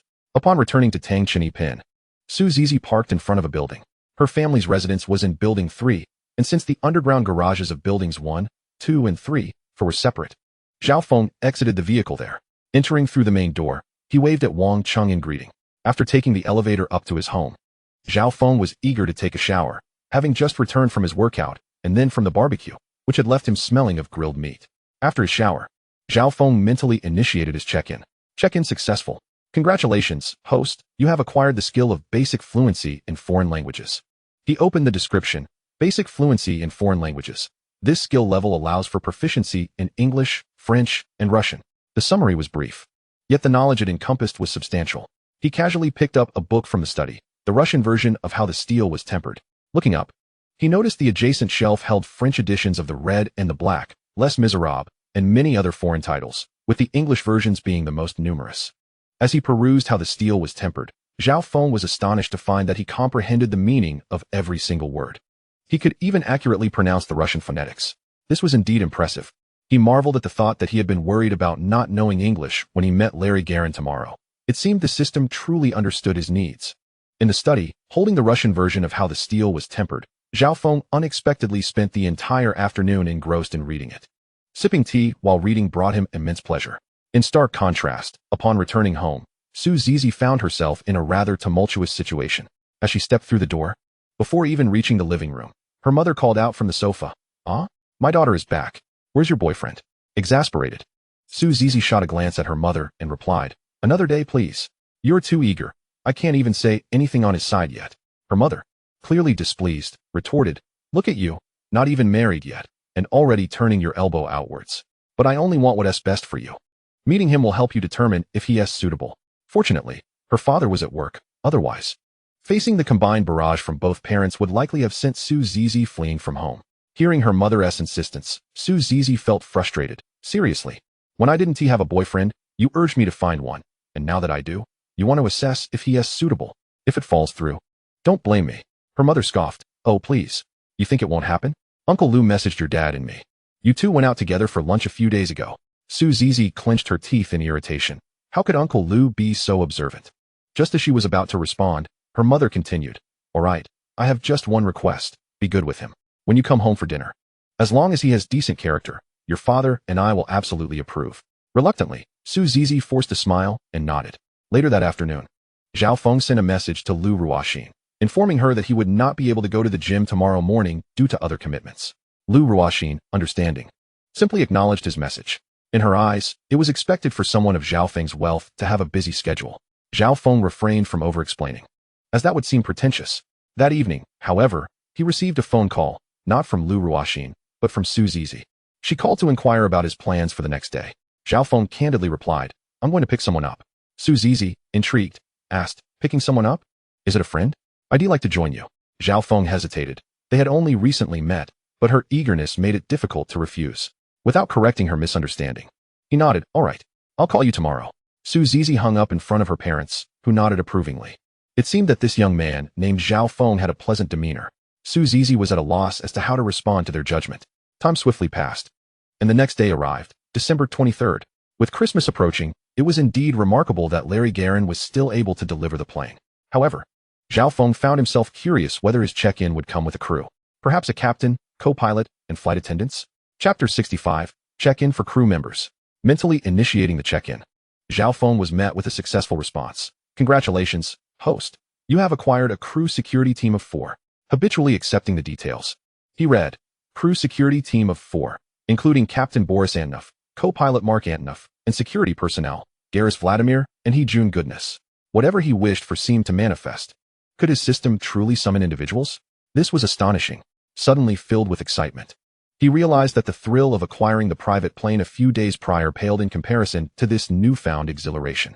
Dressed in a sharply tailored suit, Zhao Feng acknowledged the formality of today's private jet handover ceremony.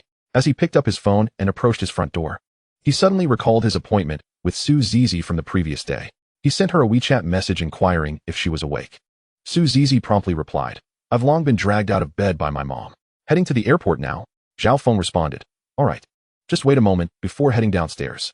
Upon exiting his home, Zhao Feng made his way directly to the garage via the elevator.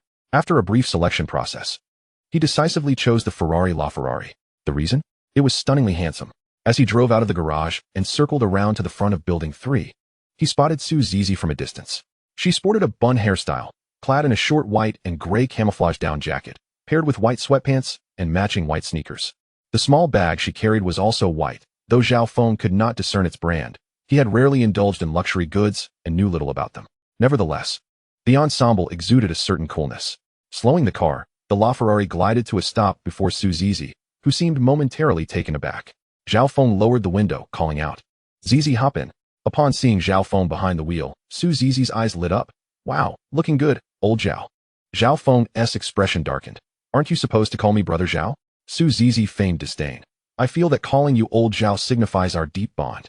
Zhao Feng chuckled softly, conceding, "Given that adorable little face of yours, I won't hold it against you." Su Zizi also owned a sports car, a sleek black Lamborghini Gallardo, which she had coerced her father into purchasing, primarily to attract admirers. However, she hadn't driven it in days. As she glanced around, her curiosity piqued. She leaned closer, asking, "Which model of Ferrari is this? It looks remarkably like a LaFerrari." Before Zhao Feng could respond, a flash of realization struck Su Zizi. "Wait, I remember now. Not long ago, someone bought several Ferraris, including a track version of the LaFerrari. Was that person you?" she inquired, pointing a delicate finger at him.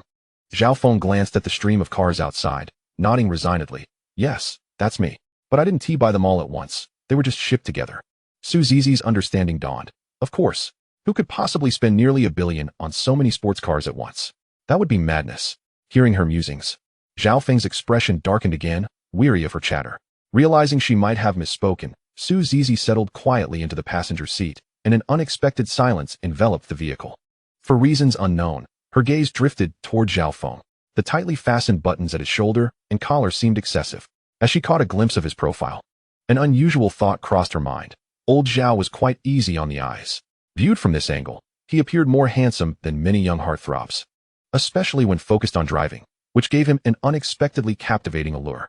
Perhaps it was a long-standing warning from her own inclinations. Su Zizi suddenly felt that her thoughts were rather inappropriate. After all, she was attracted to girls. How could she find this rugged man appealing? Shaking her head, she turned her attention to the window. Yet, an inexplicable restlessness stirred within her, compelling her to glance back at him once more. After much internal conflict, she finally convinced herself to take just one more look. As she slowly turned to face Zhao Feng, she was taken aback when he unexpectedly met her gaze. His eyes sparkled like morning stars, accompanied by a gentle smile that sent her heart racing. In that moment, she felt entirely entranced. Zhao Feng, oblivious to the newfound skill he had acquired some time ago, driving the Ferrari with one hand, mistook her contemplative gaze for a sign of sulkiness. Considering she was a girl, he thought to offer her some comfort. However, upon turning, he found Su Zizi staring dreamily at him, her head inching closer. Instinctively, he asked softly, "Zizi, are you all right?" Lost in Zhao Feng's gaze, Su Zizi snapped back to reality, her cheeks flushing a deep crimson as she hurriedly looked down to hide her face. The gentle timbre of his voice only intensified her feelings of warmth. Covering her face with her left hand, she pinched her thigh with her right, exclaiming inwardly, "What is this maddening tenderness?" Confused by her own reactions, she muttered, "It's nothing, old Zhao. Just drive well." Zhao Feng, observing her demeanor, grew concerned. What if she was unwell? Perhaps she should be taken to a hospital. Thus, he spoke with increased warmth. "Are you feeling unwell? Running a fever? Should I take you home?" "I'm fine. Just let me be for now," Su Zizi murmured. Zhao Feng hesitated momentarily. Her insistence was unexpected. However, knowing that the medical facilities in the city were excellent, he reassured himself that if her condition worsened, he could always take her to a hospital later. With the journey halfway completed, Zhao Feng focused intently on driving, and the cabin fell into a deeper silence. At 9 in the morning, he arrived at the Hongqiao International Airport in the city. By this time, Su Zizi appeared to be feeling much better. Her complexion was no longer as flushed. And although still not entirely normal, she looked significantly improved. As Zhao Feng pulled up to the airport entrance, Su Zizi noticed he showed no signs of slowing down. Unable to contain herself, she reminded him, "Old Zhao, why aren't you stopping? Aren't we here to pick someone up?" Zhao Feng smiled, explaining, "Yes, we are. But not here." He recalled his conversation with Larry Gallen, who had instructed him to enter through the side entrance. To ensure Zhao Feng didn't make a mistake, Larry had even sent a document after their call. Quickly reaching the airport side entrance, Zhao Feng spotted 2 black Mercedes parked inside, flanked by 6 or 7 individuals dressed in suits, both locals and foreigners. He drove up to the side entrance. The airport security approached with a courteous greeting. "Hello. Are you Mr. Zhao Feng?" Zhao Feng nodded in acknowledgement. "I am Zhao Feng." The security guard promptly gestured towards the rear with his right hand, stating, "You may proceed to drive through." Zhao Feng had initially assumed he needed to park outside. However, given the guard's instructions, he cautiously maneuvered the vehicle through the side entrance. After parking beside a Mercedes, Zhao Feng exited the car, followed closely by Su Zizi, who hurriedly joined him.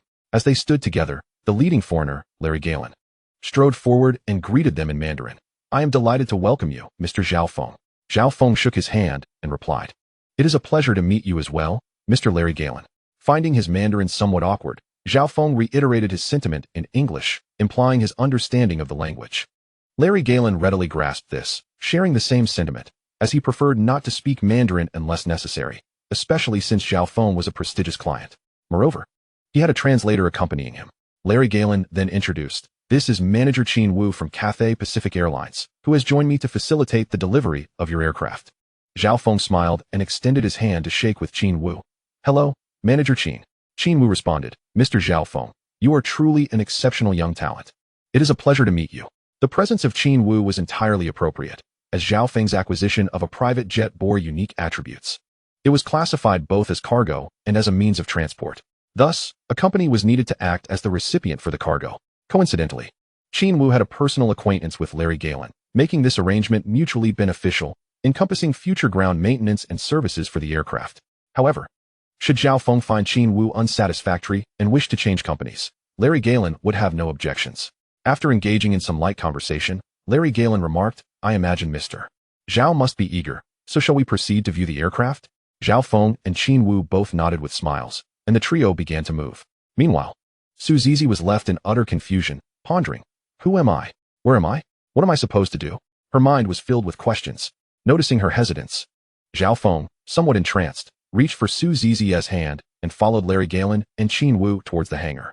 Larry Gallen and Qin Wu exchanged knowing smiles. Fully understanding the dynamics between the young couple, Larry Gallen even complimented, "Mr. Zhao and this young lady truly make a splendid pair."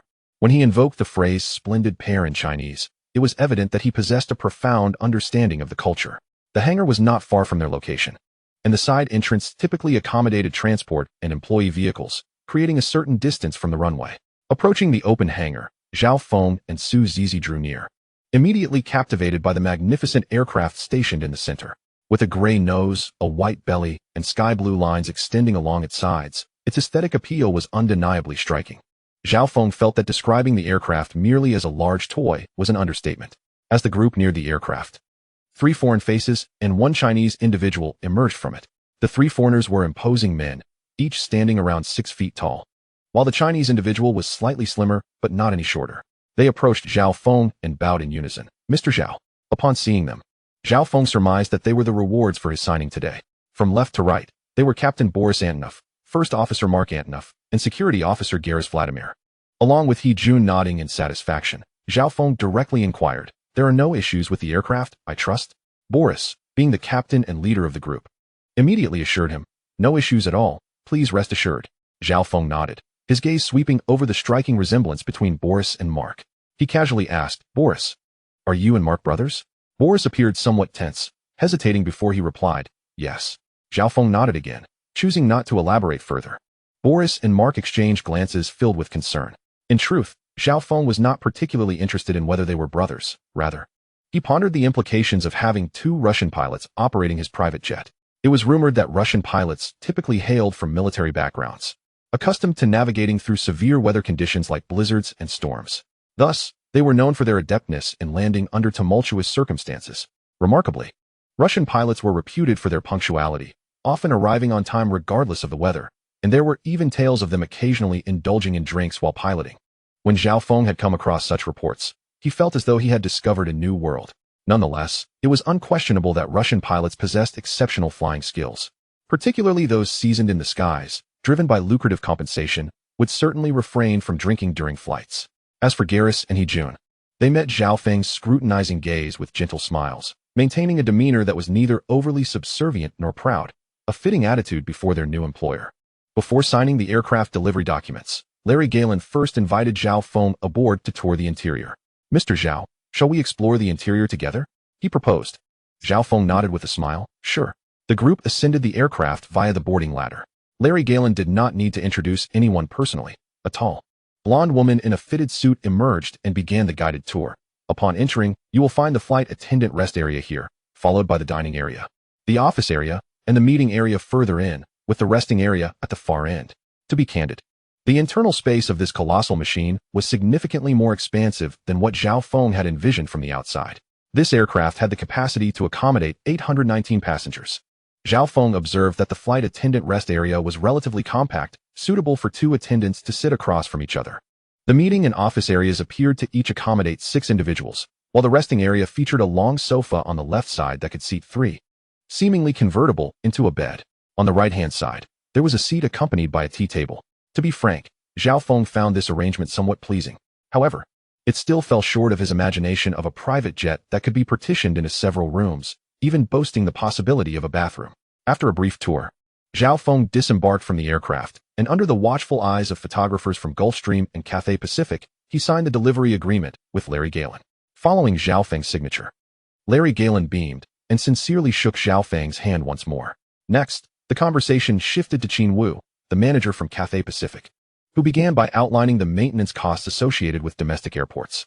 According to local charging standards, the fee for parking a plane overnight could easily exceed tens of thousands, coupled with operational and fuel costs, summing up to an annual expenditure of at least several million. Moreover, parking at a major airport like Hangzhou would undoubtedly incur additional expenses, amounting to no less than 21 million annually. In times past, such exorbitant figures would have drained Zhao Feng's complexion of color. Yet, with ample funds now at his disposal, he felt a sense of calm. Qin Wu continued, "However, Mr. Zhao, the expenses associated with your aircraft will certainly be reduced, as you have employed your own pilots. Based on your pilot's salary standards, their annual remuneration totals 1,100,000. Furthermore, with 2 flight attendants, we can deduct an additional 500,000. This brings the total deduction to 1,600,000, meaning you would still be responsible for an annual cost of 10,400,000. At this juncture, Qin Wu held Zhao Feng's gaze without a hint of retreat. This figure was indeed substantial. Thus, Zhao Feng turned his attention to the captain, Boris, who understood the unspoken meaning in Zhao Feng's eyes, and promptly remarked, "Sir, the price proposed by Manager Qin is quite reasonable," implicitly suggesting that while there might be a sliver of profit in Qin Wu's offer, it remained pragmatic. Zhao Feng regarded Boris as a reliable tool, a reward from the system, and thus nodded in agreement. With a grand gesture, he declared, "Very well, I accept your offer. Shall I pay directly by card?" Upon hearing this, Qin Wu's expression brightened considerably. He quickly replied, "Mr. Zhao, you may initially pay 50% of the quoted amount, with the remaining balance settled after your aircraft has been in operation for a year. For the transaction, you can simply transfer the funds to our company account via mobile banking." Zhao Feng acknowledged the practicality of this arrangement. After all, in business dealings, not everyone would be as straightforward as he was. Carrying a POS machine was hardly feasible. He took out his phone and, following Qin Wu's instructions, transferred 5 million. The entire process flowed seamlessly, while Su Zizi remained silent, seemingly awestruck by the display of wealth. She marveled at this seemingly otherworldly billionaire, while she considered herself quite generous, often needing to consult her parents for expenditures exceeding 200,000. Zhao Feng was truly operating on a different level. He was not merely receiving a person, but an actual aircraft. In no time, the contract was finalized, and Qin Wu confirmed the receipt of the 5 million. The sincerity of his smile deepened. It appeared that he had indeed made the right decision today. Although this transaction might not warrant boasting for someone of his managerial stature, the connections gained were undeniably valuable. After all, those purchasing such extravagant private jets were typically fixtures on the wealthiest lists, individuals of whom he could only aspire to be in the presence. Zhao Feng, however, remained largely unfazed. After exchanging WeChat contacts with Larry Galen and Qin Wu, the trio engaged in further conversation within the aircraft's lounge. Unlike Larry Galen, who had reached middle age, Qin Wu evidently sought to curry favor with Zhao Feng. Observing the respect Larry Galen exhibited towards Zhao Feng, Qin Wu, despite lacking knowledge of his background, recognized that becoming Cathay Pacific's manager in Shanghai was no small feat. During their discussion, Su Zizi, though brimming with confidence, was still fundamentally a girl at heart. Unable to restrain herself, she began taking selfies throughout the cabin. When she made her way to the rear lounge, Qin Wu suddenly turned to Zhao Feng, smilingly inquiring, "Mr. Zhao, would you like me to arrange for 2 flight attendants to attend to you? They are of exceptional quality." Zhao Feng was momentarily taken aback, and before he could respond, Larry Galen chimed in with a playful tone, "Mr. Zhao, if you fancy some foreign blonde beauties, I could certainly facilitate that." Observing their conspiratorial demeanor, Zhao Feng had an epiphany. Internally, he exclaimed, "I really am still quite young." That said, he mused that since it was his private jet, he would prefer to make the selection himself.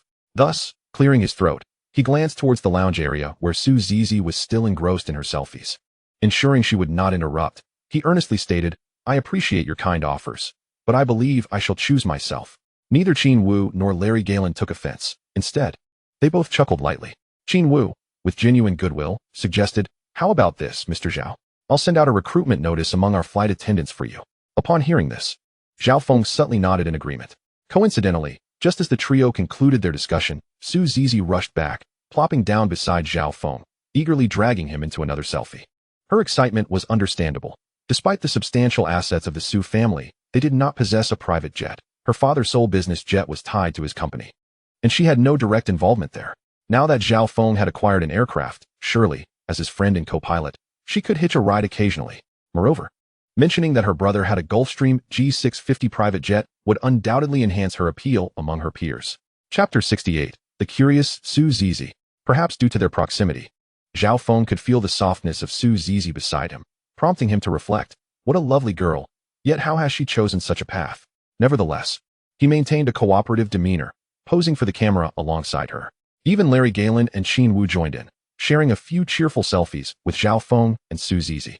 Once the photos were taken, Su Zizi promptly uploaded them to her social media, selecting over a dozen meticulously chosen shots with the caption, "I accompanied old Zhao to pick up the aircraft, and to my surprise, it turned out to be such a colossal beast." Within a mere 3 minutes of posting, Su Zizi received 6 private messages from potential suitors. Undoubtedly, these were her prospective targets. "Yay!" she exclaimed in excitement. Larry Galen and Qin Wu, charmed by Su Zizi's vivacity, exchanged warm smiles.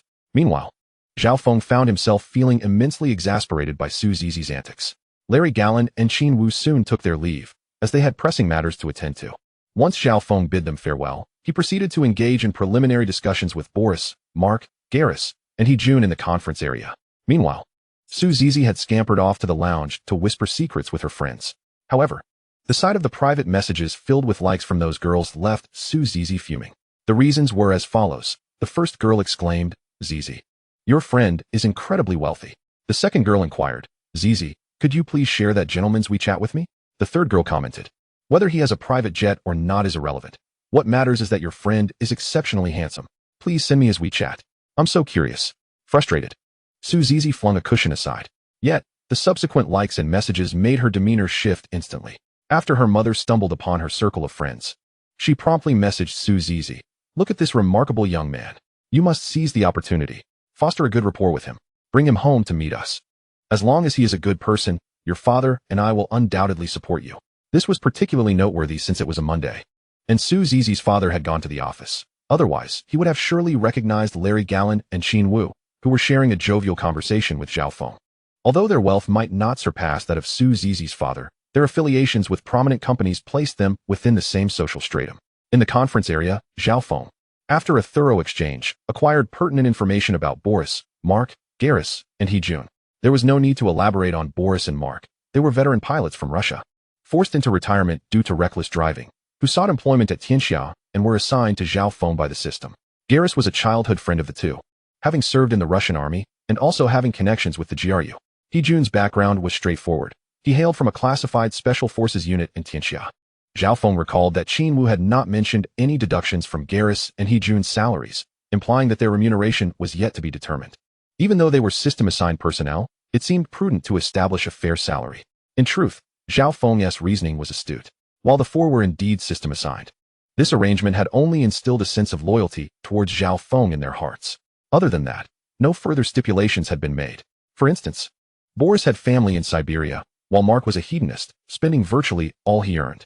Both Garrus and Mark were in their early 30s, adhering to a philosophy of living in the moment.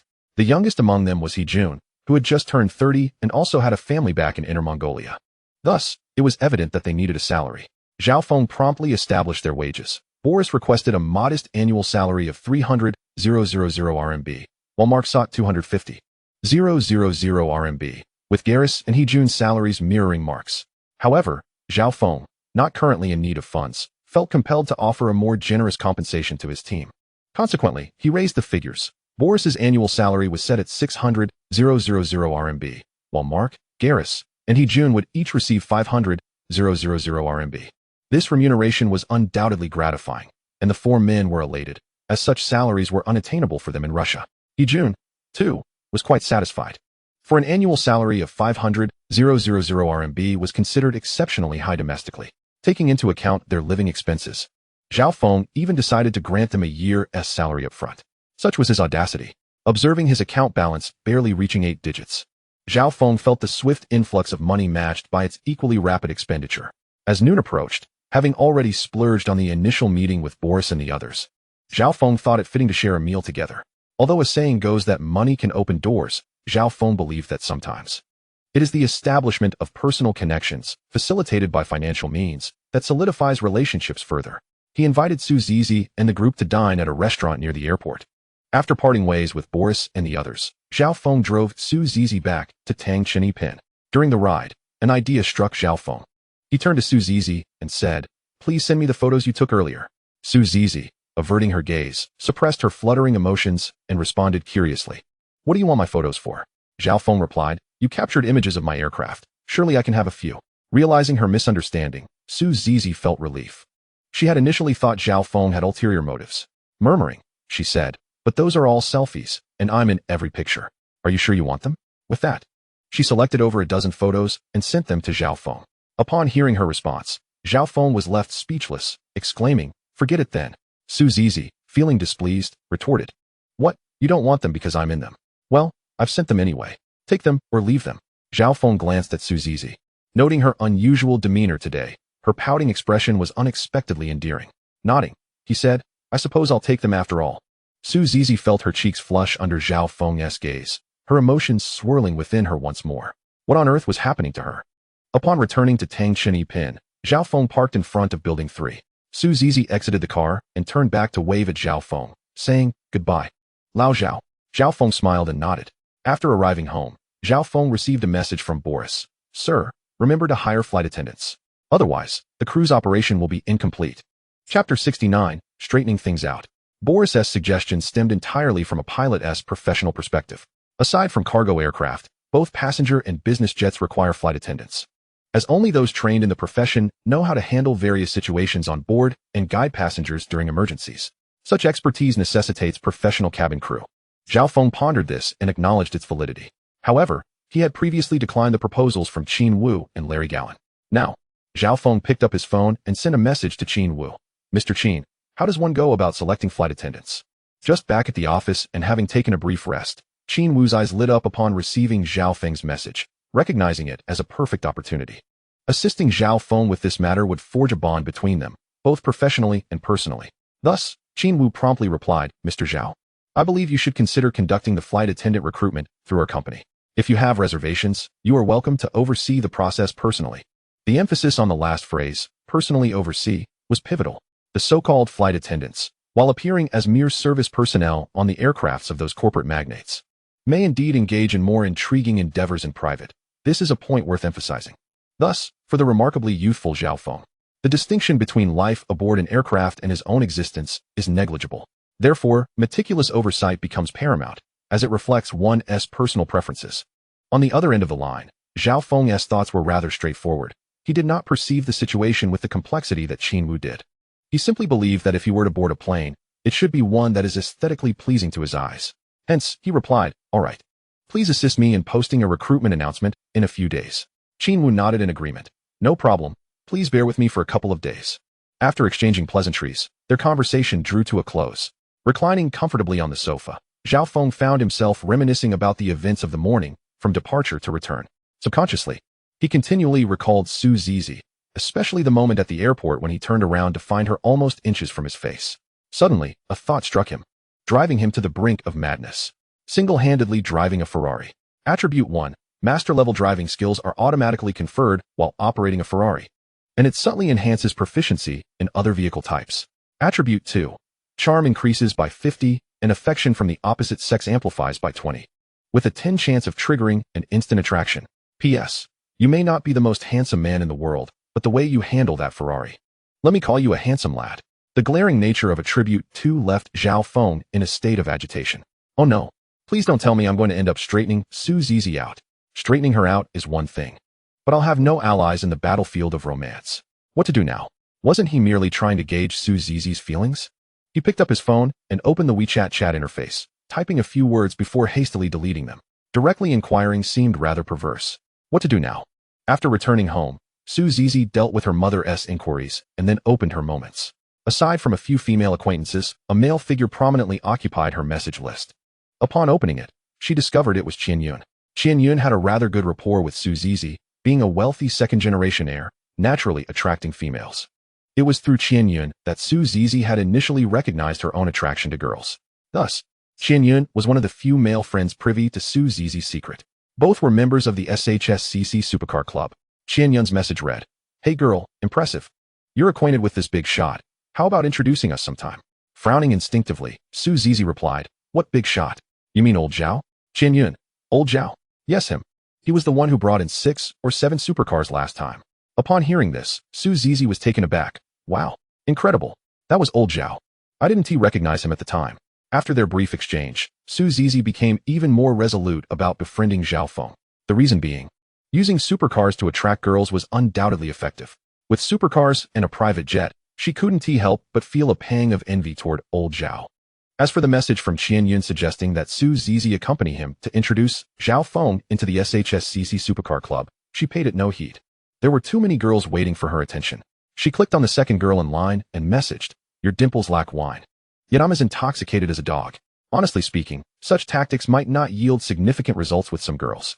Su Zizi's successful strategies were generally not direct assaults, but rather aimed at transitioning from friends to close confidants, allowing for casual banter filled with risque jokes.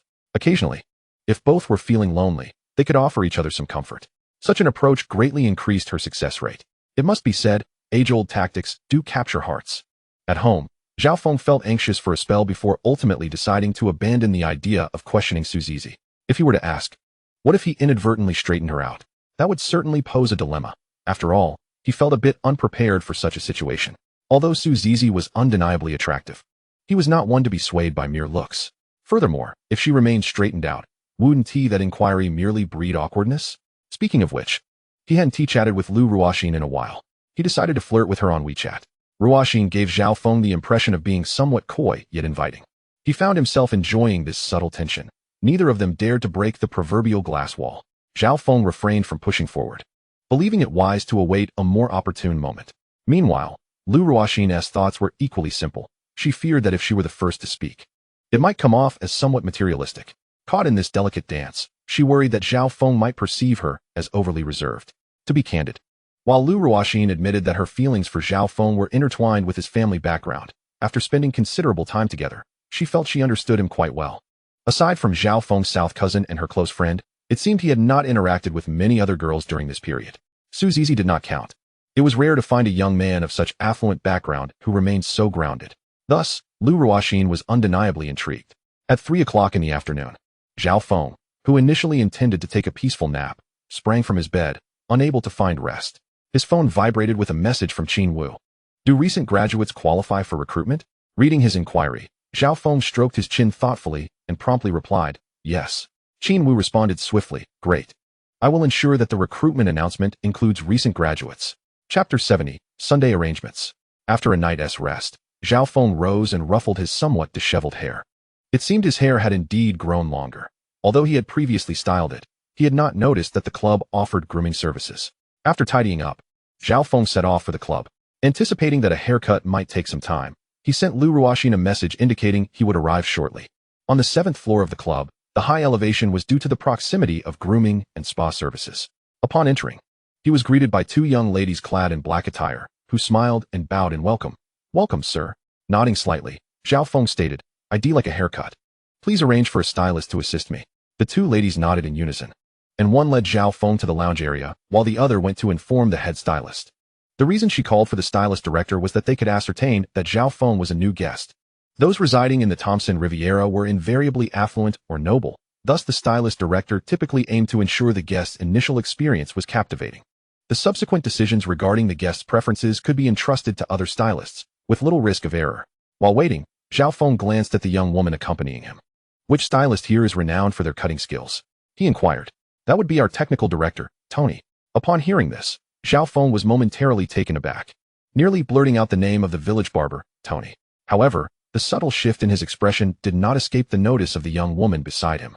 She chuckled softly and explained, Sir, please do not misunderstand. Our technical director has been here for over a decade, and his skills are undoubtedly exceptional. Zhao Feng nodded awkwardly in response. Soon, a middle-aged man dressed in a white shirt and black trousers, slightly lean in stature, emerged. Upon seeing Zhao Feng, he smiled and said, Sir, I shall be your stylist today. Zhao Feng nodded in acknowledgement, accompanied by the young woman. He washed his hair and followed Tony to the adjacent styling station, where he was asked, What hairstyle would you prefer, sir? After a moment's contemplation, Zhao Feng confidently replied, Something that looks spirited and handsome. Tony nodded in understanding and promptly began to skillfully snip away with his scissors. It must be said, his craftsmanship was indeed commendable. Zhao Feng felt no discomfort from his scalp as the scissors worked their magic. Before long, a sharp and stylish haircut took shape under Tony's deft hands. After the haircut, Zhao Feng admired his reflection in the mirror, finding himself quite pleased with the result. After a final wash to remove stray hairs, he noticed the cost of this haircut was $399. Given that it was merely a haircut without any extravagant styling, the price was not exorbitant. Zhao Feng did not mind the expense, as the experience with Tony had been quite delightful. Upon arriving at the gym, Zhao Feng discovered that Su Zizi was already drenched in sweat from her workout. Ruoxin greeted him with a smile. You're here. Nodding, Zhao Feng approached a bench press, preparing for his workout. While glancing at Ruoxin, he asked, Do you have time this weekend? I'd like to take you out for a meal, and perhaps a movie. Hearing this, Ruoxin's face lit up with a sweet smile. Sure. But you must treat me to a grand feast. Of course. Zhao Feng readily agreed. Su Zizi, overhearing their conversation, felt a pang of urgency. Wait. Is it really fair for you two to ignore me? She exclaimed. Lao Lu, I want to take you out for a meal too. Ruoxin, with a playful glint in her eyes, asked, Why would you want to treat me? Su Zizi, realizing she couldn't let Zhao Feng seize this opportunity, racked her brain for a reasonable excuse, but found none. Suddenly, a bright idea struck her. How about this, Lao Lu? Let us have dinner at my house on Sunday. My parents have been urging me to invite Lao Zhao over as well. Zhao Feng was taken aback. Why would you invite me? Su Zizi hadn't intended to mention the part about Ruoxin suggesting Zhao Feng play the role of her boyfriend. Yet the word slipped out. Last time I took you out, we shared a car, and Uncle Lu saw us. My mom has been pushing me to invite you over for dinner. She probably thinks you're my boyfriend." Zhao Feng felt a wave of helplessness wash over him. Lu Ruoxin also felt a hint of discomfort at Su Zizi's last remark. Her gaze flickered towards Zhao Feng, seemingly waiting for his reaction. "Is there really a need to rush?" Zhao Feng's resigned voice broke the tension. Su Zizi waved her hand confidently.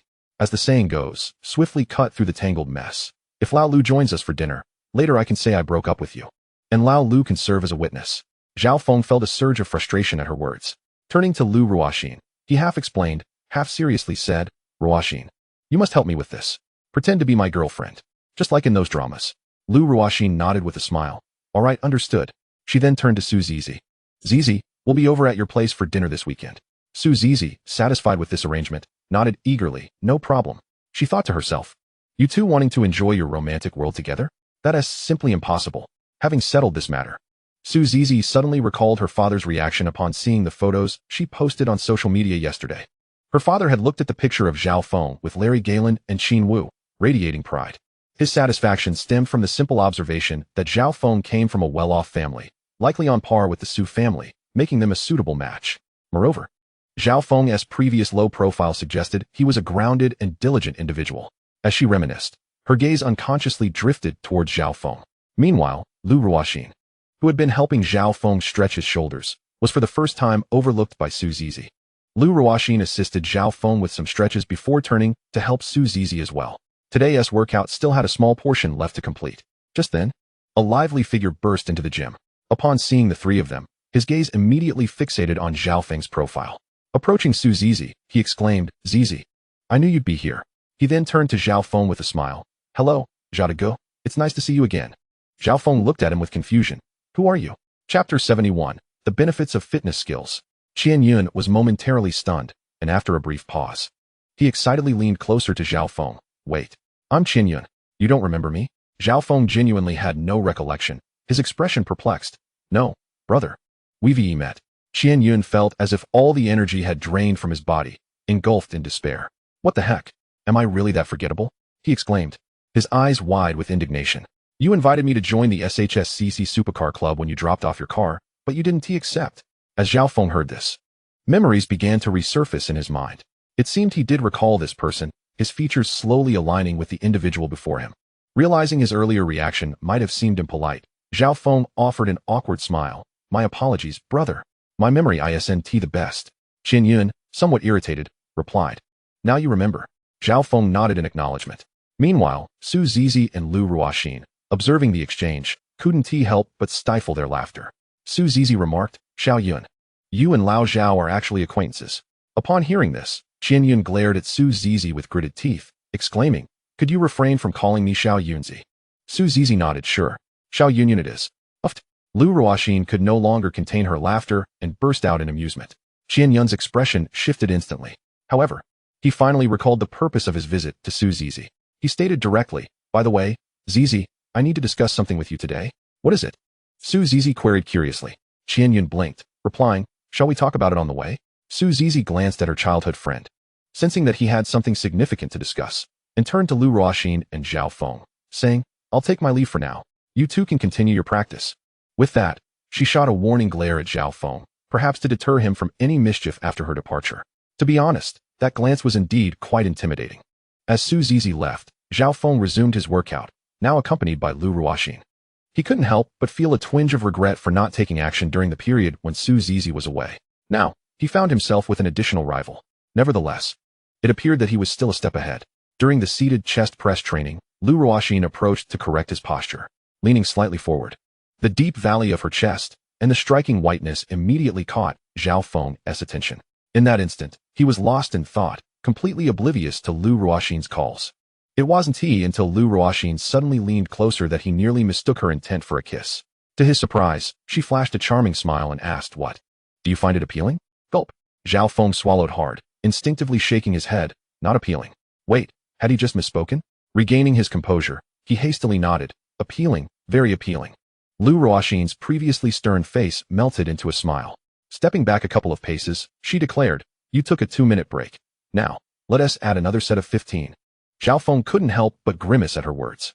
Under Lu Ruoxin's watchful eye, he obediently resumed the seated press, yet his mind continued to replay the earlier scene. Something was off. Could it be that his recent exuberance was the cause? After leaving the gym, he quickly grabbed a light lunch at the restaurant before returning home. After a refreshing hot shower, he settled onto the couch and muttered, "Sign in. Sign in successful. Reward, fitness skill." He opened the description with anticipation. Fitness skill, attribute 1. This skill aids the user in engaging in a more scientifically sound and reasonable fitness regimen. Attribute 2, fitness effect bonus, 50. PS, youthful vigor. Let us go. Upon seeing "Let us go," Zhao Feng nearly burst into laughter. What on earth was this miraculous skill? If only he had signed in earlier that morning, he could have tested its effects during his workout. However, with a fitness effect bonus of 50, did that mean 1 month of training equated to a month and a half? That was indeed intriguing. With this skill, achieving an 8-pack was now within closer reach. In truth, Zhao Feng's thoughts were not entirely misguided, yet he underestimated the potency of the system's skills. The first attribute he overlooked, scientific reasoning, was particularly crucial. The combined effects of attributes 1 and 2 were far from a mere sum of 112. After all, even with a professional trainer's supervision, individual training is often riddled with flaws. However, with attribute 1, the user's poor fitness habits could be subtly altered, fostering better exercise techniques. Coupled with attribute 2, attaining an 8-pack was certainly not far-fetched. Qian Yun dragged Su Zizi out of the gym, his demeanor markedly different from the calmness he had exhibited upstairs. Sensing his urgency, Su Zizi playfully inquired, "What's wrong? Aren't you supposed to be bringing Zhao Feng into the club?" The tranquility had vanished from Qian Yun's face as he pulled Su Zizi into a private booth in the restaurant. Upon hearing her question, he stood up again before even sitting down, pacing back and forth within the booth. Observing this, Su Zizi immediately deduced that he had certainly landed himself in significant trouble. It reminded her of the time he had accidentally sped and collided with another car, emerging unscathed while the other party suffered severe injuries. Fortunately, he had taken responsibility, called the police, and provided emergency assistance to the injured. Ultimately, his father covered all medical expenses and arranged jobs for the family. This incident had been resolved amicably, but it also indicated the gravity of the current situation. Yet, Qian Yun remained silent. Su Zizi, clutching her small bag, prepared to leave, saying, "If you're not going to speak, I'll take my leave." Qian Yun hurriedly blocked her path, pleading, "Wait. You're the only one who can help me out of this mess." Su Zizi shot him a skeptical look. "You need to tell me what the situation is first." After a moment's hesitation, Qian Yun finally confessed, "You must keep this a secret." Su Zizi nodded in agreement. "I got someone pregnant." Qian Yun lowered his head, his face flushed with shame. "Who is it?" Su Zizi's eyes lit up at the revelation. Initially, she didn't perceive this as a bad thing. Qian Yun was 23, a year older than her. If she was already facing marriage pressure, it was no surprise he would be too. The topic had been broached by his parents on several occasions during gatherings, even suggesting introductions for Su Zizi's friends. And now, he was already facing an unexpected pregnancy. Was this a good thing? Wait, could it be that Xiao Yunzi was uncertain whether the child was his? As this thought crossed her mind, a glint of curiosity sparked in Su Zizi's eyes, prompting her to ask directly, "What are you worried about? Is the child yours?" Upon hearing this, Qian Yun's expression shifted dramatically, and he retorted loudly, "Of course it's mine." Su Zizi, taken aback, responded with confusion, "If it's yours, then what is the issue?" Qian Yun fell silent. Su Zizi's curiosity gnawed at her like a persistent itch. Eventually, Qian Yun divulged more details. In truth, he found it challenging to articulate the situation. "You know my mom as secretary, Li Meiyun?" Su Zizi's mind conjured the image of a young and alluring woman, and her eyes widened in shock. With a gasp, Qian Yun exclaimed, "Sister Meiyun." She nodded bitterly. Gathering her thoughts, she continued, "I have been quite familiar with Sister Meiyun for a long time. I met her back in middle school. My mother was often busy, so she would take me to and from school. The same went for high school. Things improved slightly in college, but with the demands of work, I had fewer opportunities to see her. Nevertheless, Sister Meiyun has never married, and my mother considers her a close friend. This year, she turns 30. Qian Yun continued, "A month ago, during my birthday, my mother invited Sister Meiyun to host a small gathering at our home. After the party, I accompanied her home, and on the way, she suggested we stop by a bar for a drink. I couldn't possibly leave her alone, so I went along. Somehow, I ended up drinking too much, and in a hazy state, I returned home with Sister Meiyun. Then, at this point, a deep bitterness washed over Qian Yun's face, as if it might spill over. I never expected to become pregnant in just one night. And Sister Meiyun, she is, well, you know." Su Zizi's eyes sparkled with curiosity. "What do you mean?" Qian Yun replied, "Even though I was half drunk, I think I was the one who took the initiative. I could feel it. So what do you want me to do? Help you convince Sister Meiyun to terminate the pregnancy, or what?" Qian Yun chuckled bitterly. Am I really such a terrible person? Su Zizi, in a rare moment of calmness, said, Indeed, you are quite the man. Qian Yun asked, Do you know what Sister Mei Yun told me? Under Su Zizi's probing gaze, Qian Yun revealed, she mentioned that she plans to resign in a few days. The savings she has accumulated over the years are enough for her to live comfortably back home. She doesn't intend to terminate the pregnancy, nor does she plan to acknowledge it. She said that in the latter part of her life, it will just be the two of them, mother and child. She feels unworthy of me and urged me to find someone I truly love. If I disagree, she is willing to be my mistress, with an annual allowance of 1 million. Upon hearing this, Su Zizi chuckled. Sister Mei Yun truly is that kind of person. Qian Yun sighed in frustration. Help me figure something out. Su Zizi asked, What should I help you with? Qian Yun replied, Help me decide what to do next. That's up to you. I think Sister Mei Yun is quite a catch, but you don't like her. As Su Zizi voiced her thoughts, images of Qian Yun and Li Mei Yun flashed through his mind. The room fell into a contemplative silence for a moment. Suddenly, Qian Yun spoke up. Why wouldn't I like her? I truly like Sister Mei Yun. I love her. So what do you want me to think of? Help me figure out how to break this news to my parents without them going berserk. Qian Yun gritted his teeth. Su Zizi nodded. All right. I'll help you think it over, but you must first keep Sister Mei Yun calm. Qian Yun nodded through clenched teeth, fearing the wrath of his parents upon hearing this news. After all, Li Mei Yun was regarded as a close friend by his mother. The thought of his mother discovering that her friend had become pregnant by her own son sent a shiver down Qian Yun's spine. He imagined her chasing him with the family's treasured ancient sword. Naturally, Zhao Feng was oblivious to the little drama between Su Zizi and Qian Yun. Even if he had known, he would likely only be able to exclaim in astonishment. I and my little friends are utterly stunned. He would have little else to say, as even television dramas dare not portray such scenes. Qin Wu, on the other hand, was quite enthusiastic about establishing a connection with the mysterious young rich heir, Zhao Feng. After solidifying their agreement over WeChat yesterday, he instructed his secretary to draft a recruitment announcement, which was subsequently handed over to Human Resources. The head of the Human Resources Department was largely Qin Wu's confidant, so the matter was quickly set in motion. The flight attendants, however, were skeptical about a recruitment announcement that did not specify compensation. Nonetheless, some adventurous souls decided to give it a try, while others, more astute, began inquiring with their supervisors. Once assured of the announcement's credibility, they eagerly signed up. As is well known, while the flight attendant profession offers decent salaries, it is fundamentally a service industry, often fraught with challenges. Although schedules are typically fixed, night flights sometimes require staying up late. Moreover, a private jet worth 400 million would undoubtedly be occupied by affluent individuals, providing the attendants with a chance to mingle with high society. After weighing the pros and cons, nearly 200 local flight attendants from the Magic City applied. Some even leaked the news to other airlines, leading to an additional 100 applicants. This was without even notifying this year's fresh graduates. To this end, Qin Wu planned to personally invite the dean of the aviation college at Magic City Industrial University for a meal today, hoping to discuss the recruitment matter. Each year, Guotai Airlines recruits many fresh graduates, and this year would be no exception. By fresh graduates, Qin Wu was referring to those in their final year of college. A day later, at the gym, Lu Ruoxin was taken aback to see Zhao Feng exhibiting an unusually high level of enthusiasm for his workout today, with every movement becoming increasingly precise. She thought it might be due to her encouragement from the previous day. Seizing the moment while Su Zizi was in the restroom, she leaned close to Zhao Feng and, in a captivating tone, whispered, If you keep this up, there will be rewards. Upon hearing this, Zhao Feng was momentarily stunned. But then he recalled yesterday's events. Instantly, he felt a surge of excitement, causing him to accelerate his pace with each set of exercises. This left Su Zizi, returning from the restroom, puzzled by his sudden burst of energy.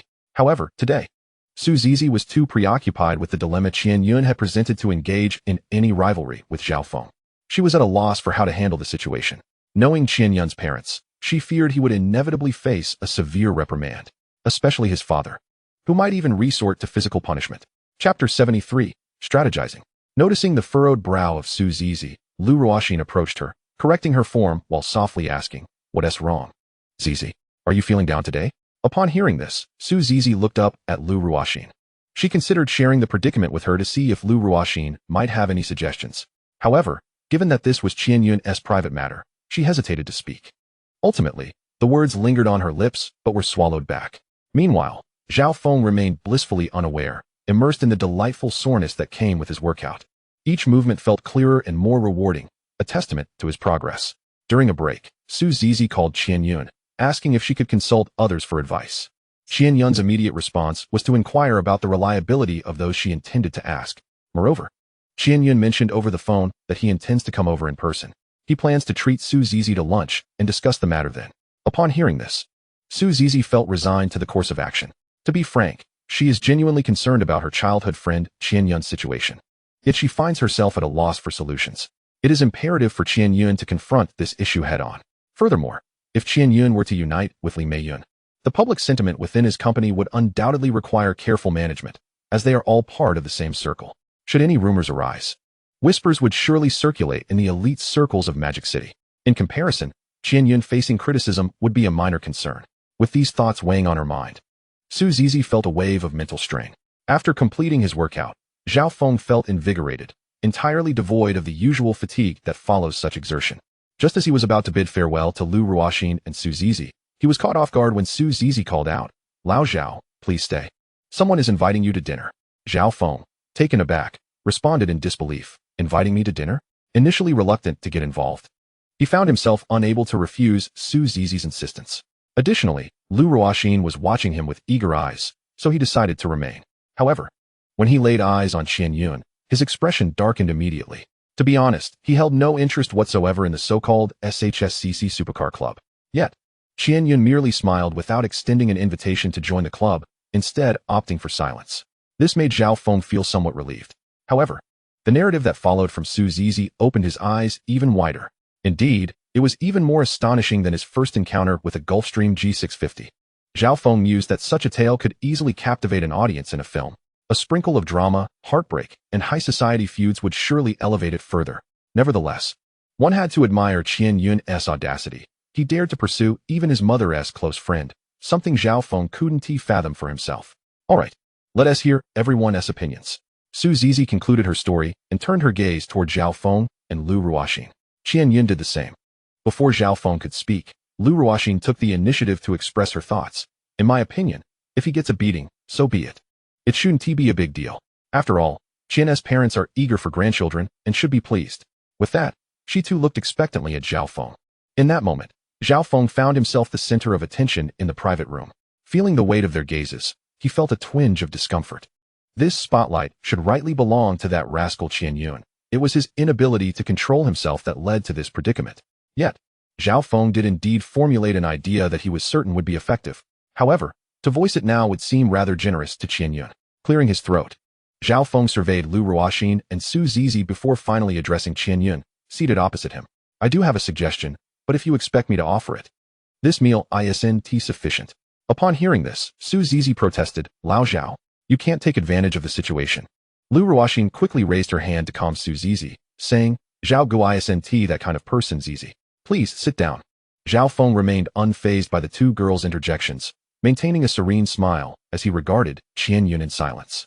Observing Zhao Feng's demeanor, Qian Yun sensed that he was quite composed.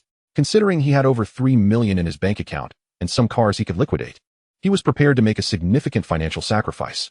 Once resolved to make that leap, Qian Yun turned to Zhao Feng and gritted his teeth, saying, Zhao Gu, just tell me what you need. Whatever I can do to get through this hurdle, I will comply. In response, Zhao Feng stated plainly, in the future, please do not try to persuade me to join any supercar clubs. Before Qian Yun could respond, Su Zizi was taken aback, having thought Zhao Feng had ulterior motives. Instantly, her previously assertive stance diminished as she meekly concurred, I agree, that club is indeed unnecessary. I haven't visited in half a year. Lu Ruoxin shot her an amused glance, then fixed her gaze on Zhao Feng with unwavering attention. Qian Yun readily assented, no problem, Zhao Gu, get me through this hurdle, and you'll be like a brother to me. Alright, Zhao Feng exclaimed, then added, you all are overcomplicating this matter. As long as he paused momentarily, prompting Su Zizi to become anxious, hurry up and say it. Why the suspense at such a critical moment? With an annoyed glance at the overly impatient Su Zizi, Zhao Feng continued, you must coordinate well with Li Meiyun. Just say that you have mutual affection and have been secretly together for some time. If you've been together in secret, then her pregnancy is only natural. Furthermore, whether at the company or elsewhere, if you present it this way, in the name of free love, who would dare to speak ill of it? Qian Yun's face brightened with joy, while Su Zizi and Lu Ruoxin contemplated the idea, recognizing its merit. However, Zhao Feng interjected, but this plan has a downside. Your parents might have opinions about Li Meiyun. However, that is a family matter. So I want to elaborate. Qianyun nodded eagerly. Don't worry, brother. My parents are reasonable people. Once I get through this, I'll treat you to a celebratory feast. Su Zizi chimed in teasingly. What about me and Lao Lu? Qianyun cheerfully replied. You're both invited. Everyone else welcome. Soon, they all enjoyed a delightful lunch together, though Qianyun hardly touched his food. Su Zizi casually inquired, why aren't you eating? The big boy sheepishly replied, I'll be joining Mei Yunjie for a meal later. You all go ahead. Upon hearing this, Zhao Feng couldn't help but scrutinize him further. Though he had just proposed an idea, that single statement revealed Qianyun's genuine feelings for Li Meiyun. Qianyun also specifically asked Su Zizi, could you help me make an advance visit to my house later? Su Zizi, amused, agreed. All right, I'll take my leave now. Qianyun waved goodbye to Zhao Feng and Lu Ruoxin before turning to exit the private room. As soon as he left, Su Zizi followed suit. With the 2 light bulbs gone, Zhao Feng turned to Lu Ruoxin. His intense gaze flushed her cheeks a deep crimson, unable to suppress her shyness. She lowered her head and fumbled with her chopsticks, barely daring to touch the dishes on the table. The bashful Lu Ruoxin was a stark contrast to her confident demeanor during their workouts. Zhao Feng felt his heart stir at that moment. The rapport between Zhao Feng and Lu Ruoxin had grown through their frequent workouts. They knew each other well enough, yet there remained a thin veil yet to be pierced. However, in recent days, the unexpected emergence of Su Zizi had disrupted Zhao Feng's plans of inviting Lu Ruoxin out over the weekend. At this very moment, a spark of inspiration struck Zhao Feng. Why wait until the weekend? Tonight would suffice as well. With this thought in mind, he turned to Lu Ruoxin and said, Ruoxin, how about we catch a movie tonight? Upon hearing this, Lu Ruoxin's face blossomed into a radiant smile as she softly replied, Mem. The two then engaged in a hushed exchange of sweet nothings. Lu Ruoxin had a fitness session lined up with 2 affluent ladies the following afternoon. So after departing the restaurant, Zhao Feng headed straight home.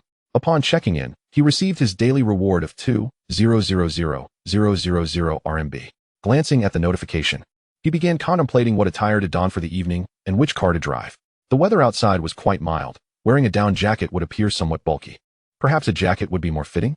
Recently, Yi Xian had accompanied him on a shopping trip, during which he purchased 2 jackets, one in genuine leather and the other in denim, both boasting trendy designs. Ultimately, Zhao Feng opted for a sleek black woolen overcoat that accentuated his tall figure. Remarkably, he had always maintained a fit physique, having recently shed a little extra weight around his abdomen, yet he still had a ways to go before achieving a six-pack. Before he knew it, evening had crept in. Around 6 o'clock, Zhao Feng inquired about Lu Ruoxin through WeChat. Coincidentally, she had just finished work, although she had taken some time to meticulously apply her makeup afterward. The car Zhao Feng ultimately chose was his Ferrari LaFerrari. The other vehicles could wait for another day. Why the Ferrari, you might ask? If it could enhance the affection of someone who already held a fondness for him, who could possibly refuse? Zhao Feng did not drive to the Alpine club. Lu Ruoxin had asked him to wait there. Sure enough, within minutes, she approached from behind the car. Through the rearview mirror, he noticed her curiously tilting her head at the car, which struck him as quite adorable. Compared to her practical bun hairstyle during workouts, her long, lustrous hair cascading down her back made Lu Ruoxin exude even more charm. Opening the passenger door, he smiled at her. Hop in. Lu Ruoxin, feeling a tad bashful, hesitated before slowly approaching the door. Is it really okay for us to take this car? Zhao Feng chuckled, dismissing her concern. It's perfectly fine. Just get in. She complied, and he casually closed the door behind her. Once seated, Zhao Feng couldn't help but grin at the sight of Lu Ruoxin in the passenger seat. She sat with her hands clasped nervously on her lap, reluctant to lean back against the seat, appearing innocent and demure. Relax, it's all good. Zhao Feng gently pressed her shoulder back against the seat. With a throaty roar, the supercar came to life. Lu Ruoxin instinctively flinched in her seat. The vehicle sped off from the neighborhood, and Zhao Feng's skill of handling the Ferrari with one hand emerged seamlessly. Lu Ruoxin's gaze inadvertently drifted toward him, her thoughts racing as she marveled at how he appeared even more captivating behind the wheel. Her heart raced, causing her breaths to quicken. Initially uncertain if she had fallen in love with Zhao Feng, she now felt a profound realization. She was indeed in love with him, wholeheartedly. Their destination was not far, just the Jinmao Tower adjacent to the Jinmao Fashion Center, a locale replete with entertainment options. After parking in the underground lot, as they ascended in the elevator, it became more crowded. Zhao Feng instinctively grasped Lu Ruoxin's hand, feeling its warmth and softness. She instinctively tugged away, but upon noticing it was Zhao Feng holding her, her resistance melted away. Their eyes met, and a blush crept onto her cheeks. Zhao Feng was pleased with her reaction and leaned closer, showing her his phone. What do you think about dining at this beef tripe hot pot place? Lu Ruoxin glanced at the screen and nodded with a smile, softly responding, Sounds good. Upon reaching the 6th floor, they exited the elevator and made their way to a restaurant named Lao Nyoji, specializing in beef tripe hot pot. With the movie scheduled for 8:30, they had ample time. Seated in a cozy booth, Zhao Feng exuberantly placed their order, and had Lu Ruoxian not intervened, he likely would have ordered enough to feed 5 or 6 people. Once the server departed, they finally had the opportunity to focus on one another. An amusing pickup line suddenly popped into Zhao Feng's mind. He took Lu Ruoxian's hands in his, seriousness etched on his face as he declared, "Ruoxian, your eyes are truly beautiful." Lu Ruoxian blushed at his compliment. "Why do you say that?" Zhao Feng smirked. "Because my eyes contain you." Upon hearing this, Lu Ruoxian instinctively covered her mouth, her eyes sparkling with delight, clearly overjoyed by his words. With Zhao Feng's playful banter, the atmosphere between them grew even more harmonious. As the hot pot ingredients were served, they began to savor their dinner together. During the meal, a server brought over a small fruit platter, revealing that it was Christmas, explaining the abundance of couples around them. While Zhao Feng was indifferent to the holiday, the sight of Lu Ruoxian's joyful expression stirred something in his heart. Chapter 75. A Bouquet of Roses. While girls may not necessarily favor foreign holidays, these occasions imbue their romance with a sense of ceremony. Perhaps Ruoxian mistakenly believed that Zhao Feng had chosen this date just for her? Contemplating this, Zhao Feng discreetly pulled out his phone during dinner and ordered a bouquet of 99 roses from a nearby florist still open for business. Both of them were not particularly boisterous individuals, resulting in a serene warmth enveloping their dinner. Especially when Lu Ruoxian served Zhao Feng some food, he felt an inexplicable sense of touch. Their delightful dinner concluded shortly after 8 o'clock. As they exited the hot pot restaurant, Zhao Feng naturally took Lu Ruoxian's hand in his, and she instinctively grasped it tightly. After walking a few steps, Zhao Feng's phone rang. He glanced at it before turning to Lu Ruoxian. "Ruoxian, could you wait for me here for a moment? I need to take this call." Lu Ruoxian smiled and nodded. "Sure, go ahead. I'll be right here waiting for you." Zhao Feng responded with a smile, and then strode purposefully towards a nearby corner. A young man clad in a vibrant orange delivery jacket handed a bouquet of vividly blooming roses to Zhao Feng, who, after ensuring everything was in order, confirmed the receipt. Stealing a glance at the waiting Lu Ruoxian, Zhao Feng quietly stepped out and slowly approached her. Among the surrounding pedestrians, some cast envious looks, while others offered blessings. But most were merely curious about the oblivious heroine, Lu Ruoxian. Noticing the gazes from the crowd, Lu Ruoxian turned around, only to find Zhao Feng gently smiling at her, holding a bouquet of roses that exuded a subtle fragrance and had delicately soft petals. Her heart was instantly overwhelmed with emotion and surprise. Before she could utter a word, Zhao Feng stepped closer and said, "Today is Christmas, and I forgot to prepare a gift. Please don't mind this humble bouquet." Lu Ruoxian, feeling a sweet elation, nodded affirmatively. "Of course, I don't mind." She then accepted the flowers, cradling them affectionately in her arms. The two held hands, strolling towards the cinema while engaging in light-hearted conversation and laughter. They were set to watch a comedy film titled Half a Comedy. The choice of this film stemmed from Zhao Feng's belief that there had been a dearth of captivating romantic films lately, and he had heard that Only Clouds Know received rather poor reviews. He thought it more enjoyable to watch a comedy, which also served to relax the mind and body. Indeed, as laughter filled the cinema, Zhao Feng found it difficult to contain his own mirth, inevitably joining in with the other audience members. After the film, as Zhao Feng and Lu Ruoxian exited the theater, a certain unspoken understanding seemed to blossom between them. In the elevator, due to the crowding, Zhao Feng protectively positioned Lu Ruoxian against the wall, gazing down at her exquisite features. Suddenly, he leaned closer. Lu Ruoxian, fully aware of the intense look in Zhao Feng's eyes as he approached, felt her heart race wildly, the sound echoing in her ears, even surpassing the most vigorous moments of her workouts. Caught off guard, her eyes widened. When their lips met, the sensation was akin to savoring soft, sweet cotton candy. Lu Ruoxian found herself utterly entranced. Time seemed to stretch, though it was but an instant. The elevator, unbeknownst to them, had already reached the basement level. Some young men and women nearby appeared startled and hurriedly exited, while a slightly older couple chuckled at the scene before them, gradually making their way out. The man among the couple remarked, "We were much more affectionate in our youth." The woman retorted with a playful glare, "It seems I've lost my charm, otherwise. You were far more eager back then, and now you're as still as a statue." The man quickly pleaded for mercy. "Dear, I was wrong." Zhao Feng and Lu Ruoxian, of course, overheard their banter. Zhao Feng's cheeks flushed crimson, and he quickly released Lu Ruoxian. After taking a couple of deep breaths, she prepared to step out of the elevator with him, only for Zhao Feng to lean in once more. Lu Ruoxian instinctively pouted, thinking he was about to kiss her again. "No more? Let us talk about this later." Zhao Feng raised an eyebrow. "So, Does this mean you are willing to be my girlfriend? Lu Ruoxin was momentarily taken aback. Wait, what just happened? As Zhao Feng pulled her out of the elevator. They made their way to the parking area. It was only then that Lu Ruoxin began to comprehend the strange mix of feelings bubbling within her: sweetness, surprise, and even a hint of resentment. How could a girl be unilaterally declared a couple without having spoken a word? Once inside the car, Lu Ruoxin found herself irresistibly captivated by Zhao Feng's profile. Such a boy would surely be regrettable to overlook. Zhao Feng's destination was naturally the Tangshan Alpine. Lost in her admiration, Lu Ruoxin failed to notice that Zhao Feng was surprised to discover her infatuated side. Unfortunately, just as the LaFerrari was cruising along, Lu Ruoxin's phone suddenly rang. She instinctively grabbed it, nearly dropping it in shock upon seeing the caller ID, as if the phone were about to explode. Thankfully, with Zhao Feng's exceptional driving skills, enhanced by his one-handed Ferrari driving prowess, the car merely jolted slightly. Startled, Lu Ruoxin retrieved her phone from the middle console, observing it unscathed and noting the missed call from her mother.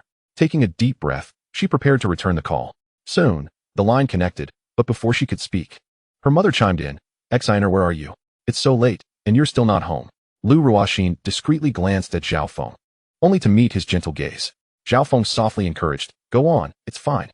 His intention was for Lu Ruoxin to openly tell her mother about their date, but she misinterpreted it, thinking he meant for her to concoct an excuse instead.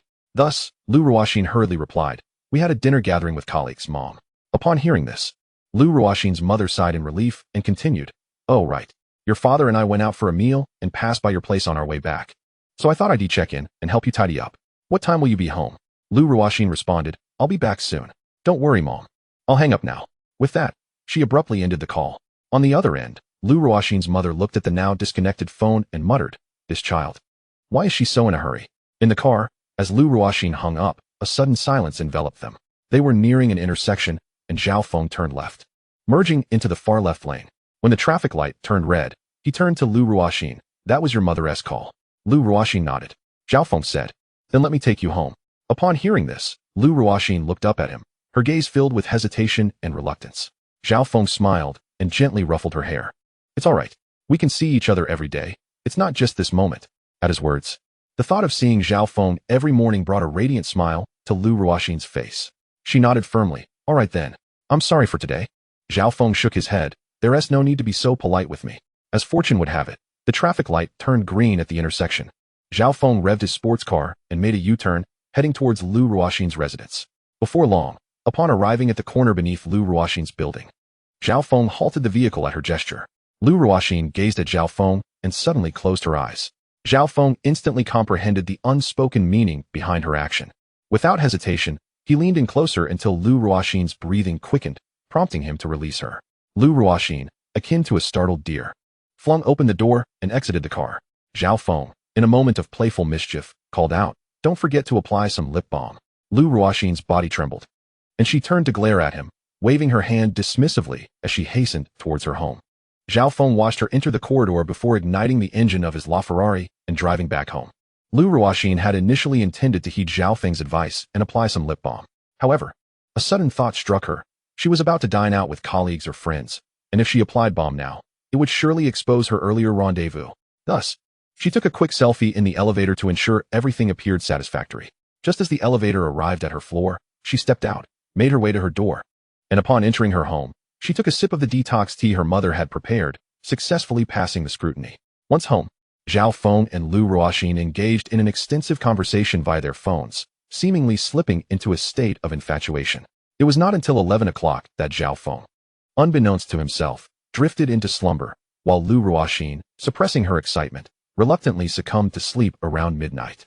On December 26th, at 8 in the morning, Zhao Feng awoke, had breakfast, and prepared to change for the gym. Suddenly, his phone on the sink vibrated with a notification. Upon opening it, he discovered a message from Qin Wu. "Mr.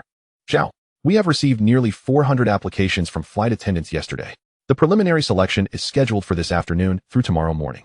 Additionally, you may come tomorrow afternoon to personally serve as the chief examiner for the recruitment. Of course, if you are interested today, you are welcome to join us for the preliminary selection."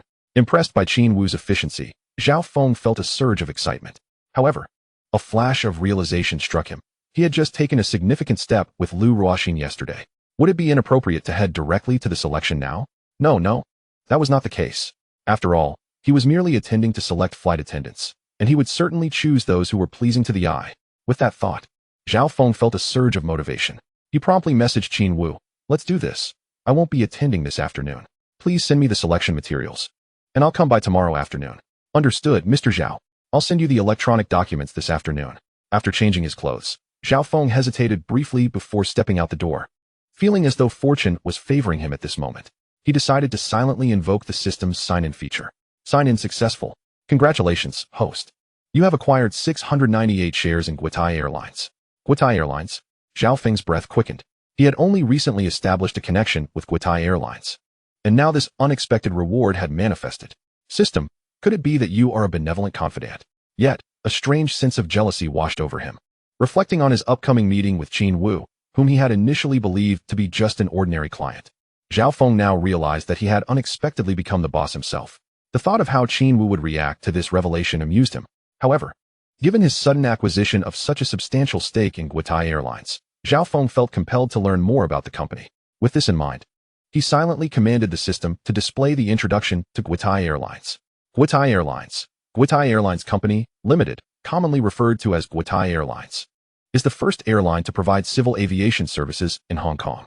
It is a founding member of the One World Alliance, with Hong Kong International Airport serving as its hub.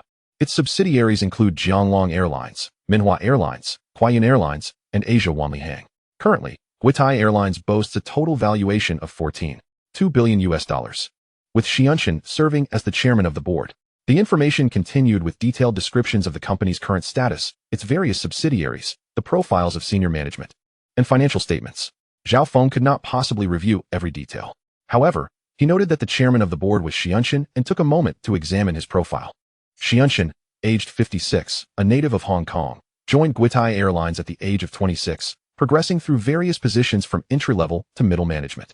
20 years ago, during a period of stagnation for Guotai Airlines, Xianxin secured substantial external funding, diluting the original shareholders' stakes and successfully acquiring 74.8% of Guotai Airlines shares, of which 69.8% were held by external investors, but utilized under his representation. Upon closer inspection, Zhao Feng recognized Xianxin as a remarkable talent. By attracting external funding and vigorously developing Guotai Airlines, he had propelled the company to become one of the largest airlines in Asia in recent years. Naturally, Zhao Feng noted the figures mentioned in Xianxin's profile, particularly the 69.8% stake, which was precisely what he now held. He found himself curious as to how the system had managed to retroactively grant him these shares from 20 years prior. At that moment, Zhao Feng's phone suddenly rang. Glancing at the missed call notification, his instincts told him it was likely a call from Guotai Airlines. He answered the call, and an elderly, warm voice greeted him. "Hello. Is this Zhao Feng?" There seemed to be a hint of excitement and joy in the tone. Zhao Feng, slightly puzzled, replied, "Yes, this is Zhao Feng." The voice on the other end continued, "Are you curious about who I am?" Feigning hesitation, Zhao Feng responded, "Could it be that you are Xianxin, Mr. Shi?" Xianxin chuckled heartily. "What a clever lad. Yes, I am Xianxin. You should refer to me as Uncle Shi. Uncle it is then. You are older. I shall defer to you." Zhao Feng replied obediently. Xianxin laughed, saying, "Now that you have received your shares, you are a major shareholder of Guotai. Tomorrow, I will be flying to Magic City. We shall meet then. It's worth mentioning that your great-uncle has kept these shares for you for 20 years. Eagerly awaiting your growth." Chapter 77. What on earth is a great-uncle? Great-uncle? Zhao Feng was left with a myriad of questions. When had he acquired a great-uncle? Being from the north, Zhao Feng understood a great-uncle to be a brother of one's grandfather.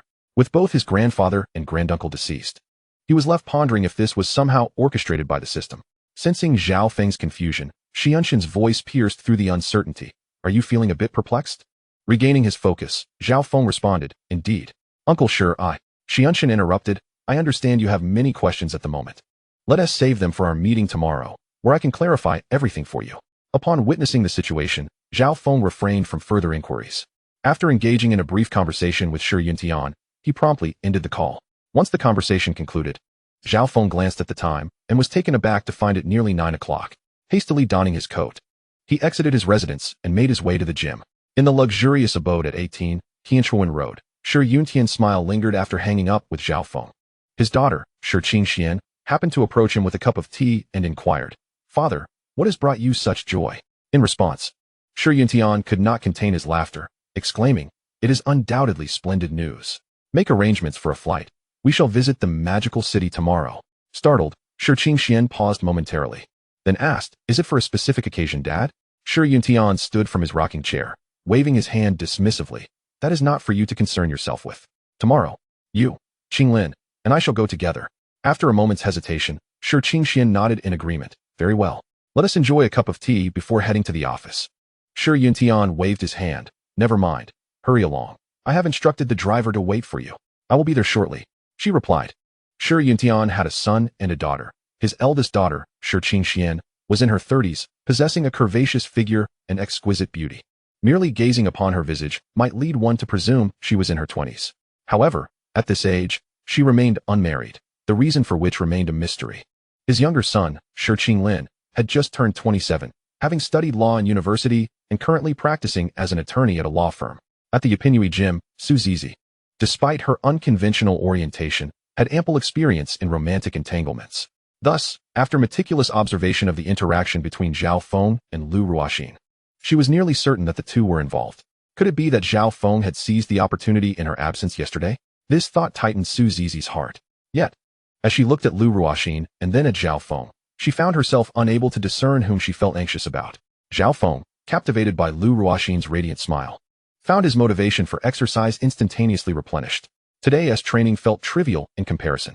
Lu Ruoxin, pleased by Zhao Feng's newfound dedication to fitness, occasionally handed him a bottle of mineral water during his breaks and offered him a towel to wipe away his sweat, demonstrating remarkable attentiveness.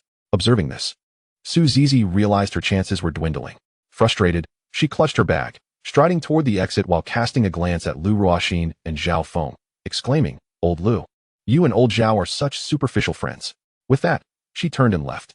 As Su Zizi reached the gym's entrance, she glanced back, only to find Lu Ruoxin and Zhao Feng completely absorbed in their own world. With a heavy stomp, she donned her coat and headed home, uncertain of her own feelings. Nonetheless, an inexplicable discomfort lingered within her. After finishing his workout, Zhao Feng opted not to join Lu Ruoxin for lunch. During their gym session, they had been in a smaller facility, which alleviated any concern about being seen together. However, now, it was prudent to exercise caution, especially since Lu Ruoxin had work commitments. Although Zhao Feng could propose that he support her financially, he wondered if Lu Ruoxin would accept such a proposition. Thus, he felt content with the current state of their romantic relationship. Upon returning home in the afternoon, Zhao Feng had barely opened his computer to indulge in a game when he received a call from Qin Wu. During the conversation, Qin Wu informed him that the recruitment for flight attendants might need to be postponed due to an unexpected visit from the chairman of the board the following day, prompting the Shanghai branch of Guotai Airlines to expedite their work organization. Upon hearing this, Zhao Feng couldn't help but chuckle, speculating that Qin Wu, the branch manager, was likely unaware of why Shi Yuntian had suddenly decided to inspect the branch.